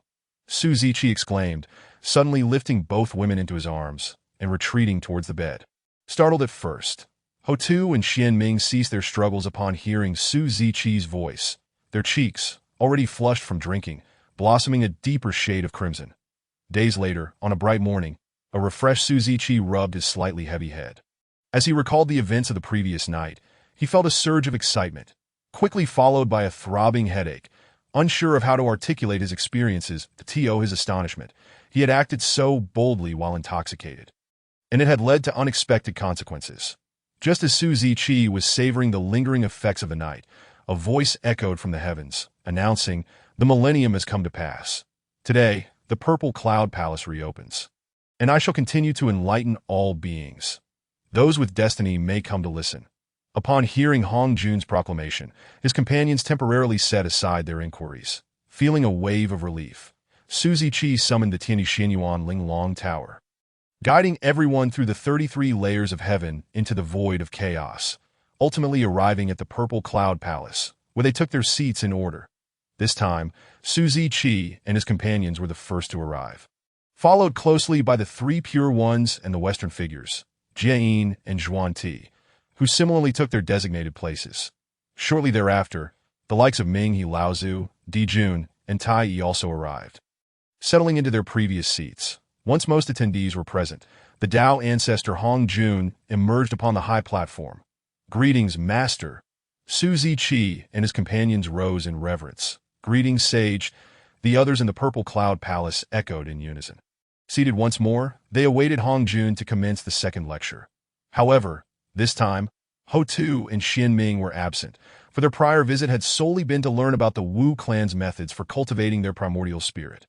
Following the first lecture, most of the cultivators in the Purple Cloud Palace had advanced to the mid or late stages of the great Luo Golden Immortal Realm, with the top-tier innate beings having reached the pinnacle of that level. After a brief interlude, Hong Jun appeared and announced, "This lecture will cover the great Luo Golden Immortal to the Quasi-Saint." At that moment, a hint of coldness flickered in Hong Jun's gaze, suggesting that the signs emerging with the Tao were beginning to manifest. Hong Jun commenced, "To the utmost, the earth nourishes all things, and thus follows the celestial order. The earth, in its profundity, bears all, embodying boundless virtue, that it encompasses vast light, and all things flourish harmoniously. The yielding mare, akin to the earth, traverses without bounds, gentle yet steadfast. The nobleman walks a path, initially lost, ultimately regaining the constant. As the sage expounded, golden lotuses erupted from the ground, celestial flowers rained down, and clouds and mist arose spontaneously, the spiritual energy of heaven and earth becoming palpably dense. As Hong Jun was delivering his sermon, he suddenly seemed to sense something, his brow furrowing as he paused. It turned out that in a certain jungle of the primordial world, a monkey was listening intently. This monkey was no ordinary creature. Its pair of eyes sparkled with brilliance, appearing extraordinarily perceptive and transcendent. Most notably, it possessed 6 ears, which, despite its presence in the lower realm, seemed to enable it to hear across the vast distance to the Zhixiao Palace, revealing an expression of rapt attention. This spiritual monkey was one of the infamous 4 monkeys of the primordial world, known as the 6-eared macaque, adept at discerning sounds and understanding principles, with clarity regarding the past and future, and a profound awareness of all things. Having recently been born, it was enchanted by the teachings of the Hong Jun Saint in the Zhixiao Palace, located in the chaotic void of the 33 heavens, yet was hindered by its meager cultivation to approach.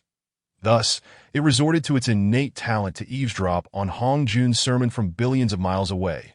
The next moment, with a flick of its sleeve, a barrier rippled outward like water, enveloping the entire Zhixiao Palace and sealing off all sound and breath from escaping. Remember, the law cannot be transmitted to the 6 ears. Upon hearing this, those present in the Zhixiao Palace were taken aback. Pondering the reason behind this revelation, that Su Ziki, already aware of the situation, thought to himself, "It appears the 6-eared macaque is using its divine powers to eavesdrop on Hong Jun's teachings, that I had forgotten this plot twist. I never expected this monkey to be so audacious." The others also deduced the cause and could not help but marvel at the monkey's boldness. "Continue with the sermon, and do not let your minds wander," Hong Jun reminded the assembly.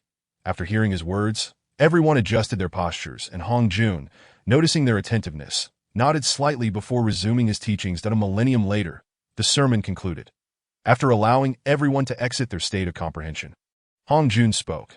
"This sermon has come to an end. The final sermon will also take place 3,000 years hence, that I now impart to you the method of severing the 3 corpses, which I have pioneered. You may now disperse." After imparting the method of severing the 3 corpses, Hong Jun vanished from the Zhixiao Palace. "That we bid farewell to our teacher." Su Ziki and the other 6 echoed in unison. "We bid farewell to the saint." The assembly at the Zhixiao Palace chorused. Chapter 58. Stepping into the quasi-saint realm upon returning to Taichu Immortal Island, Su Ziki hurriedly informed the women, "I shall enter secluded cultivation.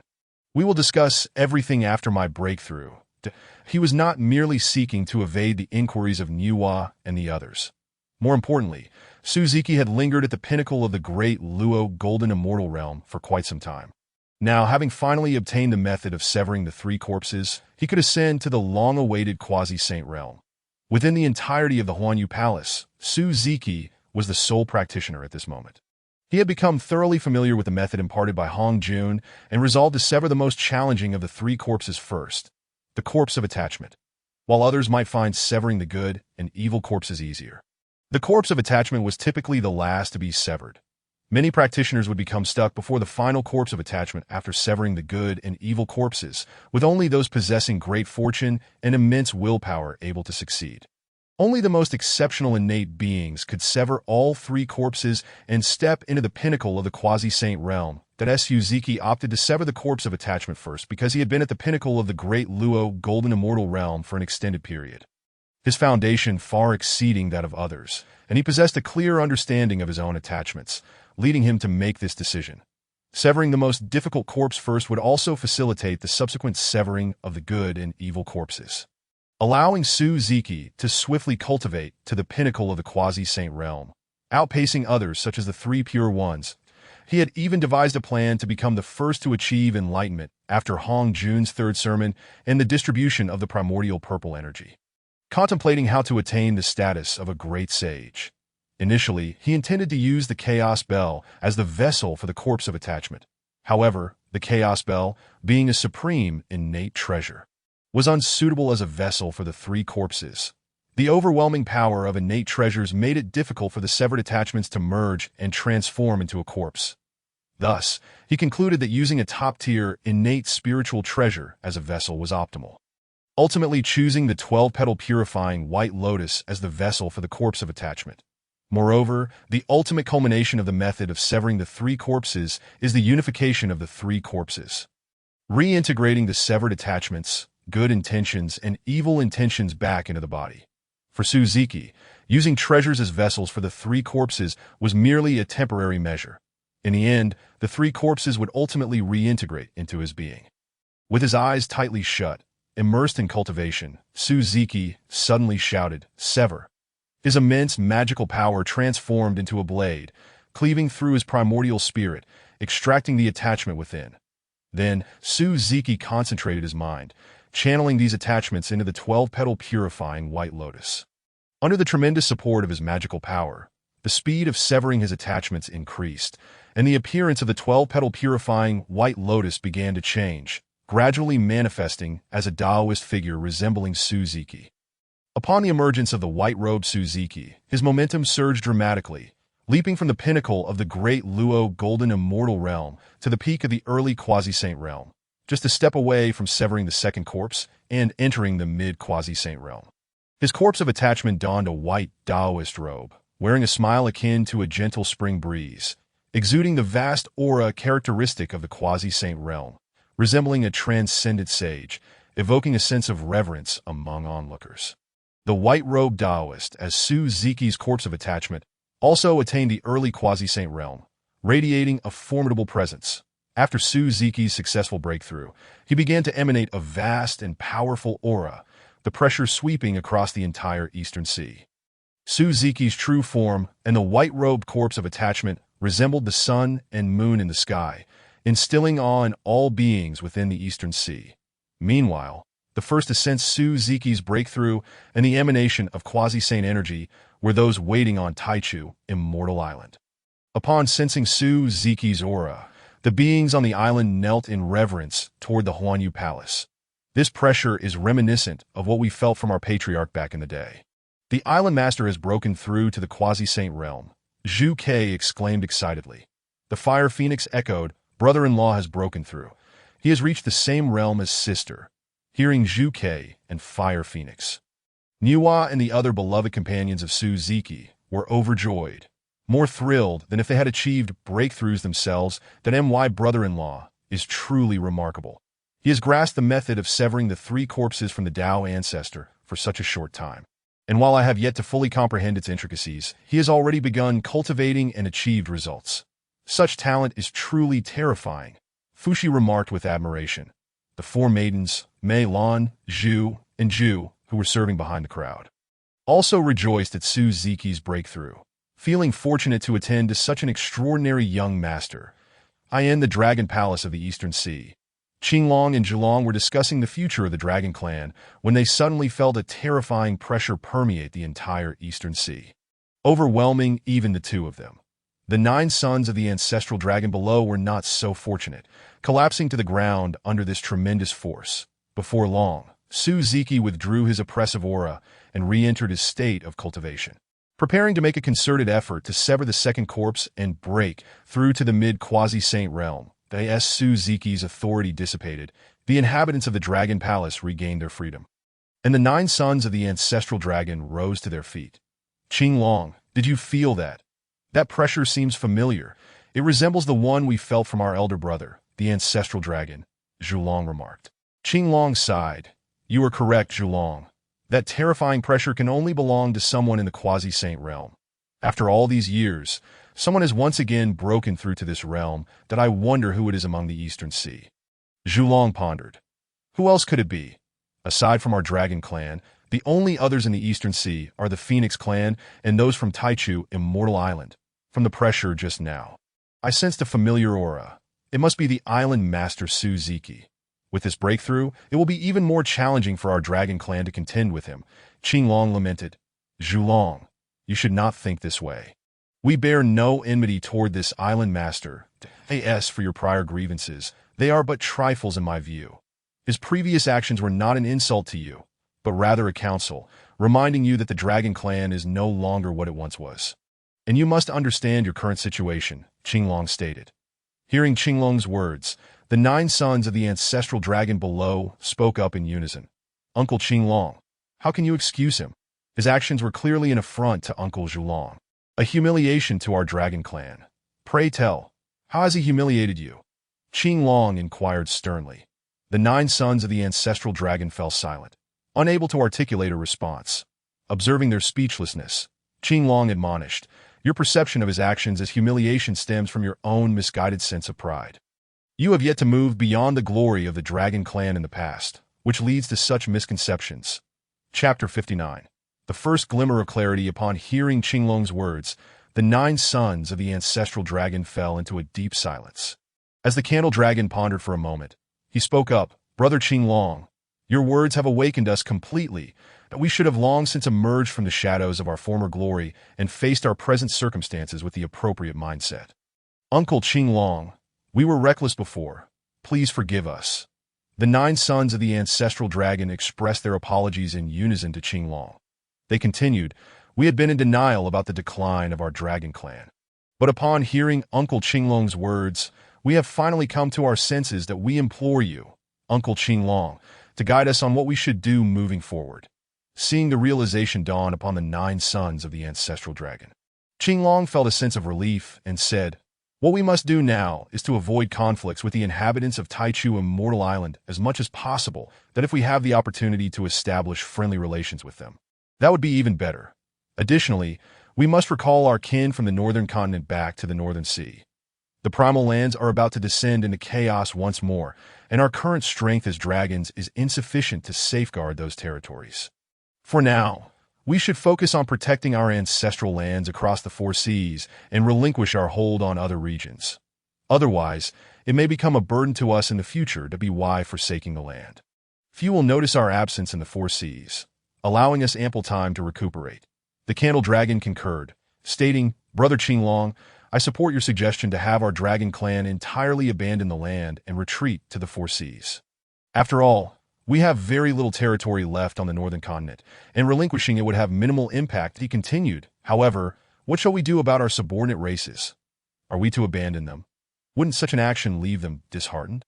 How could we, the Dragon Clan, continue to claim the title of the Scaled One Sovereign with such disgrace? Brother Candle Dragon, you worry too much that I never suggested we forsake those races that have remained loyal to us. We can adopt the methods employed by the Island Lord with the Phoenix Clan and relocate them to the 4 seas. The seas of the primordial world encompass a far greater expanse than the land. We have ample space to accommodate them. These subordinate races will be crucial to our resurgence, and we cannot afford to abandon them lightly, Qinglong replied. The Candle Dragon agreed. Your approach is commendable, Qinglong, that we should act without delay and arrange for this matter to be executed immediately. Uncles, why not entrust this task to us 9 brothers? We wish to help alleviate some of your burdens, the 9 sons of the ancestral dragon collectively requested. How rare it is for you to display such filial piety. Very well, I shall leave this matter in your hands. However, you must remember one thing. Do not let complications arise during this process that if anyone attempts to take advantage of the situation to strike us while we are down. It is of no consequence to sacrifice a few things in the process. Should anyone attempt to overreach, simply inform us, and we shall intervene, the Candle Dragon instructed. The 9 sons of the ancestral dragon responded in unison.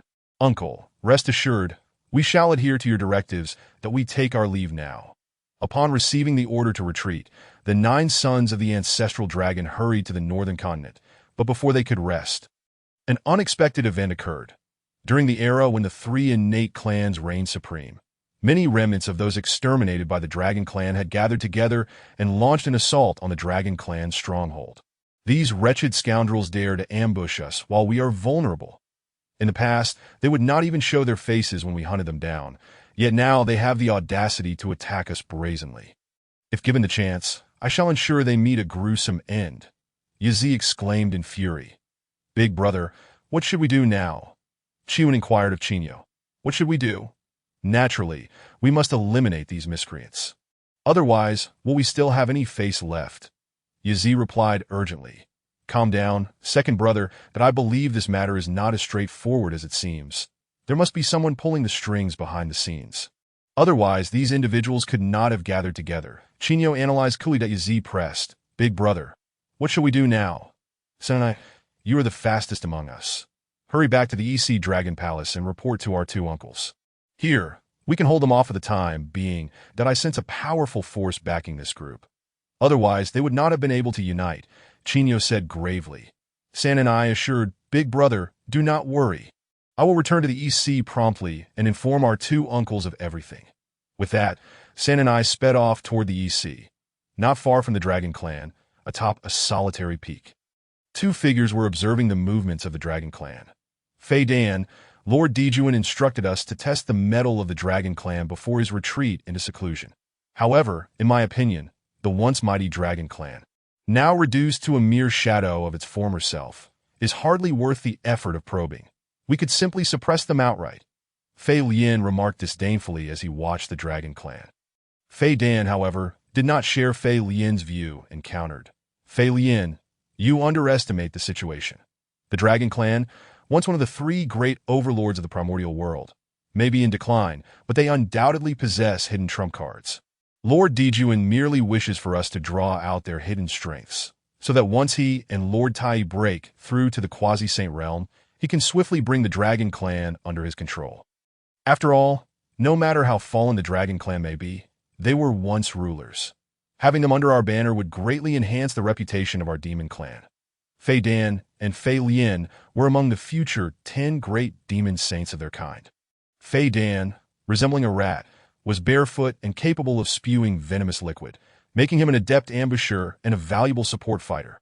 Fei Lian, with a peacock's head and a deer's body, adorned with striking patterns and unique horns, boasted a snake's tail and wore animal skins, exuding a sense of grandeur. Gathering the Dragon Clan's former enemies was merely a test of the Dragon Clan's strength by the Demon Clan. Lord Dejuan and Tai aimed to bring the Dragon Clan under their command, and this was merely the first step. Further measures would follow. What shall we do next, Fei Lian? Fei Dan inquired. Just now.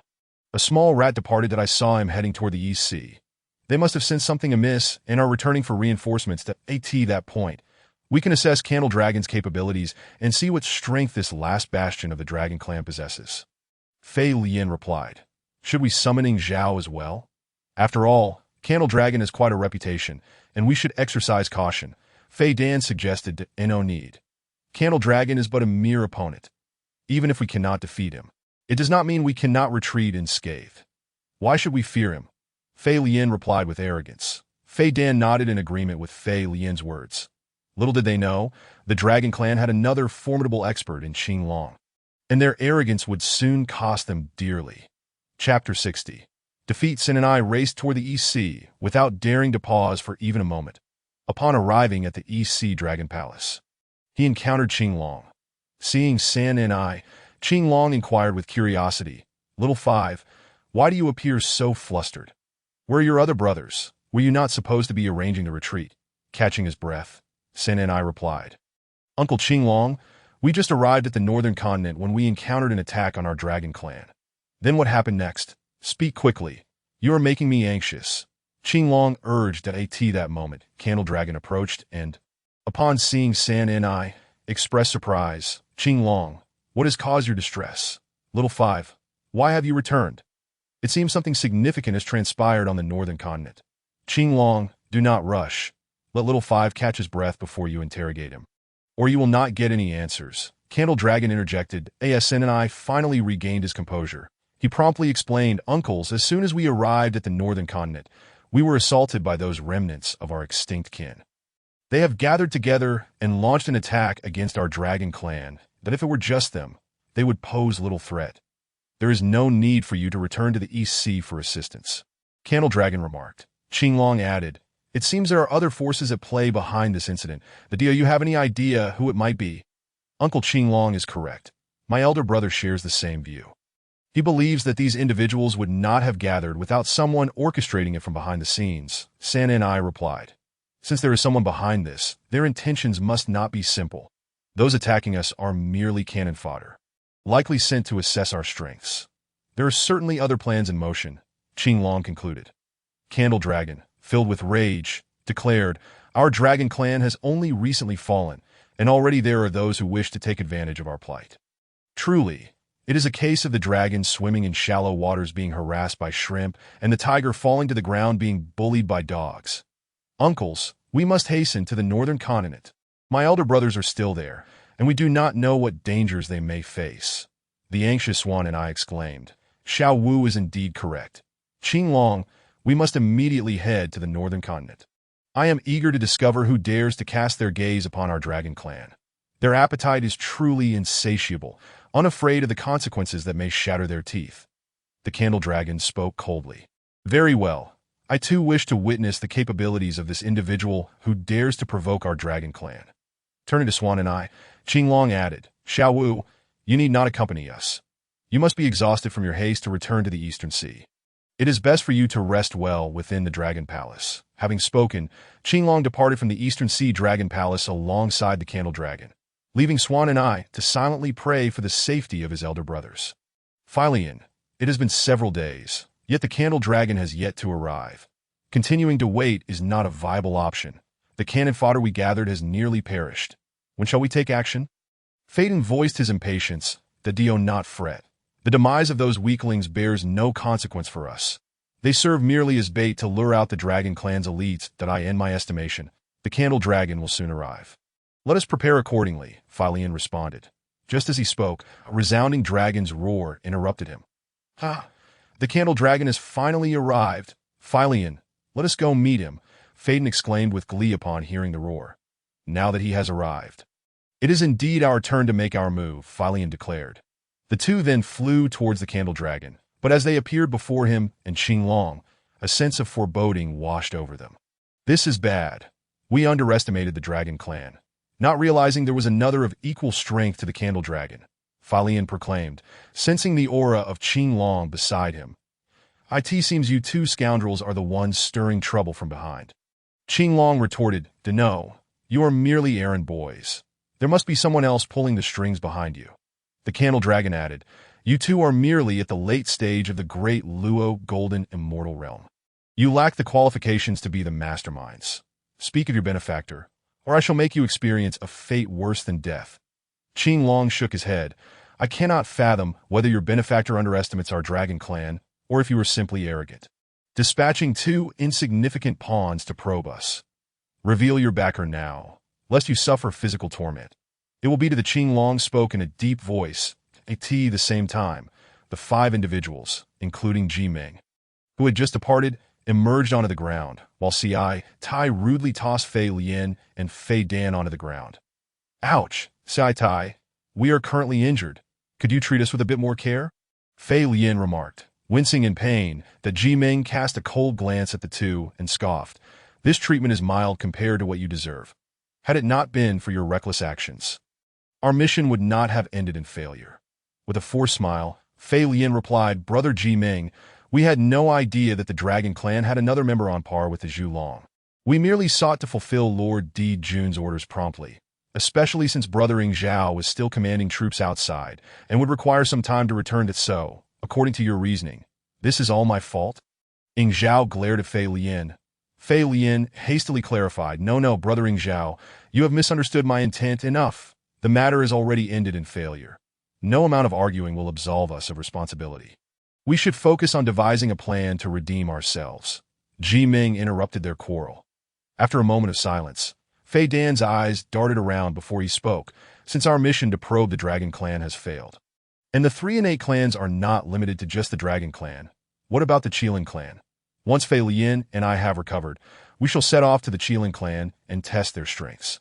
With our combined efforts, we shall surely not fail as we did this time. Fei Dan, your mind is indeed sharp, that if we succeed with the Qilin Clan, we can turn our failures into merits and provide an explanation to Lord Di Jun." Tai said with excitement. Ing Zhao concurred, "Fei Dan, we shall follow your suggestion. Once you two are healed, we will head to the Qilin Clan that if successful, we 3 shall forgive you for this misstep." Chapter 62. The discussion upon returning to their territory on the northern continent. Qinglong and Zhulong were greeted by Qionyou and others who rushed out to welcome them. "Uncles, you have finally returned. How did your mission fare? Were you able to uncover the mastermind behind it all? Qianyo eagerly inquired. With a deep sigh, Zhu Long replied, "Let us discuss this further inside." Seeing Zhu Long's demeanor, Qianyo and the others sensed that things had not gone smoothly, and an uneasy feeling settled in their hearts.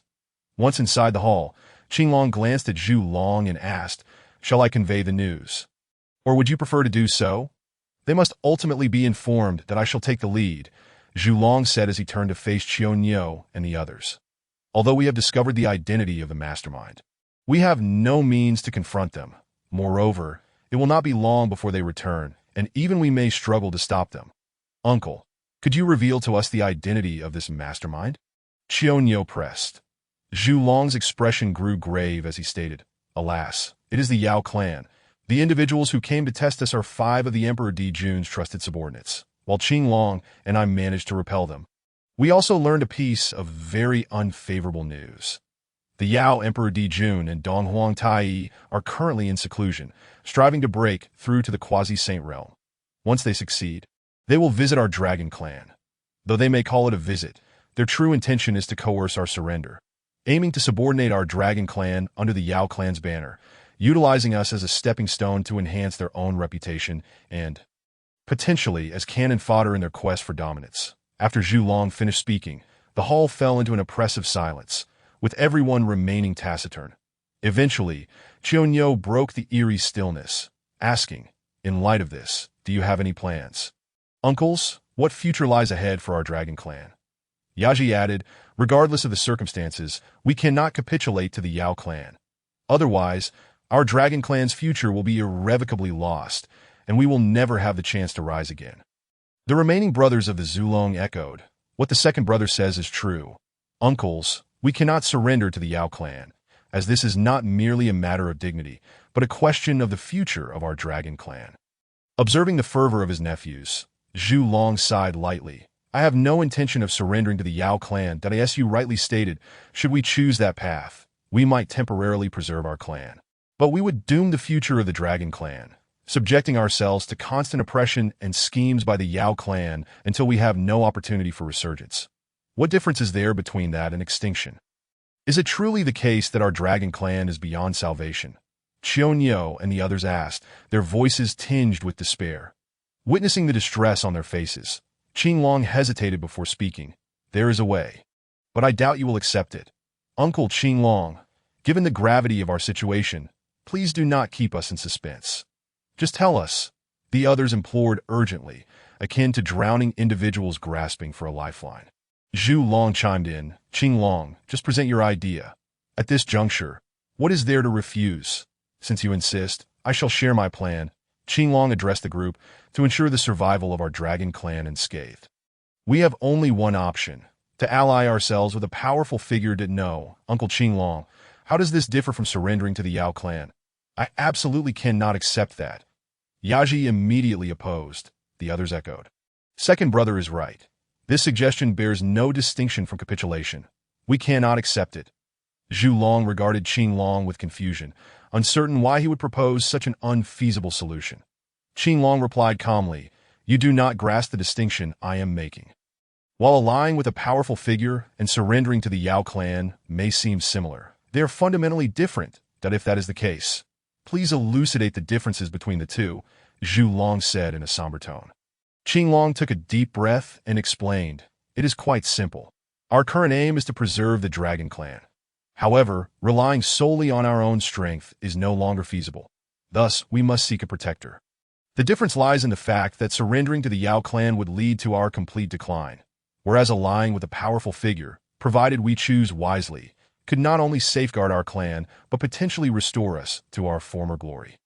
The hall fell silent once more. After a brief moment of contemplation, Zhu Long spoke. "Qinglong, it appears you have contemplated this matter for quite some time." "You are correct, Zhu Long. I conceived this idea long before I returned to the Dragon Clan. But I initially thought it was merely an overreaction on my part, that I never anticipated we would reach this point. And so soon," Qinglong admitted with resignation. Zhu Long then inquired, "Do you have a suitable candidate in mind?"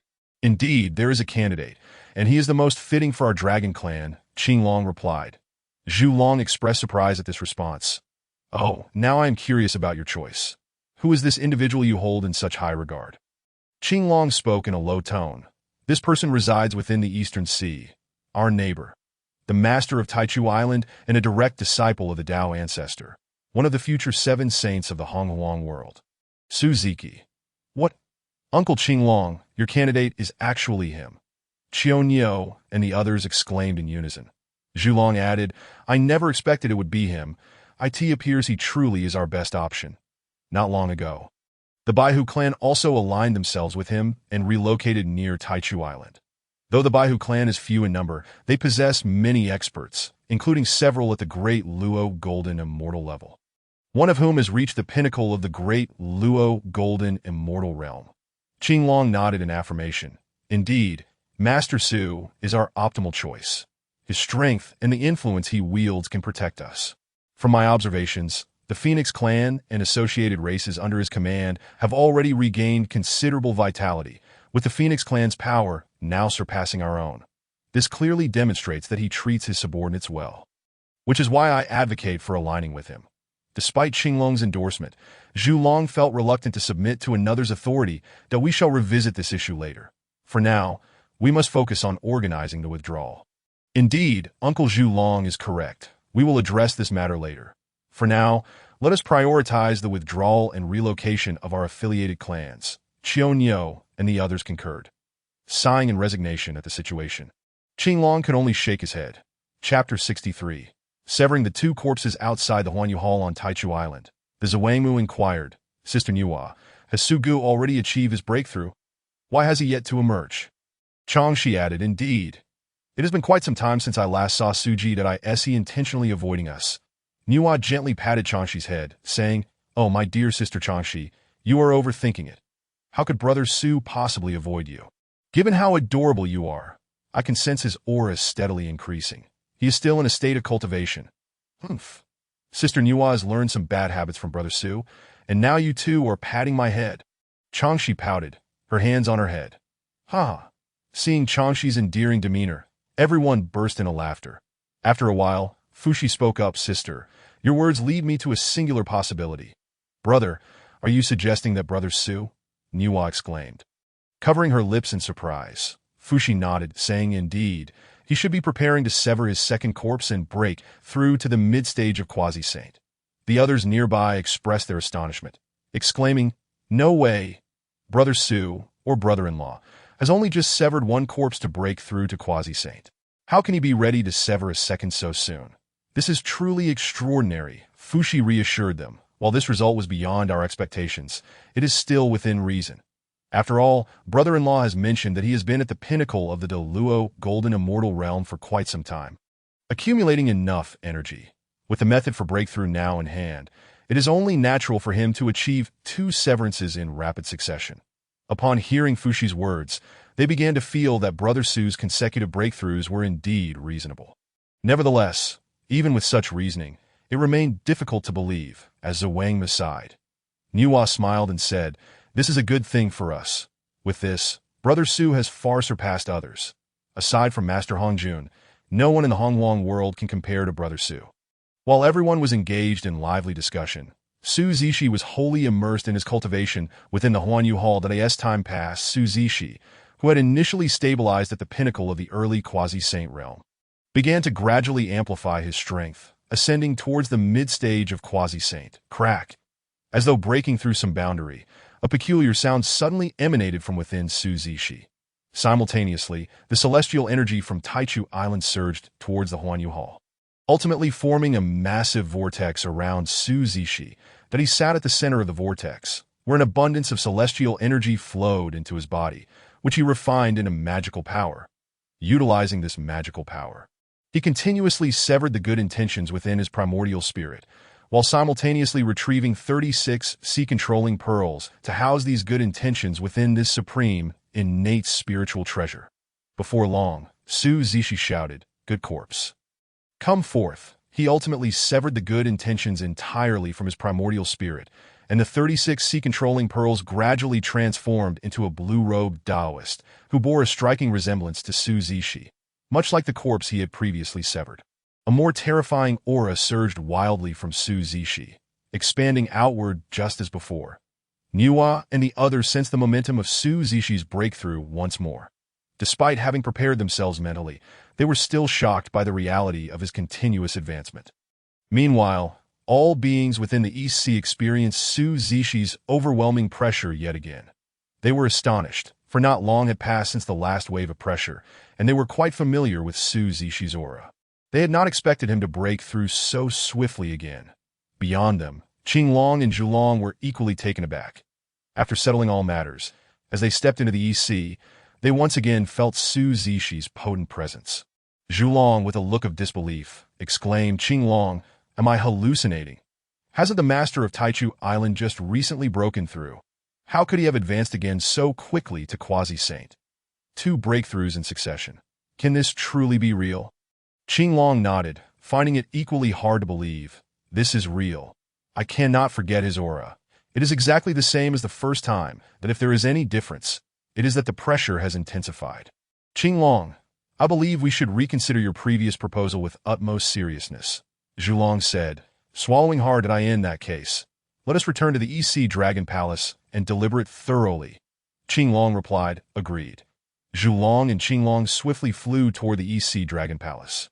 Upon exiting his state of meditation, Su Zishi turned to face his 2 corpses, addressing them as they recognized each other. Observing the striking resemblance of his severed corpses, he marveled at the remarkable technique of Hongjuan's 3-corpse severance. "Let us go. It is time to greet them. They must be eagerly awaiting us," Su Zishi said to his corpses. "Yes," both the good and the severed corpses replied in unison. This is the marvel of the 3-corpse severance technique. The severed corpses not only possess 80% of the original's power, but also possess independent consciousness, negating the need for Su Zishi to control them directly, of course, even with their autonomy. The corpses could not harm the original, as they owe their existence to Su Zishi and are inherently loyal to him, their lives being under his control. Creak. The once closed doors of the Huanyu Hall slowly opened, startling those outside, who turned their gazes toward the entrance point. 3 figures appeared before them, and upon recognizing the similar appearances, they confirmed that Su Zishi had indeed severed 2 corpses in succession. "Greetings, everyone, after such a long time. Have you missed me?" Su Zishi, standing in the center, smiled at the crowd. "Brother Su, you have finally emerged," Changshi exclaimed, rushing into Su Zishi's embrace, her face beaming with joy. "Little girl, do you not fear your sisters will tease you for this?" Su Zishi gently stroked Changshi's long hair, speaking tenderly in her ear. "Umph. Let them laugh. I'm not afraid." Changshi pouted playfully in Su Zishi's arms that Su Zishi could only helplessly pick her up, gesturing for his severed and good corpses to step aside before moving to face the others. "Thank you all for guarding me during my prolonged seclusion," Su Zishi said. Chapter 64. 7 Quasi-Saints in one day. After Su Zishi emerged from his seclusion, he engaged in light conversation with everyone for a time, urging them all to enter meditation and strive to sever their own corpses to ascend to the Quasi-Saint realm as swiftly as possible. The others had delayed their own cultivation to protect Su Zishi during his retreat. Now that he had successfully broken through, it was his turn to safeguard their progress. His 4 beloved confidants, though reluctant, complied with his wishes and began their own meditative practices. Additionally, Su Zishi gifted each of them some laurel blossoms to help them make up for the time lost while guarding him, enabling them to sever their corpses and break through to the Quasi-Saint realm more quickly. Of course, he did not forget Fushi, the Fire Phoenix, and Juke, bestowing upon them some laurel blossoms as well. Time swiftly passed, and the 3rd sermon by Tao ancestor Hongjun was approaching. Across the vast lands of Hongwang, terrifying auras of Quasi-Saint power erupted, plunging all beings into shock and panic. For example, the ancestor of the underworld Blood Sea, the Feng Zenyuanzi of Wuzhuang Guan on Mount Wanshou, and the Kuanping of the North Sea, all top-tier innate beings, successfully severed a corpse and broke through to the Quasi-Saint realm, in the East Kunlun Mountains. 3 similar terrifying auras spread outward, indicating that the 3 pure ones had severed a corpse and advanced to the early Quasi-Saint realm. "Elder brother, second brother, we have finally succeeded in our breakthrough, drawing closer to the saintly path spoken of by our master," Tongtian Jiao exclaimed with glee. Laozi, stroking his white beard, nodded slightly with a smile, yet remained silent. Third brother, do not rejoice too soon. It is merely the quasi-saint realm that we should only celebrate upon achieving the saintly path. Though Yuanshi Tianzun spoke these words, an undeniable smile crept onto his face. Calm yourselves. The time for our Master's third sermon is nearly upon us. Let us stabilize our newly attained realms first, Laozi advised. Agreed. Your words are wise. Elder brother, that we shall return and meditate to stabilize our recent breakthroughs. Both Yuanshi Tianzun and Tong Tianjiao concurred. Among the demon clan, Emperor Jun and Tai had successfully emerged from their seclusion, greeted by their subordinates outside. Congratulations to Demon Emperor and Eastern Emperor for successfully breaking through to the quasi-saint realm. The gathered crowd chorused in unison. Bai Zhe, why do I not see Zhao and the others? Have they failed to complete my orders? Emperor Jun inquired. Bai Zhe hurriedly stepped forward, stating, Demon Emperor Ing Zhao and his 5 companions encountered an unexpected situation while probing the Dragon Clan, failing to uncover their hidden secrets. However, they did discover another formidable expert within the Dragon Clan, Qinglong. If they have failed, why have they not returned? Are they afraid to face me? Di Jun let out a cold snort. Bai Zhe then spoke. Your Majesty, the Demon Emperor has misunderstood. The 5 heroes did not intentionally evade your Majesty. Rather, they sought to atone for their past mistakes by venturing to the Qilin clan to probe their hidden strengths. Di Jun replied, they are indeed clever to understand the importance of atonement. At this moment, Dong Huang Tai interjected, Elder brother, we are swiftly approaching the time of the Dao ancestors' third sermon. Our original plan was to subdue the Dragon Clan after breaking through to the quasi-saint level, but now we must temporarily abandon that course. We cannot afford to suffer great losses for small gains. Di Jun nodded. You speak wisely. Taida, we initially believed that our breakthrough to quasi-saint would be effortless, yet it has taken far longer than anticipated.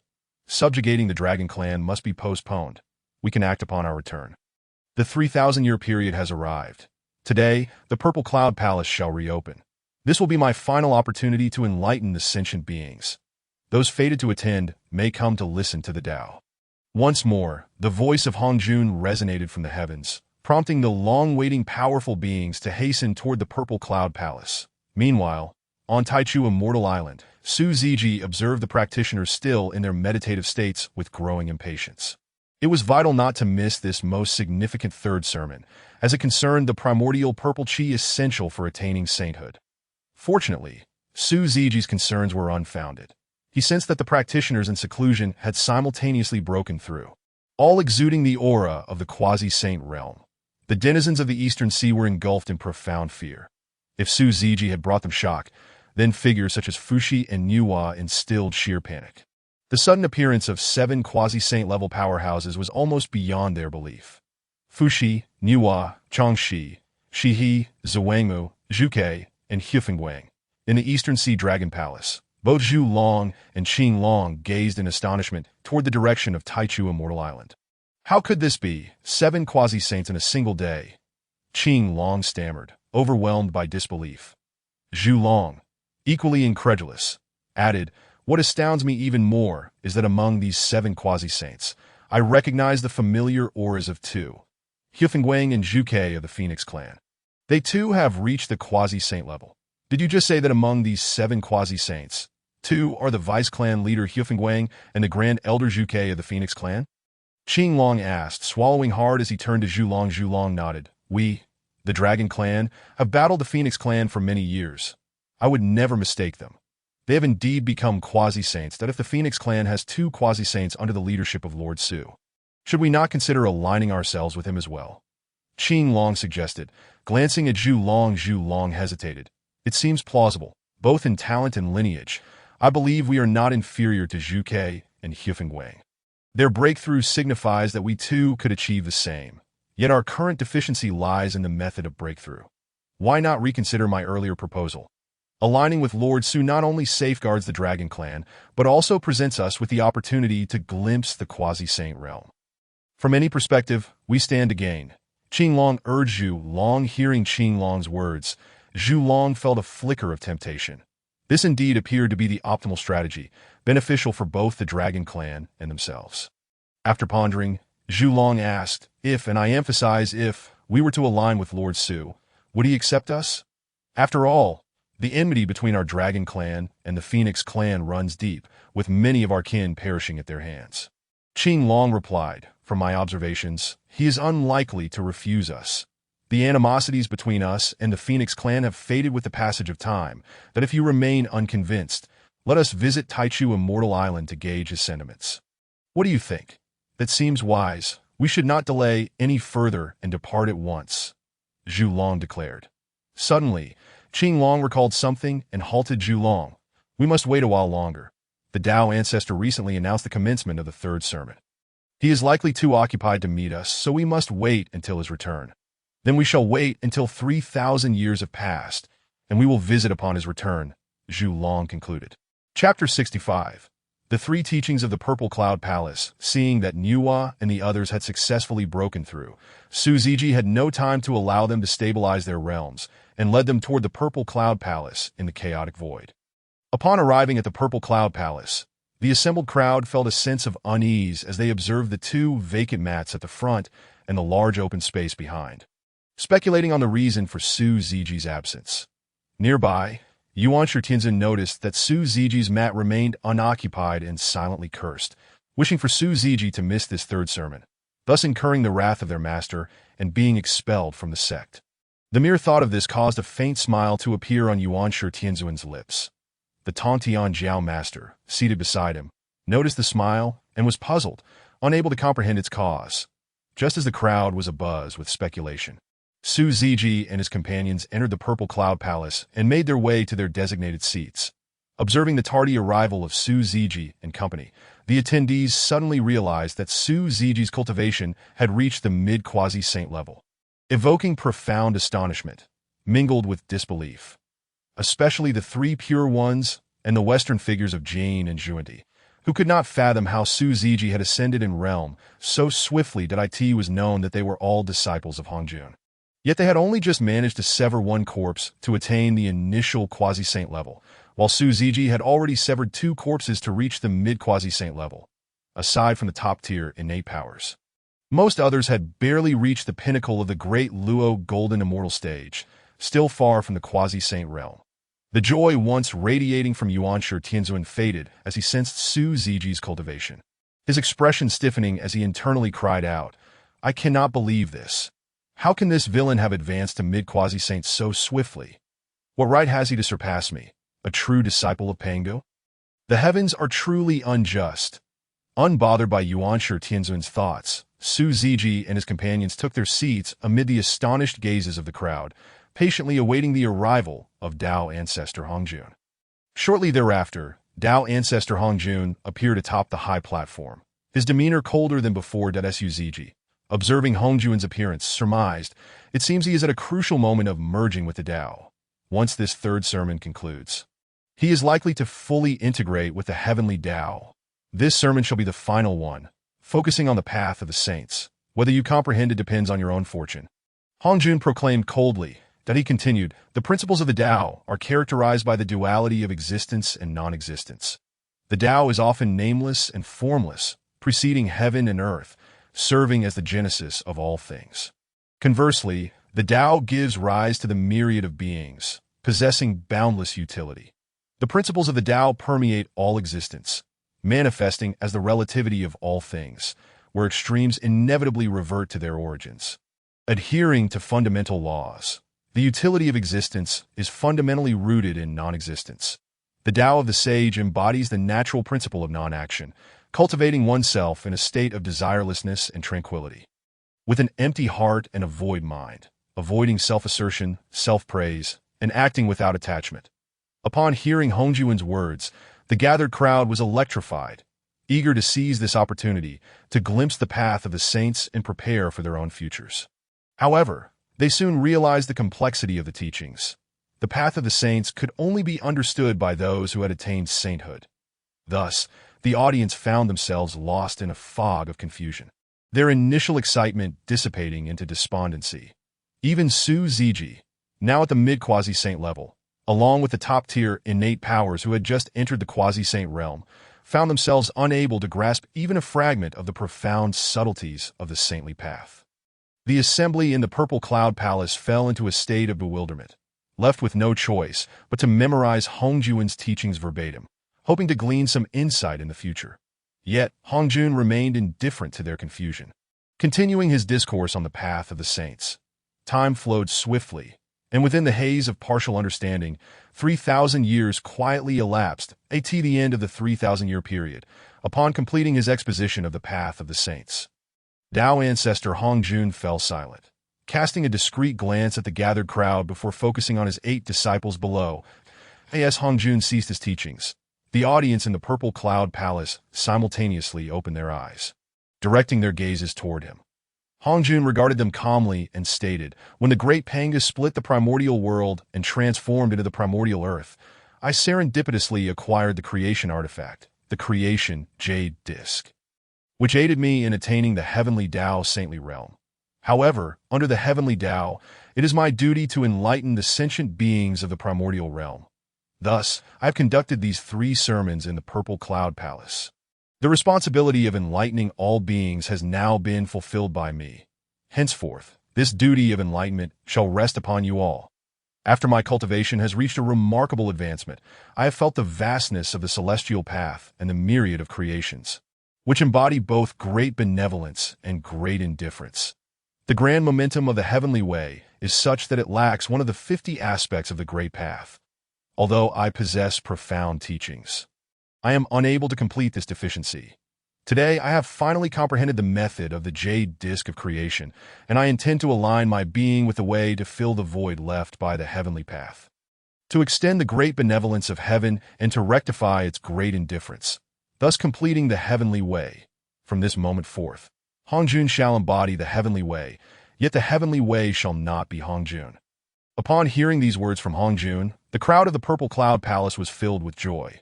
Yet Su Ziji remained somewhat unenthusiastic, for he had long anticipated that Hongjun would ultimately embody the heavenly way. Once the Tao ancestor Hongjun merges with the heavenly path, he shall no longer be a sage and will seldom manifest in the mortal realm, thereby distancing himself from the affairs of the primordial chaos, which caused everyone to breathe a sigh of relief. Especially, the 3 pure ones and the Western beings of Jane and Junie shared the same elation in their hearts. After all, they were destined to become the saints of the heavenly way. And should there still be a Tao ancestor Hongjun wielding the jade disc of creation above them, it would be akin to a sword hanging over their heads that if Master Hongjun remained, how could they enjoy their freedom? However, with the conclusion of this matter, Hongjun's merging with the heavenly way aligned perfectly with their desires. Although the crowd at the Purple Cloud Palace felt immense joy within, they still had to maintain appearances, and thus they all bowed and spoke. "We hope Master will think thrice." Hongjun gazed deeply at them and continued, "I embody the heavenly way, governing the grand forces of fate. Henceforth, the great path shall flourish, and a sage shall emerge to follow the heavenly way. Such a sage shall be imperishable through the eons, untouched by cause and effect, for the sage acts without action, and therefore incurs no defeat. Remember, the heavenly way remains unchanged, and Hongjun shall not manifest, that I hope you all take heed." Chapter 66. The Primordial Purple Chi and the Bestowal of Treasures. Subsequently, Hongjun spoke again, "Under the heavenly way, the number 9 is the utmost, and hence there should be 9 saints. As for my disciples, there should be 7 sacred positions. In my hand lies the foundational primordial purple chi of the Great Path. Possessing it grants one the potential to become a saint." Hongjun produced 8 strands of primordial purple chi and addressed the 3 pure ones. These 8 strands of primordial purple chi are the foundation of the Great Path. Laozi, Yuanshi, and Tongtian, you 3 are my direct disciples, transformed from the essence of Pangu, and each of you should possess a strand of primordial purple chi, given your respective merits in the creation of the heavens. Hongjun presented 3 strands of primordial purple chi before the 3, who bowed in gratitude and carefully accepted the chi into their hands. That Suziji, although you are my direct disciple, transformed from the shadow of Pangu, you are a significant variable in this primordial world. However, you also possess merits in the creation of the heavens and hold great fortune. Thus you too shall receive a strand of primordial purple chi. Remember, the small forces of the primordial world may be altered, yet the grand forces remain irreversible. Take heed. After saying this, Hongjun bestowed the primordial purple chi into Su Ziji's hands. Thank you, Master. I shall diligently remember your teachings. Su Ziji promptly accepted the primordial purple chi, expressing his gratitude towards Hongjun. Nuwa, as my sole female disciple, you possess great fortune and will achieve significant merits in the future. Thus, you too shall receive a strand of primordial purple chi. Upon concluding, the primordial purple chi appeared before Nuwa as well. Jin and Juini, your connection to me is somewhat shallow as you are merely my named disciples, yet I owe a great karmic debt to the Western continent. Hence, I shall grant you 2 strands of primordial purple chi to resolve this karma. With that, Hongjun presented the 2 strands of primordial purple chi to Jin and Juinti. Now, having bestowed 7 strands of the foundational chi of the Great Path, only one remained in Hongjun's hand, and all present gazed eagerly at him, as he had already conferred the foundational chi upon several of his disciples. Very well, the final strand of primordial purple chi shall depend on your individual fortunes. With these words, Hongjun released the last strand of primordial purple chi, allowing it to choose its recipient. The members of the Purple Cloud Palace watched with fervent eyes as the primordial purple chi spiraled above, causing waves of murmurs and sighs. Ultimately, the primordial purple chi descended into the hands of Hongyun, and all eyes turned sharply towards him, particularly Kuenpeng, who glared at Hongyun with resentment that it seemed that despite the emergence of another like myself, Hongyun could not escape the fate of his impending demise. Yielding to Jin had sealed his tragic end. Seeing the scene unfold, Su Ziji reflected. Very well, since the primordial purple chi has found its place. This matter draws to a close. Here are some treasures. Shortly, I shall merge with the heavenly way, rendering them useless to me. Thus I bestow them upon you. After saying this, Hongjun produced several treasures to Laozi. He declared, I bestow upon you the innate supreme treasure, the Taiji diagram. This diagram possesses the power to stabilize the forces of earth, water, fire, and wind, transforming the energies of yin and yang, elucidating the mysteries of the heavenly way, and encompassing countless manifestations that it is the manifestation of the divine acts used in the creation of the heavens, appearing in the colors of yin and yang. The Taiji diagram is boundlessly profound, capable of neutralizing all attacks and disregarding any defenses.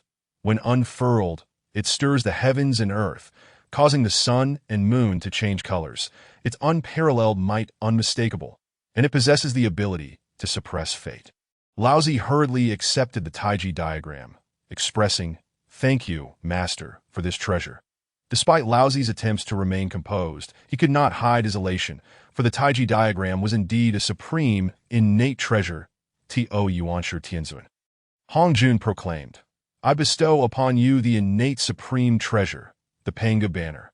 This banner possesses the might to rend the primordial chaos, shatter the forces of time and space across the heavens, and govern the mysteries of myriad laws, opening the vast universe. That it also wields the power to control the heavens and the earth, with offensive capabilities that rank first among the heavenly ways.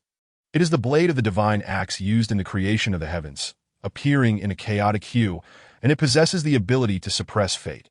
Yuanshi Tianzun swiftly stepped forward to accept the Panga banner, expressing his gratitude. Thank you, Master, for this treasure. Hongjun then addressed Tantian. Tantan, although you, Laozi, and Yuanshi were all transformed from Pangu, you are impulsive and lack understanding of the subtleties of the way, reveling solely in the path of slaughter. I bestow upon you the Extermination Sword Array, a formation comprised of the 4 extermination swords, the Extermination Sword, the Slaughter Sword, the Trapping Sword, and the Finality Sword, alongside the Extermination Array diagram. These 4 swords are neither copper, iron, nor steel. They are the foremost killing formation of the heavenly way since Pangu opened the heavens, governing the supreme laws of slaughter. The mysteries and transformations within this sword array are boundless, with infinite killing intent and perilous dangers. When a sage deploys this array, it cannot be broken without the joint efforts of 4 saints. Hongjun handed Tantian the 4 ancient swords and the array diagram. Thank you, Master, for the gift, Tantian replied, eager to express his gratitude upon hearing that the Extermination Sword Array could not be breached without 4 saints. However, the expressions of the other disciples turned grave. For the formidable nature of this array implied that Tong Tian would become invincible. Yet Su Ziji pondered. Though the extermination swords and array are powerful, they lack the ability to suppress fate. Thus, even if Tong Tian establishes his sect, he shall ultimately face decline. This would later manifest during the great calamity of the Fengshen, when Tong Tian was besieged by Laozi, Yuan Shi Tianzuan, and the two Western saints, leading to the dissolution of the concept of the three pure ones as a unified entity. Hong Jun then addressed Su Ziji. I bestow upon you the five elements divine ring. You are already aware of its functions, so I need not elaborate further. Thank you, Master, Su Ziji replied, overjoyed to receive the five elements divine ring, which had finally come into his possession. Tio Niwa, Hong Jun stated. Niwa, as my only female disciple, I bestow upon you two treasures.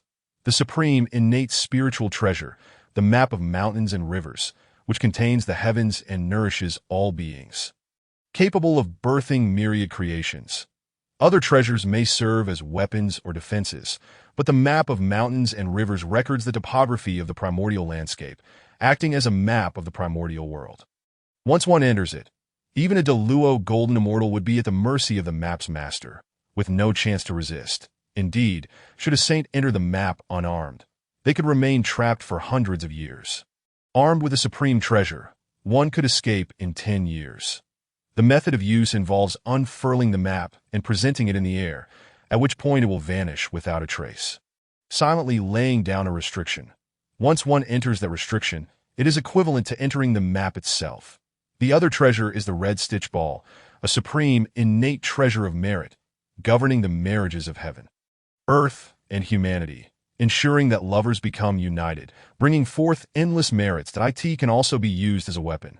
Once thrown, none below the status of a saint can evade it, and even the slightest touch can inflict grievous harm, leading to certain death, with both body and spirit destroyed. Thank you, Master, for your generous gifts, Niwa exclaimed, joyfully receiving the map of mountains and rivers and the red stitch ball from Hongjun. Finally, Hongjun addressed Jin and Juani. Jane, I grant you the supreme, innate spiritual treasure, the 12-petaled golden lotus of merit. This lotus is transformed from the chaos blue lotus seed, and sitting within it grants unparalleled defensive capabilities, as well as the ability to suppress fate. Juani, I bestow upon you the supreme, innate spiritual treasure, the Nine-Dragon Scepter. This scepter possesses extraordinary offensive power, doubling its might against evil beings. Originally, it was meant to be the supreme, innate treasure, the Eastern Blue Lotus Treasure Flag. But that had already been claimed by Su Ziji. Thank you for your generous bestowals, Master. Jin and Junti expressed, their excitement evident as they bowed deeply in gratitude. Chapter 67. Hongjun merges with the Wei after witnessing Hongjun distribute treasures among Su Ziji and the others. The remaining members of the Purple Cloud Palace gazed at him with longing eyes. Yet Hongjun chose to ignore them, that he turned to Dong Wanggong and presented him with the treasure, stating, Dong Wanggong, I now appoint you as the foremost male immortal of the primordial world, governing all male immortals, and I grant you the supreme, innate spiritual treasure, the Dragonhead Staff. Upon hearing Hongjun's words, Dong Wanggong was momentarily taken aback, for he had not anticipated being conferred the title of the foremost male immortal of the primordial world by the Tao ancestor Hongjun, tasked with overseeing all male immortals. Regaining his composure swiftly, Dong Wanggong expressed his gratitude to Hongjun with an excited tone. Thank you, Tao ancestor, for your generous bestowal and decree. I shall endeavor to fulfill the responsibilities of this esteemed position and will not betray your trust in me. Observing Dong Wanggong's demeanor, Su Ziki discerned the ambition simmering within him. The recognition from Tao ancestor Hongjun had inflated his aspirations. However, Hongjun offered no response to Dong Wanggong's declaration, while the others from the Zixiao Palace were far less accommodating. Particularly the two sovereigns of the demon race, Dijuin and Tai. The brothers, restrained by the presence of Hongjun and the sanctity of Zixiao Palace, refrained from erupting in violence, despite their fervent desire to unify the primordial world under their dominion. The elevation of Dong Wanggong to the foremost male immortal by Hongjun left them feeling marginalized. Yet they could only begrudgingly accept this outcome, both nursing thoughts of disdain. You, Dong Wanggong, a mere nobody. What merit do you possess to hold such a title? For now, we grant you a reprieve for the Tao ancestors' sake. But should you overstep your bounds in the future, we shall ensure you learn what it means to know your place. Su Ziki, observing Dong Wangong's behavior, shook his head in dismay, contemplating that if Dong Wangong were to remain in his own domain, he might survive unscathed. However, should he succumb to his own ambitions and seek to stir chaos within the primordial world, his path would likely lead to ruin in the original timeline. After attaining the title of the foremost male immortal, Dong Wangong gained considerable fame in the primordial realm, yet his hubris rendered his achievements fleeting, culminating in his demise at the hands of Dijuan and Tai. Hongjun disregarded the thoughts of those present in Zixiao Palace and turned his attention to Zuemu, proclaiming, "Zuemu, I now appoint you as the foremost female immortal of the primordial realm, entrusted with the governance of all female immortals, and bestow upon you the supreme, innate spiritual treasure, the Qian Kuan Fan." Originally, it should have been the supreme, innate spiritual treasure, the Western Plain Cloud Flag. But the Five Directions flags had already been claimed by Su Ziki. Zuemu, taken aback by her unexpected elevation to the position of the foremost female immortal, did not linger in shock as Dong Wangong had.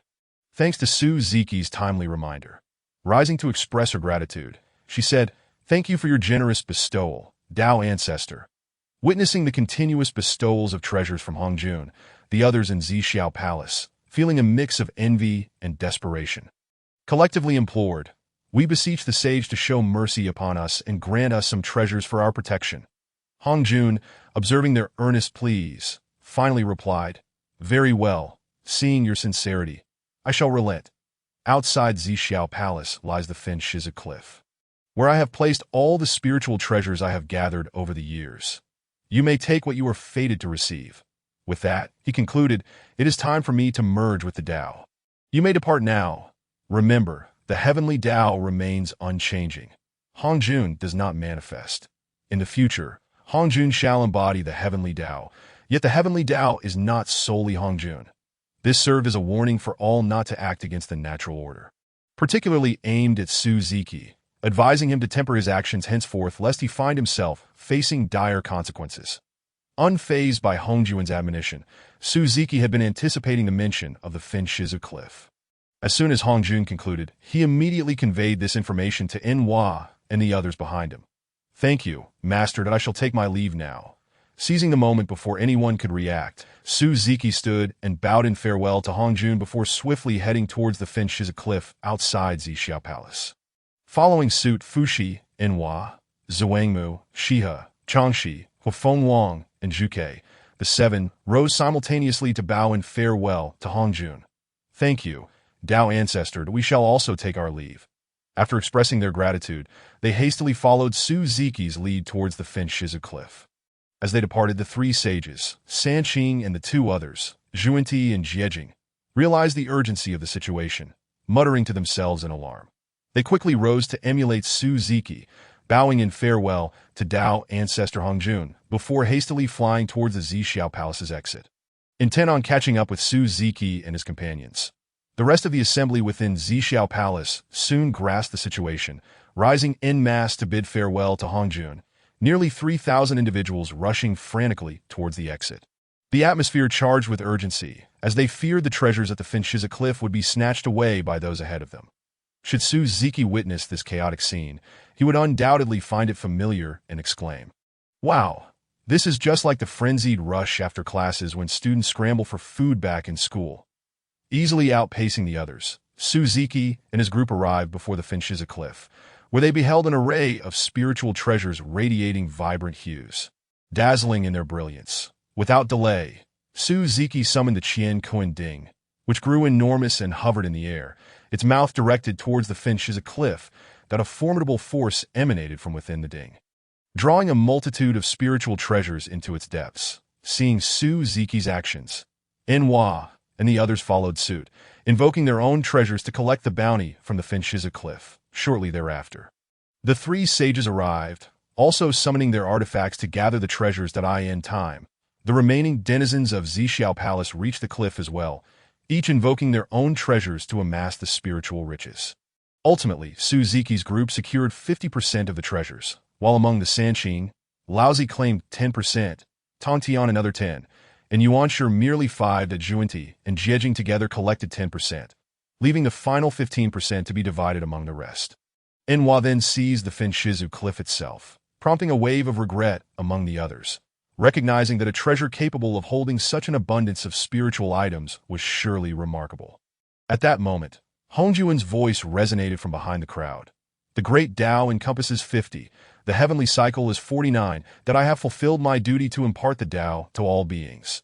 Today, I shall merge with the Tao to restore the balance of the heavenly Tao. May the heavenly Tao bear witness. Heavenly Tao merge. The single word merge echoed throughout the primordial realm, reverberating across the heavens. The skies above transformed, swirling with clouds, vibrant rainbows, and radiant hues. Boundless light of merit cascaded like spring rain, enveloping the primordial world. All beings within the realm bowed towards Zixiao Palace, expressing their gratitude for Hongjuan's great virtue. Chapter 68. The Dragon Clan's allegiance as the Sanqing and others regained their senses from the spectacle of Hongjuan's merging with the Tao. They turned their gazes towards Su Ziki and his companions, initially intending to confront them. However, upon shifting their focus, they discovered that Su Ziki and his group had vanished without a trace, leaving them with no option but to disperse in resignation. Meanwhile, Su Ziki and his party had already departed from Zixiao Palace, having seized the opportunity to leave while the others were captivated by Hongjuan's merging. Their hurried exit was not merely due to the abundance of treasures they had amassed, an accumulation that could easily incite jealousy, but also to avoid unnecessary trouble should the others awaken to the reality of their departure. Although Su Ziki bore no fear of confrontation, he preferred to avoid entanglements outside Zixiao Palace, finding solace in the notion that a prompt exit would spare him from complications. As the figures of Su Ziki and his companions faded from view, those who had planned to confront him could only depart in frustration. Among them, Yuanshi Tianzuan was the most discontented, having hoped to take advantage of this opportunity to confront Su Ziki. Instead, he was left empty-handed, his expression darkening with displeasure. Internally, he seethed, "This time, you may have escaped, but I shall not let you slip away next time." The name of Su Ziki echoed in the mind of Yuanshi Tianzuan. While Su Ziki had already returned to the Taichu Immortal Island with his companions, that I in the East Sea Dragon Palace, Qinglong remarked, "Look, Tao Ancestor has now merged with the Heavenly Tao. Does this not indicate that the teachings have concluded? The master of the island should have returned to Taichu Immortal Island. Shall we depart now?" Zudlong responded, "Indeed, we ought to set forth." The demon emperors, Dijuan and Dongwang Tai, likely missed the gathering due to their delayed breakthroughs to the quasi-saint realm, coinciding with the date of the Tao Ancestor's teachings. Now that the Tao Ancestor has merged with the Heavenly Tao, Dijuan and Tai should be returning to the primordial world shortly, that we must make haste to Taichu Immortal Island to seek the protection of the master of the island, ensuring the survival of the Dragon Clan. Zudlong nodded in agreement. "You are correct, Qinglong. Let us set off at once." Before long, two colossal dragons surged forth from the sea, racing towards Taichu Immortal Island at breakneck speed. "Ha ha! Once they can no longer see us, their expressions must be quite amusing," they laughed. Upon returning to Taichu Xian Island, Fu Shi burst into hearty laughter, but as Suziji smiled and remarked, "Who can blame them for their delayed reactions? The master has already stated that we should each rely on our own fortunes. This fortune hinges on who reacts swiftly and acts decisively. If one acquires fewer spiritual treasures, they can only blame their own fate. It has nothing to do with us." Hearing Su Ziji's words, the crowd erupted into laughter. "Brother Su, you truly are incorrigible." Nuwa teased with a playful giggle directed at Su Ziji. He spread his hands and replied, "How can this be deemed wicked? I merely seek to augment my own wealth. Besides, I have left half for them, haven't I? Otherwise, I could have seized 90% of the treasures if I had done so. Those treasures would have had no relation to them. Look how considerate I am toward others. Surely I must be a rare gem among talents. Brother Su, you are delightfully shameless." Changshi chuckled at Fu Shi, adopting a serious tone. Interjected, "All right, enough of this. We must now discuss serious matters to brother-in-law. Now that the Tao Ancestor's teachings have concluded and he has merged with the Heavenly Tao, what shall we do moving forward? What shall we do? Is our foremost goal not to attain sainthood? Su Ziji responded that as long as Nu Hua and I achieve sainthood, will not this vast wilderness be ours to traverse freely? Not long after, Su Ziji sensed that chaos would soon envelop the wilderness once more, and they could simply remain on Tai Chu Xian Island. Watching the tempestuous changes unfold, he harbored an astonishing thought deep within. One that, if realized, would astonish the entire wilderness. However, all of this could only be pursued post-sainthood. As for what it is, I shall keep it a mystery for now. Just then, amidst their lively conversation, one of Su Ziji's four personal maids, Zhu Yinshui, approached him. Su Ziji looked at her and inquired, "Yinshui, your sudden appearance here. Has something occurred?" Reporting to the young master, the Azure Dragon and the Candle Dragon from the Dragon Clan have arrived outside Tai Chu Xian Island. They wish to pay their respects to you. Zhu Yinshui replied, "Their visit at this moment suggests they seek something from me. Please escort them to the Huanyu Hall. I will join you shortly," Su Ziji instructed. Simultaneously, he thought to himself, the Dragon Clan must be unable to withstand the pressure from the Monster Clan. It seems they have come to seek my assistance. That it appears the Dragon Clan may soon fall under my influence. You should go and stabilize your realms now. Earlier, in our haste to attend the Master's teachings, you lacked the time to consolidate your recent breakthroughs.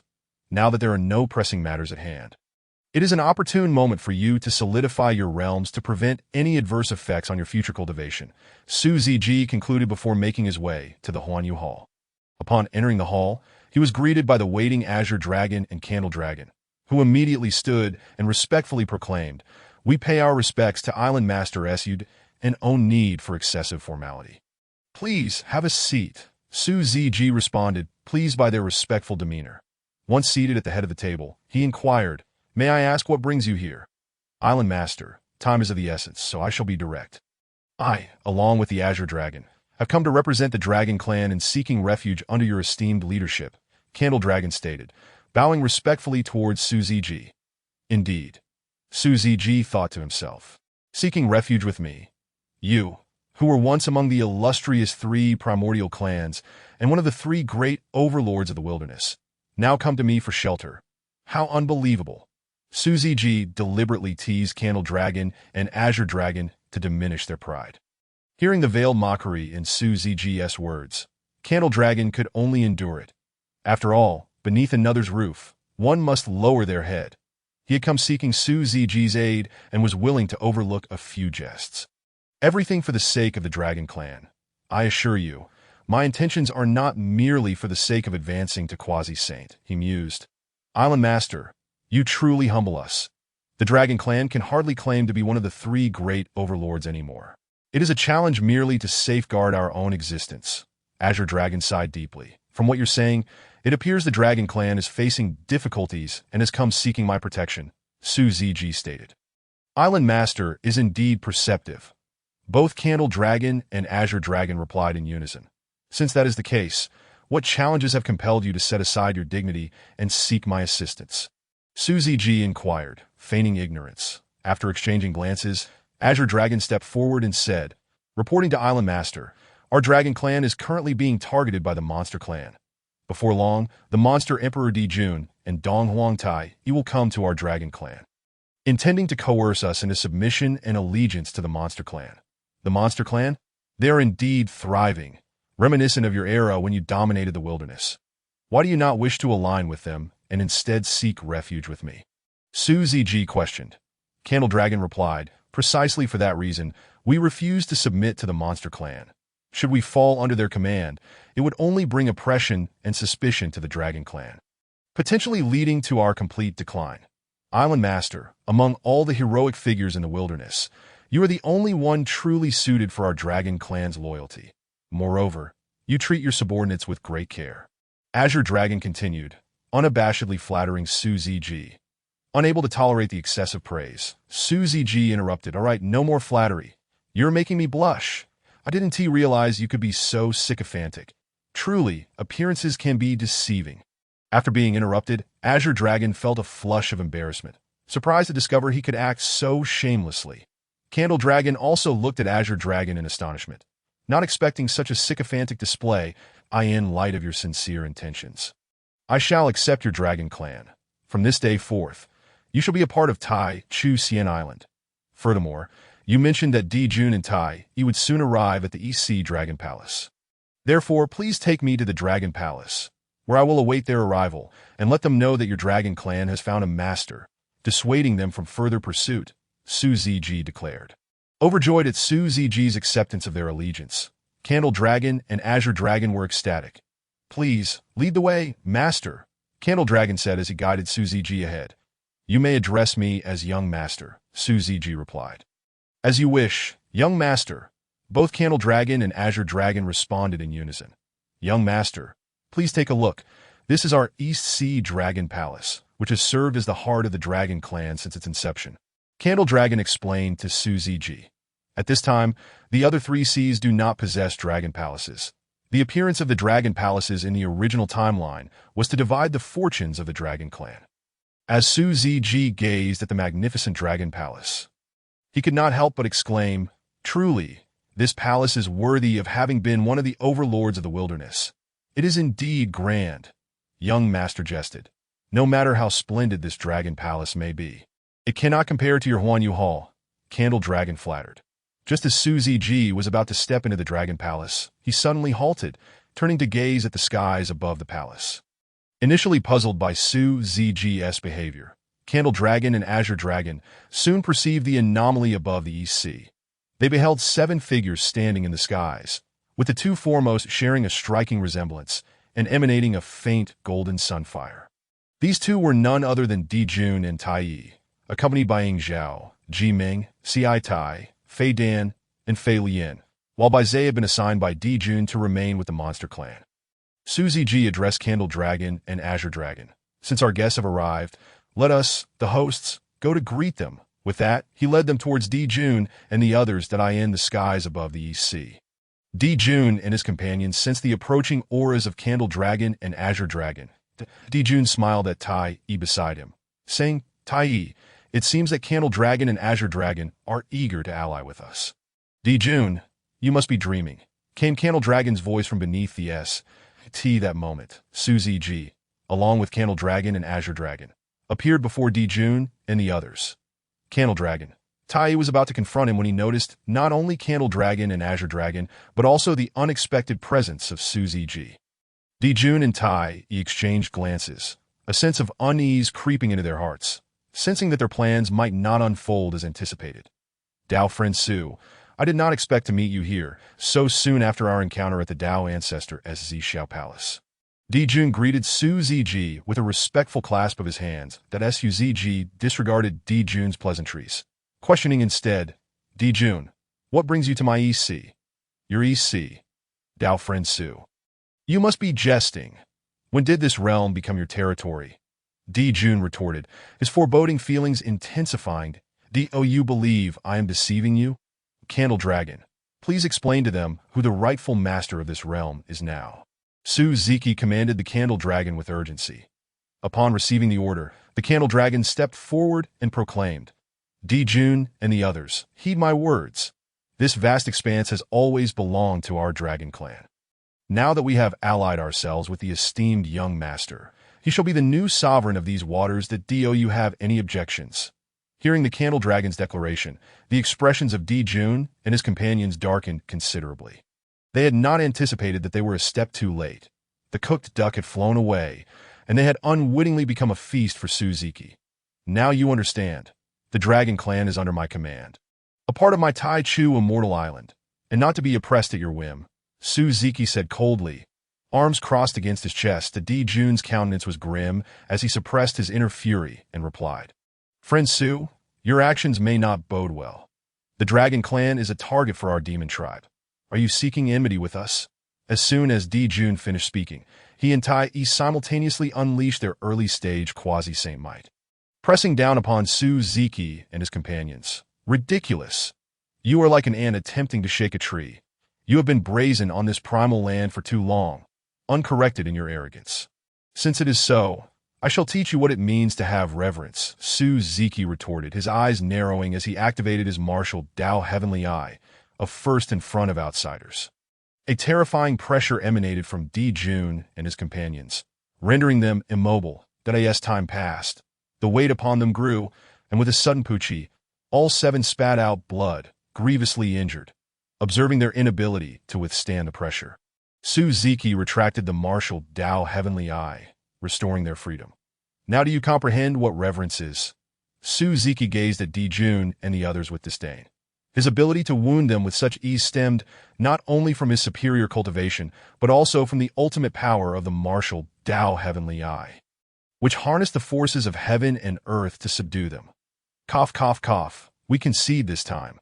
Friend Su truly possesses remarkable skills, and we are in utmost admiration, Di-Jun said as he stood before Su-Ziki.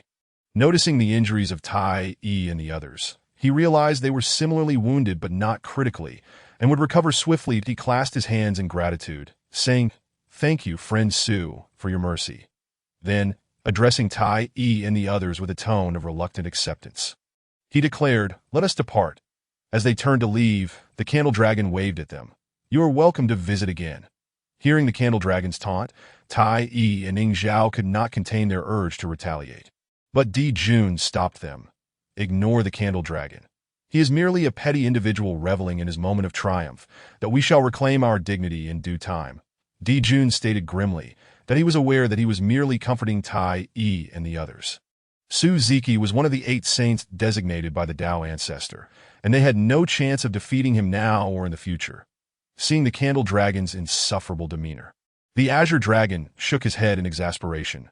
Meanwhile, Su-Ziki playfully kicked the Candle Dragon, sending him flying across the surface of the sea. Rubbing his slightly sore rear, the Candle Dragon glared angrily at the two. But upon seeing Su-Ziki retract his foot, he could only transform his anger into resignation. After all, when the leader reprimands the subordinate, what can the latter do but endure? Once he composed himself, the Candle Dragon scampered over to Su-Ziki's side, beaming with a smile. The Azure Dragon, witnessing this, covered his face with his hand, feeling utterly embarrassed to be associated with him.